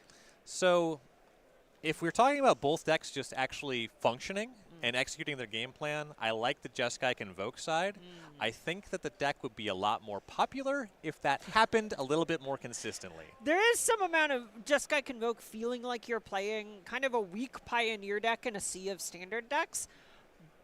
But also 10% of your games you start with 4 cards in your hand and you can only cast your red and white spells. Your best draws feel like it's kind of a modern deck. Yeah, right. Your worst draws feel like a seal deck. There's just a range going on there. Definitely, right. And there is certainly a point where I think it's going to come down to pacing a lot of the time. Play draw is going to play a really big part in this as well. Yeah, definitely. If we're talking about time and 1-mana spells and getting on the front foot in a standard format that's so much about using all of your mana and efficient spells, yeah, play draw definitely going to come up here. Right, I think we've seen it a lot today where Marauding Mako on the play looks so impressive every time. Same with developing a Prof's Eidetic Memory on an empty battlefield. You can do that pretty easily whenever you're the one that actually is able to kind of have initiative and saying, "You're all right, opponent, you make me care about what's going on here." Right. And with the Mako, getting it a little bit larger, it does a lot of good blocking as your opponent. If your opponent just has some 1/1 tokens, you can buy time that way. And of course, turning up the heat and actually crossing the finish line, you do have to kill your opponent. So getting on the battlefield quickly, but definitely more pressure on kind of blocking in these early turns and just hoping that you don't get buried under Knight Errant. All right. Well, I hear that our players are ready, and Andrew, we kind of talked about it a bit, is on 4. Let's see how good these 4 are. These players are at 6-1. They're already qualified for day 2. Andrew Rexroth on 4 cards up top on Jeskai Convoke against Sam Moritz on Jeskai Oculus on the bottom. It's going to be tough. All right, Moritz kicking things off with Spyglass Siren via Seachrome Coast. Battlefield Forge for Rexroth and just a pass. You really want to be doing something on turn 1. You have some ways to get into it starting on turn 2, but you're already on the draw, which is tough. Ooh, honestly, having Jeskai Fastland into Jeskai Fastland is salt in the wound. The nut draw. Yeah. All right, Steam Core Scholar, the reveal off this map token. Spyglass Siren going to pick up a counter, and we're going to see the Scholar just go to the graveyard. We'll see if it stays there. All right, Mort surfs for 2, recognizes that Rexroth's on a mold of 4. Just get the game over. Yeah, I'm attacking you. Exactly. This will end the game at some point. All right, back to Rexroth. Draw, pass. Oh, no. Ooh, and Moritz had a Marauding Mako in the post-combat play as well. Just going to serve for 3. Hard not to feel like there might just be missing a land or a bunch of Sheltered by Ghosts in hand. And there is some stuff that costs 2 mana in this build of the deck. You have those frontline rushes that maybe that's a key part of getting the hand going. Ooh, and players just passing back and forth to one another. But Moritz is attacking through all those passes. Advantage to the player committing game actions, I gotta say. Okay, well, here's land number 3 for Moritz. Helping Hand off of Seachrome Coast. Recurring the Steam Core Scholar. With the Mako in play as well. Both enhancing the current material and adding some more. All right, just discards the Oculus. Mako picks up a counter.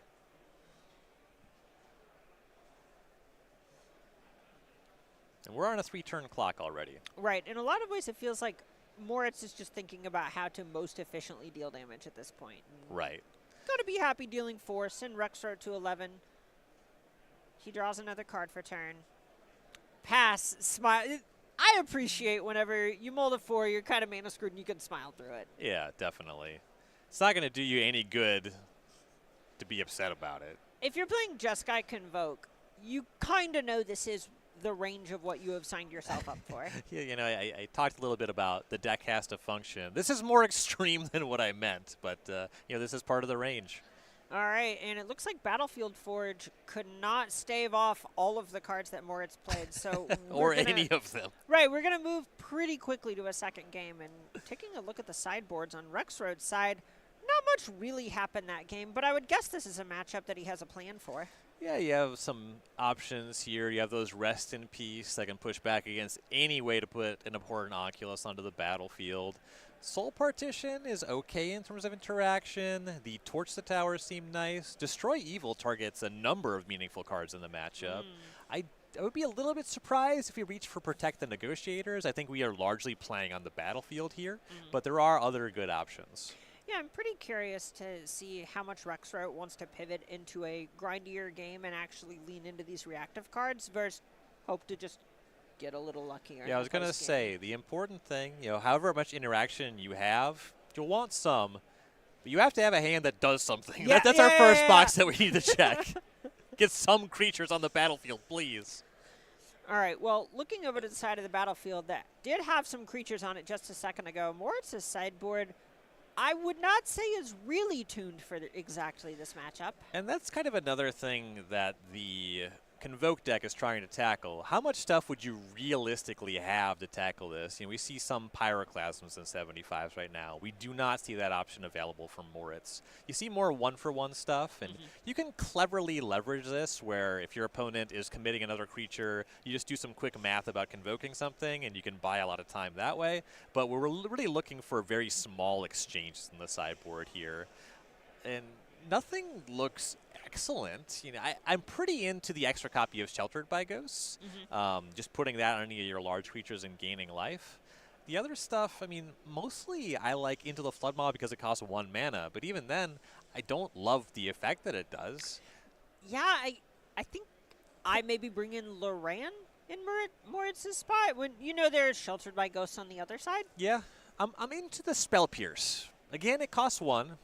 And those frontline rushes, that actually makes the deck a little bit more vulnerable to a Spell Pierce. It's pretty nice against Gleeful Demolition, which is funny because that's a 1-mana card, but a lot of the most brutal draws that Rexroad can have are the ones where you have, say, one of your Inspector-esque cards on turn 1 that brings an artifact to the battlefield, and then turn 2, Gleeful Demolition off to the races. Spell Pierce getting the Demolition can just ruin an entire hand for Rexroad. Right. And there's games where it's not going to do much, but the Oculus deck has the luxury of being able to rummage a lot. So having a Spell Pierce that's only okay, it's not that huge of a cost for you. And if you're enjoying watching this and you want to hop into the action, you're going to want to join us throughout the rest of the year. There at the bottom, you can see SCGCon Houston and SCGCon Las Vegas. These are both regional championships where you can play for all the stakes with among all the killers that you're seeing this weekend. And even if you don't have an invitation, there are other events for you. Yeah, you can check out SCGCon Orlando and Baltimore. Those are going to be open events for the Spotlight Series. So if you have a deck for the right format, you can roll up and just play with a lot of players of quite a range of skill player. You're going to see some of those players that you're seeing this weekend and at the other regional championships, and you're also just going to see players that are local to the area and players that drive a bit just because they want to play some cards. I know. We were talking about Baltimore and how nice the Inner Harbor area is just yesterday. A bunch of the Little Italy stuff going on there. Incredible food. Incredible food. Yeah, and just a really nice area to walk around. Yes. Yes. Very pretty. So if you want to get more information about that, you can check out starcitygames.com/SCGCon. All right. Both players drawing some cards. Okay. In Rexroad's hand, I saw colors plus Spyglass Siren. It's a keep, probably. It's going to be really easy to present a hand that is better than the 4 on game 1. Oh, did you want to play 2 cards in the same game? Okay, no, Rexroad wants something better. It might have just been all match, no gasoline. That makes sense. Yeah, making sure you have all of your colors, it's important. You can keep some hands that are off blue, especially as you mulligan. Then you just say, okay, I'm going to put this Spyglass Siren on the bottom of my deck. You know, it is going to be, I imagine, essential to get through a long tournament, mulliganing a little bit aggressively playing the Convoke deck. Yeah, it is something where it is going to reward people making disciplined mulligan decisions and kind of just knowing what combinations of cards are actually important in different matchups. And how, if you go, okay, I know these 4 spells will win the average game against Oculus. I just need to find those 4 spells. Right. And Moritz also falls down to 6. Rexor on the play definitely puts pressure on Moritz. In general, I will say that the Oculus deck is going to have more functional hands as we mulligan. So that's kind of advantage Oculus, but question as to how strong the hand is and how much that can counterbalance the advantage of being on the play with the more explosive deck. Right, all right. It sounds like they're both keeping 6. We saw a card on the bottom from Moritz. Rexro, bit more of a decision. All right, there's Inspiring Vantage. And a clue, and a Novice Inspector. That seems important for making the clue. I like that clue token. Yeah, that's cool. All right, Spire Bluff Canal from Moritz. Having a think. Looked like maybe thinking about a sorcery speed torch the tower? Possibly thinking about just something more proactive and deciding to leave up the Torch Tower to potentially break up some kind of Convoke math. Sure. Maybe leaving up a Spell Pierce in case of the Gleamable Defolition, as you were talking about. Yep. All right, so here's that Torch the Tower. Looks like it's on Rexart's end step. As Morris untaps.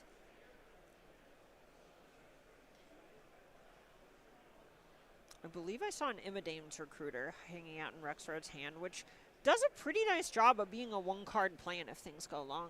Yeah, if you keep making your land drops, you can go on the adventure, make some tokens. All right, Fear of Missing Out from Moritz. Really nice blocker.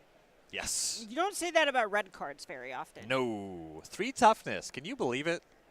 2 mana, 3 toughness? I have been believing it for several months now. Ooh, a little bit of value. Discard a Glacial Dragon Hunt. Not bad.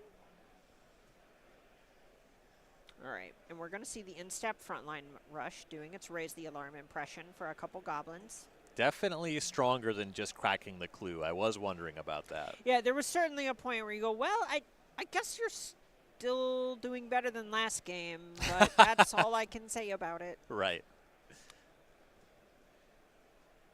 See Rexroute in the tank. We have 2 creatures and 3 lands. We can start maybe convoking something. Probably want to establish a battlefield a little bit more first. Yeah, it's really hard, right? Where there's a spot where you don't actually know how reliable it is that you're going for you to have creatures on the table at any given point when there's all that small ball removal. So I think there's something to be said for getting in while the getting's good. And look at this, Sheltered by Ghost on a Goblin token. Yeah, on the Goblin token and going after Fear of Missing Out. Not one of the scariest cards from the Oculus deck. Yeah, this makes me feel like Rexroute probably just has more Sheltered by Ghosts in hand. Yeah. The Ward 2 afforded by the first can be pretty effective in making sure the second one works. This also does a good job of making sure that Rexroute gets to attack. Yes. It is some amount of pressure. The +1/+0 ain't nothing. Yeah. Yeah, the more turns you go without being able to attack, it just gets worse from you over time as long as Moritz's deck is functioning. And Moritz has a Steam Core Scholar on 3, so more than functioning. This is basically how this deck drew it up. Torch the Tower into Fear of Missing Out, into Steam Core Scholar, discarding another Steam Core Scholar. And it's very good for Rexroute to know this is an open deckless tournament. I'm not going to get Pyroclasmed. You might worry about that with it set up without that open decklist information. Ooh, okay. Battlefield Forge hits the table pretty quickly for Rexroute. Cracks the clue. That is, I don't think that's the face of someone who found what he want. And that is the hand of someone passing the turn. Yikes. Yeah, you can't just attack your Sheltered by Ghost into this 2/2. Right.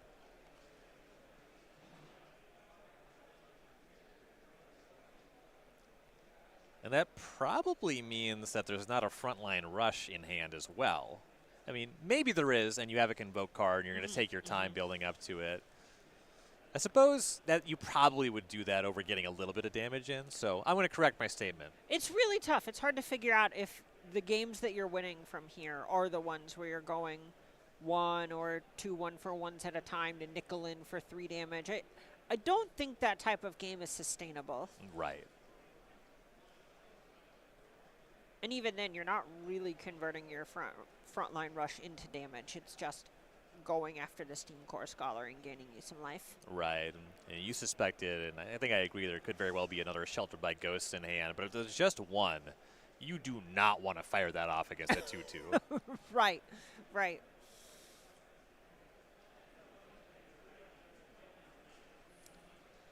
All right, so here's the 4th lane from Moritz.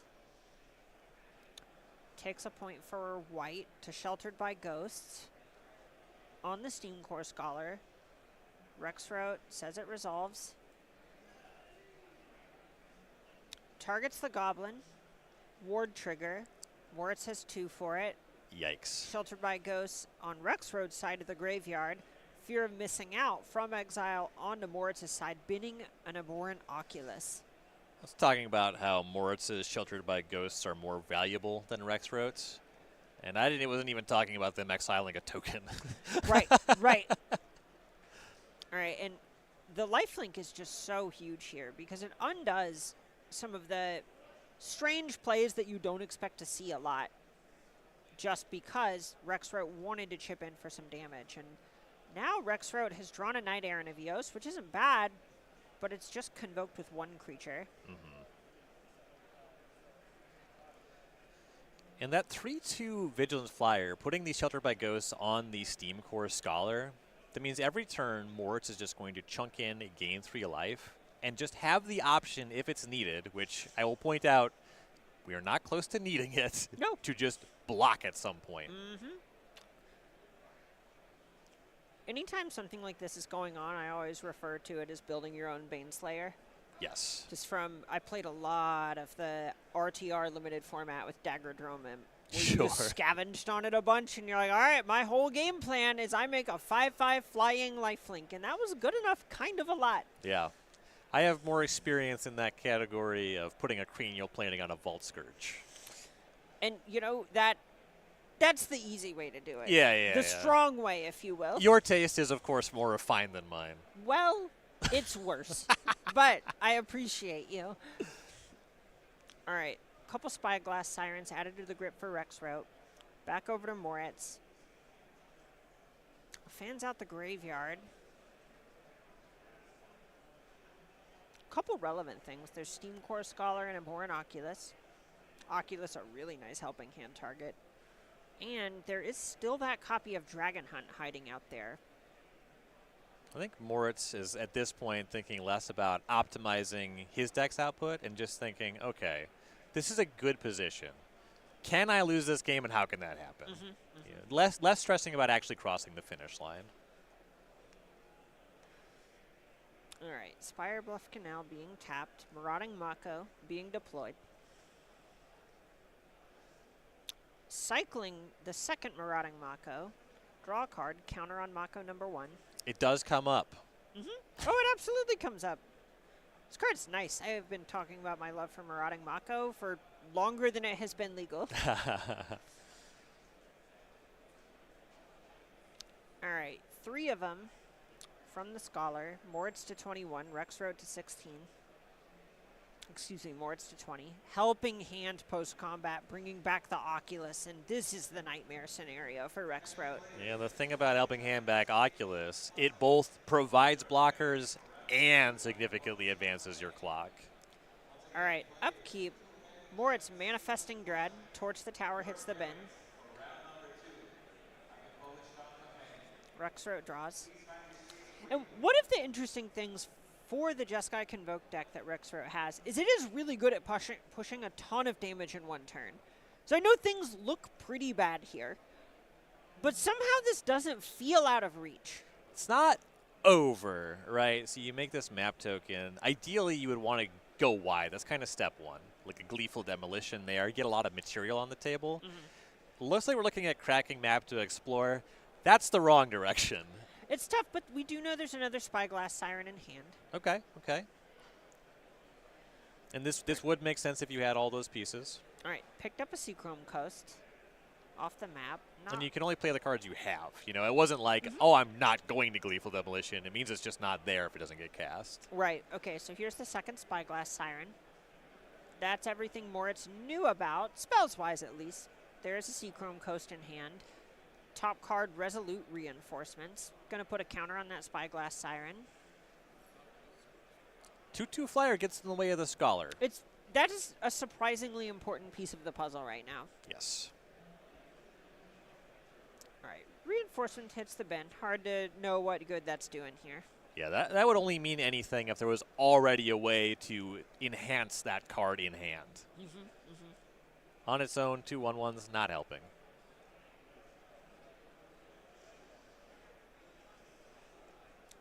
Rexroad triple checking. There is not an attack with the Knight Errant. Low there is not. That's tough. My aggro deck has a 4/4, and I cannot even attack with it. Yeah, you end up just seeing the double block. Probably the pair of 2/2s or a 2/3 and a 2/2, and you're just trading down. It's just bad all the way down. Yes. Ooh, here's another fear of missing out. Binning a land, which does get us to the usual suspects in yard. That is Land, instant sorcery, creature. exactly.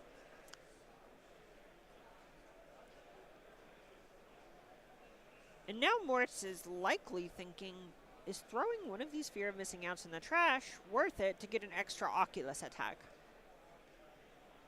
Yeah.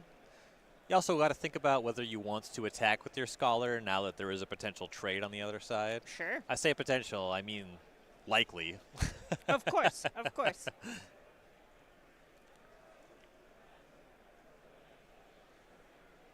And I think from here, Moritz is weighing more or less, is me having a lifelink creature more valuable, or is simply whittling Rexroad's battlefield presence down more valuable in the aggregate? And in the early game, it makes a lot of sense to take any action you can to simplify the battlefield, Yes. to limit the material they can invoke deck. When they have 6 lands in play and haven't really been snowballing, now those trades look less appealing. Oh, and it looks like Moritz is reaching for that Dragon Hunt. Instead says, no, no thank you. I will just go ahead, send in with fear of missing out, Abhorrent Oculus, the Steam Core Scholar. Yeah, you don't have to get too aggressive with the Dragon Hunt. I think if you're going to cast it, I like this line where you consider doing it post-combat after you see what the blocks look like. Right, because now all of a sudden the Dragon Hunt can also go after the Knight Captain of Eos and just basically get everything Rexroad has going for him. Right. All right, so there's fear of missing out in front of the Knight Errant. We see the trade in the air happen. 4 come across with the Oculus. Moritz get in for 4 more with the Oculus with that fear of missing out's trigger. Ooh, and now we get to attack with our smaller creatures because they all trade with the Knight Errant. All right, Moritz. All right. This is sick. I think that Moritz has stopped considering possible worlds where this game could be lost. I don't think he sees any right now. I think this is an awesome attack. I love it. This is really strong.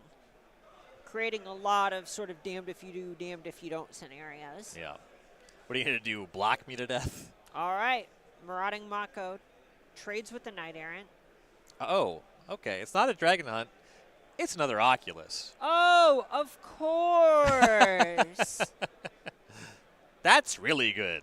All right. Bunch of cards get exiled. You can see reach for the lands and think maybe I don't have to sit here.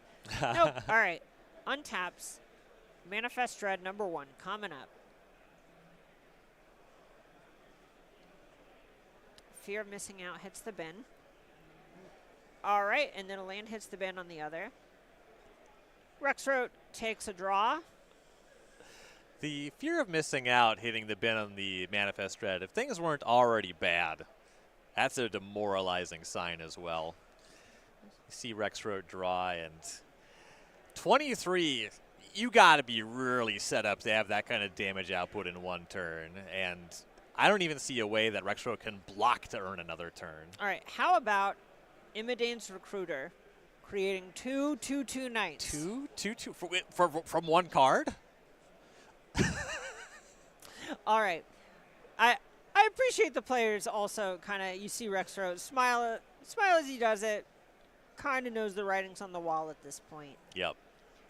And I've actually do want to highlight Moritz on top of Moritz advancing to 7-1 with the handshake. I think Moritz navigated those games really well. Yes, I love the patience on display, the way that Moritz is really thinking through every turn, and the draw just had really powerful tools, but just making sure, okay, I want to optimize and pay respect to the fact that this Convoke deck is something we don't see too often. So it's maybe thinking, all right, I don't know 100% the range of things that can happen. I know that you can do a ton of damage out of nowhere, and I'm going to be respectful of that. I'm going to not lose the game, and then I'm going to win the game. Right. I think it really just shows an awareness of the ways that you are going to be unfavored in the matchup, or what the shapes of games that you lose look like. I know we saw some aggressive mulligans. We saw some really interesting choices in how he played his card selection to just optimize for really specific shapes of games in a way that I thought was pretty cool. A lot of playing to the battlefield, making sure that he wasn't taking too much damage from a bunch of pain lands. We didn't draw much attention to it. There was a fast land on one into 3 consecutive pain lands, which I think was part of why we saw the cycle of the marauding Mako. Yeah, I was just going to go exactly there. Yeah, you will cycle the Mako more often when you're being a little conservative with your life total. Makes a lot of sense. Yeah, in a lot of ways, it just showed like how precious he knew his life total could be. The Convoke deck is one that we know can attack for 30 damage in a single turn if you give it time to do it, and you keep yourself within range of something like that happening. We saw a real macro understanding of how the matchup works, and it paid off in a really big way. Yep, and to Rexro's credit, has already earned his play on the day 2. 6 wins already. Saw a little bit of how the Convoke deck can not always do its thing. So, hopefully more rounds where it does show up in the future for him, and definitely congratulations to Moritz on the win in that matchup.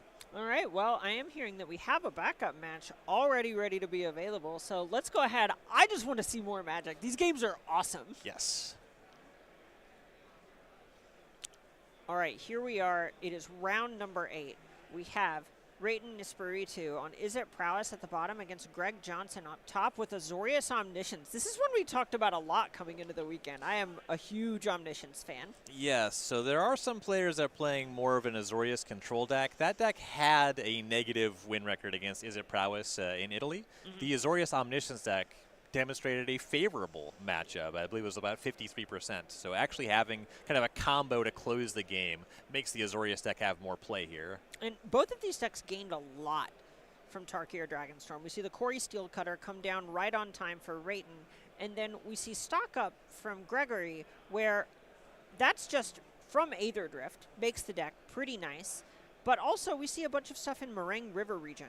The Coiling Catch part of that, and Roiling Dragonstorm creating a new kill for this deck. Yeah, Roiling Dragonstorm being a nice draw spell, also being able to discard your Omniscience, set up your combo that way. The Meringue River region also just really simplified the way that this combo works.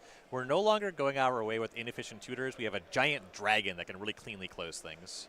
Okay, well, Corey Steelcutter number 2 on turn 3, followed up by Opt. This could be a clean way to start closing things for Rayton.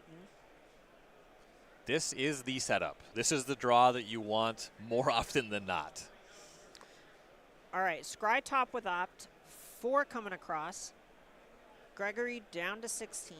And you can really safely tap out an attack on the prowess side of this matchup when your opponent does not yet have the Omniscience in the graveyard with this amount of mana. You can't get fully comboed. You can get temporary lockdown. Hey, just temporarily, though. Yeah, just for a bit. But all right, but it is back over to Rayton already. At this point, it feels like Gregory is pretty far away from the combo. Yeah, you have to get the Omniscience in the graveyard, and then you have to have the Abuelo's Awakening. All right, well, for now, Rayton has a Monastery Swiftspear, which is threat number 3 this game. Storm Chaser's talent, threat number 4, met with a Spell Pierce. Ooh. Ooh. Ooh. Your creature not being a creature ain't always free. Love that. All right, well, Storm Chaser's talent number 2, going to mean the Swift Spear is crashing in for 3. Gregory down to 13, untapping with 4 lands. Yep. Espirito back on the battlefield in a significant way. You mentioned that Johnson not really set up for the combo just yet, but it only takes 1 turn of a little bit of drawing and discarding to get there. But Blast Zone is actually comparably scary to the combo. Be still, my beating heart. That is a nice land. I got asked a lot what I'd be playing this weekend, and my Spike Brain wants to say I'd be playing the blue-red deck. Just, you know, it probably looks pretty good. In my heart, I know I would be playing Azorius Omniscience. Combo sicko. All right, Rayton casting a stock up on his turn 4. Oh, shout out Rayton, letting coverage see your stock up. Yes. Wow, so that's Slick Shot Show Off, Monastery Swift Spear, Burst Lightning, Opt Island, choosing to take Opt and Slick Shot Show Off. Makes a lot of Damage being sense. prioritized. Yeah, make sure you get a threat, and you always want some of those cantrips. You want to keep your churn up on triggering prowess. The show off here more of a backup threat than something that's going to add to the battlefield. Okay, well, here is Greg not cracking Blast Zone or using any of his mana, instead just casting Meringue River Regent, bouncing Rayton's creatures. And this is what the gain from Tarkir Dragonstorm is. This is a fine card. That is a 6/7 flyer. 6 power, 7 toughness, 1 dream. You know, Slick Shot Show Off has a propensity to attack for a lot. Even with a monstrous rage, it is really hard to cut through 7 toughness.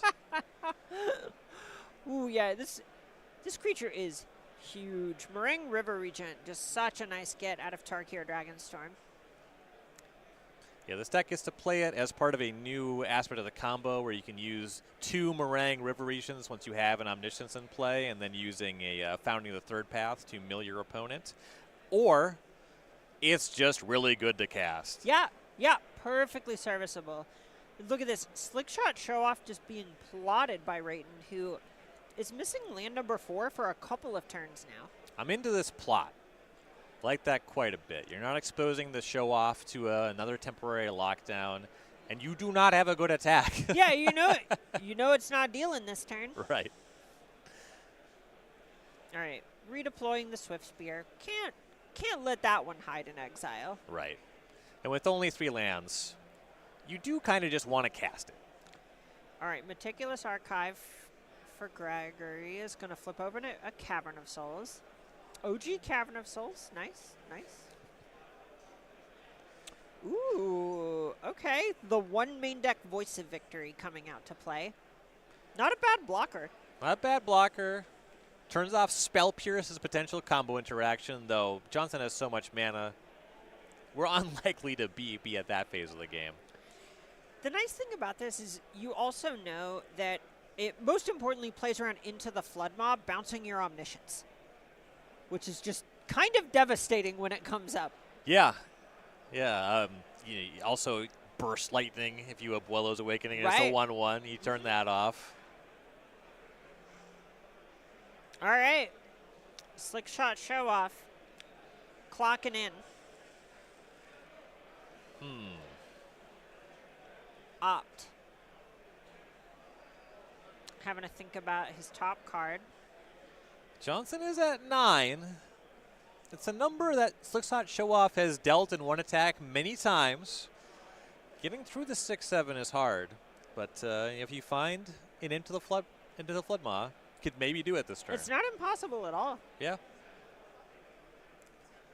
Okay, there's an Into the Flood Maw, a Burst Lightning, and a Spire Bluff Canal in hand. Okay. So Burst Lightning is +4 on the show off if you go upstairs. 2 to the player, +2 on the show off. It's already a 3. Ooh, and it looks like the decision was made to keep the card.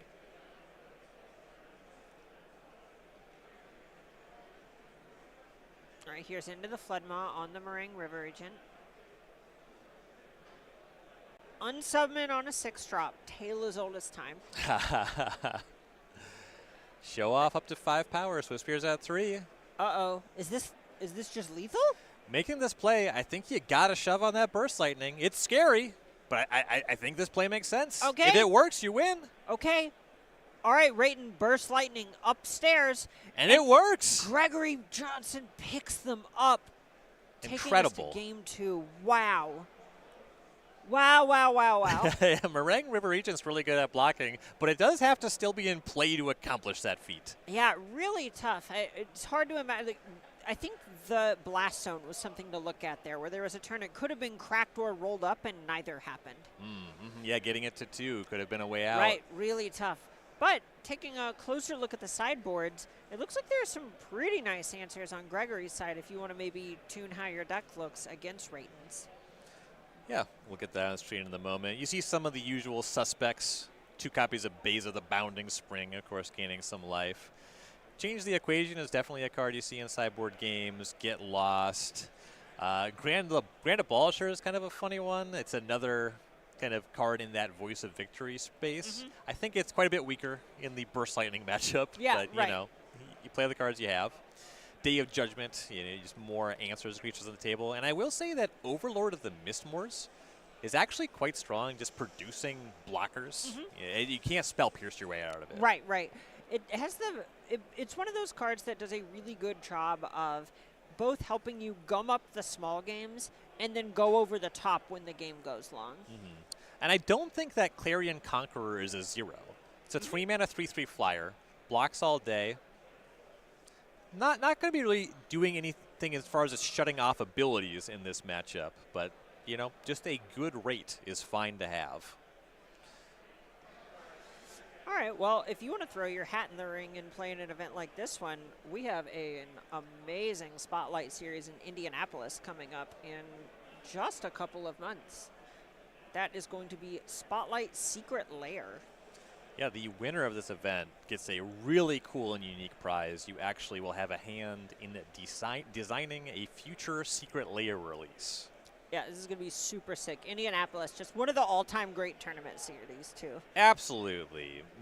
This is probably the city that I would travel to for Magic the most. Yeah, it is so far up there. There's so much that's walkable from the event site. We have a bunch of great memories. We've already talked a little bit about, or we've done shows there together before. It's so much fun every time. The Steak and Shake in downtown Indianapolis. If you have never been there, I don't know if I believe that you're not a tournament grinder. Right. I've been there. I think every single time you and I have been there together, we argue where I want to go to Yard House and you want to go to Steak and Shake, and then we go to Steak and Shake. It's an institution. Right. It's definitely one where you go, Carmen, it's the Indianapolis Steak and Shake, and I got to lay down. That's it. Yep, that is it. All right. Players taking a look at their opening hands for game 2. Looks like Gregory's on 6. Rayton on a nice 7. Oh. Meticulous Archive flips over Omniscience on 1. That is the easiest way to do it. All right, Spire Bluff Canal from Rayton.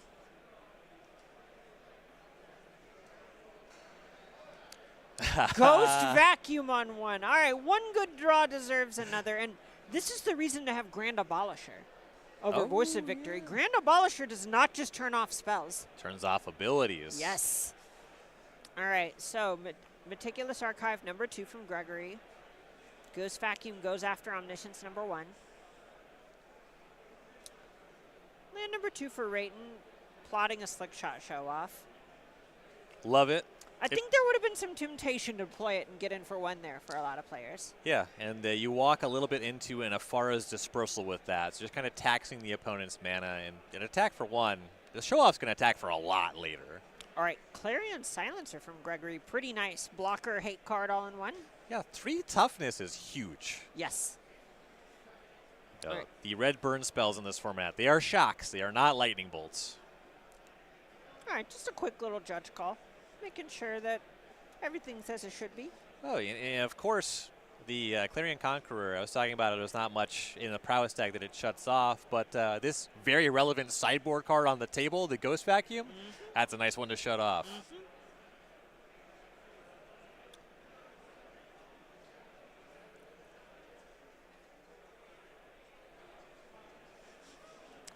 Notably, this one does not turn off enchantments, however, which means that cards like Storm Chaser's Talon are still going to be live with this on the table. So it doesn't do everything. No. It does nothing. Not everything. It does some things. It does not everything.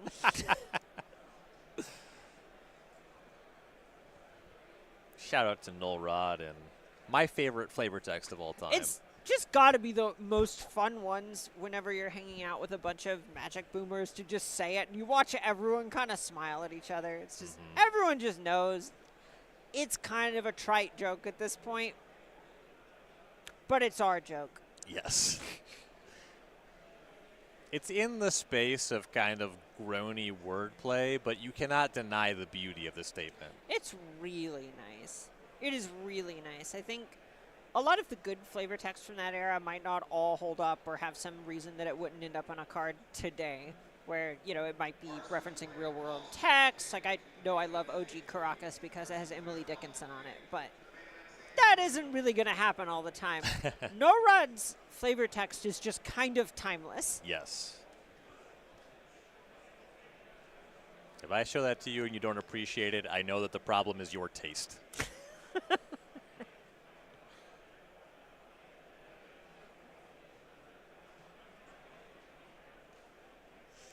All right, it looks like our players have figured out what's going on. Just taking some notes for the Cavern of Souls here.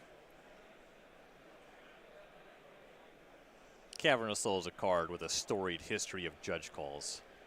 All right, Slick Shot Show Off. Coming out of exile. Sleight of Hand coming out. And unfortunately, jamming Slick Shot Show Off into the Clarion Conqueror is one of very few ways that Espirito can answer it. Right, it's one of the spots where you can't actually Monstrous Rage above this. Normally, it's some variation of a 2-power flyer. Not the case here.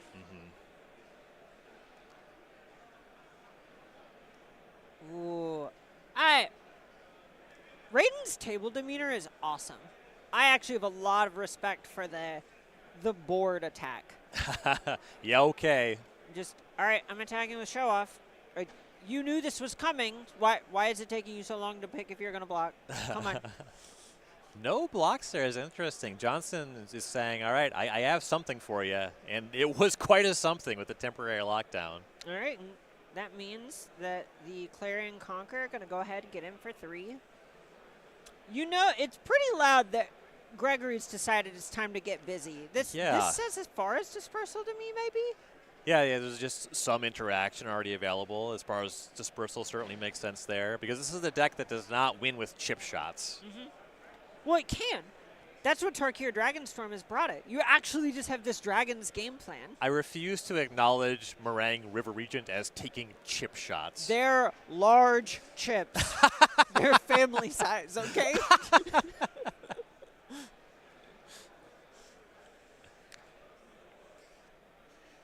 All right. Sleight of Hand from Rayton. Looks like he's really looking for that third land. It's a good thing he just played it as I said that. It worked out. He looked and he found. I love that art on Shivan Reef. Honestly, I really like the arts that Rayton has picked out for his deck, other than Monasteries of Spear. It's Corey Steelcutter, gorgeous. I do love this frame on Corey Steelcutter. There's just that red and black aesthetic. It's just really mystical and powerful. Ooh, all right. Beza, a little bit of life gain, a little bit of draw a card. A lot of this joke this weekend. Yes. A lot more of it tomorrow, I'm sure. Definitely. 3 coming in, right into 14. Yeah, with the Beza as the follow-up, the beatdown plan, it looks like it's being realized. And this is what's so strong about this Omniscience combo deck, is we see turn 1, Gregory bend an Omniscience with a Surveil land, so presumably the combo is still lurking. Meanwhile, just went, here's my 3-mana 3/3 flyer. Here's my 4-mana 4/5 with timely reinforcements attached. I must once again hand it to a player for registering cards that just work. Right. I think there's something to that. All right. An island is the gift for Rayton. Gonna go ahead and deploy that. That's the easy part of the turn. Stock up. Not an easy part of a turn usually. No. Swift Spear, Slick Shot, land. Spread of threats is good to see. You have to find a way to deal 16 damage all at once. And Esperito's been playing a little bit with the acknowledgement of, and there has to be concern about that Afara's dispersal still being in the holdings for Johnson. So a lot to navigate. The Corey Steelgutter does go a long way in allowing him to go wide and shake off one piece of interaction more effectively, though he does not have that much time anymore. Right. The door is closing pretty quickly. This Corey Steelcutter, not that effective at attacking and kind of not really a blocking against Beza either. Right. All right, couple pickups for Rayton. Looks like a Slick Shot was among them. All right, here's that Swift Spear. Here's a Monk token.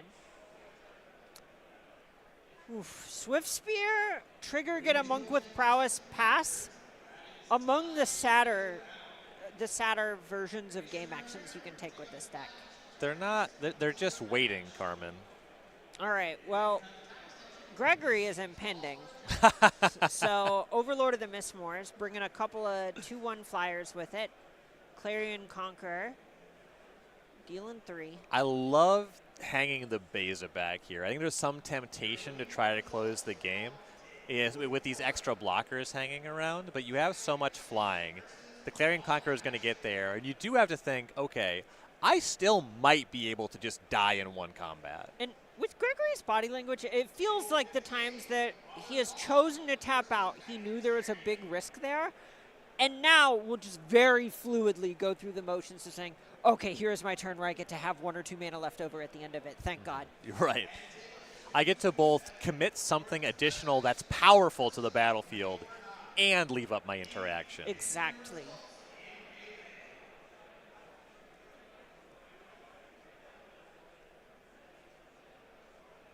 All right. Another Shivan Reef. Looks like 2 Slick Shots maybe for Rayton. Okay. I think if you can help it, you want to try to get the Monk token off the cutter every turn. I don't know that I would want to cast 2 Slick Shot show-offs to do it.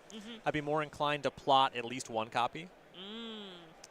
Right, there's a spot where you feel sort of priced in, probably, to casting some other spell to make this Slick Shot worth it. There are all these 2/1 blockers. This just looks bad. I keep getting halfway through a line and going, well, but. A card that you see in some Is It Prowess lists, not in Esperito's list, and we haven't seen it too much, at least in the rounds that we've covered, is Crash Through. It's a card you can add to the deck that actually makes punching through Overlords of the Mistmoors much more possible. In a situation like this with this configuration, you're more looking at having multiple copies of Monstrous Rage, which is a taller order. I know Crash Through is one that is near and dear to your heart. I love Crash Through. I watched you get Crash Throughs from someone last night. he borrowed Crash Through. He needed those for the tournament, and he knew that I would have a lot of them, so just came to me. Sometimes you got a guy. I am the local Crash Through guy. Yeah, of course, of course. All right, Op picks up a card. Rayton's struggling with how to make it out of this game. All right, taking a point for Into the Floodmaw. Probably.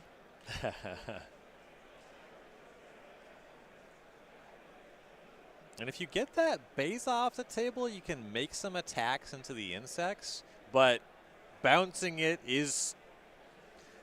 Actually, it's not that unappealing because Johnson has so much life. You can actually get away with it. So it's an interesting choice. Huh. Yeah, this is really tough where it's hard to figure out if you're trying to push with the Slick Shot or something else. I'm inclined to go with everything else if you think there's a Forest Dispersal. Yeah, I suspect you do not want to expose the show off to that. Or, I guess you're fine with it. Yeah, I think at this point, Rayton has identified the only way out is through. Yeah, and you might just say, you know what, even if I believe or know you have the dispersal, I got to try to win. All right, and there is that dispersal. Rayton committing a monstrous rage to try and save the slick shot, just like you said. Not going to work out this time. It is going to be another trigger on this Monastery Swift Spear and the Monk token. I think that's going to be 8.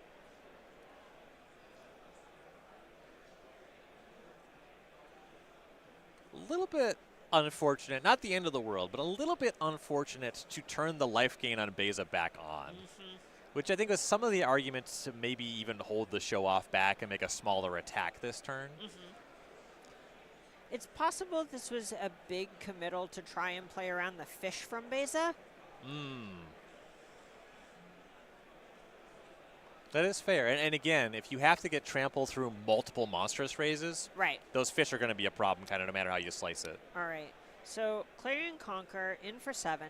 Beza down for 4 mana, good for 4 life. We know Rayton has a Slick Shot Show Off in hand. Picks up an Opt for the turn. Not bad. No. You definitely want to be using all of your mana to cast as many spells as you can. Change the equation on the show off. Ooh, nice card. Opt's going to be the second spell. We'll get another Monk. We now have a Prowess token on the existing creatures. So 8 power on the table. Some blockers in play. Dealing lethal damage on this turn is possible. All right, now with the Swift Spear that just got scried to the bottom with this Opt, however, Rayton wanting to find something else.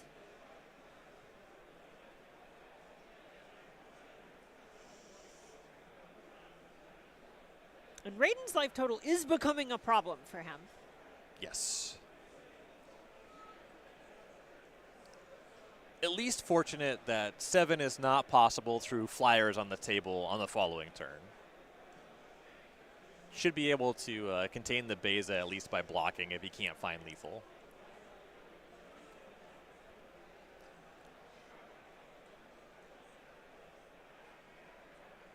All right. A couple mana getting tapped. Is that another Into the Flood Maw? Ooh, another Into the Flood Maw, like you said. Okay, now we're getting up to 4 3-power creatures. We're just 1 spell away from lethal after this. Okay, Beza to the hand. Everything to the red zone. This is an attack for 12, excuse me.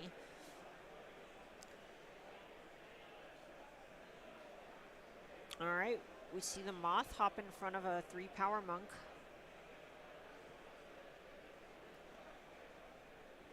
Okay, the spell wasn't there. We play on. Okay. Still a lot of material, though. Lot of damage. I think Gregory's down to 3. Yes. And no looks at lethal here for Johnson. Too much work to make up. This has to try to stabilize here. All right, here's that Beza again, this time with fish and life. That's a significant swing. All right, untap from Rayton. Same number of attackers as there are blockers so far. The show off. Show off is strong. And look at this, Gregory didn't attack with a Clarion. Yeah. That'll contain the flyer, but there's a lot of power in these ground creatures, and we're in a position where a monstrous rage, I believe, would be able to end the game. You would force Johnson to have something. Okay, let's see how it goes. We see serve with everything after a sleight of hand. Rayton losing a life. And his last card, it looks like it's a monstrous rage. That would be ideal. Oh my God. Yeah. It looks like he found it. You gotta go for it. That is the hand. Rayton Espirito advancing to 8-0. Really good navigation there. I think there was a lot of choices with those monstrous rages where it says, okay, I'm going to have to get through Avara's Dispersal eventually, and I just want to cast my spells, and I want to get my cutter tokens, and I think you can cut me down before I lose to a 3/3 flyer. Yeah, I think he did an awesome job of basically saying, okay, I know I need to force your hand on this, so I want to go ahead and actually work on whittling the game into a smaller game where you have fewer avenues of interaction and the like. So you just are forced to commit in those spots, and he did, and it paid off in a really big way. Yeah, and I think that my intuition possibly would have cost me a spots in that game where I kind of wanted to be a little bit more conservatively, and Espirito showed me how it's done. Well, there's a reason he's 8-0. There's a reason that we're in the booth. Right. And hopefully, we're going to see you here in just a second with round number 9.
Howdy gamers, and welcome back to the final round of day 1 at the regional championships. We're in Minneapolis at SCG Con. I'm Carmen Klemperens.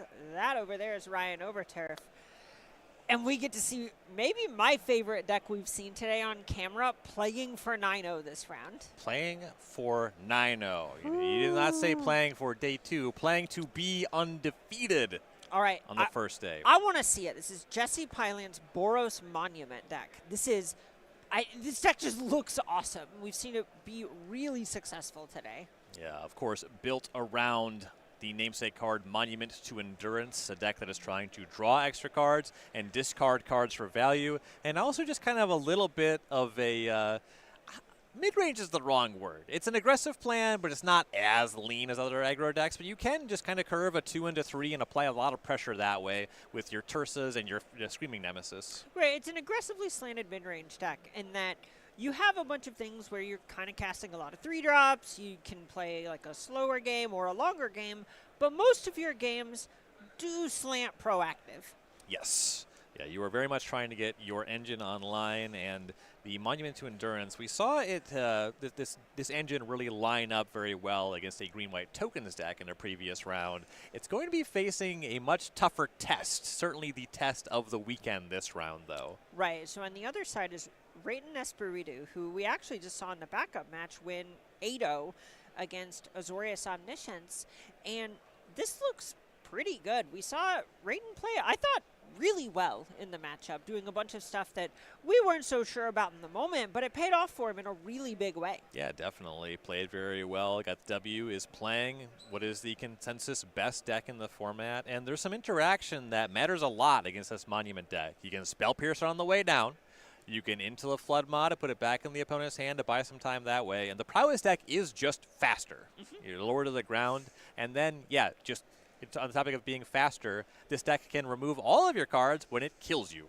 Right. Something that we've seen is that Prowess decks do a lot throughout the weekend is punish decks that need to take time off to assemble their engine pieces. Yes. So when you tap 3 mana for Monument to Endurance, you are setting up. The following turn, you might do a lot of things. You might even get a little bit of discard going that turn, but you are shields down. A Slick Shot Show-Off can make quick work of you when you tap out at sorcery speed. And I think I'm also hearing that our players are ready to get going down in the feature match area, and I want to see who it is that's going to be 9-0 at the end of day 1. I gotta admit I have a horse in this race. If you're Jesse Pyland, you're not coming into this event without a plan against blue-red as well.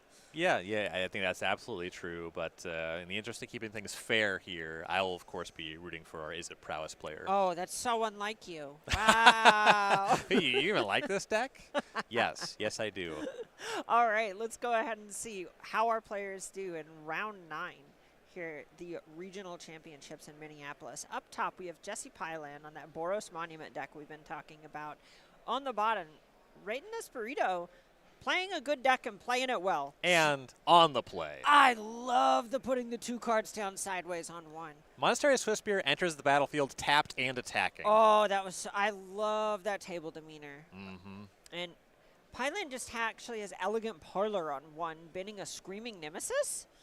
Not the best card to Helping Hand back, but it plays. It's not bad, and yeah, it is a card. This is a matchup where you want that card traditionally. Strong blocker, to be sure. Okay, well, Slick Shot Show-Off, not plotted, but cast because it's a strong attacker. And it enters the battlefield tapped and attacking. Ooh, all right. Well, Jesse down to 17 on tapping. A couple cards in hand to look at. This is the point where you have got to feel like there is a laser on your forehead at the moment. Yeah, no kidding. And you talk about the things that the deck does. You have this Monument to Endurance plan. You have a number of creatures you can get set up with. Fear of Missing Out is often a strong turn 2 play. We're already in the territory where those cards are probably not what Pyland's excited about. Really wants some of these Torch the Towers. Really wants to get these Prowess creatures off the table. Okay, well, here's just a Verge and a pass of the turn. Hard to feel like it's going to be Torch the Tower if you're letting the Prowess player untap as Rayton plays another land. Yeah, it makes Monstrous Rage very scary if that's your plan. You could have the one of Get Lost. Ooh, how about the second of Slick Shot Show Off crashing into the red zone? It didn't quite enter tapped and attacking, but we'll let it slide given the 8-0 standing. We're at the phase of the game where we will give our opponent a chance to say something about it. Okay, well, Opt, cast mid-combat, card goes to the bottom. Get Lost goes into Slick Shot Show Off. Couple maps on the table for Rayton, but this is going to be 6 damage? 5 damage coming across for into Pyland. Yeah, you ever think about the fact that that Opt just dealt 3 damage? All the time. I can't stop thinking All about the it. time. We're still talking about it. All right, back over to Pyland. Really looking to find some breathing room. Yes, yeah, that Get Lost was okay. I mean, you answered a Slick Shot Show Off, and now it's a window, or maybe you could produce a Torch the Tower. The way that the deck is usually trying to play, the way it's constructed on the deck registration sheet, yes, you would want to put a Monument to Endurance on the battlefield. I don't think you can do that without losing this turn. Right. So frequently we've seen players need to take a turn off to develop an engine piece, and that is just out of the question here. Okay, Fear of Missing Out is not an exciting blocker, but any port in a storm. Yeah, checks the Swift Spear, kind of. I mean, there's just 2 maps at the ready. Rayton could not untap fast enough. Oh, he smells blood in the water. That's on account of the blood. Right. How could you not smell it? All right, 4th land, sleight of hand. Couple cards looked at. And small thing here, but I love the sequencing. Leaving the maps uncracked, just going for the sleight of hand first. You do want to save the point where you are no longer drawing cards, and then you can use your maps to look at and set up the top of your deck. It's really awkward to keep something on top and then sleight of hand into it, unless you really need something this turn, which is not the texture of this game. All right, and stock up, something that you got to feel pretty good about, especially when you're already ahead on the battlefield. Yeah, the stock up is not going to present lethal this turn, but it gets the Swift Spear up to a 3/4, can freely attack. That Show Off is coming in for 5. Espirito's got to feel good about this position. Oh, yeah, this is 8 coming across, and Pyland just taking it. Hey, what are you going to do, chump block? What are you going to do, have life left to play with? Yeah, I don't know. I kind of thought so. I don't, maybe. I don't think you have any. I don't think you can have either. Sure. All right. Pyland with another copy of Fear of Missing Out. Discarding a Phyrexian Dragon Engine. Really wanting to find some interaction at this point. Yeah, really looking for something to get that Show Off of the table. You just have to accomplish that goal. A Sheltered by Ghost would be so nice here. Oh, yeah. Instead, it is an attack for 2. Looks like it's going to be 4. Not the Delirium we're used to, an artifact creature enchantment instant, but... It plays. Oh, yeah. Gets the job done. All right, Rayton, taking an untap step. Peeling a card off the top.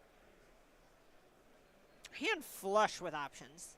2 prowess triggers or 1 plus the map could make the Show Off lethal.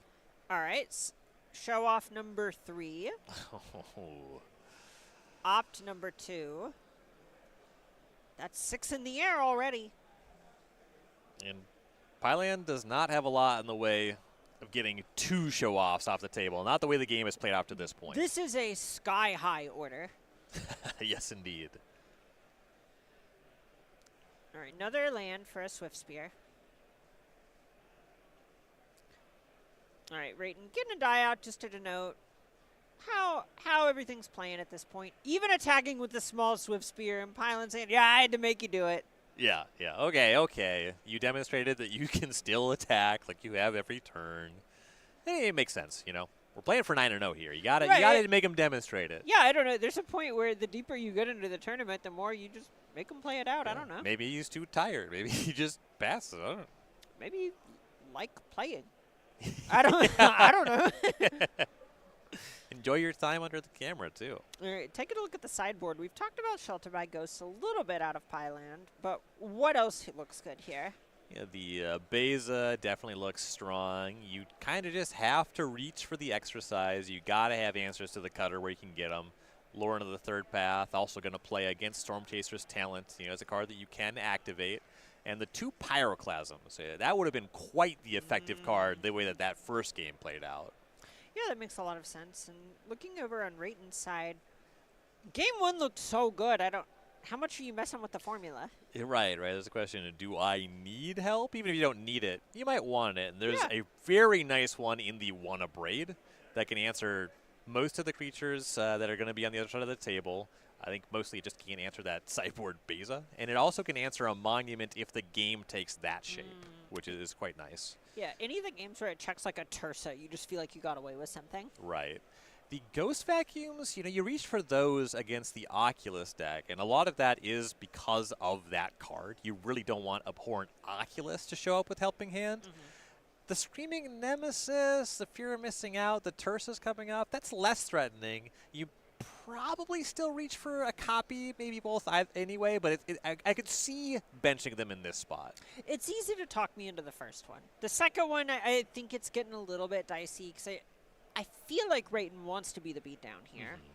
And the 2 Spell Pierce. So if you want to just talk about what the Boros deck is doing, you could say, I want those because, it turns off the monument. It's going to be easy target the Spell Pierce. I agree that you probably want the Spell Pierce, but I think it's because you're trying to catch any of these removal spells. Oh, sure. That makes a lot of sense. I mean, a lot of them are really high impact, and you're just sort of trying to thread a needle in a sort of cat and mouse game of just going, all right, maybe I'll go for it. Maybe I won't. Maybe I'll go for it. And if Pyland is also holding up enough mana to respect Spell Pierce, you're probably winning the game on another axis at the same time. Right. And when we're talking about face-up Pyroclasms being involved, your opponent has to play the game in a specific way to leverage Pyroclasm, and both applying pressure and making them have the ability to pay for Spell Pierce is not that hard to do on the Izzet side of it. And if you're digging these games of Standard and you maybe want to throw your own hat in the ring, you're going to want to join us at SCG Con Orlando, featuring Magic Spotlight Planetary Rotation. Yeah, it's going to be with the release of Edge of Eternities being our spotlight there. This is an event that anyone can enter. And you expect to see a lot of players there enjoying the format. Stop in Florida. So opportunity to come out and play down there. Yeah, speaking of rotation, this is post-rotation as well, so it's going to be a really fresh Standard format. If you maybe don't want to play that much with some of the cards out of Dominaria United's here anymore, this is your time to say, just be clean of it. And yeah, we've seen quite a lot of impact from Tarkir Dragonstorm. Not always a given when Standard gets to its largest size, but the rotation for sure will impact the format. And you can find out more information about this as well as other SCGCon events at starcitygames.com/SCGCon. We'll see you there at the end of August.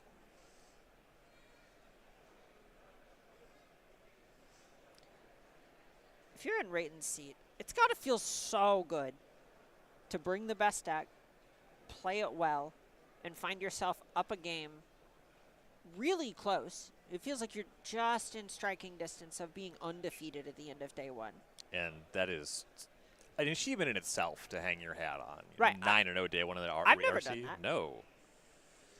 No, I've had, I don't know, good number of 7-2s or whatever, a couple 8-1s here and there, but 9-0 is really hard. Honestly, 8-1 feels incredible. I can only imagine going 9-0 in a tournament. Yeah, it's one where you go to dinner and you just, all you can feel is you got to stay hungry, but it's satisfying knowing you're putting yourself in such a good position for success. You got some friends at the table sharing their bad beat stories. And you just say, I don't know what that's like. Yeah, unfortunately, I personally could not empathize, but that sounds really hard. That sounds really difficult for you. Yeah, I hope that I hope you learn to grow from that. That you take something from this. I hope you come out on the other side better for the experience. All right, players draw their opening hands. Body language of Pyland looking like he likes what he sees. Rayton a bit closer. See a couple slick shot show-offs on the spread. That's a mulligan. You can tell we saw how good slick shot show-off was game one. I think that was maybe an island cantrip type of hand. Those are some of the hardest mulligan decisions that Magic can throw at you. Yes. And we want to talk about the texture of a one-land cantrip hand. It being island over a blue-red duel, that's a strike against it. And you want to make sure that if you actually, when you find that second land, that you are going to be able to present a strong plan. Slick shot show-off's good, but there's a lot of ways to at least one-for-one it. So hitting your second land does not necessarily mean you really even get to play if you're holding 2 show-offs. Right. It's one where we saw it do a lot of work last game, in part because Jesse has a more linear version of his deck and is not going to be as respectful of the card. Post-board, it's not even a given that the card is going to have that sort of impact every time, as Elegant Parlor kicks the game off for Jesse, binning a Phyrexian Dragon Engine. Monastery Swiftspear once again entering the battlefield tapped and attacking. I love that Spire Bluff Canal. I know I've already said it once, but I do love Doctor Who a lot. Ooh, Voice of Victory. Okay. 1/3. 3 toughness is actually an aspect of mini cards that players like against the prowess deck. It plays well. It's going to make it so it's going to be difficult to leverage those spell pierces if Espirito's on that kind of a plan. Right. It's the kind of card that punishes a lot of what is strong about these prowess decks, is their ability to double spell, where they can develop a bit on their turn and interact on the opponent's turn. This forces Rayton to actually just play on his turn the whole time. And it's going to make Pylan's Torch the Tower effects much stronger. You won't be able to cast any spell to get a prowess to pump the toughness of your Monastery Swiftspear. All right, so that was a Surfer one with the Swiftspear. Jesse said, that's fine. Plotted the Slick Shot show off. Back to Jesse. Yeah, if you believe that your creature meaningfully impacts the texture of the game, you really don't want to throw it away for a monstrous rage. I don't think this is the chump blocking part of the game. I know No. I kind of saw the vision in it last game. This is not the time. This is time to attack for 3. Yeah, the fact that it attacks for 3. Right. You know, this is a meaningful swing on the way back.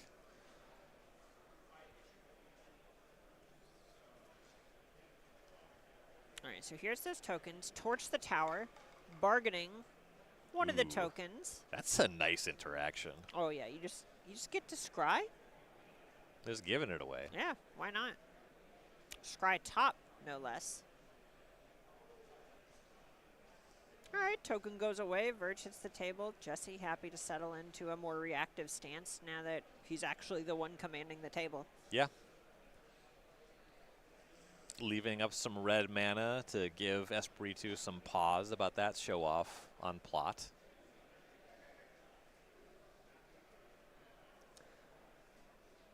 All right, mountain, 3 lands.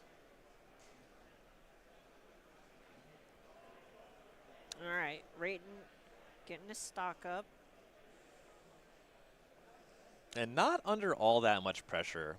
Stock up on this turn looks quite strong. Yeah, this is not bad. I think this Slick Shot show off, the way that this can sort of thread a needle in, is just really threatening a ton of damage by itself. Says a lot, where even if he isn't literally on the battlefield yet, he is still developing. And it's significant that Pylan just tapped with 2 mana up there. And if you don't give a creature to remove, that mana is just wasted.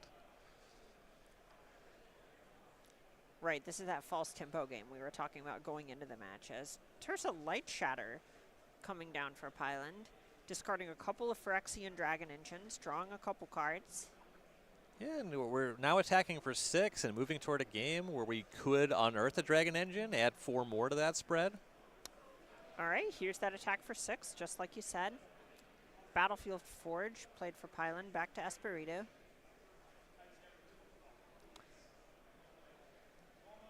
You also have to feel like if Torch the Tower went after the Swiftspear, there's another one. Right. But just 1 mana up, Monstrous Rage could be a big deal for Espiritu.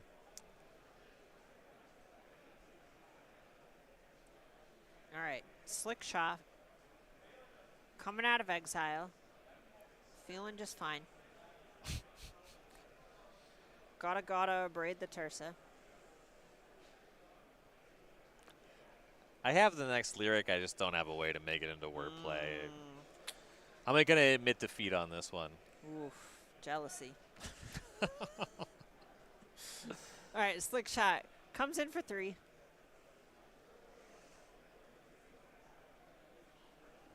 Starts out with an attack.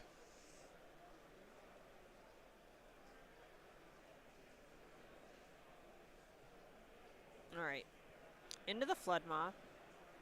bounces Voice of Victory. Slick Shot up to 5. And I like that bounce on the Voice of Victory. It does materially impact the way that players can play the game, but 2 more mana at sorcery speed on Pylan's part is not free. It also is just a turn off of attacking. I think these Phyrexian Dragon Engines are starting to really threaten real damage out of the graveyard. Yeah. And a bounce spell makes that unearth discard your hand less appealing too. Ooh. All right, so here's 2 mana. It's the Voice of Victory. Comes back down. 1 mana, torch the tower, now that Rayton isn't really able to do anything about it. Back to Rayton. Picks up another card. Notably, Jesse didn't have another land. All action in the grip. Stock up number 2 for Rayton. Ooh, I think I saw a Slick Shot and a bunch of lands. I believe Spell Pierce as an option for a spell. That one a little tough to execute, but if you're going to move in on a show-off, it actually plays. There are ways where you do the, oh, it's one of my favorite things. You target your own spell just because. Oh. Yeah, you can definitely do that.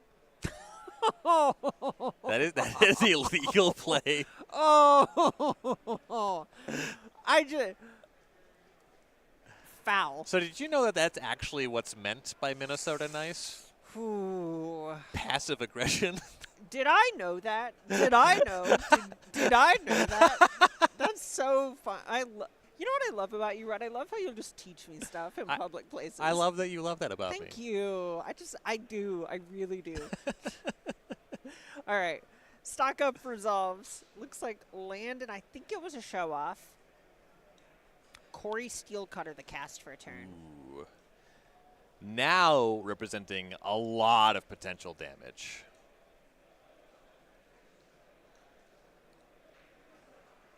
And in a way that's difficult to interact with. You know, Espiritu's life doesn't have that much to play with. There's at least an attack for 3 here. But it's really difficult for Pylands to completely tap out here. Whoo, Screaming Nemesis coming down.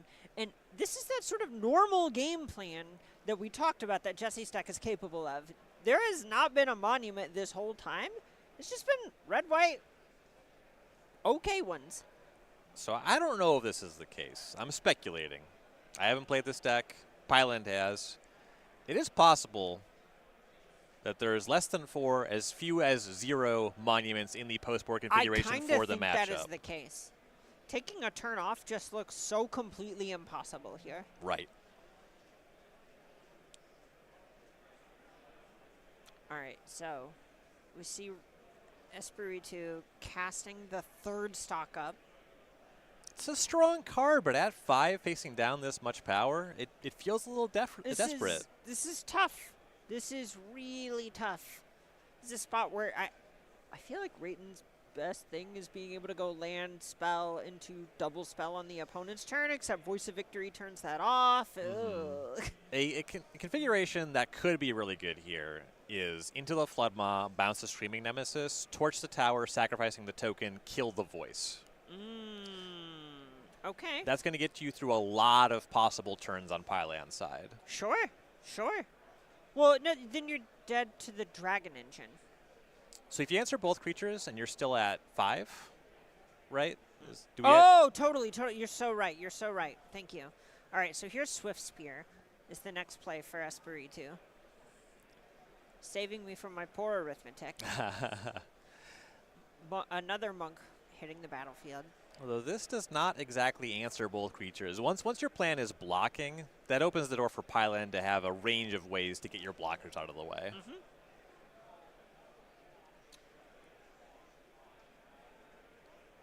Ooh, and you can tell the agony in this Torch the Tower.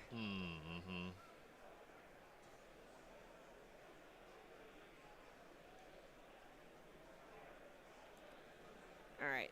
Looks like the monk token is the bargain. It's an interesting decision because, like, you just have to cast it now.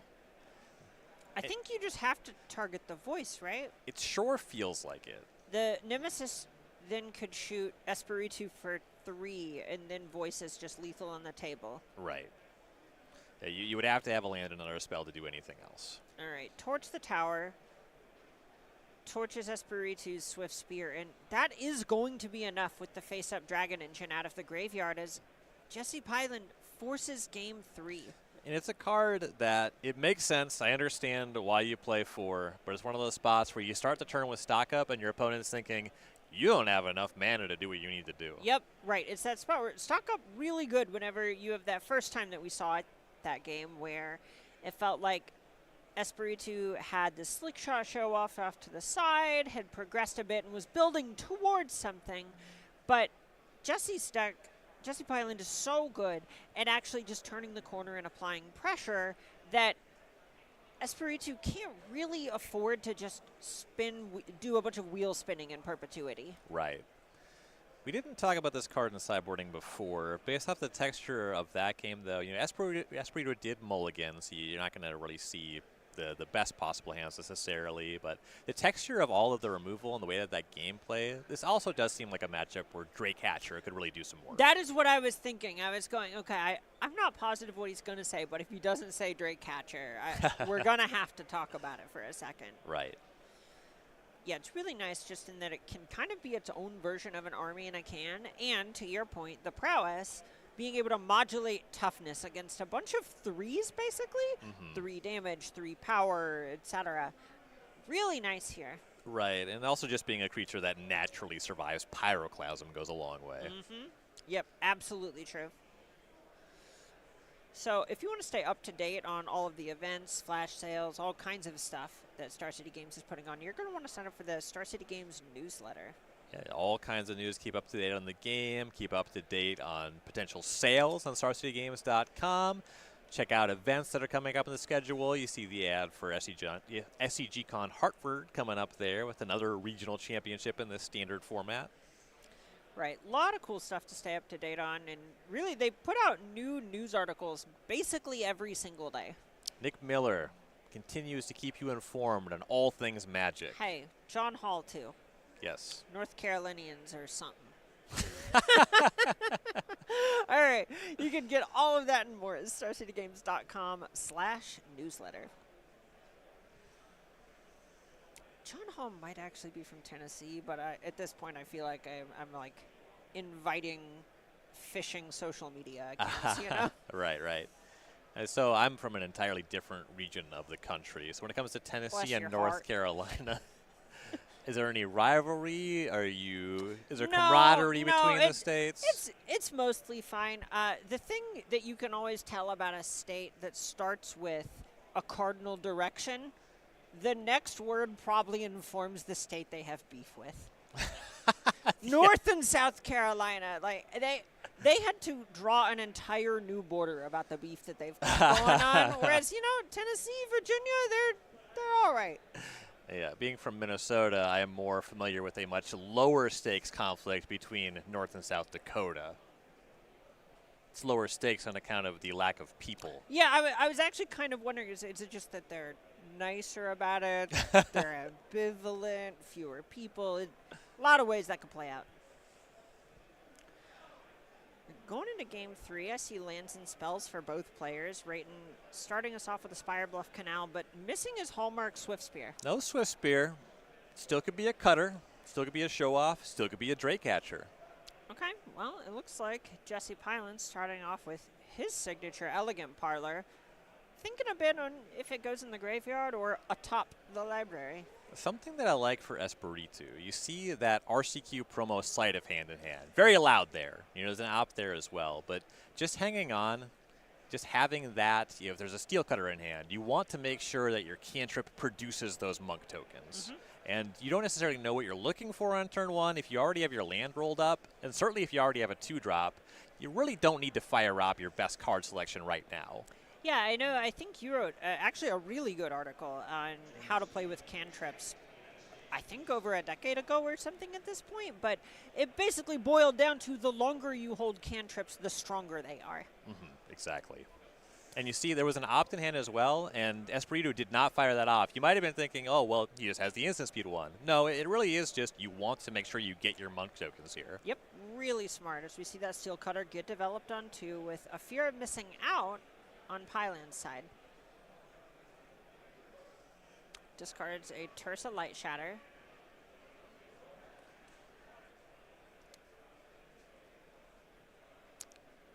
Over to Espiritu, and this is about the part of the game where things start getting exciting. Oh yeah, start firing off those cantrips, turn up the heat. The holdings right now are getting a little flooded. I believe 3 lands currently still in the holdings, but with this many cantrips, the Prowess deck can make use of that much mana. Okay, well, Sleight of Hand found a Monstrous Rage, push another land to the bottom.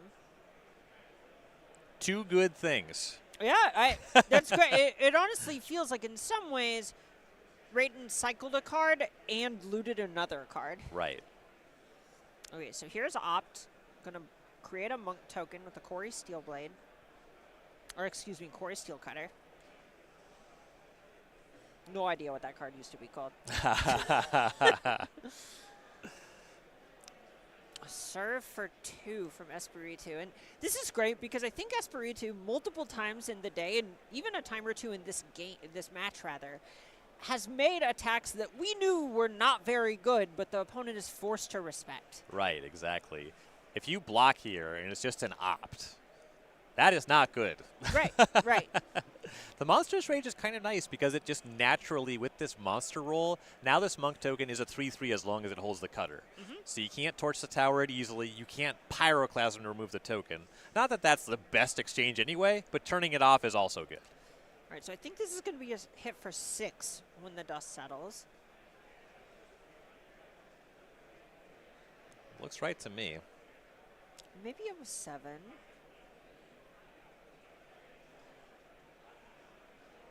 Yeah, it was 7. I was forgetting the base power and toughness of the Monk. That is my fault. Great. Kind of unfair that they natively have power. I know. Who makes these things? All right, back over to Pyland, who has a Sheltered by Ghosts. Incredible. Goes after the Quarry Steelcutter, and now Fear of Missing Out is attacking for 3 with Lifelink? Okay. That's a big deal. Yeah, paid some respect to the red removal and got caught by the white removal. All right, there is still a Monk with a Monstrous roll. That's not nothing. Yeah. It can definitely tread water in this damage race. And there's a point where the game is still really early. We see Jesse Pyland at 16, Rayton Espiritu at 17. They're really jockeying for position at this point. Right. There is a copy of a Braid in Espiritu's sideboard. Does have the mana to pay for Ward. That could be a very big swing. Yeah, I think I see Torch the Tower. You can sack that monster roll token. Ooh. And that just being your first spell and having a mana left, you might also get a Monk on this turn. Mercy, tell me more. All right, Torch the Tower. Bargaining.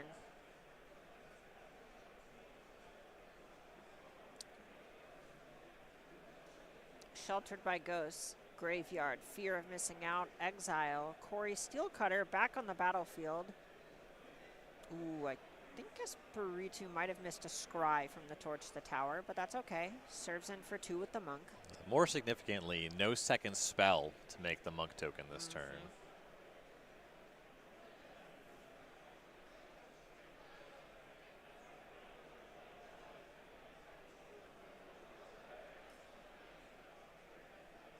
Based off of what I spotted earlier in the hand, there is at least 1 more land in Espiritu's hand.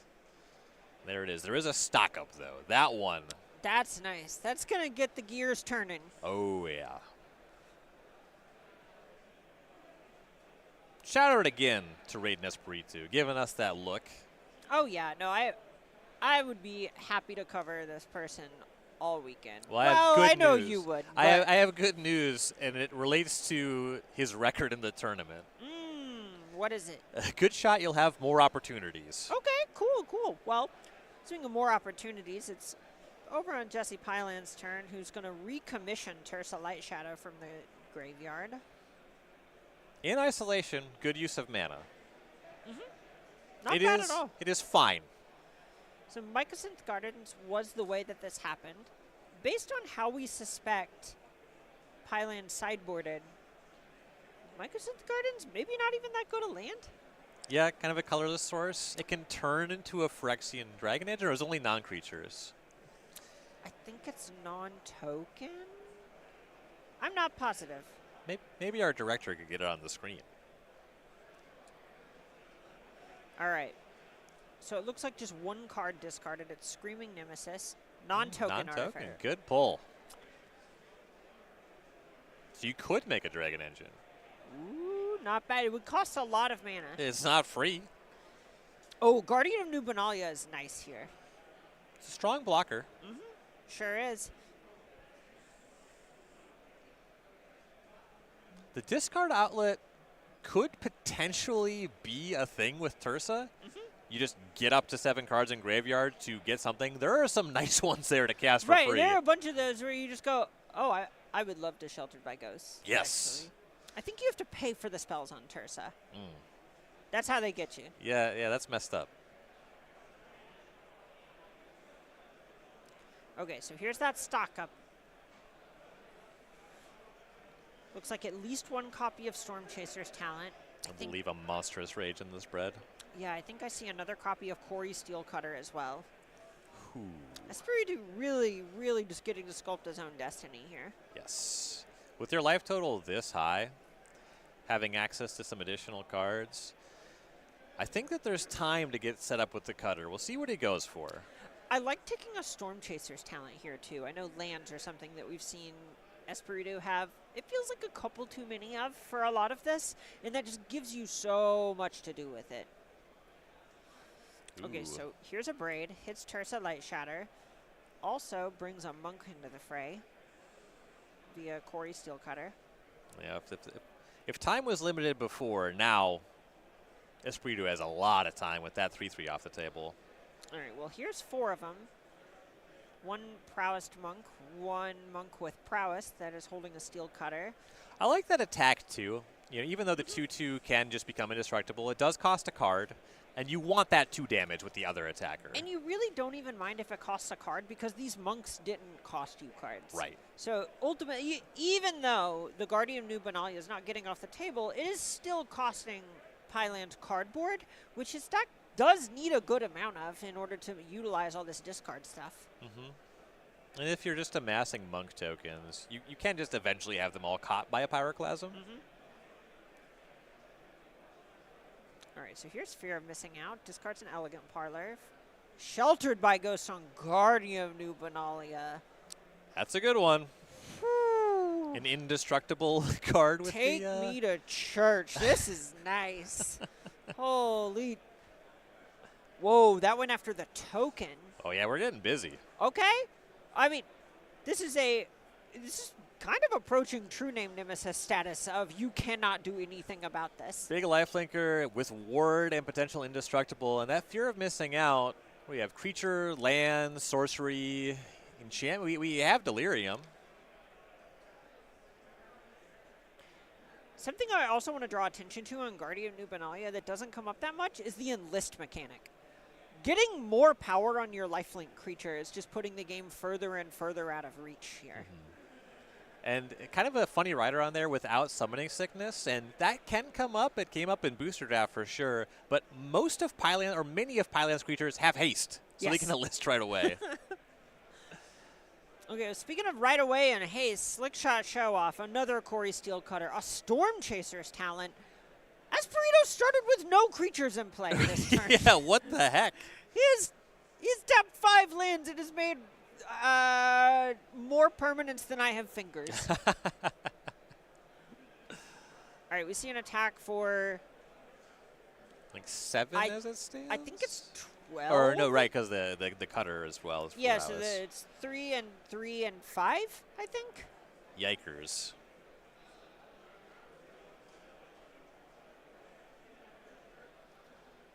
Go back Pyland's way. Has some ability to get some lifelink attacks here, and not going to be interested in lifelink blocks. You know, you probably do just want to attack, but you have to do something about the attackers on the way back.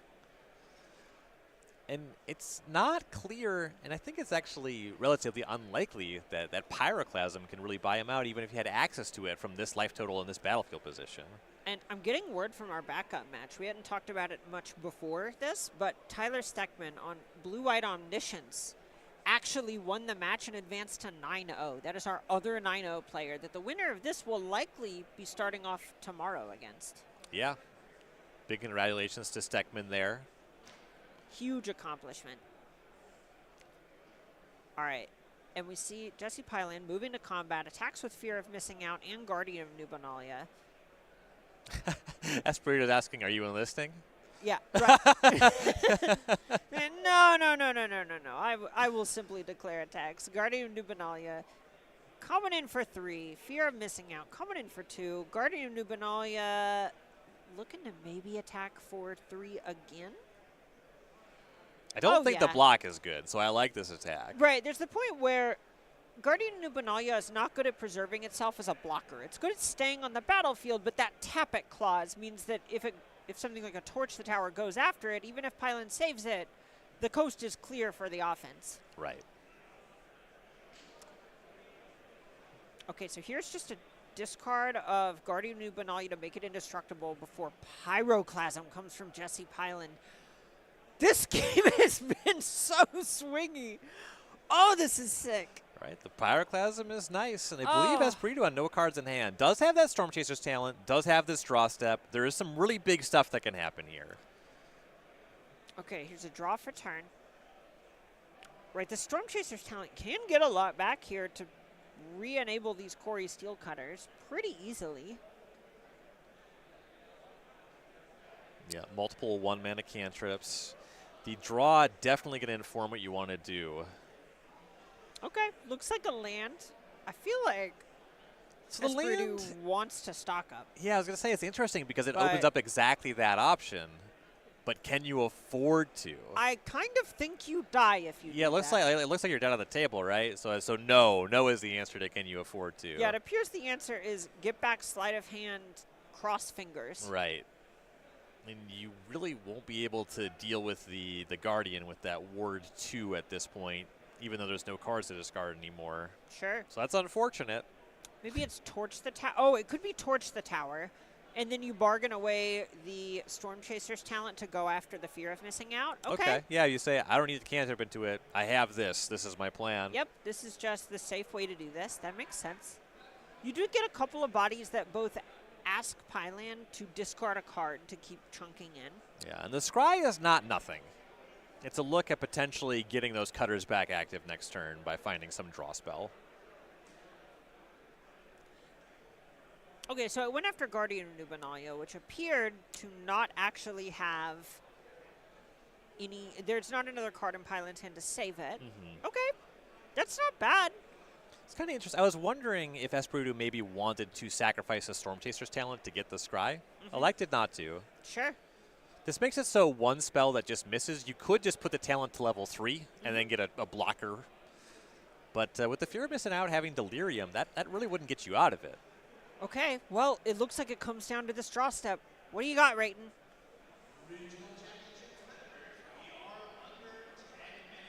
All right. 3. That's a big number. Ooh, it's stock up off the top for Rayton. Oh, my God. The looks being Swift Spear, stock up. Storm Chaser's talent. I think a Swift Spear. Oh, that was a sleight of hand. Excuse me, not a Storm Chaser's talent. I want to say I saw both in the spread. Really good selection. One could be so lucky.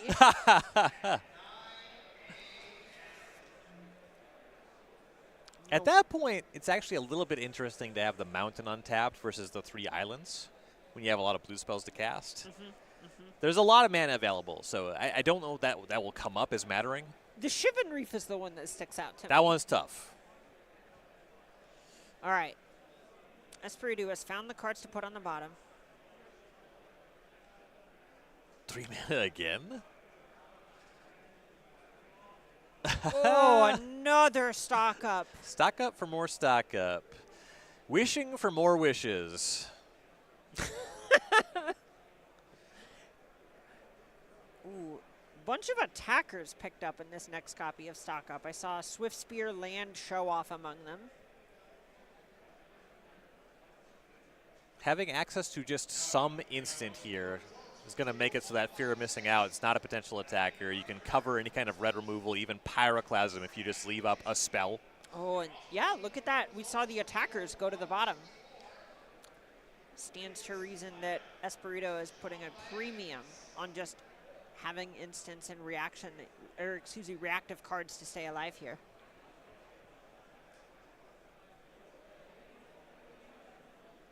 All right, here's Storm Chaser's talent. Maybe the point where Espirito starts looking for an attack?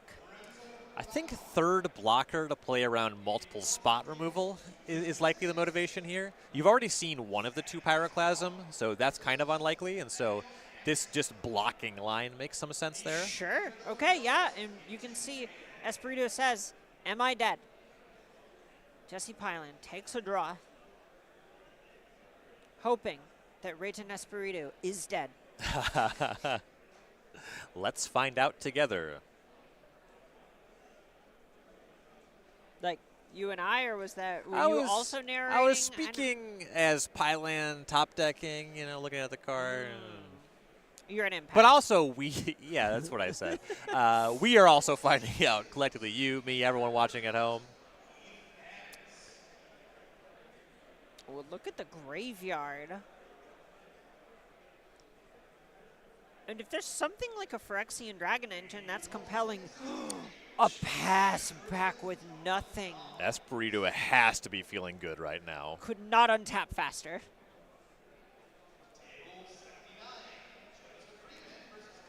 All right, tapping 2.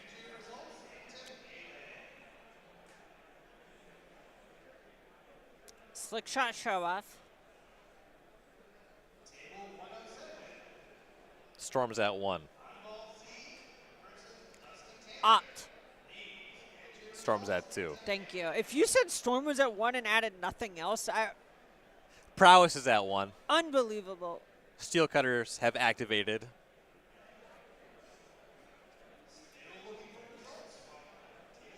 A quaint 13 power on the table.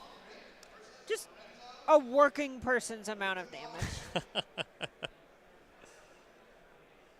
Plenty of mana to spare. Spread of cards in hand.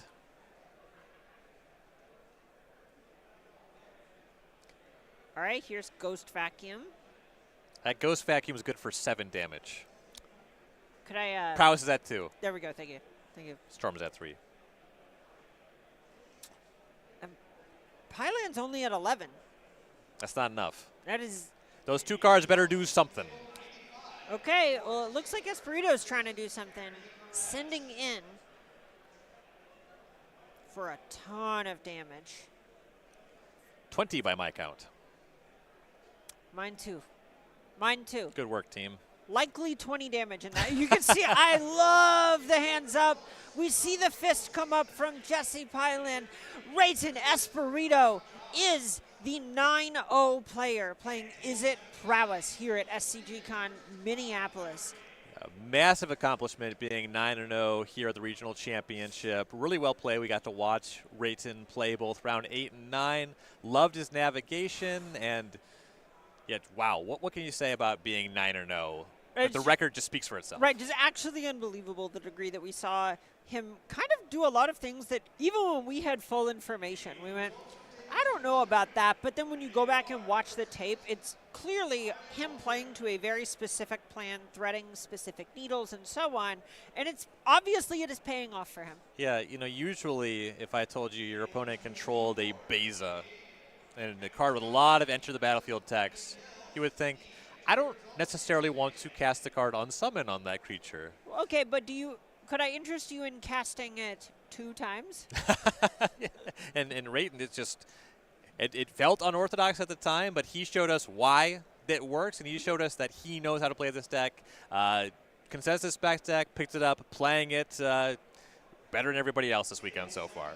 Right. All right. Well, with that, we are going to be back tomorrow morning at 9 a.m. local time. We're going to have even more Magic. I think we might even have Rayton as well as our Azorius Omniscience player in the feature match area tomorrow to see who ends up being 10-0.